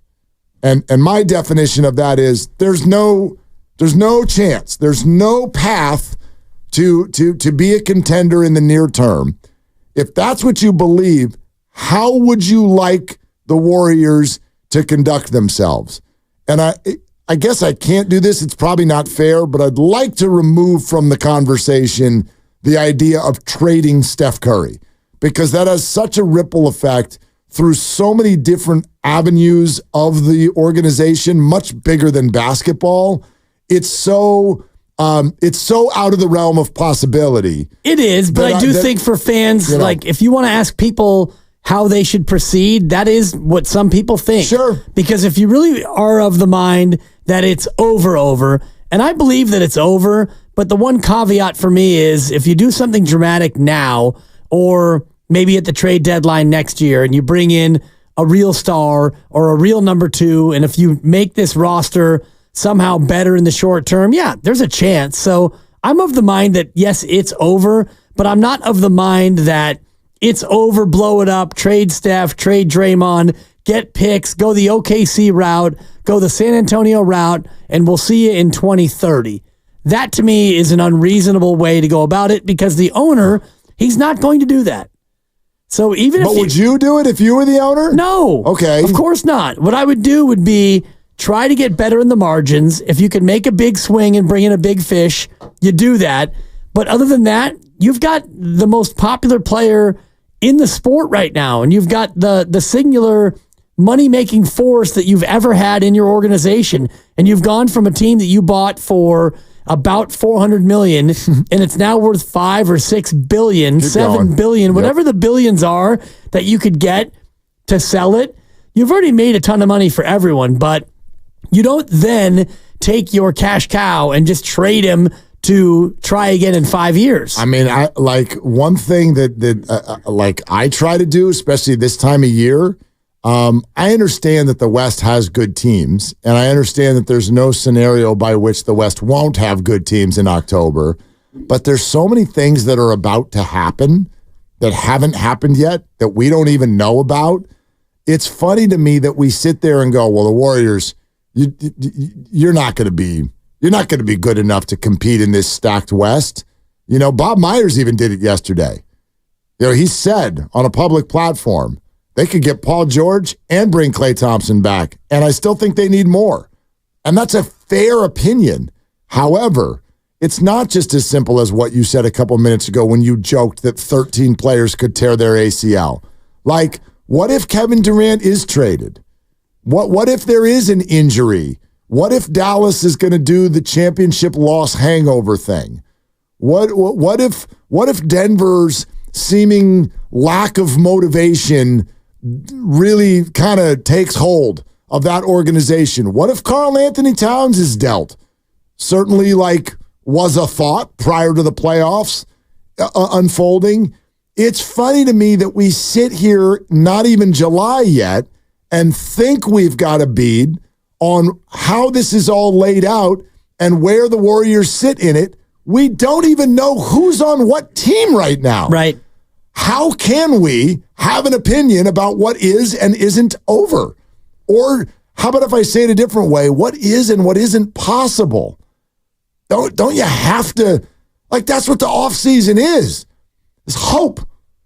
It's hope. It's just try. It's effort. It's do this. It's do that.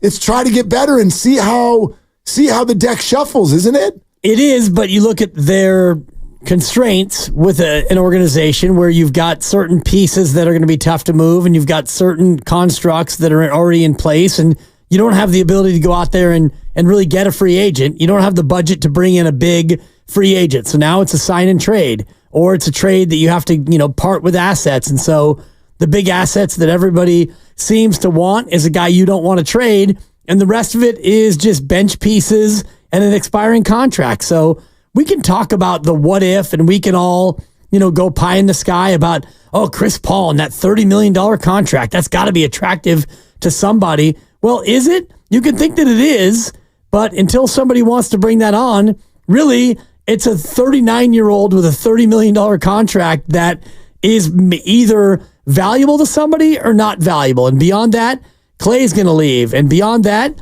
you got Kuminga, who you don't want to trade. And beyond that, you got picks in the future that aren't as valuable as many people think. And you look at what Brooklyn was able to get for Mikal Bridges, and they got, 4 first-round picks and a pick swap. They got a bunch of stuff, yeah. Right. So I do think that the amount of picks necessary to make even a medium to a medium big deal, you're talking about a lot of picks. And so we can all play amateur GM, and we can dream about a Chris Paul sign and trade, and we can talk about all these things. But the reality is, making trades is hard in the NBA, Mark. I don't really think that it is, actually. I reject that statement that Mike Dunleavy made last week or this week. I take him at his word. Well, he's a pro.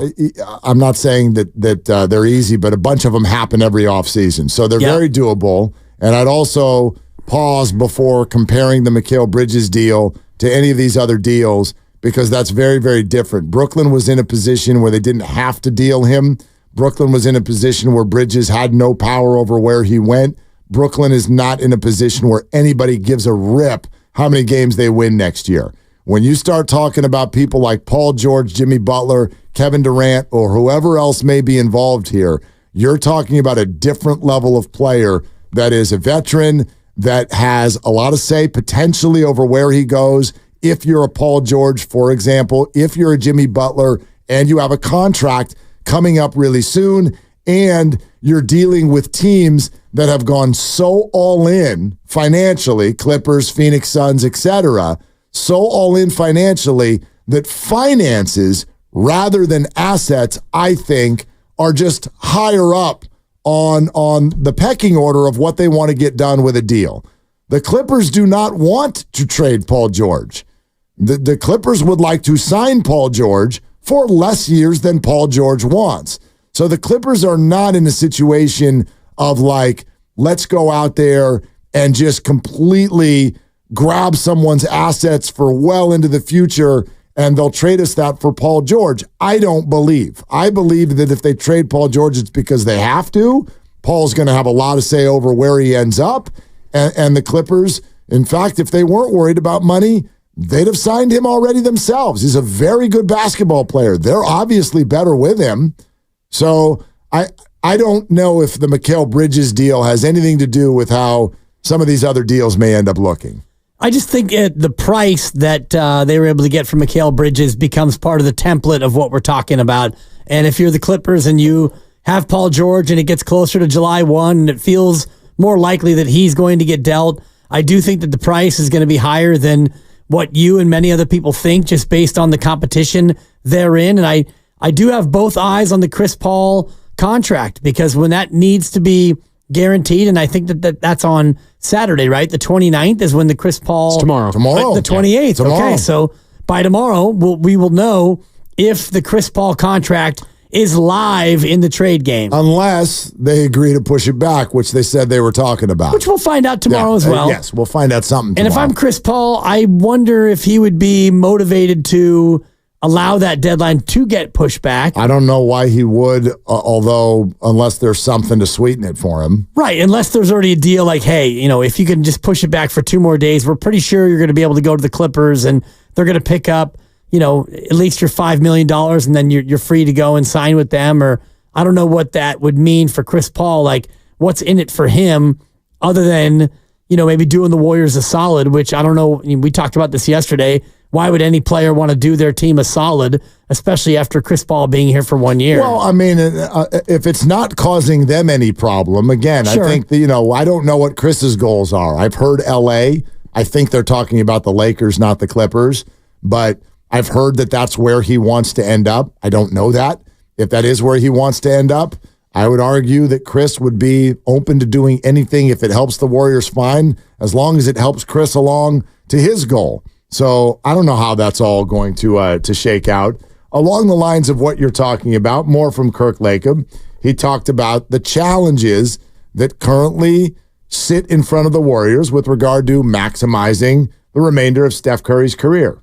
We have to make sure that we have a chance to be good as long as we can, but you also want the best team you can right now, always. And I think, especially when you've got a guy of his caliber, and when you think you've got a chance to win, you got to go for it. It also matters, what can you get, what's out there. That impacts how aggressive you can be in any situation. Or maybe I don't want to say aggressive, because you can be really aggressive and still not be able to get things done. Sometimes you can be really aggressive and get a lot of stuff done. So, no, I think the most important thing is that we want to try to have the best team we can now. That's extremely important, especially when we think there's a window to win a championship. That comes first. But you also want to make sure that, you don't make a move that improves you but doesn't improve you enough. And then you're out the opportunity to get even better. But that's the tricky part, frankly, is balancing how good can we get right now and how much can we leave to make sure we can get even better. That's the part the market decides that, to be honest, and other teams. Yeah, I mean, present and future. It's funny. We sort of, I feel like that got too hot to touch for a second because people got triggered by the moniker 2 timelines.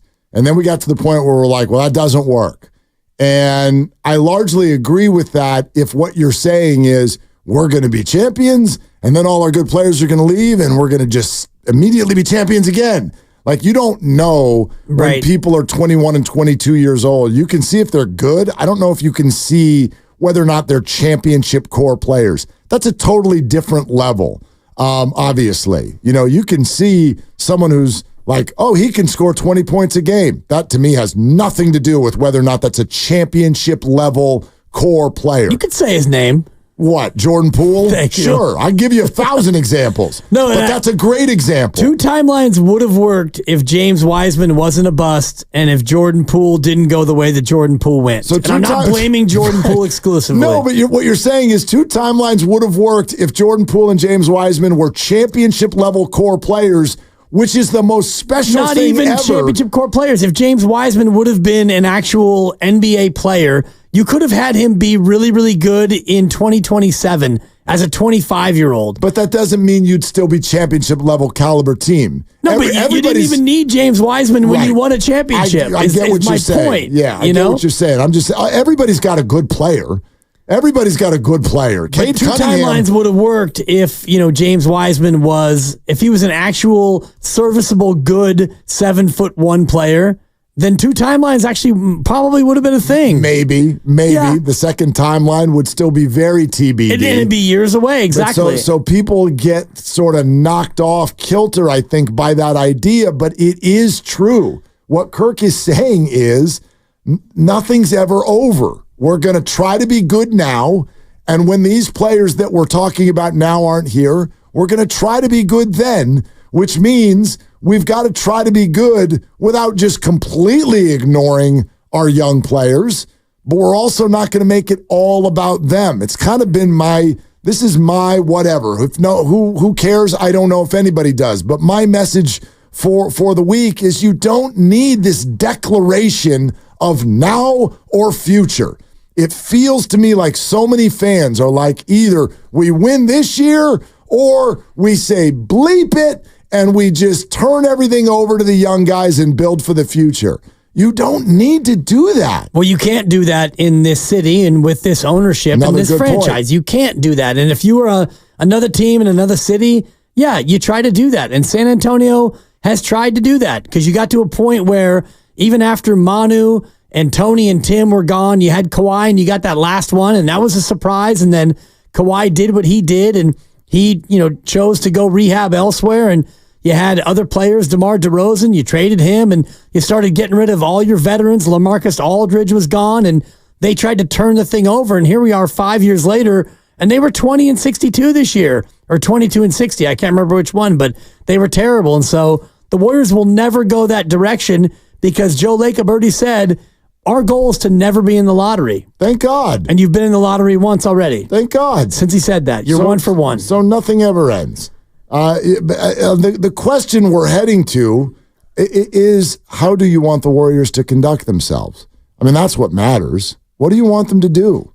You want to sit in a barbershop and scream about whether it's over or it's not over? Doesn't matter. The season's going to happen. Right. What do you want them to try to do? Do you want them to try to be a very good basketball team this year, or do you want to just give up on that idea entirely because you think that holds some sort of value down the road? You can weigh in on that. 888-957-9570. We haven't mentioned yet, by the way, Ramona Shelburne's going to join us today. Momo will be on in exactly 2 hours. And she got info. Okay? By the way, the Warriors pick is up. The pick is in? Yeah, but it's not the Warriors. And then obviously the Lakers and Bronny James, that pick. Still on the board? Well, he's still on the board, and so are they. 3 picks away. So we'll have it for you in a little bit. Isaac Jones is still available? I just saw We're presented by Fremont Bank. I like the player. Celebrating 60 years of full-service banking with no compromises. No, you don't. It's Willard and Dibs. Who are you? Plan your dinner at Whole Foods Market. Get 20% off no antibiotics ever beef New York strip steak.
I have a scary thought for you. Okay. Especially because I think fans in this market are a little raw still with regard to Aaron Judge. Leading the league in homers, Mark. Your face. Your face was amazing when I said his name. Well, because somebody earlier, and I was watching the roast today on YouTube. Yeah. And someone's like, are William and Dibbs going to Paul George's hometown? And I responded I actually am next week. Palmdale? Well, we'll probably go through it. Palmdale? I mean, we'll be adjacent. Where are you going, Palm Springs? No, I'm going down to see my folks and my sister in L.A. in Orange County. Like, we'll wave at it. It'll be over there. That's the thing about Palmdale. Okay. And because Palmdale's another 30 or 40 miles southeast of the Grapevine, and it's that's going to be a no for me, dog. Linden, yes. Palmdale, no. Oh, I mean, they probably look pretty similar, but Palmdale, anyway, a little bit of a bigger city. But go ahead. I brought up Aaron Judge because a lot of people, you being one of them, were annoyed by the idea that the Giants, quote unquote, got used. Even though I believe that to be kind of the standard of free agency, like agents call teams and go, I got a 5-year 200 on the table across town. Oh, it's in your division. What are you going to do? Like, I think that's just, we do that. Who doesn't do that? The fact that they brought him here and paraded him around in front of you and you took the bait like suckers, that's why they got used. Okay, but why? I don't want to go too far down this road. Me either. Why would you not take a meeting? Like, of course you meet with guys. Why would you not do that? Because deep down you knew how it was going to go. And it reminded me of back in the 80s when I would go to dance clubs here in the city and I'd dance with a girl like for hours. Good dancer, the Dibber. Great dancer. You danced with girls for hours? Well, you'd go out on the dance floor and you'd dance with girls and you'd think, all right, I got a chance here. I got a shot, Mark. I'm putting in the work. And then you get to 1240 and they dim the lights and then all of a sudden now it's going to be, they're playing Prince, Adore, and you're like, hey, me. And and then you're getting the Aaron Judge treatment. I can't stop laughing because I don't think people mainly like. It's a different time, right? There was no Tinder. Well, you just do people know that you used to just go, you didn't ask someone necessarily, do you want to dance? You would just roam through the floor. Exactly. And start dancing as if are we?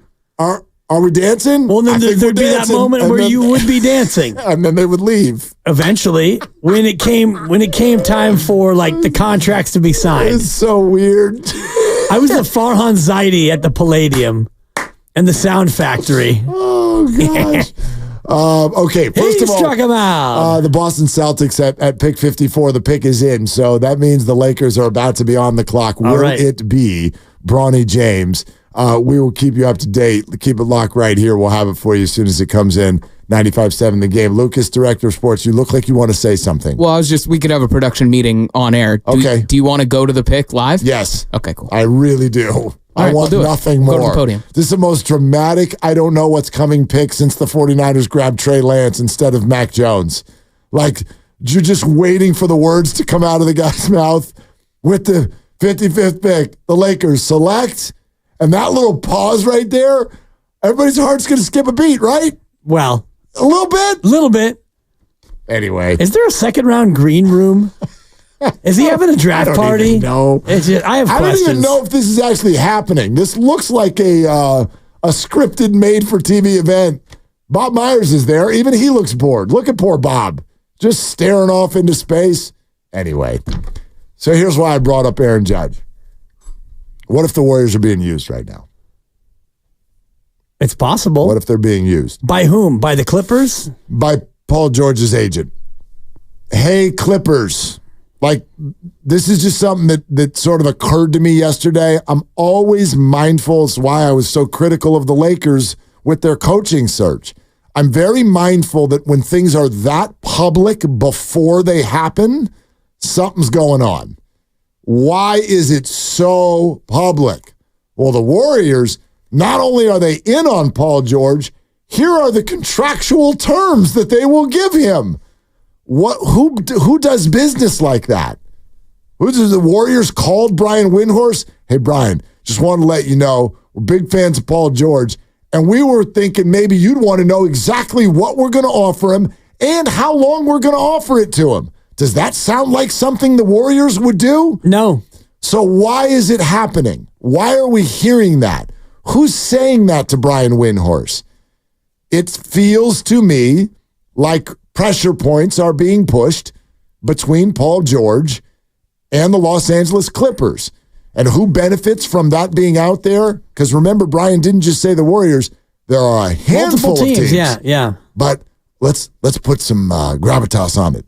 One of them's the Warriors. Of course. And they're right up the road, and they're in your conference, and if you care about your division, they're there too, and all of that. And it would include a Chris Paul homecoming, and he wants to play in L.A., so you start to put together the pieces, and it fits in that way. It fits a certain narrative. Yeah, I get that. But I also know this about the Warriors. A lot of times when they're not telling us what's going on, but if the narrative is out there about A, a lot of times it's either B or C that comes to pass. That's what I'm saying. The Kevin Durant thing was not like, hey, the Warriors and Kevin Durant. Like, that was not a loud drumbeat in the days and the weeks in advance. That thing kind of popped up late out of nowhere, and they were one of the teams that were there, and then boom, they had him. That's how it often goes. Yeah. I mean, think about when we're talking about big deals. Okay, the Lakers are all clapping in the war room. They're all clapping. There's Rob Pelinka. That's Rob Lowe. That is also Rob Lowe. He's shaking hands with a lot of people. I believe they've just re-signed LeBron James. Someone's got a beanie on. You're in L.A., my friend. It can't be that cold. What's that guy doing? What's happening in there? They're all shaking hands. They're very excited about what's going to happen. We'll bring it to you live when the announcement is made. But clearly the pick is in for the Los Angeles Lakers at number 55. Second round excitement. This is the most great. Exciting 3:10 in the afternoon on a Thursday that I've had in a while, Dibs. And the fact that they got Dalton Knecht, that I think is a big acquisition for them. I like the player, Mark. Do you? He's a guy who can shoot. I'll give him that. You didn't watch a lot of the NCAA this year? I did. I've heard of Dalton Knecht. He's That's good. what I'm saying. He can shoot it. Yeah, great. I like the pick. I like the player. Do you ever not like the pick? I mean, there will come a time, yeah. I didn't like the Trey Lance pick 3 years later. Bob Myers and Stephen A. Smith look very, very serious right now. Okay. So, anyway. All right. Are we going to the podium? Not quite yet. When we see the podium, we'll go to the podium. With the 55th pick in the 2024 NBA Draft, the Los Angeles Lakers select Bronny James from the University of Southern California. Oh my God. What a joke of a franchise. I can't believe the Los Angeles Lakers have conducted themselves this way over the last 2 months. I like the pick, Mark. Good for you. And I like the player. I would like Rob Pelinka and Jeannie Buss, just take a vacation. Because clearly neither of you are running the show. And this just in, according to my sources, LeBron James has opted in to his player option, and he will remain a Los Angeles Lakers. Wow. I mean, I'm not saying wow. I expected it. Of course. But from the experience of J.J. Redick to not J.J. Redick, and now we're going to UConn to get our coach, and we're going to talk about it every day, and we're going to tell you what his salary is going to be, and then he's like, I'll tell you tomorrow if I'm going to take it or not.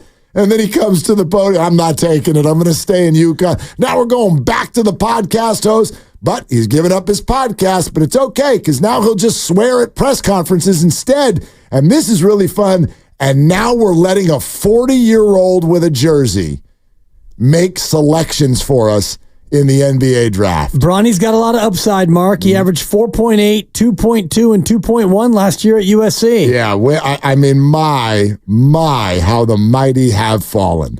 Yeah. All right. In all that, there is actually Warriors news. They've traded for Bronny James? No, but they've traded for someone. Go ahead and fire away, Grandy. I feel like the Warriors made a trade. Let's hit the thingamabob, don't you think?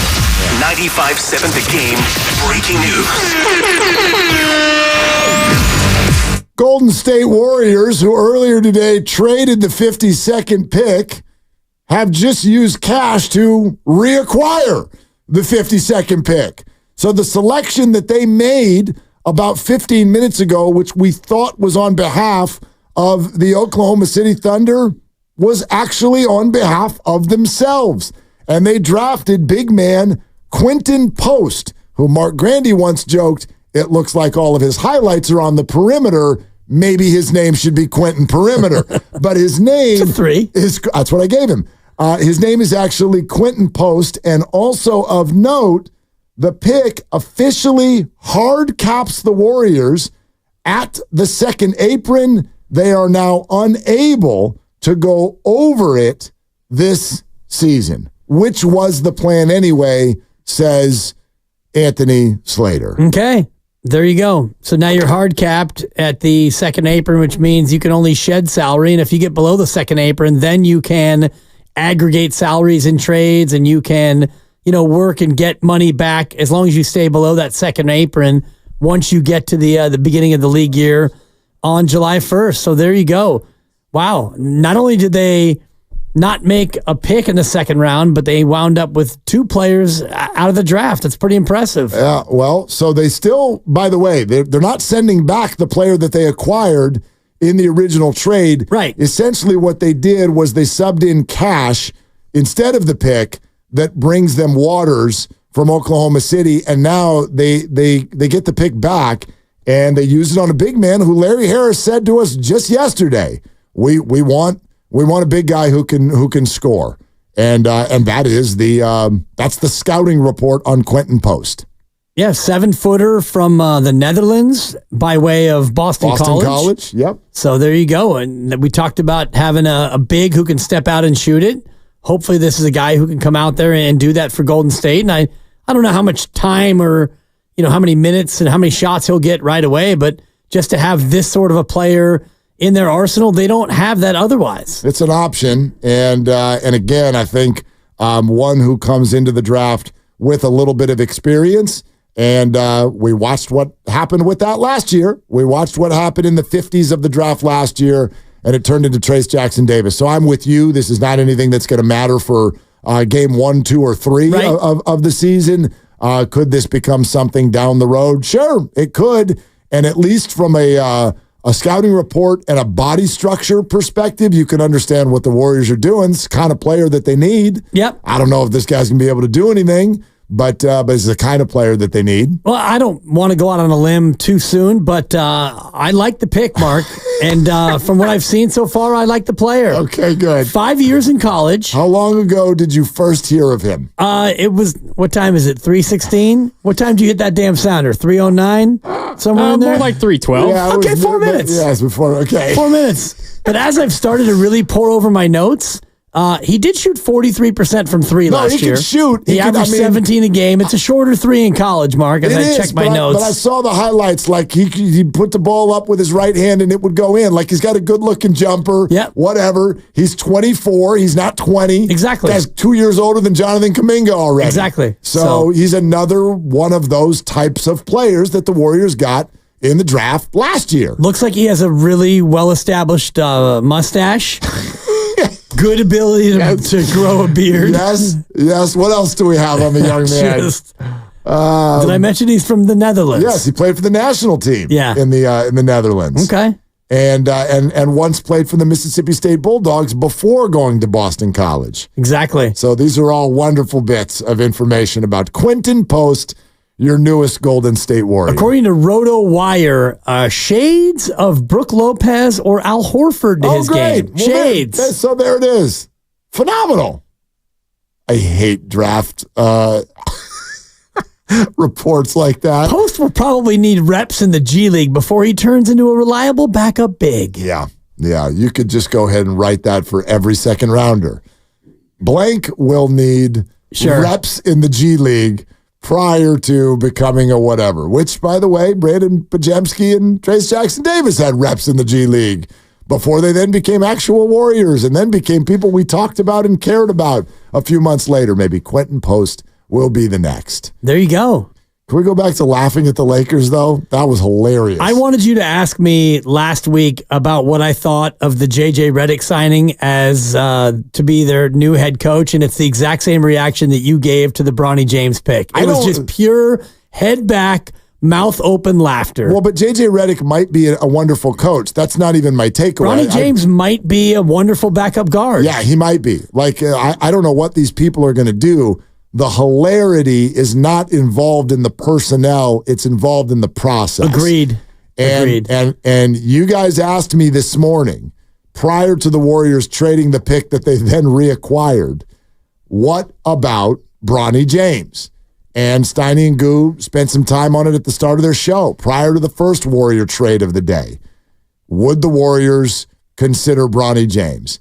And my answer was this: without knowing what Bronny was ever going to be, without knowing LeBron James' plan, even though I never believed for a second he'd play anywhere but the Lakers next year, if the Warriors drafted Bronny James in the second round, I would have lost a lot of respect for the organizational process. And that was my answer. Because if you do something like that, it's sort of the opposite of the way Pat Riley conducts himself. It's almost kind of, here's what I would liken it to in our business. It's like a radio host who starts the show with nothing to say and just throws out the phone number. Exactly. And is like, you guys talk, because I got nothing. So here's the phone number. You give me takes, and then I'll react to it. I would say the same thing to every host who does that. You're handing your show over to other people. The Lakers, of all franchises, in the last 2 months, have handed control of their organization over to other people, largely someone who's 40 and is likely less than a year away from not playing basketball anymore. Yeah, that I disagree with. Maybe. But even if it's 2 years, that is unthinkable. It is unthinkable that organization would reach a point where they're hiring a head coach whose experience goes as high as 4th grade youth hoops. He was a volunteer, Mark. Not the head coach. Followed by drafting somebody's son because they told him to. I'm like, well, what if he told him either you draft my son or I'm opting out? Then opt out. You can't have that. By the way, he is opting out. That's already been reported. Well, he'll opt out and then re-sign there. So what's the difference? Opting out and leaving is different than him just opting out. I would argue, what's the difference in keeping him? LeBron James, for every Warrior fan that wants to yell about their age and being done, LeBron James' presence has gotten you what? You were also a play-in team. In championship. No. I'm talking about now. Okay. Last couple years. You're no different than the Warriors. Western Conference Finals. You went on one run, right? And that was over. That was a year ago now. Yep. Right? And by the way, you arrived against Denver and got complete. It's not like they were close. And now he's 2 years older. You're not a contender, you wouldn't think. Yeah. And you've got an opportunity. To me, every asset you have is an opportunity to make your team better. And instead, you kowtow to a 40-year-old star. Well, a second-round pick is not really an asset. The majority of second-round picks are. With you. Well, how many times have the Warriors hit on a second-round pick? Well, they've got twice. They've got multiple on their roster right now. Right. Draymond Green is on the Mount Rushmore of second-round picks in modern basketball. But my response would be, it doesn't matter what the average is. You try. That's like telling a 200 hitter when Jorge Soler goes to the plate, try and get a hit. What are the chances? Not good, Bob, but try. Because you might hit the ball over the fence. Like the Warriors conducted themselves today in the second round, where they used their pick to make a trade, and then they traded back to get their pick to pick someone who they think's got a shot to be a basketball player. That's how a professional organization runs itself. You don't let one of your players sit there and look at you and be like, do this or I'm leaving. You're 40. Maybe they like the player. Leave. And maybe they like the pick. What if LeBron left? Ooh. What if Bronny James turns out to be an all-star? I mean, then what? Then I'll stand highly corrected. Exactly. Well, and I'm only doing this as devil's advocate because you have always said you can't judge any draft for 3 years. And I'm not judging the player. I have no idea what he's going to do. You're judging the process. I'm judging the process. And I get it. And the process does not look good when you hire J.J. Redick, seemingly because he is a podcast buddy of your star. And whether it's Jeannie Buss or the various Rambuses that are kind of running that Laker organization, I can't believe it feels like it's a mess, but here they are in at least as good of a spot as the Warriors, if not better. Well, I don't agree with that. If the Lakers had a better year last year, great, and a better year the year before, great. If the Lakers, if the Lakers actually assessed Bronny and think he's a prospect, then good on you. But I got all kinds of stuff to tell you if you think that's why they drafted Bronny James. I don't think that's why they drafted Bronny James. Then that's my only criticism. It has nothing to do with the player. It has to do with a once proud organization that now is letting somebody, a 40-year-old player, as great as he still is, we can all agree that his time in an NBA uniform is pretty short. No? He's on the back nine. Okay. He's on the back nine. He's on 18, and I think he's on the green. I'd put him at 16T right now. Either way, to let that person control your assets, that's sad to me. That's sad to me for any NBA organization, even though I like it when the Lakers don't do well. For me, it's not a total nothing burger. It's a nice little thing for them to have from a marketing standpoint, but second-round picks are among the most meaningless commodities in all of professional sports. And you could look at any of the trades that have happened today where teams are trading 4 conditional second-round picks or 4 second-round swaps. The GP2 trade involved 5 second-round picks. The second-round pick in the NBA draft is kind of like the player to be named later in Major League Baseball. It's meaningless for the most part. I can't disagree with your data, but again, you have to use those assets as a thing.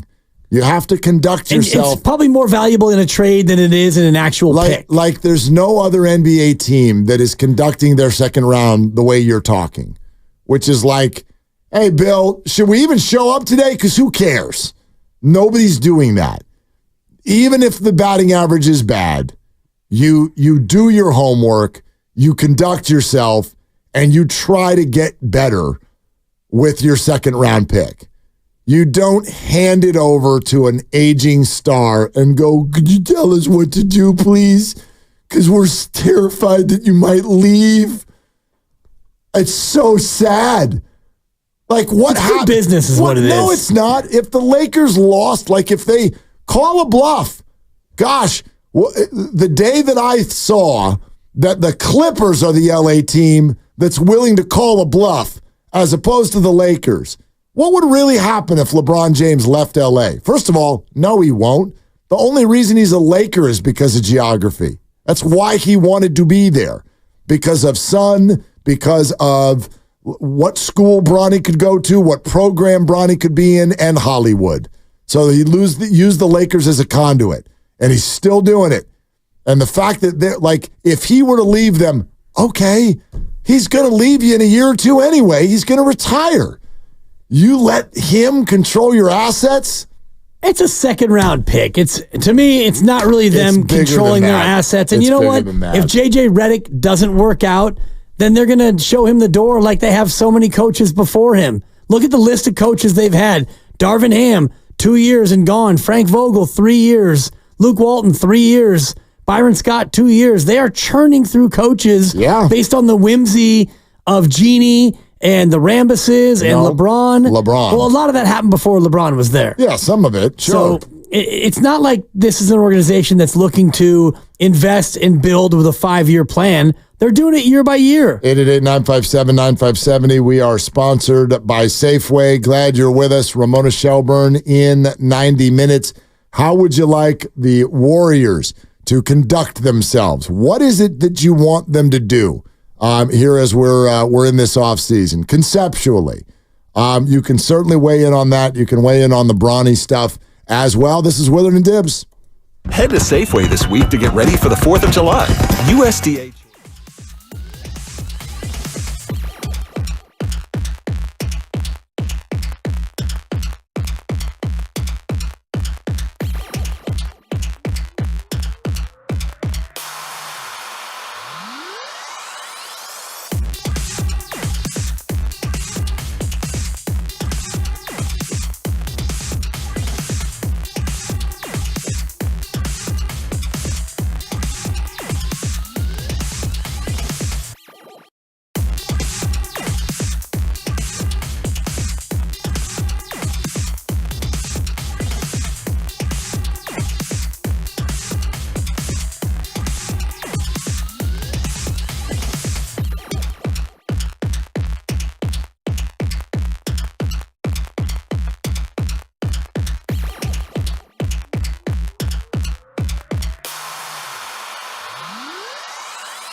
It doesn't get any less funny, does it? It's so funny. It's pretty funny. So funny. I feel good because I made the prediction about 4 years ago that this would happen, that he would be the first guy to play with his kid in the association. And now I'll take all the drops you got. I locked it up then. I put it in the cap. That might have been a COVID take, actually. Oh, my God. Back in 2020. And here we are on the precipice of this happening. Because even if he's not ready, he's going to play. Brother. And he's going to play early, and he's going to play... I don't know if he's going to play often, but they're going to make this happen early in the year. I'm telling you right now, backup quarterbacks don't telegraph things as badly as the Lakers have over the last 2 months. Yeah. My God. And my number one takeaway right now with regard to what has just taken place, and by the way, if you're just joining us, the Warriors have traded back into the second round to reacquire their former pick and used it on 7-footer Quentin Post out of Boston College. And then 3 picks later, the Lakers took Bronny James. Boy, no one thought of that. Didn't see that coming. And my big takeaway is, boy, I'm glad I don't root for the Lakers and I root for an organization that actually conducts itself like a basketball team rather than a ridiculous soap opera who has been handed over to one of the players. And I know that that's been the thought with LeBron James his entire career, but it made much more sense to me at other points in his career. It made much more sense to me because having LeBron James on your team for large portions of his career meant you were automatically in the NBA Finals. And now it means you're like automatically in the play-in tournament. And he's 40, and you're letting him conduct your assets. That is wild to me, even though this was more than rumored. This was expected. Yeah. But the fact that this is now reality, I don't know, Dibs, it just makes me laugh. It's pretty funny, but... it's hysterical. Well, and I wonder about, what you do from a business standpoint. And we all talk about Steph Curry, and why can't you trade Steph Curry, really? The deep down reason, other than him being still really good at basketball, is it would gut your business model. If you traded Steph Curry for 5 first-round picks and a couple of G Leaguers, no one's coming to chase, no one's buying those tickets, and your bottom line gets absolutely decimated. And I do think LeBron James has a similar impact in L.A. Now, the L.A. Laker brand is bigger than just LeBron, but if LeBron left and you had Anthony Davis and Hachimura and whatever else would be remaining in L.A. tunes you out pretty fast down there. You know that. You spend a lot of times in that market, and you know how things can be very fickle with Laker fans in particular. Okay. 888-957-9570. We'll take some calls on what we're talking about. Ramona Shelburne is going to join us in a little bit over an hour. Can I go ahead and read this, what Slater just sent us? By the way, there's a secondary piece to the Warriors drafting Quentin Post. Our Warrior insider, Anthony Slater, The Athletic, had stated this now hard caps the Warriors in the second apron. So we asked, okay, talk to dummies. What does that mean? Right. And specifically, what does it mean with regard to Klay Thompson and Paul George or anyone else for that matter? What kind of flexibility? Slater said, quote, it caps their total team salary at $189.5 million. Can't go over it. That is a hard cap. So they cannot go over it, not even by $1.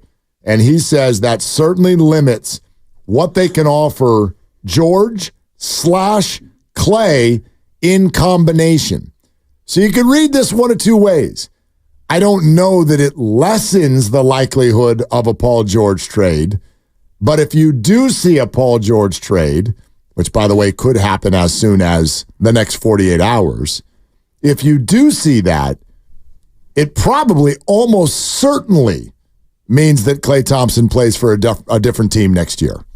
Right, and it almost certainly, I think, would involve a Chris Paul sign-in trade because you can't make a trade until you're below the second apron. You can't take on additional money unless you're below that. And I guess come July 1st, you would be below that based on Klay Thompson not being on the books anymore. But I think if you're going to bring on that money, And right now you're at $174 million for next year with all the contracts, and that includes Chris Paul. So if you take out Chris Paul's 30, you're at 144, and if you have to stay under 189, that only leaves you 45 for Paul George. And if Paul George right now is making 48 and he wants to get a max, then I don't know how the Paul George would fit underneath that unless you shed additional salary. Yeah, that's exactly what you would do. Just running the math right there. And I think this becomes more of an Andrew Wiggins thing now. Sure. And aggressively shopping. Right. Aggressively shopping. So if you could shed Paul and Wiggins and a pick or 2 picks, because, future schmoocher, as we talked about yesterday, if it's Wiggins, the Chris Paul contract, and a couple of first-round picks for Paul George, that would keep you under the second apron, and you would have a little bit of a thinner team, but they have added 2 players since we left the show yesterday. Yes. Yes, they have. They have. They've added 2 new players. That's an accurate statement. I wonder if this is how a lot of people are translating it. So tomorrow is the deadline for Chris Paul. You either waive him or you pick up the $30 million option. Or you can partially guarantee it, I think, as well. I don't know. I thought it was already a guaranteed 5, and you got to either guarantee the 30 or waive him, I think is what it is. But, there's little quirks here and there. I'm going to read this way. If tomorrow we find out that Chris Paul has had his option picked up for $30 million, then I think a Paul George acquisition becomes the leader in the clubhouse. If you see the Warriors waive Chris Paul tomorrow, then a reunion for Klay Thompson becomes at least more plausible. Yeah. I still don't know what Klay wants to do, but that's kind of my initial read on where we are with this latest development combined with what we're expecting tomorrow's development to be. Yeah, and I also think that if Chris Paul's contract is not guaranteed, I think that takes you from big game hunting to medium game hunting. So you go from getting a 5-point buck in the deer world to maybe now you're hunting for squirrels or you're looking for a possum, because if you lose the Chris Paul 30, I still think that Klay Thompson's going to be back burner, but you won't have the ability financially to go out and bring somebody in for 50. Maybe you go out and find somebody in exchange for Andrew Wiggins, who's making 26. Maybe you could go and bring in somebody who's more in that neighborhood, somebody who's making more in the $30 to $35 million neighborhood, somebody like DeJounte Murray, somebody who is, more in the mid to upper tier. Sure. Not the top tier. Maybe tier 2 is where you end up shopping. I do think that there is absolutely the possibility that the big acquisition that the Warriors might be going for is someone we're not talking about at all.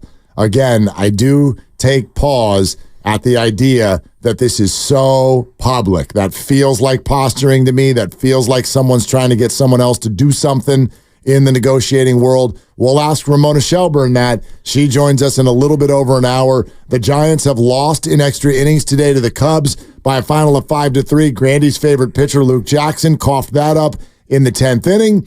And FP is going to join us in about 18 minutes to talk all of that out. But at least the Giants took 3 of 4. Yeah. And some just rollover team is coming in this weekend. Yeah, some bums. Oh, the Dodgers. Oh, God. Yeah, but there's no Mookie Betts. So fine, but they got Teoscar Hernandez hitting 9th if he's lucky enough to be in the lineup. Shohei, did I see that he's driven in a run 9 straight games? Did you see him hit a home run and miss first base? Yes, because he thought like you've homered before. No, because he thought he flew out. He homered and he hit it off the end of the bat. And it still went out.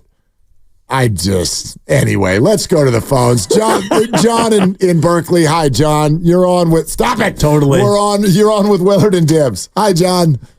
Hey guys. Happy second round NBA draft day, whatever that means. Yeah, pretty exciting. Well put. Well, I just want to offer though a counter opinion. I think it's great what LeBron has done. I mean, everybody always talks about it's a business, and we forget that it's also entertainment. And people are, there's lots of compelling stories. I think LeBron, figuring out a way to get his son to play with him.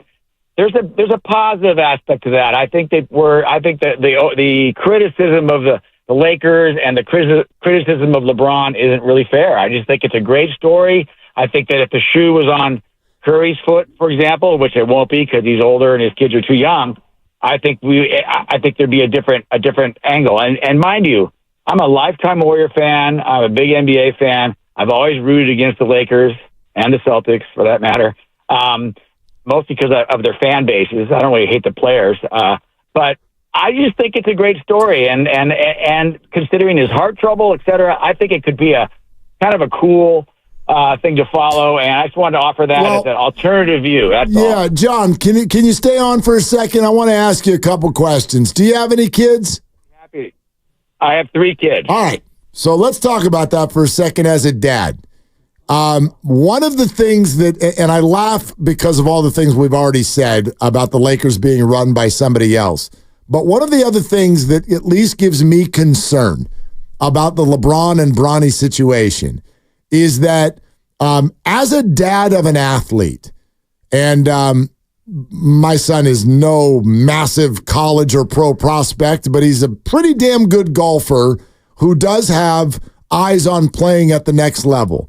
And one thing I would never, ever do to him is make such a thing about it, talk about it so much that the pressure around his abilities got ramped up to a level that he couldn't meet. That, to me, I don't live in this man's house, and I don't know all the ins and outs, but I'm concerned that, to me, LeBron made this much more about himself than his son. Meaning, I want to play with my son kind of came in first place, and in second place came in what's best for Bronny and what is he able to handle? Because let's be real, this dude's not ready to be a Laker. Like, come on. Well, let me say, first of all, it's kind of funny because my son is actually golfing today. He's home from college. Very nice. But that's just a coincidence. But and he was a pretty good high school athlete. But I happened to go to the Cal USC basketball game last year, and I have a friend whose nephew plays for USC, and so I kind of sat with the USC parents, and I went because she had invited me, and I forgot all about the LeBron thing, and I got there and I was like, wow, why is Haas Pavilion sold out with this team? Actually, Matson's kind of doing a decent job. Anyway, I sat with the USC parents, which is behind the USC bench, and of course LeBron was there. And to his credit, he sat there. He watched the game. He wasn't on his phone. He wasn't posing for pictures. He was there to support his kid. And I just think it's the criticism is a little bit one-sided, considering that it's not about. I don't think he's overhyping his kid. His kid was a prospect before he had the heart thing. He definitely had a rough freshman year of college, but he could still turn into a player. A lot of guys develop late, and sure he could. You guys were bad-mouthing second-round pick, not bad-mouthing, but you're talking about how meaningless second-round picks are anyway. Well, that was my partner. I don't agree with facts. that. I don't agree with the fact that second-round picks don't mean a thing. Go ahead and look through your Wikipedia. Thanks, John. Thank you, John, for the phone call. And go ahead and look back at the history of second-round drafts, and it's hilarious because there are names and consonants and countries and players who never even sniffed a minute in the association. And it's just the history of the NBA in the second round. The majority of second round picks are flyers anyway. So if you want to take a flyer on your superstar's kid, then take a flyer. And if it doesn't work out, Bronny will get a handful of games and he'll go down to the G League. And although I saw that the reports from Rich Paul were that he's not going to sign a 2-way contract. So he's going to get kind of a Trace Jackson Davis guaranteed contract. Of course he is. And because, why would you? Because you're right. Why You're wouldn't LeBron's you? kid. Yeah. You're not going to be disrespected like that. I don't even know why the Lakers showed up today. Why'd they even show up? They're all sitting around a table clapping and congratulating each other. They took a non-NBA prospect that nobody else was looking at, as if that was some accomplishment. hey, guys, we did it. You did what? You picked someone that no one else was trying to pick. They like the player, and they like the pick. I mean, and I'm still surprised at your take. I'm not like, I understand the data. But the NBA is littered with second-round picks that mean something. Well, it's not littered. It is. There's a smattering of second-round picks. Jalen Brunson is a second-rounder. Draymond Green's a second-rounder. Nikola Jokic is a second-rounder. Trace Jackson-Davis. We could go through history, and I could give you Manu Ginobili's and Marc Gasol's and like Gilbert Arenas. Like, That's happens. 6 players over a 28-year period. I'm not going to sit here and read it like it's in a dictionary. No, I get it. It happens. Why not try? Happen. No, you try, and if you're sitting there at 55 and you have an opportunity to maybe bring in a project, and I'm having a hard time selling it, and you know that. You know when I'm full of Schmidt, and this might be one of those moments. Shout out Casey back in Sacramento. But if you're sitting at 55, why not take a flyer on your superstars kid? It's great marketing. And you know what? When he plays his first game as a Lakers, it's going to be a huge thing. And LeBron, they're probably going to do a father-son powder toss. I mean, it's going to be a special moment. I'm getting teary-eyed thinking about it. Great. And so the Lakers have officially become a side reality show. It's Showtime, Mark. It's a show. It's entertainment. But it's what you always talk about. Showtime won championships. It wasn't a sideshow. It was a show.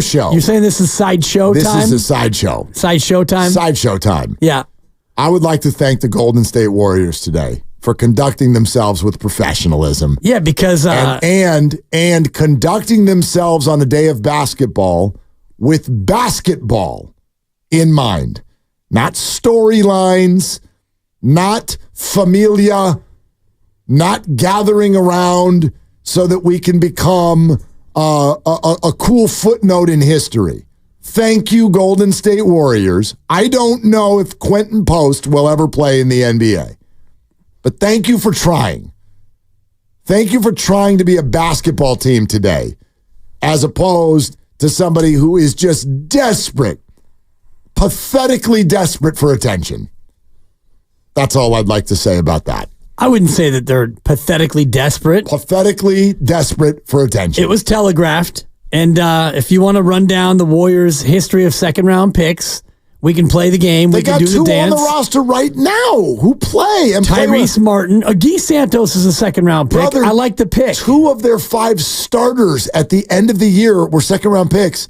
40% of their starting lineup. Well, and I'm going to hit you with semantics, and you hate it. Why? They didn't draft Trace Jackson-Davis. They bought the pick. Stop it. See, you hate that, but it's a fact. But it's business. And I heard that yesterday from Giddings and Grandy. But it doesn't matter because it's business that's conducted in the second round. And that's what I'm talking about today. I don't care what Nico you do. Mannion, Justinian Jessup. Yeah, most of them are going to miss. Mie Oni, Eric Paschall. Now you're just making noises. Eric Paschall was mentioned yesterday off the air. Who, by the way, for a minute, people were excited about him. Ojnin Kuzmic, Charles Jenkins. Stop making noises. Onion dibs. Whatever. Put some respect on his name. You're right. I love grilled onion. Right. I put that on my burgers. Let's Monte Ellis, second rounder. Thank you. You're welcome. Eat your words. Let's go to Eric and Hayward. Stefan Lasme. Hello, Eric. What are you doing? Hey, what's up? I'm just driving home from my commute. Crazy traffic. Yeah, what else is new? Sorry to hear, buddy. I got crushed yesterday, by the way. Yeah. Anyway, but nobody I cares. think all this stuff that's happening with the NBA, nothing's new. There's always been favoritism. There's always been ways to make your superstars happy. I mean, look at the Bucks. They just signed Giannis's brother Thanasis just to make sure that he stays, that he has a higher stake. But what the Lakers have done is like an entirely different ball game. It's just the fact that Rich Paul was calling the previous team's picks or teams with picks that were previous to the Lakers and just saying, hey, if you draft Bronny James, he's not going to play for you. He's going to go to Australia. That's like a whole different type of like bullying, and this is something that LeBron's been doing in his entire career, always getting his coaches fired. And thankfully, Miami's like a great organization and has a spine with Eric Spoelstra and not firing him, thanks to Pat Riley. But it's just, you can't do that in a professional league. It's disrespectful for the other players that have like put in so many hours and should have gone above Bronny and could have gave the Lakers something that they needed next year. But, this is a weird trading piece, or I don't even know what to call it, that the Lakers done just to keep LeBron happy when, I don't know. Like you said, I don't think he would have left. Where would he have gone? There's nowhere else that LeBron could have gone. I'm with you, Eric. I can believe it, but I can't believe it. We saw it coming. I thought it was going to happen, but it's one of those things that until it's actually reality, right? The belly laughter didn't actually happen until it became reality. And thank you, Eric. I'm sorry. It strikes me as ridiculous. It's ridiculous. It's pretty funny. And I'd like to thank... But he's not wrong about the Thanasis Antetokounmpo comp because but he's not an NBA player. That's also ridiculous. Right. But we do this. We do this in sports where you do somebody a solid and you bring in somebody's buddy and somebody's caddy to make them happy. You don't have to do this. You don't have to do this. No, but many teams do this in order to make certain players happy. I'd like to thank the texter from the 650 that gave me this idea, but let's go ahead and announce it. Next week, I will be on vacation. I'm going to see family, and it has just been announced by Odyssey that Dibs will be co-hosting with his son Quest for Quest the entire week. Now, Quest is not technically qualified to do this. Yeah. He has been on air before, but he has not been really performing at the level you'd like him to perform in sports media circles. He's been going to Taylor Swift shows and things like that, but he has not really had the sports media resume that you want. But doesn't matter because Odyssey loves Dibs. And Odyssey wants to keep Dibs happy. It's important. Whatever makes Dibs happy, that makes Odyssey happy. So, listeners, congratulations. Next week, you get Dibs and Dibs. Yeah. And that's going to be wonderful, wonderful radio to listen to. Especially when you get Questy's takes. And I'm only going to disparage him because I know he's not listening. But when he was a kid... The big joke around the house was his favorite baseball player, LeBron James. So get ready for some hot takes. This is going to be some amazing When radio. he was like 10 or 11. Can you imagine? That's what the Lakers just did. That's what the Lakers just did. That's not. Yes, it is. No, because they're not expecting him to come in and ride shotgun. They're expecting him to what are they doing wear a then? uniform and pat dad on the back when he comes to the bench. I just can't believe it. I can't believe it. All right. We're presented by Fremont Bank, celebrating 60 years of full-service banking with no compromises. Ramona Shelburne in an hour. FP's going to hop on with us here in just a few, but also the Warriors have just signed another player. It's big. We'll tell you who coming up next on Willard and Dibs. Plan your dinner at Whole Foods Market. Get 20% off no antibiotics.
Drives this one way out there, and it's off the top of the wall and gone.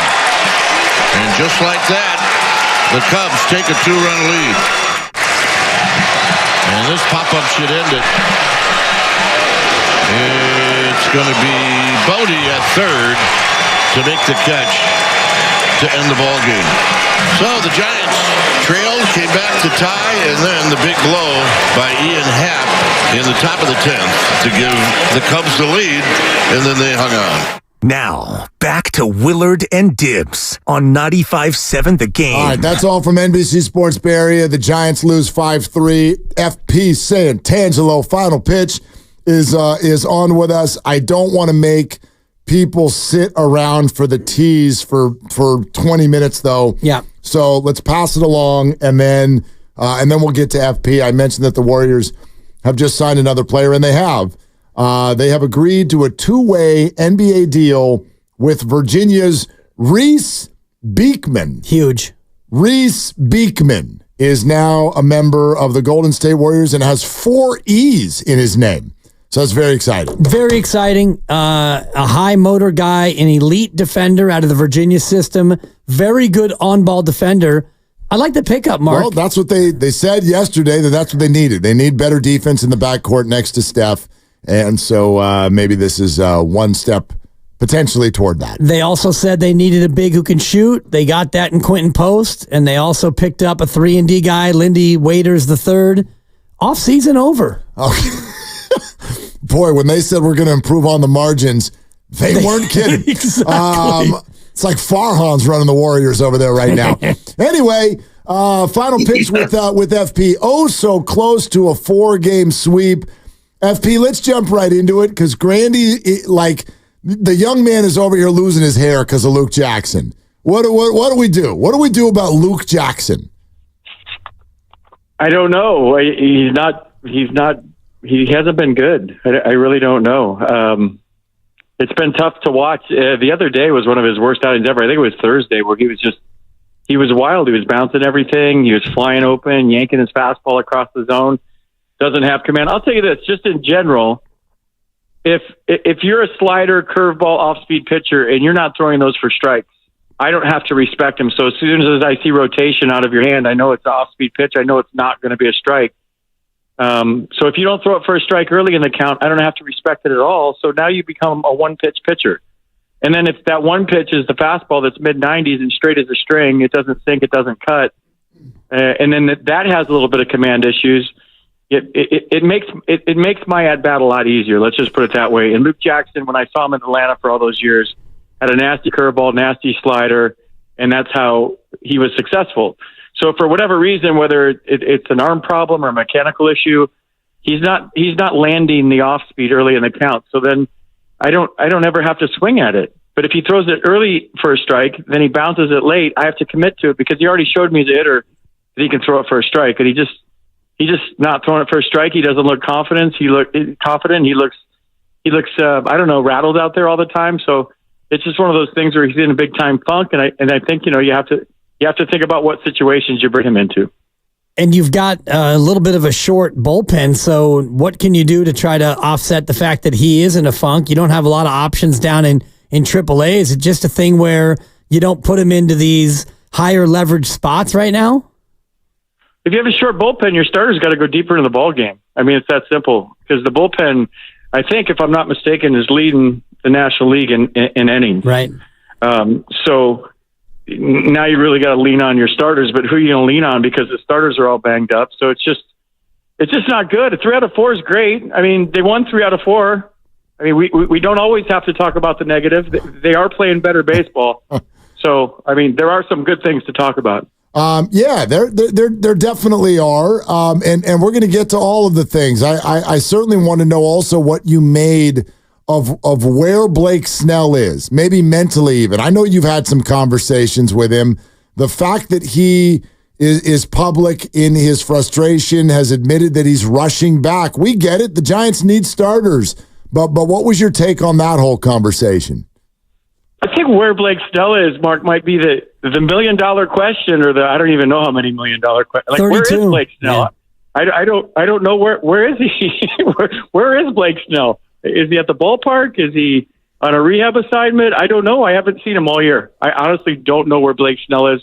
I talked to him once in the beginning of the season on one of the charters. He seems like a nice guy, but I don't think Giants fans know where Blake Snell is. I don't think Giants fans have seen a lot of Blake Snell other than when he was with the Padres. So apparently his legs weren't underneath him last time. I'm reading what you guys are reading about his last start. He's going to need, I would just say from a player's standpoint, that he's probably he doesn't want to come back too soon and get injured again. And this whole year to this point has been a mess for him. There's no other way to put it. It's been a mess. Yeah, it's been very tough to watch, and you had high hopes, and you hope that Robbie Ray can come back soon, and you get this rotation to where it needs to be. And how much does that make you think about an appreciation for Jordan Hicks, a guy who has been able to take the ball every 5 days and go out there and at least try to give you 5 good innings?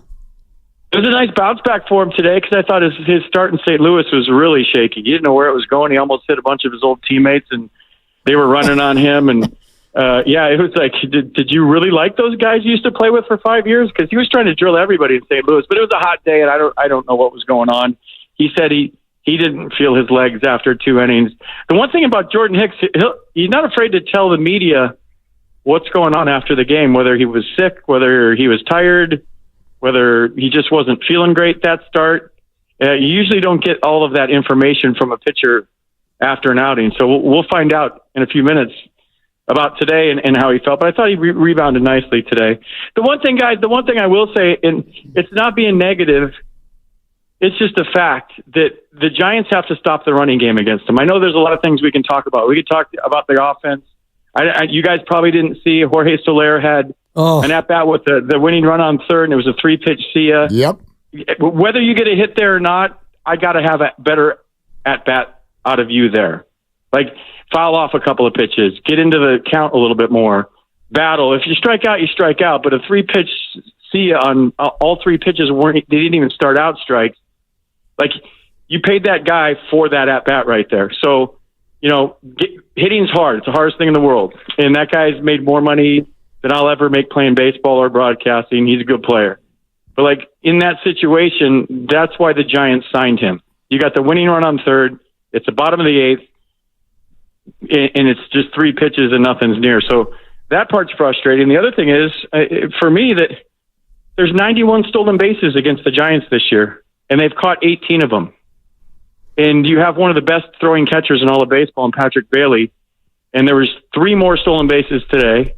So they were 3 for 3 against Casale today. But if you're going to be a winning team and you're going to play playoff baseball, you can't have that sort of percentage where you've stolen 25 bases and you've given up 91. So, like, these things have to change for this team to even think about playing October baseball, I think. And there's some good players that are underperforming right now, but like I said, 3 out of 4 is good. The Dodgers are coming to town. The Dodgers, the Braves, and the Indians. And of those 3 teams right now, the Indians might be the best team. And that's who's coming up. So when you're talking about the stolen bases and everybody running wild on this team, there has to be some adjustments made, and there has to be a way to stop these guys, whether it's using all of your throwovers or your disengagements or manipulating the clock or holding or not holding or slide steps. You got to give Patrick Bailey a chance. And right now the pitchers in general, and I don't want to single anybody out, but when you see those numbers, it is everybody, right? 91 stolen bases against, that's the most in the National League, and they've only caught 18 of them. Like, if you're going to win consistently, that's got to stop. FP is with us. Giants lose 5-3. Hey, what did you think of Birdsong last night? Otis? Did the Warriors draft Otis Birdsong today? Kansas City Kings. They're about to sign him to a 2-way, but no, I'm talking about only the third Hayden to ever appear in a Major League Baseball game. And the other one pitched against him last night. That's right. It was the first time ever that 2 Haydens went against each other, which is like kind of indicative of what parents are naming their kids now, Hayden. So I mean, I know it's wild. I'm like, I know a bunch of Haydens. How have there only been 3? Yeah. And then I thought about it, and I'm like, yeah, none of them are over 50 years old. I don't think Hayden was a name before. It is now. Whatever happened to Joey and Frankie and Tony pitching? Exactly. What's this, the Italian League? Yeah, exactly. No, did you guys? My favorite part last night. Did you see the close-ups of him talking to himself? Like that fired me up. Totally. Like he's throwing 98, right? And he's got the curve, and he's throwing the changeup for a strike, throw for a ball, and I guess fastball command is his bugaboo. But he was fine last night.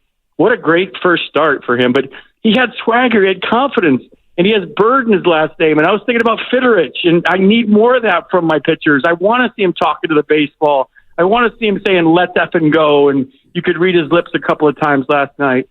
Like, that's what gets me fired up about baseball. Like, have some personality out there. So last night, he deserved a better fate. But what a great first start for that kid. And I want to see more of him. I don't know about you guys. I can't wait till his next start. Yep. Yeah, and he's going to make that start because they have no other choice. And he pitched pretty well. And so you're not just going to bring him up for one start and send him back out. And I do want to give you your flowers for what you had said about Austin Slater before, because they kind of stood by him and only one hit today. But it sure looks to me, FP, like Austin Slater is starting to become much more like the player we expected him to be all along. Well, you just got to get a chance to play and get confidence. He had a big at-bat late in the game where he struck out, but he was battling. I think it was a 10 or 11 pitch at-bat. And he struck out 3 times on Thursday, and I picked him in the post-game wrap because he got the sac fly. And when you've struck out 3 times and you come up and the game always finds you, right, when you're having a bad day in a crucial situation, you had a big sac fly. So I'm a fan of Austin Slater's. I think maybe because I've been in those shoes where you don't play a lot, and then you go up there and everyone expects you, it's like a video game, to do well. And if you don't have a rhythm and you're not seeing 95 and your eyes aren't able to slow down velocity, on top of that, you get off to a slow start and then you start trying too hard. Baseball is not a try-hard game. It's a try-easy game. And you hear the noise, even though you don't hear the noise. You hear the grumblings in the stands. You hear somebody yelling like, we should trade you, Slater. I mean, you know all that stuff, and you feel it. And you hear the murmurs when you strike out. And so, I don't know. I'm just rooting for him. He's been a good Giant for a long time. He got off to a slow start. He's always banged up. I don't know if it's bad luck or what, but I'd love to see him get going. He's got so much talent, man. I don't know if you guys have ever stood next to him. He's huge. He's like 6'3". Yep. He runs. He throws. He hits for power. He's got a lot of tools. And I think Bob's giving him a little leeway starting him against righties too. Okay, so a little bit of leeway. That's my next question, FP. When Yaz gets healthy, is Matos in danger of being sent down again? Oh, I don't know. I don't know. I'm digging both of those guys. You guys are doing a show, so you probably weren't fine focused today. Luis did butcher a ball in right field where he took a couple of steps in and it went over his head. Yep. It was a loud sound off the bat of Suzuki, and it was a bad read. So he's got a lot of work to do on his defense for me. I think Elliott, on the other hand, is a real good defender, and he's showing all of us that he can replay center field. And he has his hiccups every now and then, but like, to me, guys, I don't want to sound old. Like, defense is about work, and it's about going out there every day early and working on your jumps. As a center fielder, sometimes you get in these funks, and I used to get into them where you take a jab step instead of just breaking to the ball. And it's almost like a hitch in your swing where you take that first left foot in and you take a jab step. At the highest level, when it's coming at you 110 miles an hour, if you do that, you're done. So what you do is you just get out there in a good, like, kind of a tailback stance, if you use a football term, on your toes. And for one group, you just take a hard step or 2 steps to wherever the ball is. So if it's hit to my right, say it's hit down the left field line and I'm standing in center field, I get in that stance, I just take 1, 2, and I go that way. And if it's hit down the right field line and I have no chance of catching it, I just get in my stance, and as soon as it hits the bat, I go 1, 2 that way. And what it does is if you do that enough in batting practice, it erases that little negative step, that false step.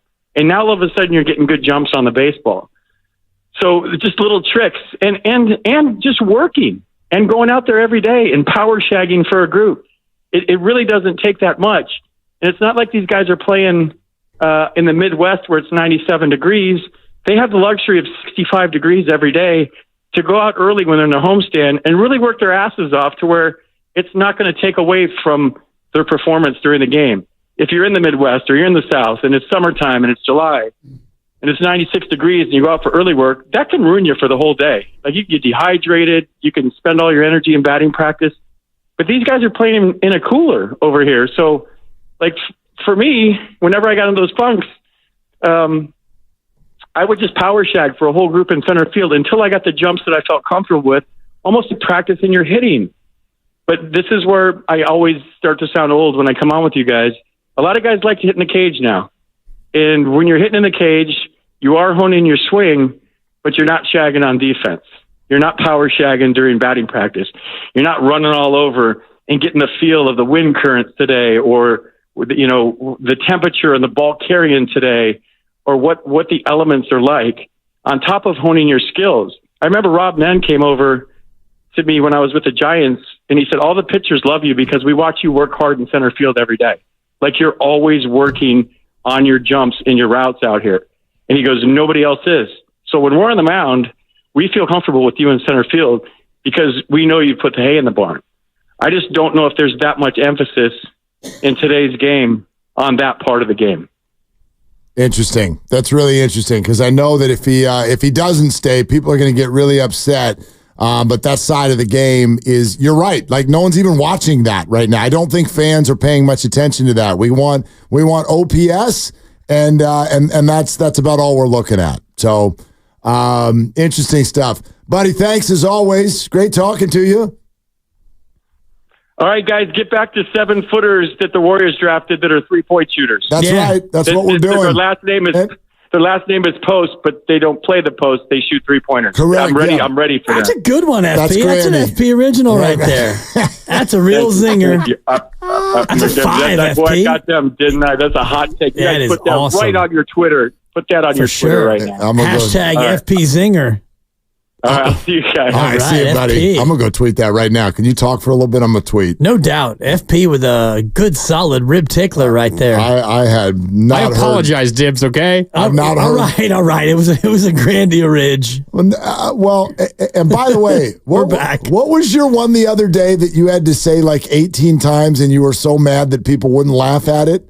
There was a couple of them. Well, you were talking about two birds. You know what I'm talking about, Grandy. What was the one that he texted it? Well, the one that got him mad at me based on my reaction was his Nick Ahmed. Right. one. Can I get an Ahmed? Yeah. All right. You did cut. Can I get an Ahmed? Genius. And it was timely. Grandy was like, this guy's name. What's his name? Spencer. What's his first name? Post. What's his first name? Quentin Post. He said his name should be Quentin Perimeter. That's really good. That's funnier. It's better than Can I Get an Ahmed? It is. Yeah. But the timely nature of my text, we all were watching the Giants game. Ahmed hits his first home run. Yeah. Can I get an Ahmed? Can I get an Ahmed? It was and Captain Wet Blanket's like, that's a 3. Probably is a positive. A 3 is that's like a par. It was I'm not out here trying to scratch out pars. It's not the U.S. Open. It's not a bogey. Like a lot of times, solid birdie. Like, remember when Farhan was like, do I get the Medal of Freedom because I did multiple deals? Right. Totally. That no one would be like, that's a 3. That was a -1. That was an absolute bomb. That was a bust. Yes. Yours was a par. Like, his was a triple bogey. Disagree. Thought it was better than that. Yours is a par. Grandy's was a birdie. It was a birdie. It was a bird song. Especially because nobody had ever heard of Quentin Post, and the fact that he's a perimeter player, that's good. I give you a solid 4. Yeah. Downgraded to a 3 because we're in a fight. There you go. Okay, well, Ahmed's down to a 2. So there you go. Till Monday when I need you again, and it goes back up to a 4. Take that. All right. Don't forget about the Warriors Offseason Summit. Thank you to all of you who have already gone to 957thegame.com to reserve your free spot. I would suggest the rest of you who haven't, you should do that because space is limited July 8th, okay? This is a week from Monday. Dibs and I will be starting at 2 o'clock, but then all the hosts join us from 4 to 6. Fremont Bank, 39150 Fremont Boulevard in Fremont, space limited. So reserve your free spot. Just go to 957thegame.com. 888-957-9570. I got into, I don't know if it was a text argument, but there was a text exchange between me and the lovely Christy. Uh-oh. And Christy agreed with the last caller that thought that the Bronny James thing was really cool and that if Steph Curry did something like this, the Warriors would immediately acquiesce. I could give you the back and forth in the text, but rather than that, let me skip to the end. Okay. Steph would never do that.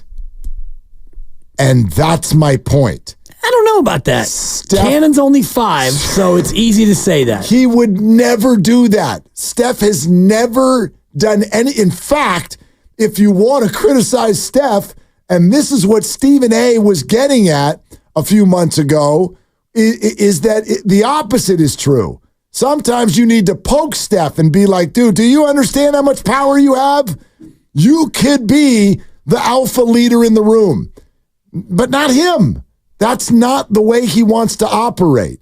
And should he be, could he be, that's not even what I'm getting at. He would never think of putting himself, and this is the way I view it with LeBron, you can call it a good show, you can call it interesting. For those of you who don't know what I'm talking about, the Lakers drafted Bronny James. They've handed their organization over to their best player, even though he's 40.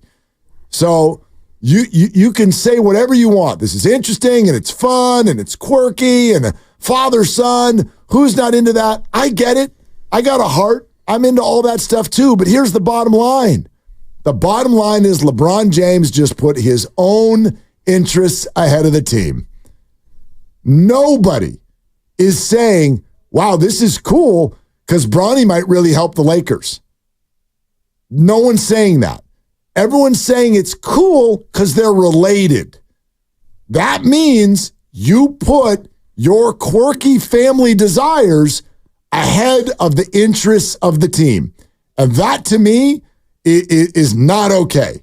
And I don't think Steph Curry would ever even consider doing something like that unless Cannon was a damn stud who he thought was going to come in and help the team win. Well, I wonder if Damian Lee doesn't break free, his brother-in-law, if he doesn't bring him in for that family connection, go ahead and bring him back or get Seth back in the fold. I mean, we don't yet know. He's not in the same position that LeBron is right now, where LeBron has a son who is NBA eligible. Whether or not he's NBA ready, none of us really know. From what I've seen of him as a player, I don't think so. And I made this comment about 6 months ago. If his name was Mike Smith or Mark Robinson or whatever made up name you want to throw out there, and you watch the player and you watch what he did at USC, a triple single and not even close to double digits in any of those categories, and guy's coming off cardiac arrest, unfortunately, which is a scary thing that happened to him, but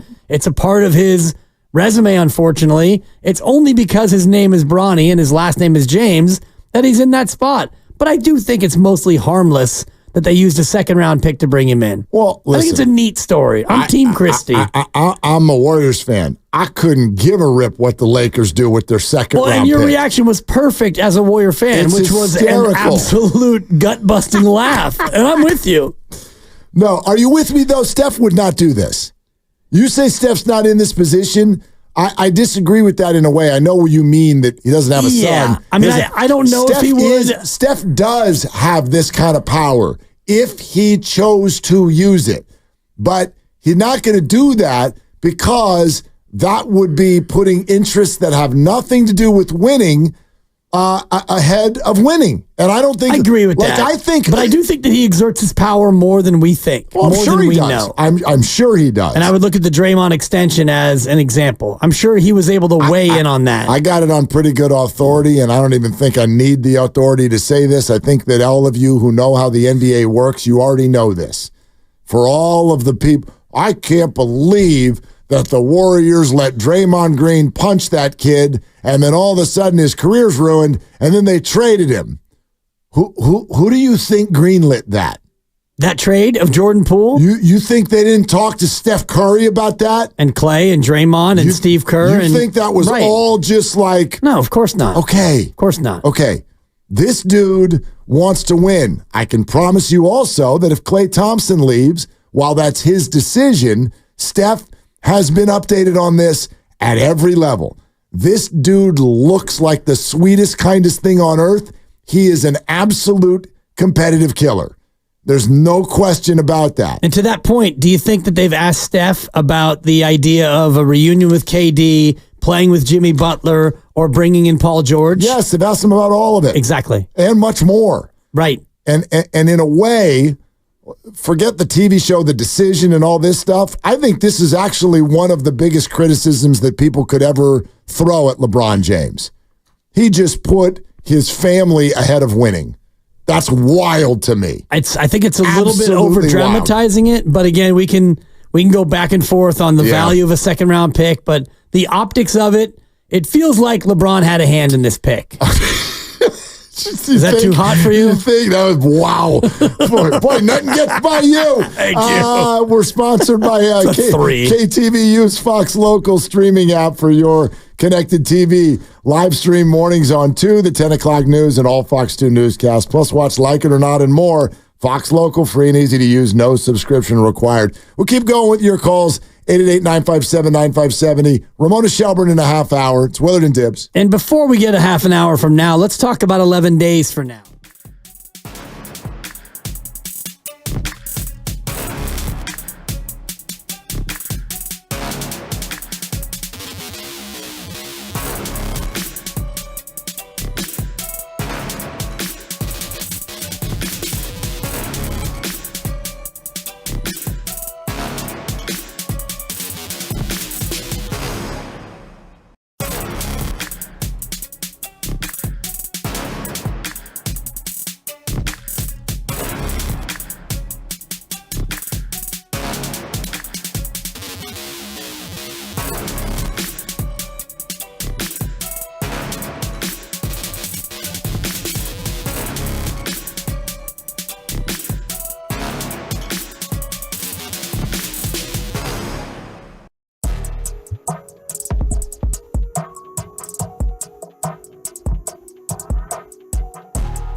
Now, back to Dillard and Wibbs on 95.7 The Game. Yeah, this just the day just got funny. It just got funny. That's all. We started out by talking about the "It's Over" crowd for the Warriors. There's been a lot on the margins that has developed during our show. The Warriors bought back the 52nd pick, which they traded earlier today to Oklahoma City, and then picked Quentin Post, a 7-footer who can shoot out of Boston College. And then after the draft ended, they signed somebody from Virginia with a bunch of E's in his name. What was his name? What was the guy from Virginia? It's not Hashim Thabit. Reese Beekman? There it is, Reese Beekman. All right. Yeah. Sweet. Great on-ball defender, Mark. Two-way contract. The big news, though, or not big news, but I think the thing that matters is this hard caps them on the second apron. So now the Warriors are living in a hard cap world for this year and what their salary is, their structure is. So I'm much more interested in what this means for their flexibility, their financial flexibility. What can they do at a higher level? And this all sets up tomorrow, which is the news about Chris Paul. Do they waive him? Do they opt into his contract? Is that precursor to a trade? The Klay Thompson signing, I would argue, seems even less likely today than it did yesterday. Depending on what they do. Yeah. But just hearing you talk about how they are now hard capped, I can see Joe Lacob in his office talking to Mike Dunleavy and his staff saying, guys, you got to do whatever you can do to take the temptation away from me. You got to make it so I have no choice. I know. Stop tempting me to get above that second apron. Mm-hmm. I need somebody to help me. Push me away from the table. I don't want another dessert. I can't go in to that second apron again. Please, guys, help me. How do we hard cap this so I can't go over 189 and a half? Save me from myself. Totally. I know. Yeah, you might be right. I'll also say this. This was a little under the radar, I thought. The whole Klay Thompson conversation has been about Klay's mental side, Klay's anger. You and I got into it big time about angry Klay yesterday, and I don't have any interest in having angry Klay back on the team. I'd love if there's a way for Klay Thompson to play for the Warriors, but not angry Klay. And that's the guy I saw play basketball last year. I don't think that's healthy for him. I don't think it's healthy for the Warriors. In reading about everything Klay Thompson related, I noticed this, and I think it was from Zach Lowe. Zach Lowe said, for Klay Thompson to return to the Warriors, there are some hurt feelings on both sides that need to be addressed. That's the first time I've heard it phrased that way. I think we all understand that Klay's mad. Klay's been mad. Klay continues to be mad. He went and hit the unfollow button on Instagram. He's that mad. Apparently, at least according to one report, so are the Warriors. I wonder what that's even all about. That's interesting to me. I don't know anybody else who said that the Warriors are upset about something Klay Thompson related, whether it be over the last year or because of conversations that have taken place recently, one or the other or both. Yeah, and I do think that, almost everything is mendable in relationships. There's certain things that you do or you get to, and it's like, okay, that we can't fix that. I don't know if what Klay and the Warriors have done with and to each other would be beyond mending. I think that if that was the case, you would hear different news reports, different leaks about where the status is of the possible contract. And all we know is that it doesn't seem like there's been a contract that's been put in front of him of late, and that, we know what he's done on social media, and we know that he's going to test free agency. I don't think that in 2 weeks from now, when we circle back and he's unsigned potentially, and they still have a spot for a guy to make 15 or 16 million, and they can stay under that second apron where they're now hard capped, I don't know that they can't then at that point sit down and say, look, let's let bygones be bygones. You said some things. I said some things. Let's see if we can make it work. No, it's certainly within the realm of possibility. Right. I'm not Xing it out. I think we feel like we're on a road where, and I didn't think we would ever get here, to be honest with you. I didn't know for sure that Klay Thompson would stay or whatever, but I just feel like without Xing out any of the possibilities, I do feel like we've arrived at a spot where staying is a lot more complex than leaving. And that's surprising to me. But it feels like the road to Klay Thompson returning is very complex. It's very emotional. It's just going to be potentially too difficult to make it happen. Because now it's not just emotions. Now you're getting into math. You're getting into improvement. You've just probably arrived at a spot where two sides don't have the same goals. And it's unfortunate that has led to a hurting of feelings as well. Well, and a lot of times that's the way it goes. When you have a player who's making 43.2 and he's playing a certain way, and you have to have a team meeting to talk about how he's maybe shooting too much and hunting his shot, and he had a 2-year and $48 million deal that he turned down, and you get through the year and there's ups and downs, and you're a 10 seed, and now you get in the offseason, and that 2-year $48 million deal is now maybe 2 and 30, and he doesn't even want to hear that. And you're the team saying, well, geez, Klay, you're a 10 seed and you didn't have your best year, and we got to figure something out around the perimeter. We can't just add, Lindy Waters and Quentin Post, and we're going to have to do more than that, Klay, and so we're going to have you wait. And so I'm sure there's hurt feelings on both sides. Ramona Shelburne in 20 minutes. We've got big questions. She's always got a lot of answers. She is very, very dialed in.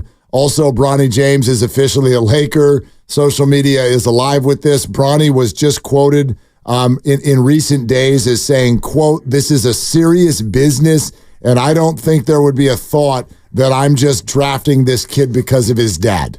That was actually said by Bronny James. So I'm going to take that as backing to what I'm saying right now. I think it's hysterical. I'm not upset in the slightest, but I think it's hysterical that the Lakers actually did this because of what he just said. This is a serious business, except for one team. For one team, it's not.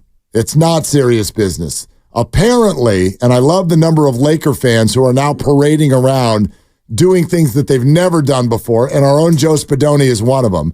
He's on social media laughing at the second round as if it doesn't matter, which has largely been a point you've been throwing out there as well. I think it's hysterical that a fan would be okay with their basketball team conducting themselves as such in the second round. Like, come on, y'all, this doesn't even matter. Why are we even doing this? Good Lord. And you're backing that.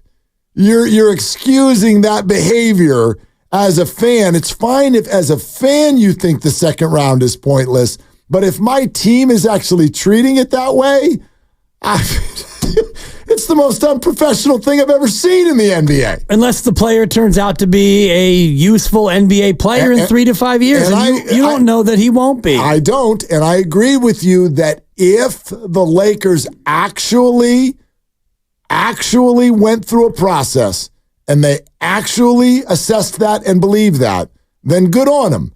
I'd argue that if you believe that the Lakers did that, I got all kinds of stuff to sell you. There might be a piece of that, and they definitely went out of their way to deter other teams from taking him. And the reports were that Rich Paul was telling teams ahead of the Lakers today, he'll go to Australia.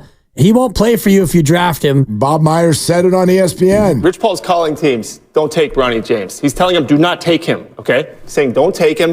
If you take him, he's going to Australia. So he has a plan and he has a place. But he's not telling the Lakers. I don't know if he's telling one team that. Mark Tatum. All right, so not only was Rich Paul doing it, he also called Bob Myers and said, say this on ESPN.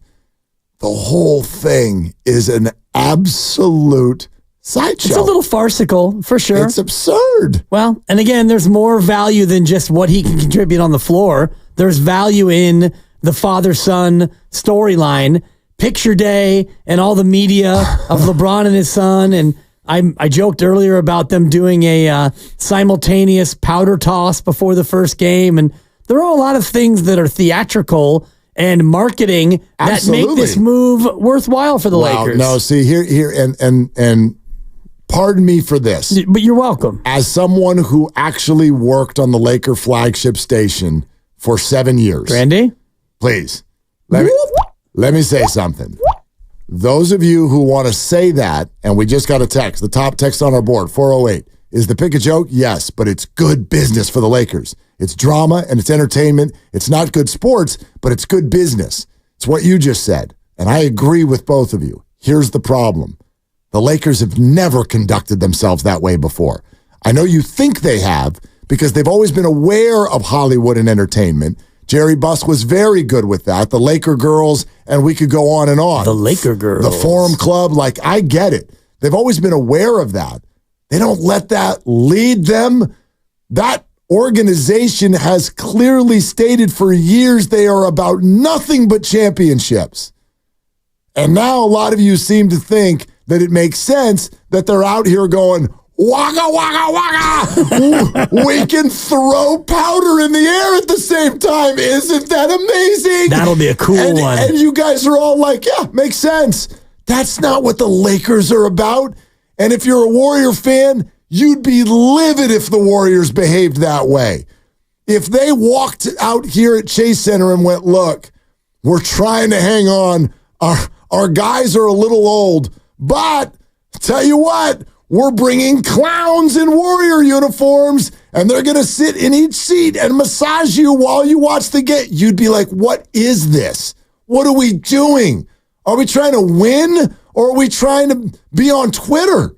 What are we doing right now? You're talking about a guy who might be the 15th man on the team. This is not a core player. You didn't expend a lot of assets to bring this guy in. That is the point. It's not the point. This is a big nothing move. It's a second-round pick that are mostly misses anyway. And I'm looking at the 2019 draft, and you look at second-round picks. There were 30 of them made.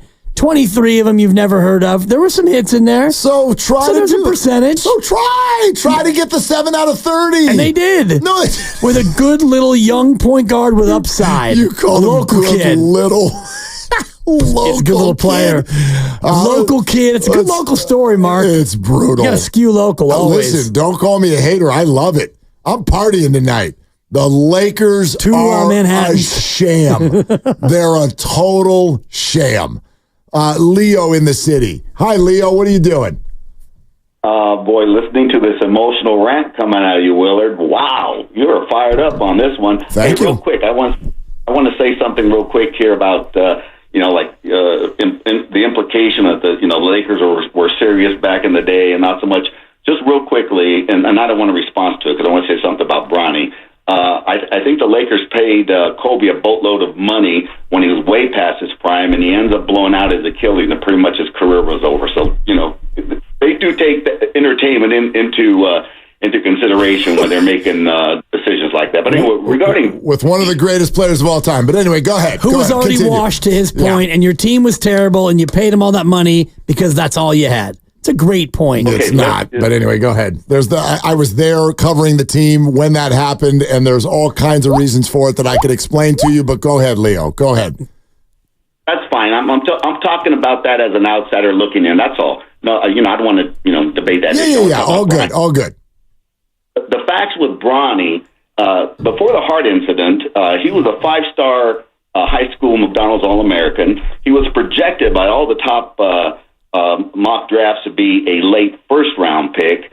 There were actually 9 guards taken before him in this draft, and I'm not sure what else the Lakers were going to do in terms of a second-round pick. He was the 55th pick, not the 5th pick, and there really wasn't anyone after him that made much sense. I guess you could say, the Suns took McCullough out of Kansas after him, and McCullough's a good player, but, like any other second-round pick, whether it was a small guard like K.J. Simpson out of CU or Jamal Sneed out of Houston was a small guard, both smaller than Bronny. They were taken way before Bronny. It's basically a crapshoot. And, Bronny has some talent. To dismiss his talent and just say out of pocket that basically this is all about nepotism, I think is a little off target given the facts of who he is as a player. And speaking about nepotism, and I'm not saying this in a negative way, but just to say that nepotism, throughout in terms of what we look at, nepotism exists in so many different varieties. Of course it does. You could look, Of course, yeah, I don't argue that, Leo. Kirk Lacob was on the show earlier today. I'm not even going to use that word for it because he's done a very, very good job. Leo, thank you. But the bottom line is, yeah, I think he knew a guy when he was interviewing for the job. Of course it exists, and I'm not even arguing that we shouldn't, as people, take advantage of the opportunities that are in front of you and however they're presented. That's not even what I'm getting at. I very much take issue with the idea that you think Bronny was this 5-star recruit and that didn't have to do with his name as well. Of course it did. Of course it did. Bronny at no point has performed like one of the top prospects in the nation. At no point, even before college. And beyond that, I can't get over the idea of how many of you think NBA teams just kick second-round picks as if they don't exist. The Warriors have conducted trades that have been based on second-round picks being acquired in the other direction just in recent years. You think teams think that's not a real asset? It doesn't matter that it's unlikely. All draft picks are unlikely, but they're an asset, and you don't just kick them. And that's clearly what the Lakers just did. A lot of teams do the classic draft and stash, which is akin to kicking it. Would it bother you? It's not kicking it. It's taking someone that you think might project out. Right. I don't the think Warriors took Justinian Jessup and a guy who. Right. And so that was a classic draft and stash. You weren't trying to draft a guy who you thought was going to be ready right now. No, but you were trying to draft a prospect. You were trying to draft someone that you thought had a chance to be good. I don't believe the Lakers believe that. If they wouldn't have drafted him, if he would have just signed as an undrafted free agent, would that bother you less? No, I'm not saying that this is actually bothering you because we're doing a show. Less, yeah, I don't care. I love this. Right, but if they just or actually the Warriors have already made a move like that. Yeah, the Warriors have already signed a guy in a 2-way deal. I mean, less, I would still think it ridiculous.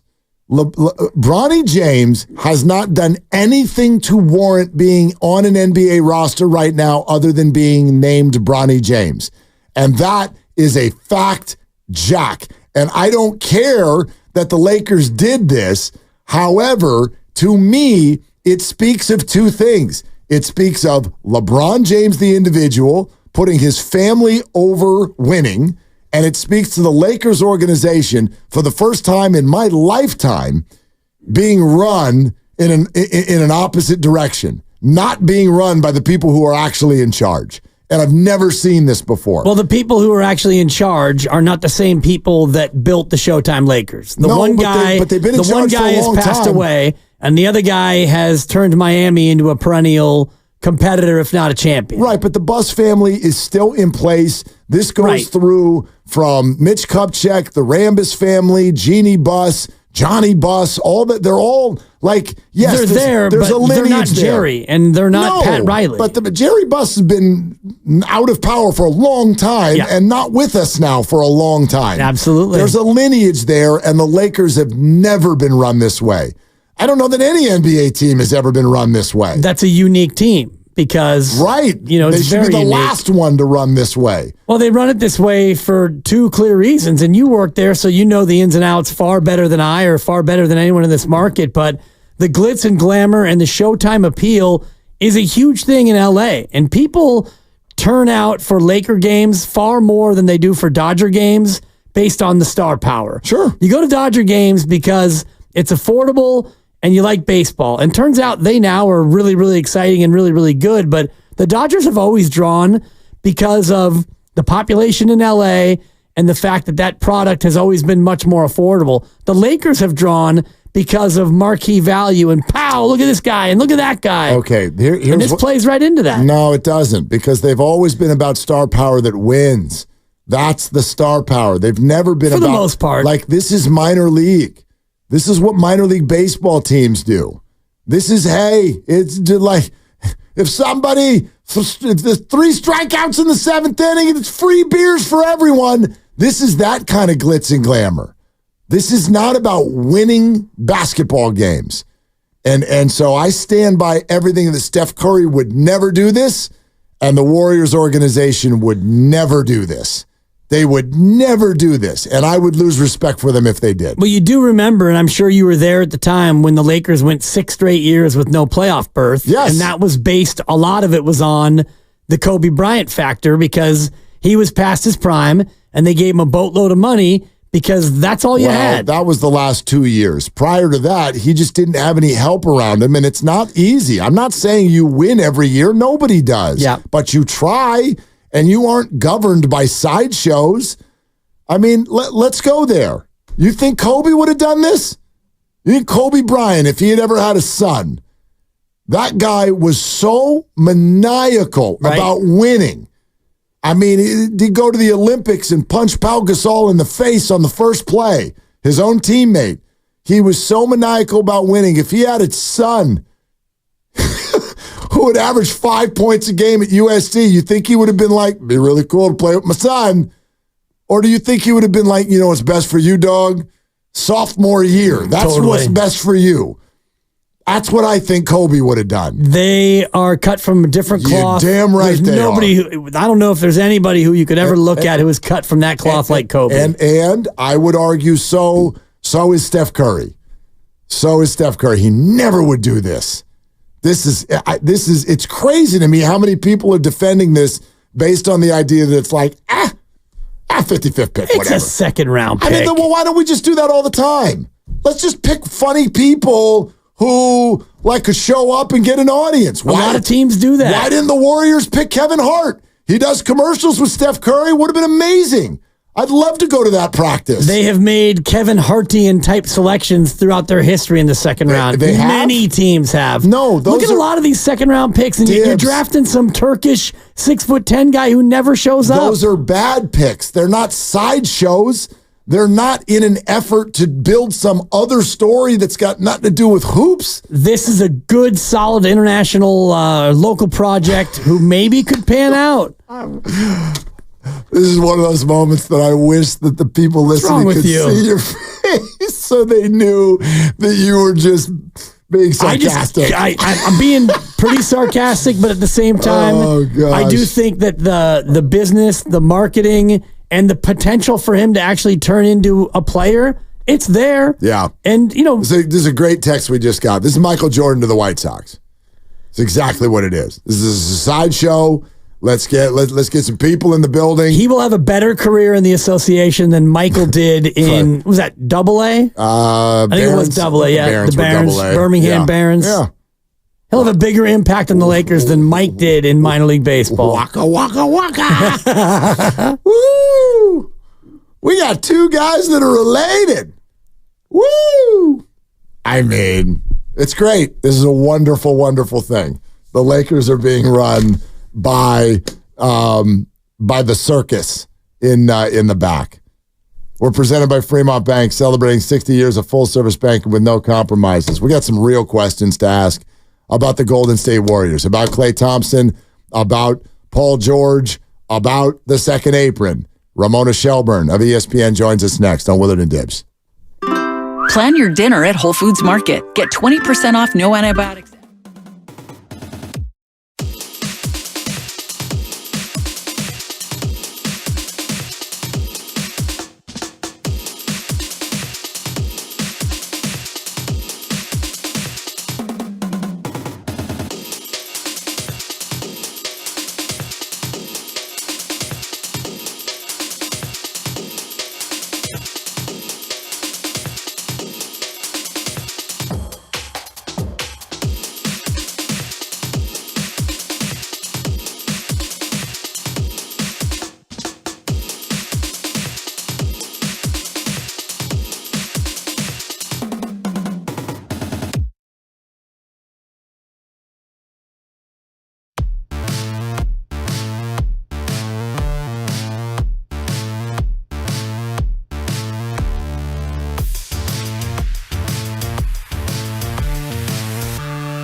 Willard and Dibs. Oh, just determined to get me aggregated, huh? Yep. Yep. You know what my Twitter feed will look like if I answer your questions? On 95.7 The Game. That's right. Ramona's here again. We're going to ask her to name names. Who's getting traded where and when and why and how and all of that stuff. No, it may not be like that, but we always love having Ramona Shelburne of ESPN on, number one, and number two, to do it on a week like this where the draft has just been completed and free agency is upon us is a real treat. Hey, Momo, how we doing? What's going on? A lot, or maybe about to be a lot. Everybody's going crazy up here. I know you get it. You've been among the dialed-in reporters who have all said the Warriors are knocking on every important door. So where does it sit? Let's start with Paul George. How likely of a scenario do you see that one as? I mean, I had somebody pretty close to this describe this is more of a long shot, just because it's complicated, right? And, the Clippers, they don't have to do anything. They can just sit back and kind of dare him to leave. If they know their guy and they think he really just wants to stay in LA or stay on the West Coast, they don't have to trade him anywhere. The only thing that gets a little weird is if he opts in, and then we'll know that by Saturday, right? That's the opt-in day, the 29th. So if he opts in, then you go, well, that's kind of interesting. He can still do the extension with the Clippers. Then he kind of comes off the board for the cap space teams, unless they do a sign and trade there. But I think it's a really, I think the Warriors obviously have interest in that. They're trying to surround Steph and Draymond and whoever else is left, right, with talent and give Steph. It's really, I mean, I say Steph and Draymond, but it's Steph, right? As long as you have Steph, you got to give him a roster that's not going to finish 10th and begin to play in every year. If we do get to that sign and trade portion of the show, is the Chris Paul contract still live in the trade game for a team like the Clippers or another team that might be looking to bring that in as either an asset or as a contract? I think that's still live. I mean, there's a lot of teams that now have to figure out where they are money-wise, right? Now the draft is done, the trades that have happened and not happened, still an attractive contract. Plus, I think Chris Paul can still kind of play. I mean, that's the thing. I think the Warriors would like to have Chris Paul back. I just don't know if they can do $30 million again. But there's a set of scenarios where they can extend him out. They can extend the deadline that they have to do that. It would take his agreement on that. But they can, they have the luxury of time here. They don't have to do it right in the next day or two. Ramona, if we go with the source that you sort of mentioned, that the Paul George idea is complicated and a bit of a long shot, to what level is there a pivot? And what other possibilities at a high level are out there? I think they just have to keep working at it, right? Like, how can I phrase this? I think there is a pivot. I think that there are still a lot of players out there. Whether or not they fit what the Warriors do, I'm not sure. Right? You'll hear a Brandon Ingram's name out there. Well, it didn't really work out on the Olympic team with Steve Kerr, right? So I don't know about that one. Okay.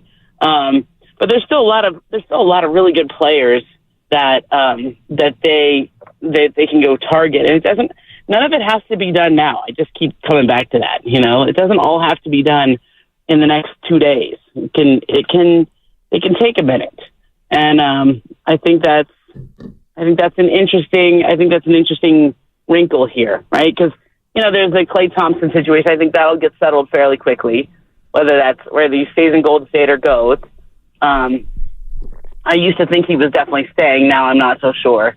Just based on how this whole thing has gone and how other offers he may have, but there's there's guys like KCP out there that are interesting. They don't have the cap space for that, but they do have young players that people like, and I don't think they have to trade all of them to even get good players. I think there's a lot of options for the Warriors, and that's that's not easy to do in today's NBA, is to leave yourself this many options. Ramona, why do you think the Klay Thompson thing happens quickly, and why are you less confident in a return? There are only a couple teams with the cap space, right, to sign him to something like a little larger. And I think the cap space dries up pretty quick, right? There's only a couple teams that would fit there.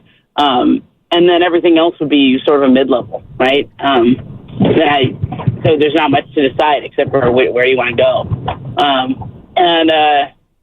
The Warriors, I think the Warriors do have an interest in bringing him back, but what is that happening before they deal with the other 4 or 5 options that are out there? I don't see that. I think they have a few other things to try to get done that may or may not happen, right, before they deal with Klay. And let's see how long he waits.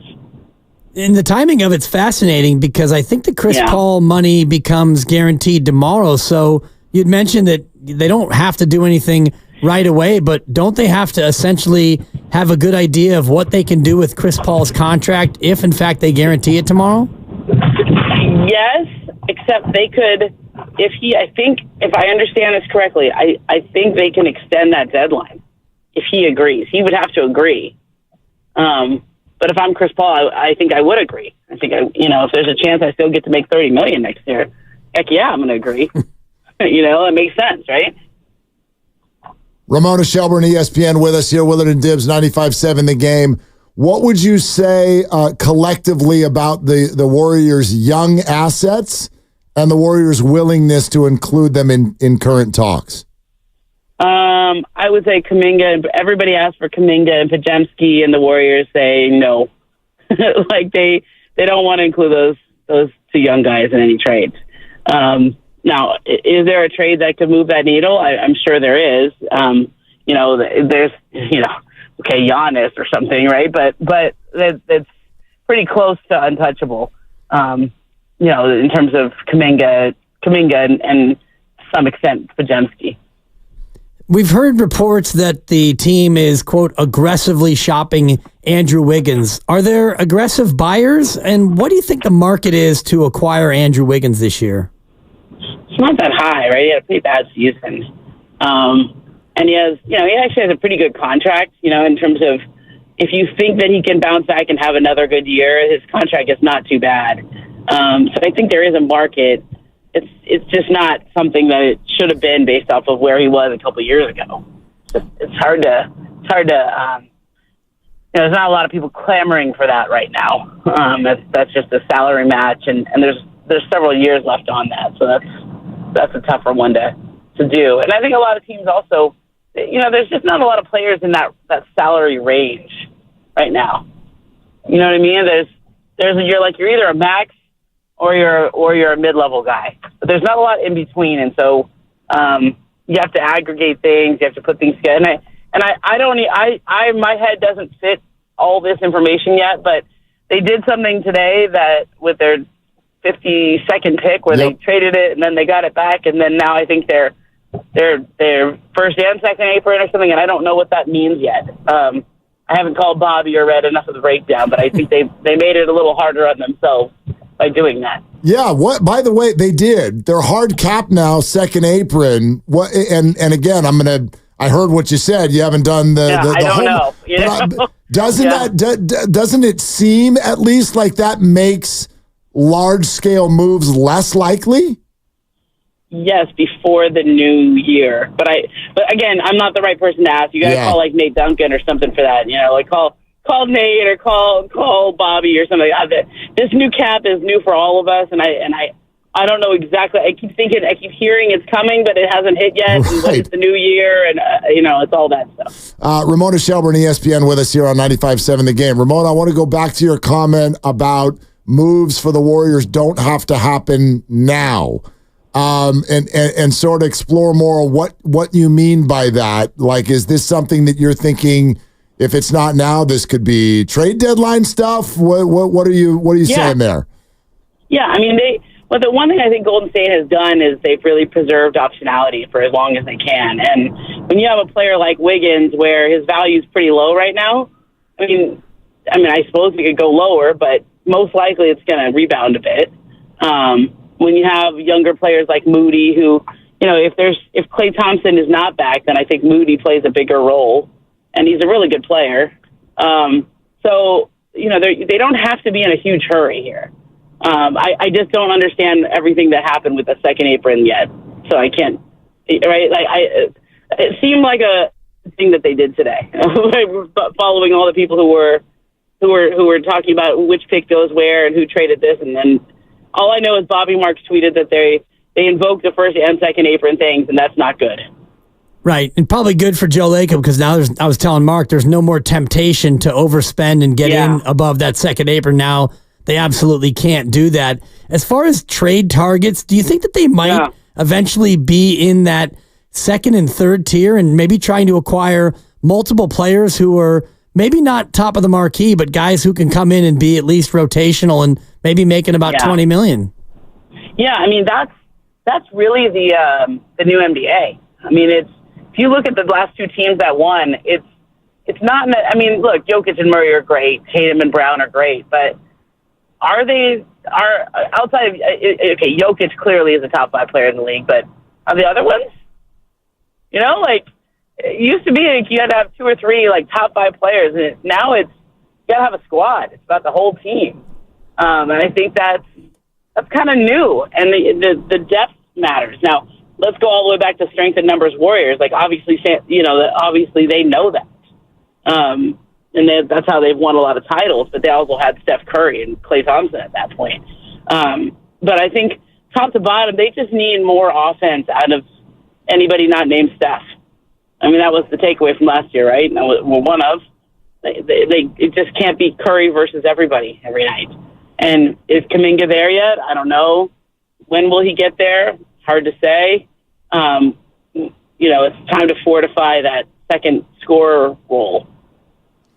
Ramona, I wonder also, just based on what you're saying to us right now, what do you think the likelihood is that the Warriors come back in October with a roster that looks pretty similar to what they've already got?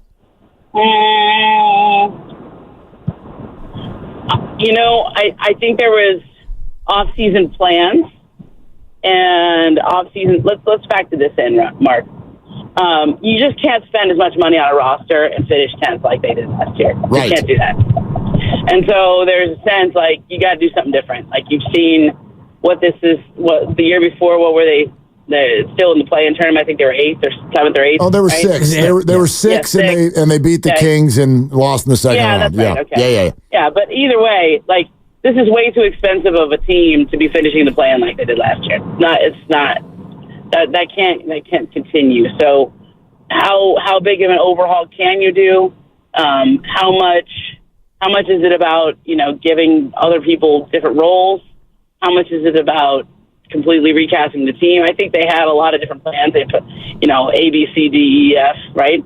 I don't know where they are on the plans that might work or not work.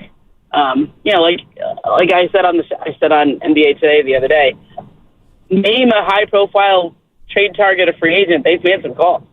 Kevin Durant, they've called. Paul George, they've called. Right? I mean, this is where they are. Every big name, Larry Markkinen, they've called. But you can't make other people trade you with players, right? If they don't want to, you can't always find the right match there. So I think it's what can they actually pull off? We'll see. They got a couple of big deadlines coming up starting tomorrow. You speak of these offseason plans kind of in past tense. I don't know if that was intentional or not. Well, just because we've gone through the draft now. I guess it's not past tense because the offseason hasn't really started yet outside of the draft. But, every time a moment of leverage goes by, so the Warriors they used a pick, so that's one less asset that they have, right?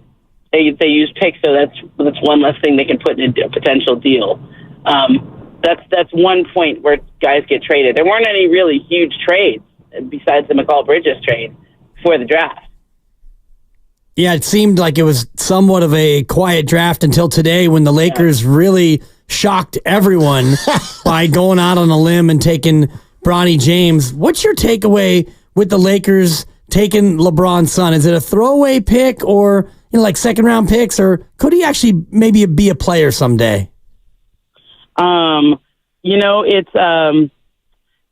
It's really interesting. I don't know if he can be a player. I think Michael Thompson and I were on radio today in LA, and he goes, I think he's kind of like Gary Payton III, Gary Payton II. He's kind of like, he obviously has the genes. He has the basketball IQ, he has the athleticism. Is he going to be an all-time leading scorer? Probably not. But could he be a nice rotational player in the league? Maybe. And I'm on the side of, okay, yeah, there's nepotism involved here. There obviously, would he be getting drafted if he wasn't LeBron's son? Probably not. But I don't think there's any harm in taking a late second-round pick flyer on him if it keeps your best player happy, and it's really a nice story for the league, right? I mean, do people get on the Bucks for having Thanasis on the team with Giannis? I mean, I don't know. I think it's pretty cool to have a father and son on the same team like this, and I went through and I looked up number 55 picks overall. Okay, there's two of them that stood out to me. Two, Patty Mills was number 55 overall, and Luis Scola, like back in 2002. So we went pretty far back, the last 20 or something years. It's interesting, right? Like it's most of the time, this number 55 pick doesn't even make the roster. I think Bronny probably will, or he'll be in the G League for part of the year. But it's a good story. It's giving LeBron what he's kind of always dreamed about. He's talked about this for years. I don't think there's any harm in it. And, if there was some guy on their board that was still there at 55 and they passed on him, okay. Maybe there's a Jokic that got picked at 58. Maybe McCullers or something is going to be great, right? But I don't think it's hurting anybody. And I think most of the reaction against this is just people who don't like LeBron. Is KD staying in Phoenix? I think so. Yeah, I think this is an ego thing. I don't think Ishbia is ready to move off that yet. Okay. And what do you think? The Jimmy Butler situation? What's your take on that? I think he stays in Miami. I don't think he wants to get traded. And he may not do a new deal now. He might just stay there and play it out. But yeah, I feel like he stays. I don't think that moves all that much. The ones that I think will be interesting, the big dominoes really are Paul George and whether he stays. If he leaves the Clippers, that changes the whole Western Conference, right? Depending on where it goes, might change the Eastern Conference. Klay Thompson is a pretty big domino in my world. Kentavious Caldwell-Pope. Those three players in terms of free agents that could move or could shake things up. Those three, I think, are that really could change the complexion of the Western Conference we've been watching the last 5-10 years. Medium dominoes, and I'm fascinated by the Atlanta Hawks because they've got 4 or 5 guys in the $20 million range. Are they going to part with DeJounte Murray or Bogdanovic? Could one of those guys maybe pop free? It makes sense, right? I mean, I feel like DeJounte is probably the guy because he has more trade value than Trae Young. Trae makes a lot of money, and so it's harder to move that contract. It's not that he's a better player; it's just the contract, and you have to kind of build your team around him. You're not trading for him to be your 5th best player. You're trading for him to be your 1st or 2nd best player. So I don't know. There's a few other salaries out there that are interesting. Like what does Brooklyn do now? It looks like they're in sort of fire sale mode. Do they find a taker for Ben Simmons? Is that a get out of jail free card for somebody? Is that interesting? Cam Thomas, they have a couple good players on that team that could, Dorian Finney-Smith. Those are good rotation players. I think Dallas is an interesting team to watch. Obviously, they were in the finals, and they're probably one more transaction cycle away from doing what they from what they need. And so it's an interesting. I think this whole thing is this whole next week or so with free agency is.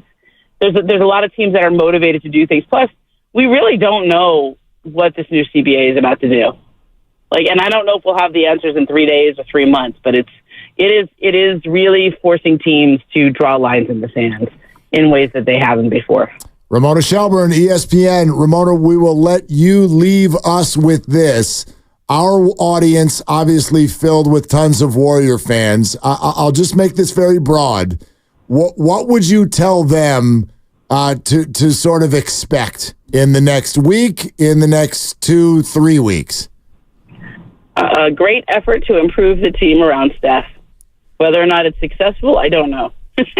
How's that? That's fair enough. That's fair enough. I mean, I think they owe it to Steph. I really do. I think they feel very strongly they owe that to him. Yeah. No, that much is clear. I just think all of the talk from those NBA insiders about big game hunting has Warrior fans kind of braced for something big, and I don't know if they're going to get it. Yeah, they still got to pull it off. Yeah.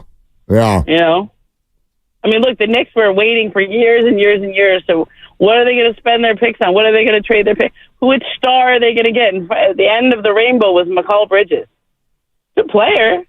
I like it. I like the trade. But, is that what they were thinking all those years? I don't know. Probably not. Yeah. Probably not. Yeah. Ramona, thank you. Thank you very much. You got it, boys. Okay. Awesome. Ramona Shelburne. As ESPN. always. Yeah. Bringing it. The expert insight.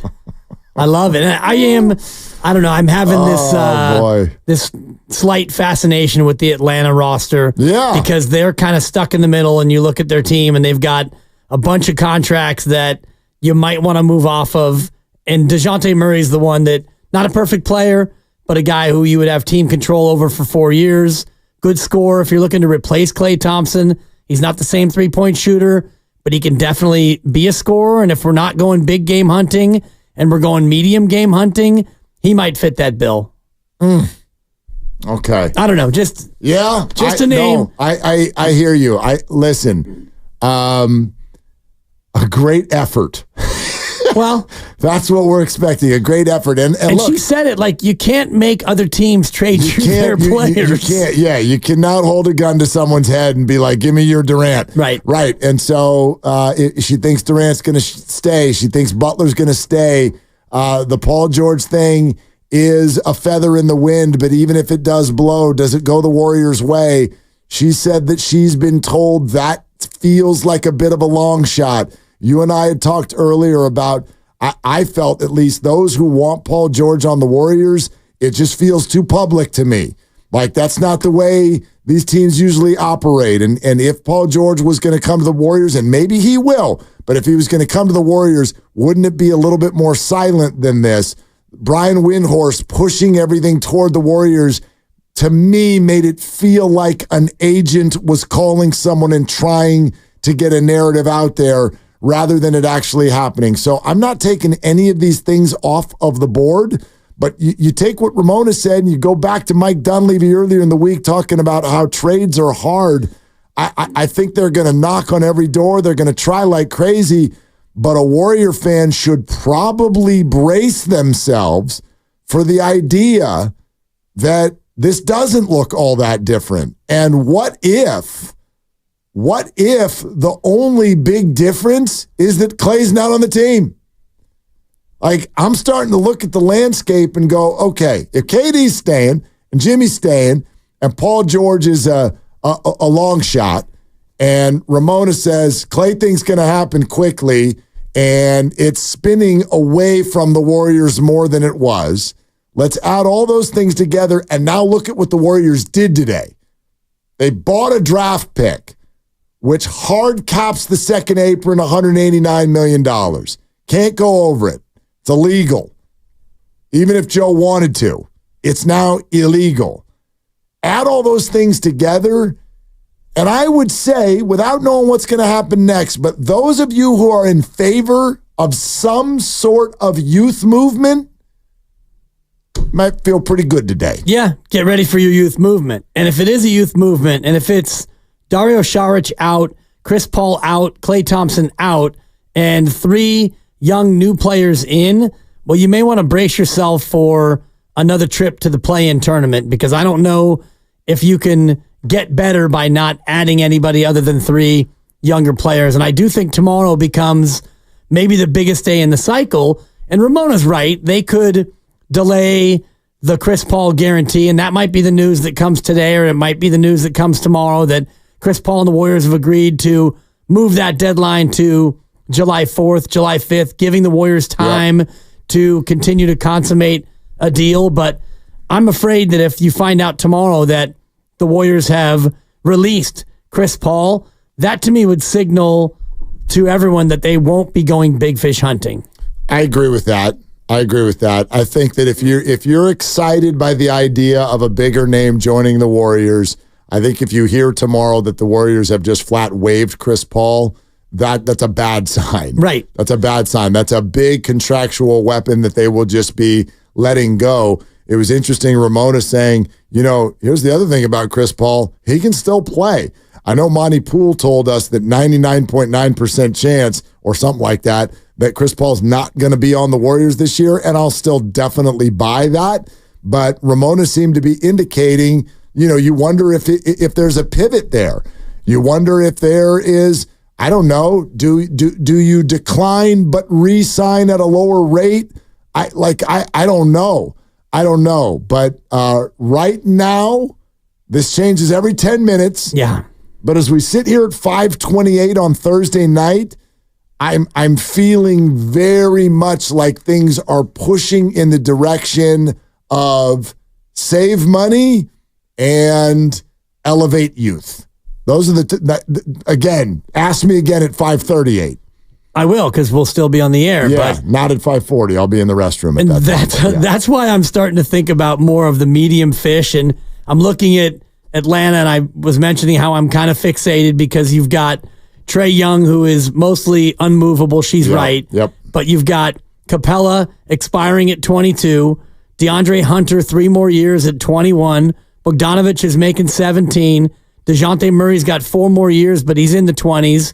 Feels to me like Atlanta is going to be a team looking to move off some money and try to start their roster churn a little bit. So who might be the player that they want to get rid of, and would they be interested in bringing Chris Paul's contract in, getting that off the books, and saving some money as they try to figure out what their next version of themselves is going to be? The other problem with this is just the way we operate as fans and media, which is that we're given an idea, and then I'm not saying that this is some sort of bad thing. It's just the way our brains operate.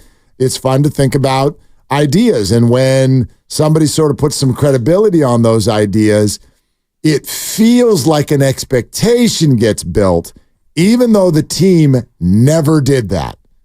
We could play the sound for you from Mike Dunleavy to Larry Harris to Kirk Lacob. They have all spoken on this station this week and said the exact same thing. Sure, we're swinging for a home run. We're the Warriors, but it's hard to do, and I certainly wouldn't expect it, and we really like the players that are currently on our team. They've all said the exact same thing. That is to under-promise and over-deliver. So let's just focus on under-promise. The Warriors have under-promised. Now take this feeling, though, and look at what has happened in recent years with the San Francisco Giants. I would argue that they've largely had the same tone. We are going to swing for the fences in free agency and do our best. And then it was whiff and whiff and whiff. And what did people say? Well, the Giants are just out here promising us big names, and they didn't give them to us. They didn't promise anything. They tried. Nobody gives them any points for trying. I wonder how this will sound with the Warriors. Maybe they will land one of the fish.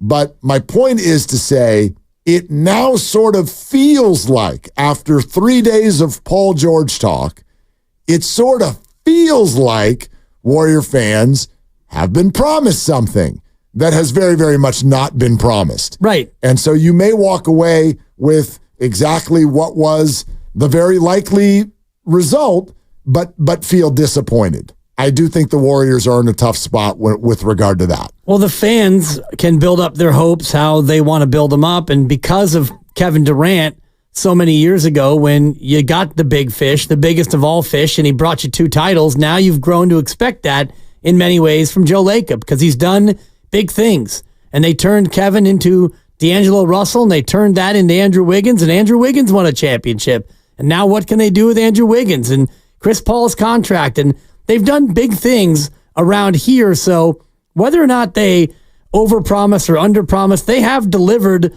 a lot of big moves. Sure. And now you're in a spot where you're trying to elongate the Steph Curry window, and you look at the roster as is coming off a 10 seed, and you realize the only real way to do that is going to be to go out there and swing a trade. And if these big names are out there, you know that Joe Lacob's aggressive, so you start to get your own hopes up. No matter what Larry Harris says or Mike Dunleavy or anybody, Steve Kerr, whatever, fans are going to think what they want anyway because we're used to it. We're used to this team doing big, bad, bold things. Well, getting your hopes up, that's just, that's sports, right? So, mine are too, and I totally get it. Interesting comments from Ramona about, hey, the Warriors will always try to swing big, but it doesn't have to be today. Yeah. It doesn't have to be this week. I wonder how all of us feel about that idea of taking a roll of the dice. If they're aggressively trying to shop Andrew Wiggins right now and they're not getting responses that they want or any responses at all for that matter, we do know that Andrew Wiggins, while frustrating and inconsistent in all of the things, we do know that Andrew Wiggins is a good basketball player. He's a talented basketball player whose value right now sits probably at its absolute lowest of his entire career. Would it almost be the smart thing to do to roll him out for another half season and play Warrior basketball and see where that takes the situation, see where that takes his value? It's kind of that double-edged sword. If he starts playing really well, you're like, well, then we'll keep him. Yeah. Because you got a couple more years on the deal even after this one. But if he does start to play better, maybe that's the way to go about doing it, because it does feel like, unless he has, he disappears again for family reasons or something like that, it does feel like that's low risk. I don't think his value is going to go even lower, is what I'm saying. Probably not. And he has 2 years left in a player option, so really 3 more years. Yep. And the money's not a lot, 26, 28, and then 30 in the third year. So you can kind of work with that. And that's why I asked her about his trade value right now, and she said it's not good. Yeah. So he would have to be not the centerpiece, but an additional piece to anything you try to do. For me, it does just come down to the Chris Paul and the tradability of that contract if you want to really go out and land anything. Now, there is some free agency that you can get into for players in that $20 to $25 million range, and I don't know if that's going to be something that they look to do, because if you have Klay off the books and you have Chris Paul off the books, you do have a little bit of room. You have about $48 million to play with to stay below that second apron. And I know that Jonas Valanciunas from the Pelicans is going to be a free agent. The Lakers among the interested teams. Might he be a player that you would look to bring in, an actual true big, and a guy who can step out and shoot it as well? Yep. And he's going to be expensive. Yep. He's probably not going to be $40 million a year, but probably be up there about 30 or something. So. Yeah, I don't know. So that's expensive, but if you don't make any moves in trades, you can be a player in free agency. Let's go to the phones. Zach in Oakland here with Willard and Dibbs.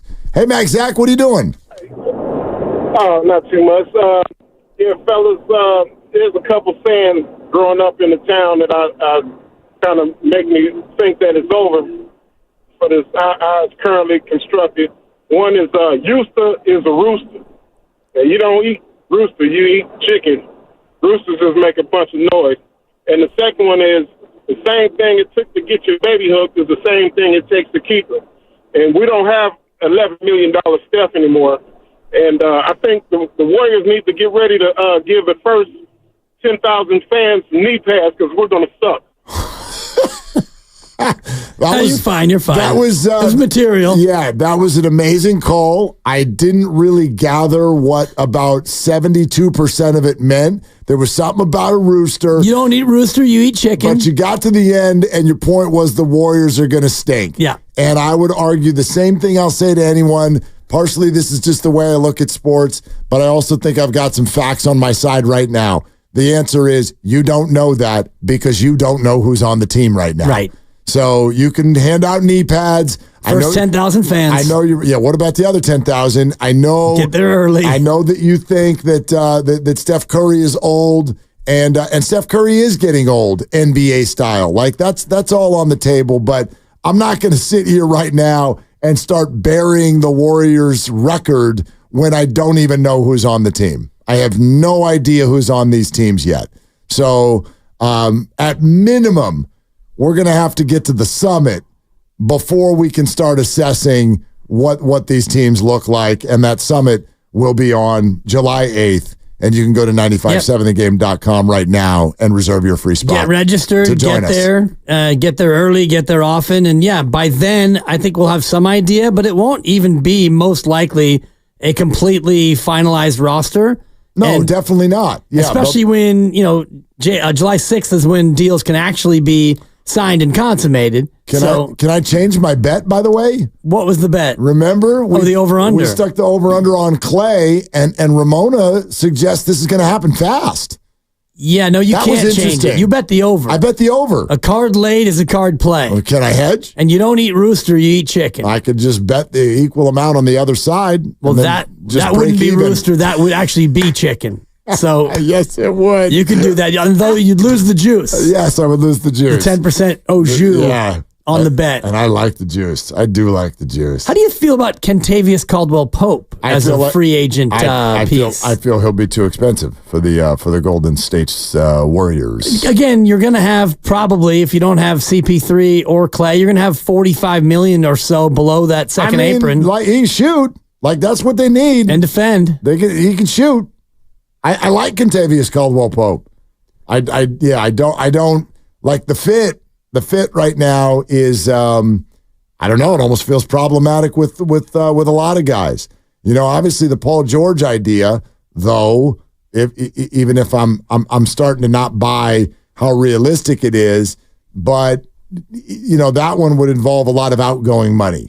So that feels different. The free agency, sure. If you just waive CP, if you let Klay walk, do you have a little dough there? Sure. I'll take Kentavious Caldwell-Pope. You'll still be in the tax, but you would be below the second apron because you have to be. You have to be. If you went right up to the second apron, you've got about 45 or so million to play with. Boy, it's going to be an interesting conversation on July 8th. We'd love for you to be there with us. Dibbs and I are going to start right at 2 because that's when our show starts. That's what we do. But from 4 to 6 that day, the gang's all here. Bonte, Joe, Steiny Goo, all there. Fremont Bank, 39150 Fremont Boulevard in Fremont. Space is limited, and we'd love to have you there. So you got to go reserve your free spot on 957thegame.com. More of your phone calls next on Willard and Dibbs. Have you been in a car accident?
Woo!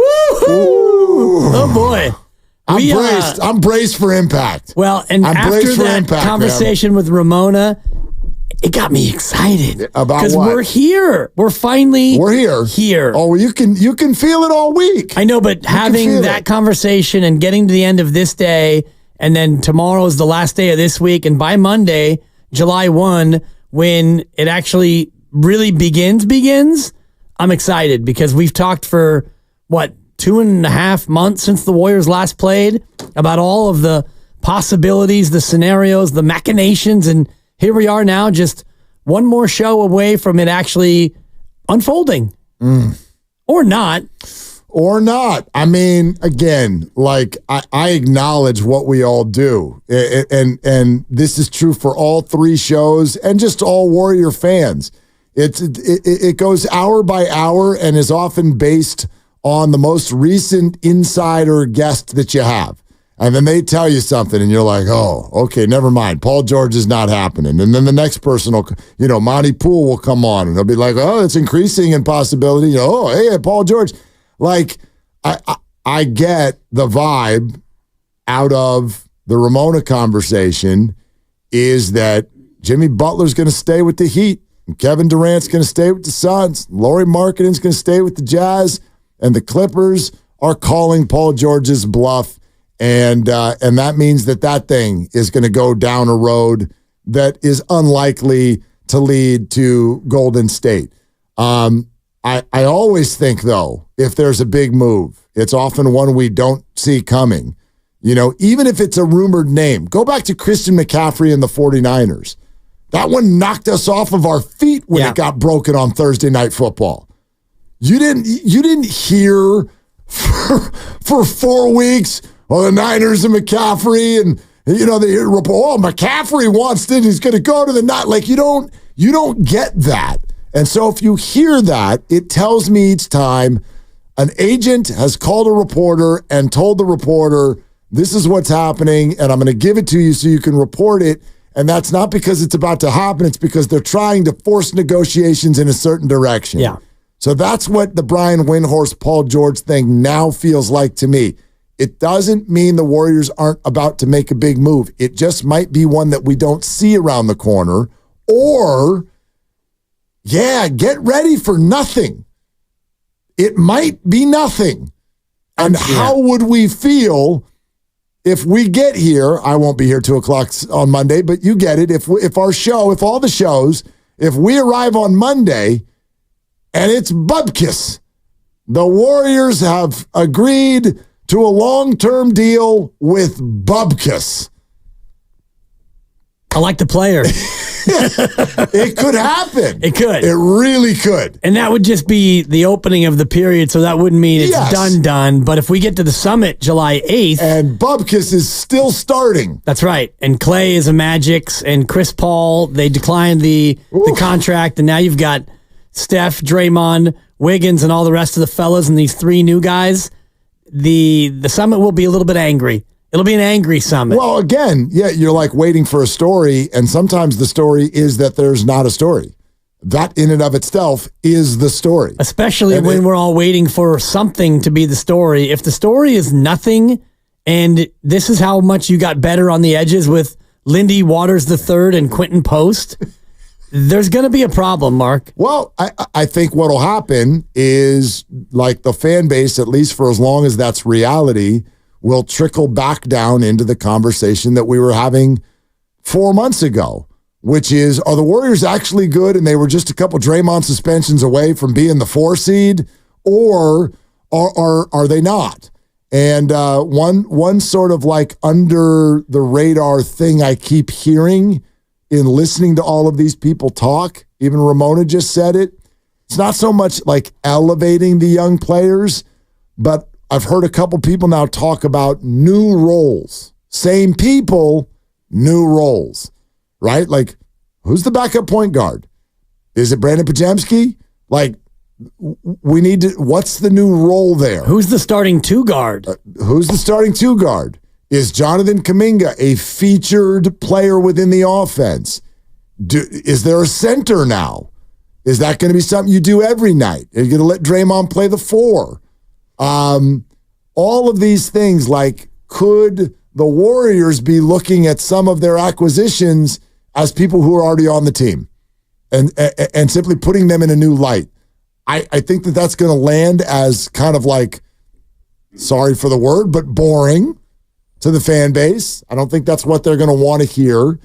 The Warriors are going to have a difficult time pitching to the fan base, and I would think Steph Curry, the idea that, like, all we did was, like, have Klay and Chris leave. But you've already heard that from the team. Everyone we've talked to has at least once mentioned the need to get better from within. And Steve said it. Steve's talked about how he needs to be better. And the young guys, the core four, the youngsters, they need to get better. Heck, everybody needs to get better. Draymond needs to be more available. And Andrew Wiggins needs to be able to play more games and all the rest of it. So they've already kind of message signaled that part of it. So even if they go out there and they do largely nothing in free agency and in trades, they've already kind of sent the signal that, we need to get better. Yeah. And if that's all that it comes away with, that'll be a tough sell. I mean, the news of Caldwell Pope being a free agent is an interesting one on two levels. Because if it is like just Chris Paul and Klay Thompson walk out the door and, hey, we got this guy Pope and he's really tall. You know what I mean? Like all of these things could be part of the story. But what if Kentavious Caldwell-Pope and Klay Thompson what if they're just switching teams? What about that possibility? Geez, and he becomes the Nuggets? He wants to play for a championship. Yeah. He keeps saying that, and everyone keeps bringing up Orlando. And I'm like, gosh, the Orlando's not winning the championship next year. That's not a thing. But if Kentavious Caldwell-Pope's going to leave the Nuggets, Klay Thompson? Possibly. I mean, that might be a salary match because KCP has turned down 15.4. And I'm looking at Denver's numbers right now, and they're with Kentavious, they're at $190.9 million, which puts them right above that second apron. And if you took out KCP's 15.4 and assuming he doesn't re-sign there, and he's probably going to get more than that. But if Klay, I believe that's why he's opting out. Yes. He believes that he's going to get more. Yeah. So, well, also he probably wants a long-term deal. Yep. But Klay would sign there for 15 and be a Nugget. It's a possibility. I mean, and the fact that Ramona said that she expects the Klay Thompson thing to happen quickly. And she did radio today with Klay Thompson's father. Yes. And I know they don't usually talk about business, but except for that they do. I know. And I would imagine. But I want to make sure the audience knows that was a sarcastic comment. Right. And just the fact that she was pretty quick and almost offhanded about it, like, oh, that's going to get done quickly. Yeah. Well, she said there's only so many teams that can fit him. And obviously the Warriors have got to go kind of figure out what they're going to figure out. And does it circle back to Klay or not? I mean, to me, that's actually kind of exciting because I don't think it's a good thing for either side if that drags. You know what I mean? Like, that's only going to become more angry. I would think Klay Thompson is not finding what he wants on the open market.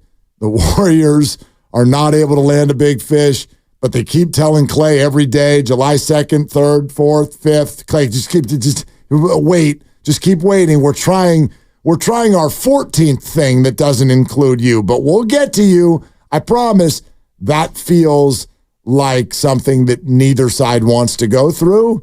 So I will happily be wrong if the under hits on Klay's situation having clarity well before the summit on July 8th. Yeah, and I think that's going to be the way it goes because I'm getting the sense that the Warriors are in a wait-and-see mode about Klay Thompson. Like, they want him to wait, and they want to see if they can do anything else. And just hearing Ramona earlier, sounds like Klay probably already has a pretty good idea of what's out there and where he might want to be. Yeah. Hey, real quick, let's get Rich and Fremont on here, and then we're going to get ready for Grandy and Giddings. Again, it's another day of the NBA draft. So, okay. Yeah, so E-Dog and Grandy are going to go all the way to 8 o'clock, take you all up there. Hey, Rich, what are you doing? I'm looking at red lights and license plates, trying to get home. Damn it. Listening to you guys. Yeah. All right, we'll get you there. Yeah. and I'm actually totally against us picking up Paul George. I really am. And the reason why I'm against it is because Paul George's psychological is not good, when he loses. He even admitted himself that he had this big loss, and he even admitted, he said that he was in a dark place. So it's like, okay, and then you look at his track record during the playoffs. He's not that great. All right. He didn't do it well for Indiana. He comes to the Clippers, and it's pretty much a similar situation. So I'm kind of off. I'm off the table when it comes to Paul George. Now, Kentavious Caldwell-Pope, yes. Kevin Durant, yes. But Paul George, that's a no for me, dog. Bring it home, Rich. It's really good, Rich. Thank you very much. I think you're a little bit hard on Paul George, but at the same time, if that's how you feel, good day for you. Ramona tells us that is highly unlikely. Yep. Yeah. Well, man, can't wait till tomorrow to find out what else develops between now and then. All right. What's coming up in the game, which, again, is going to be Mark Grandy and Evan Giddings, is brought to you by Fremont Bank, celebrating 60 years of full-service banking with no compromises. They're going to take you all the way up to 8 o'clock.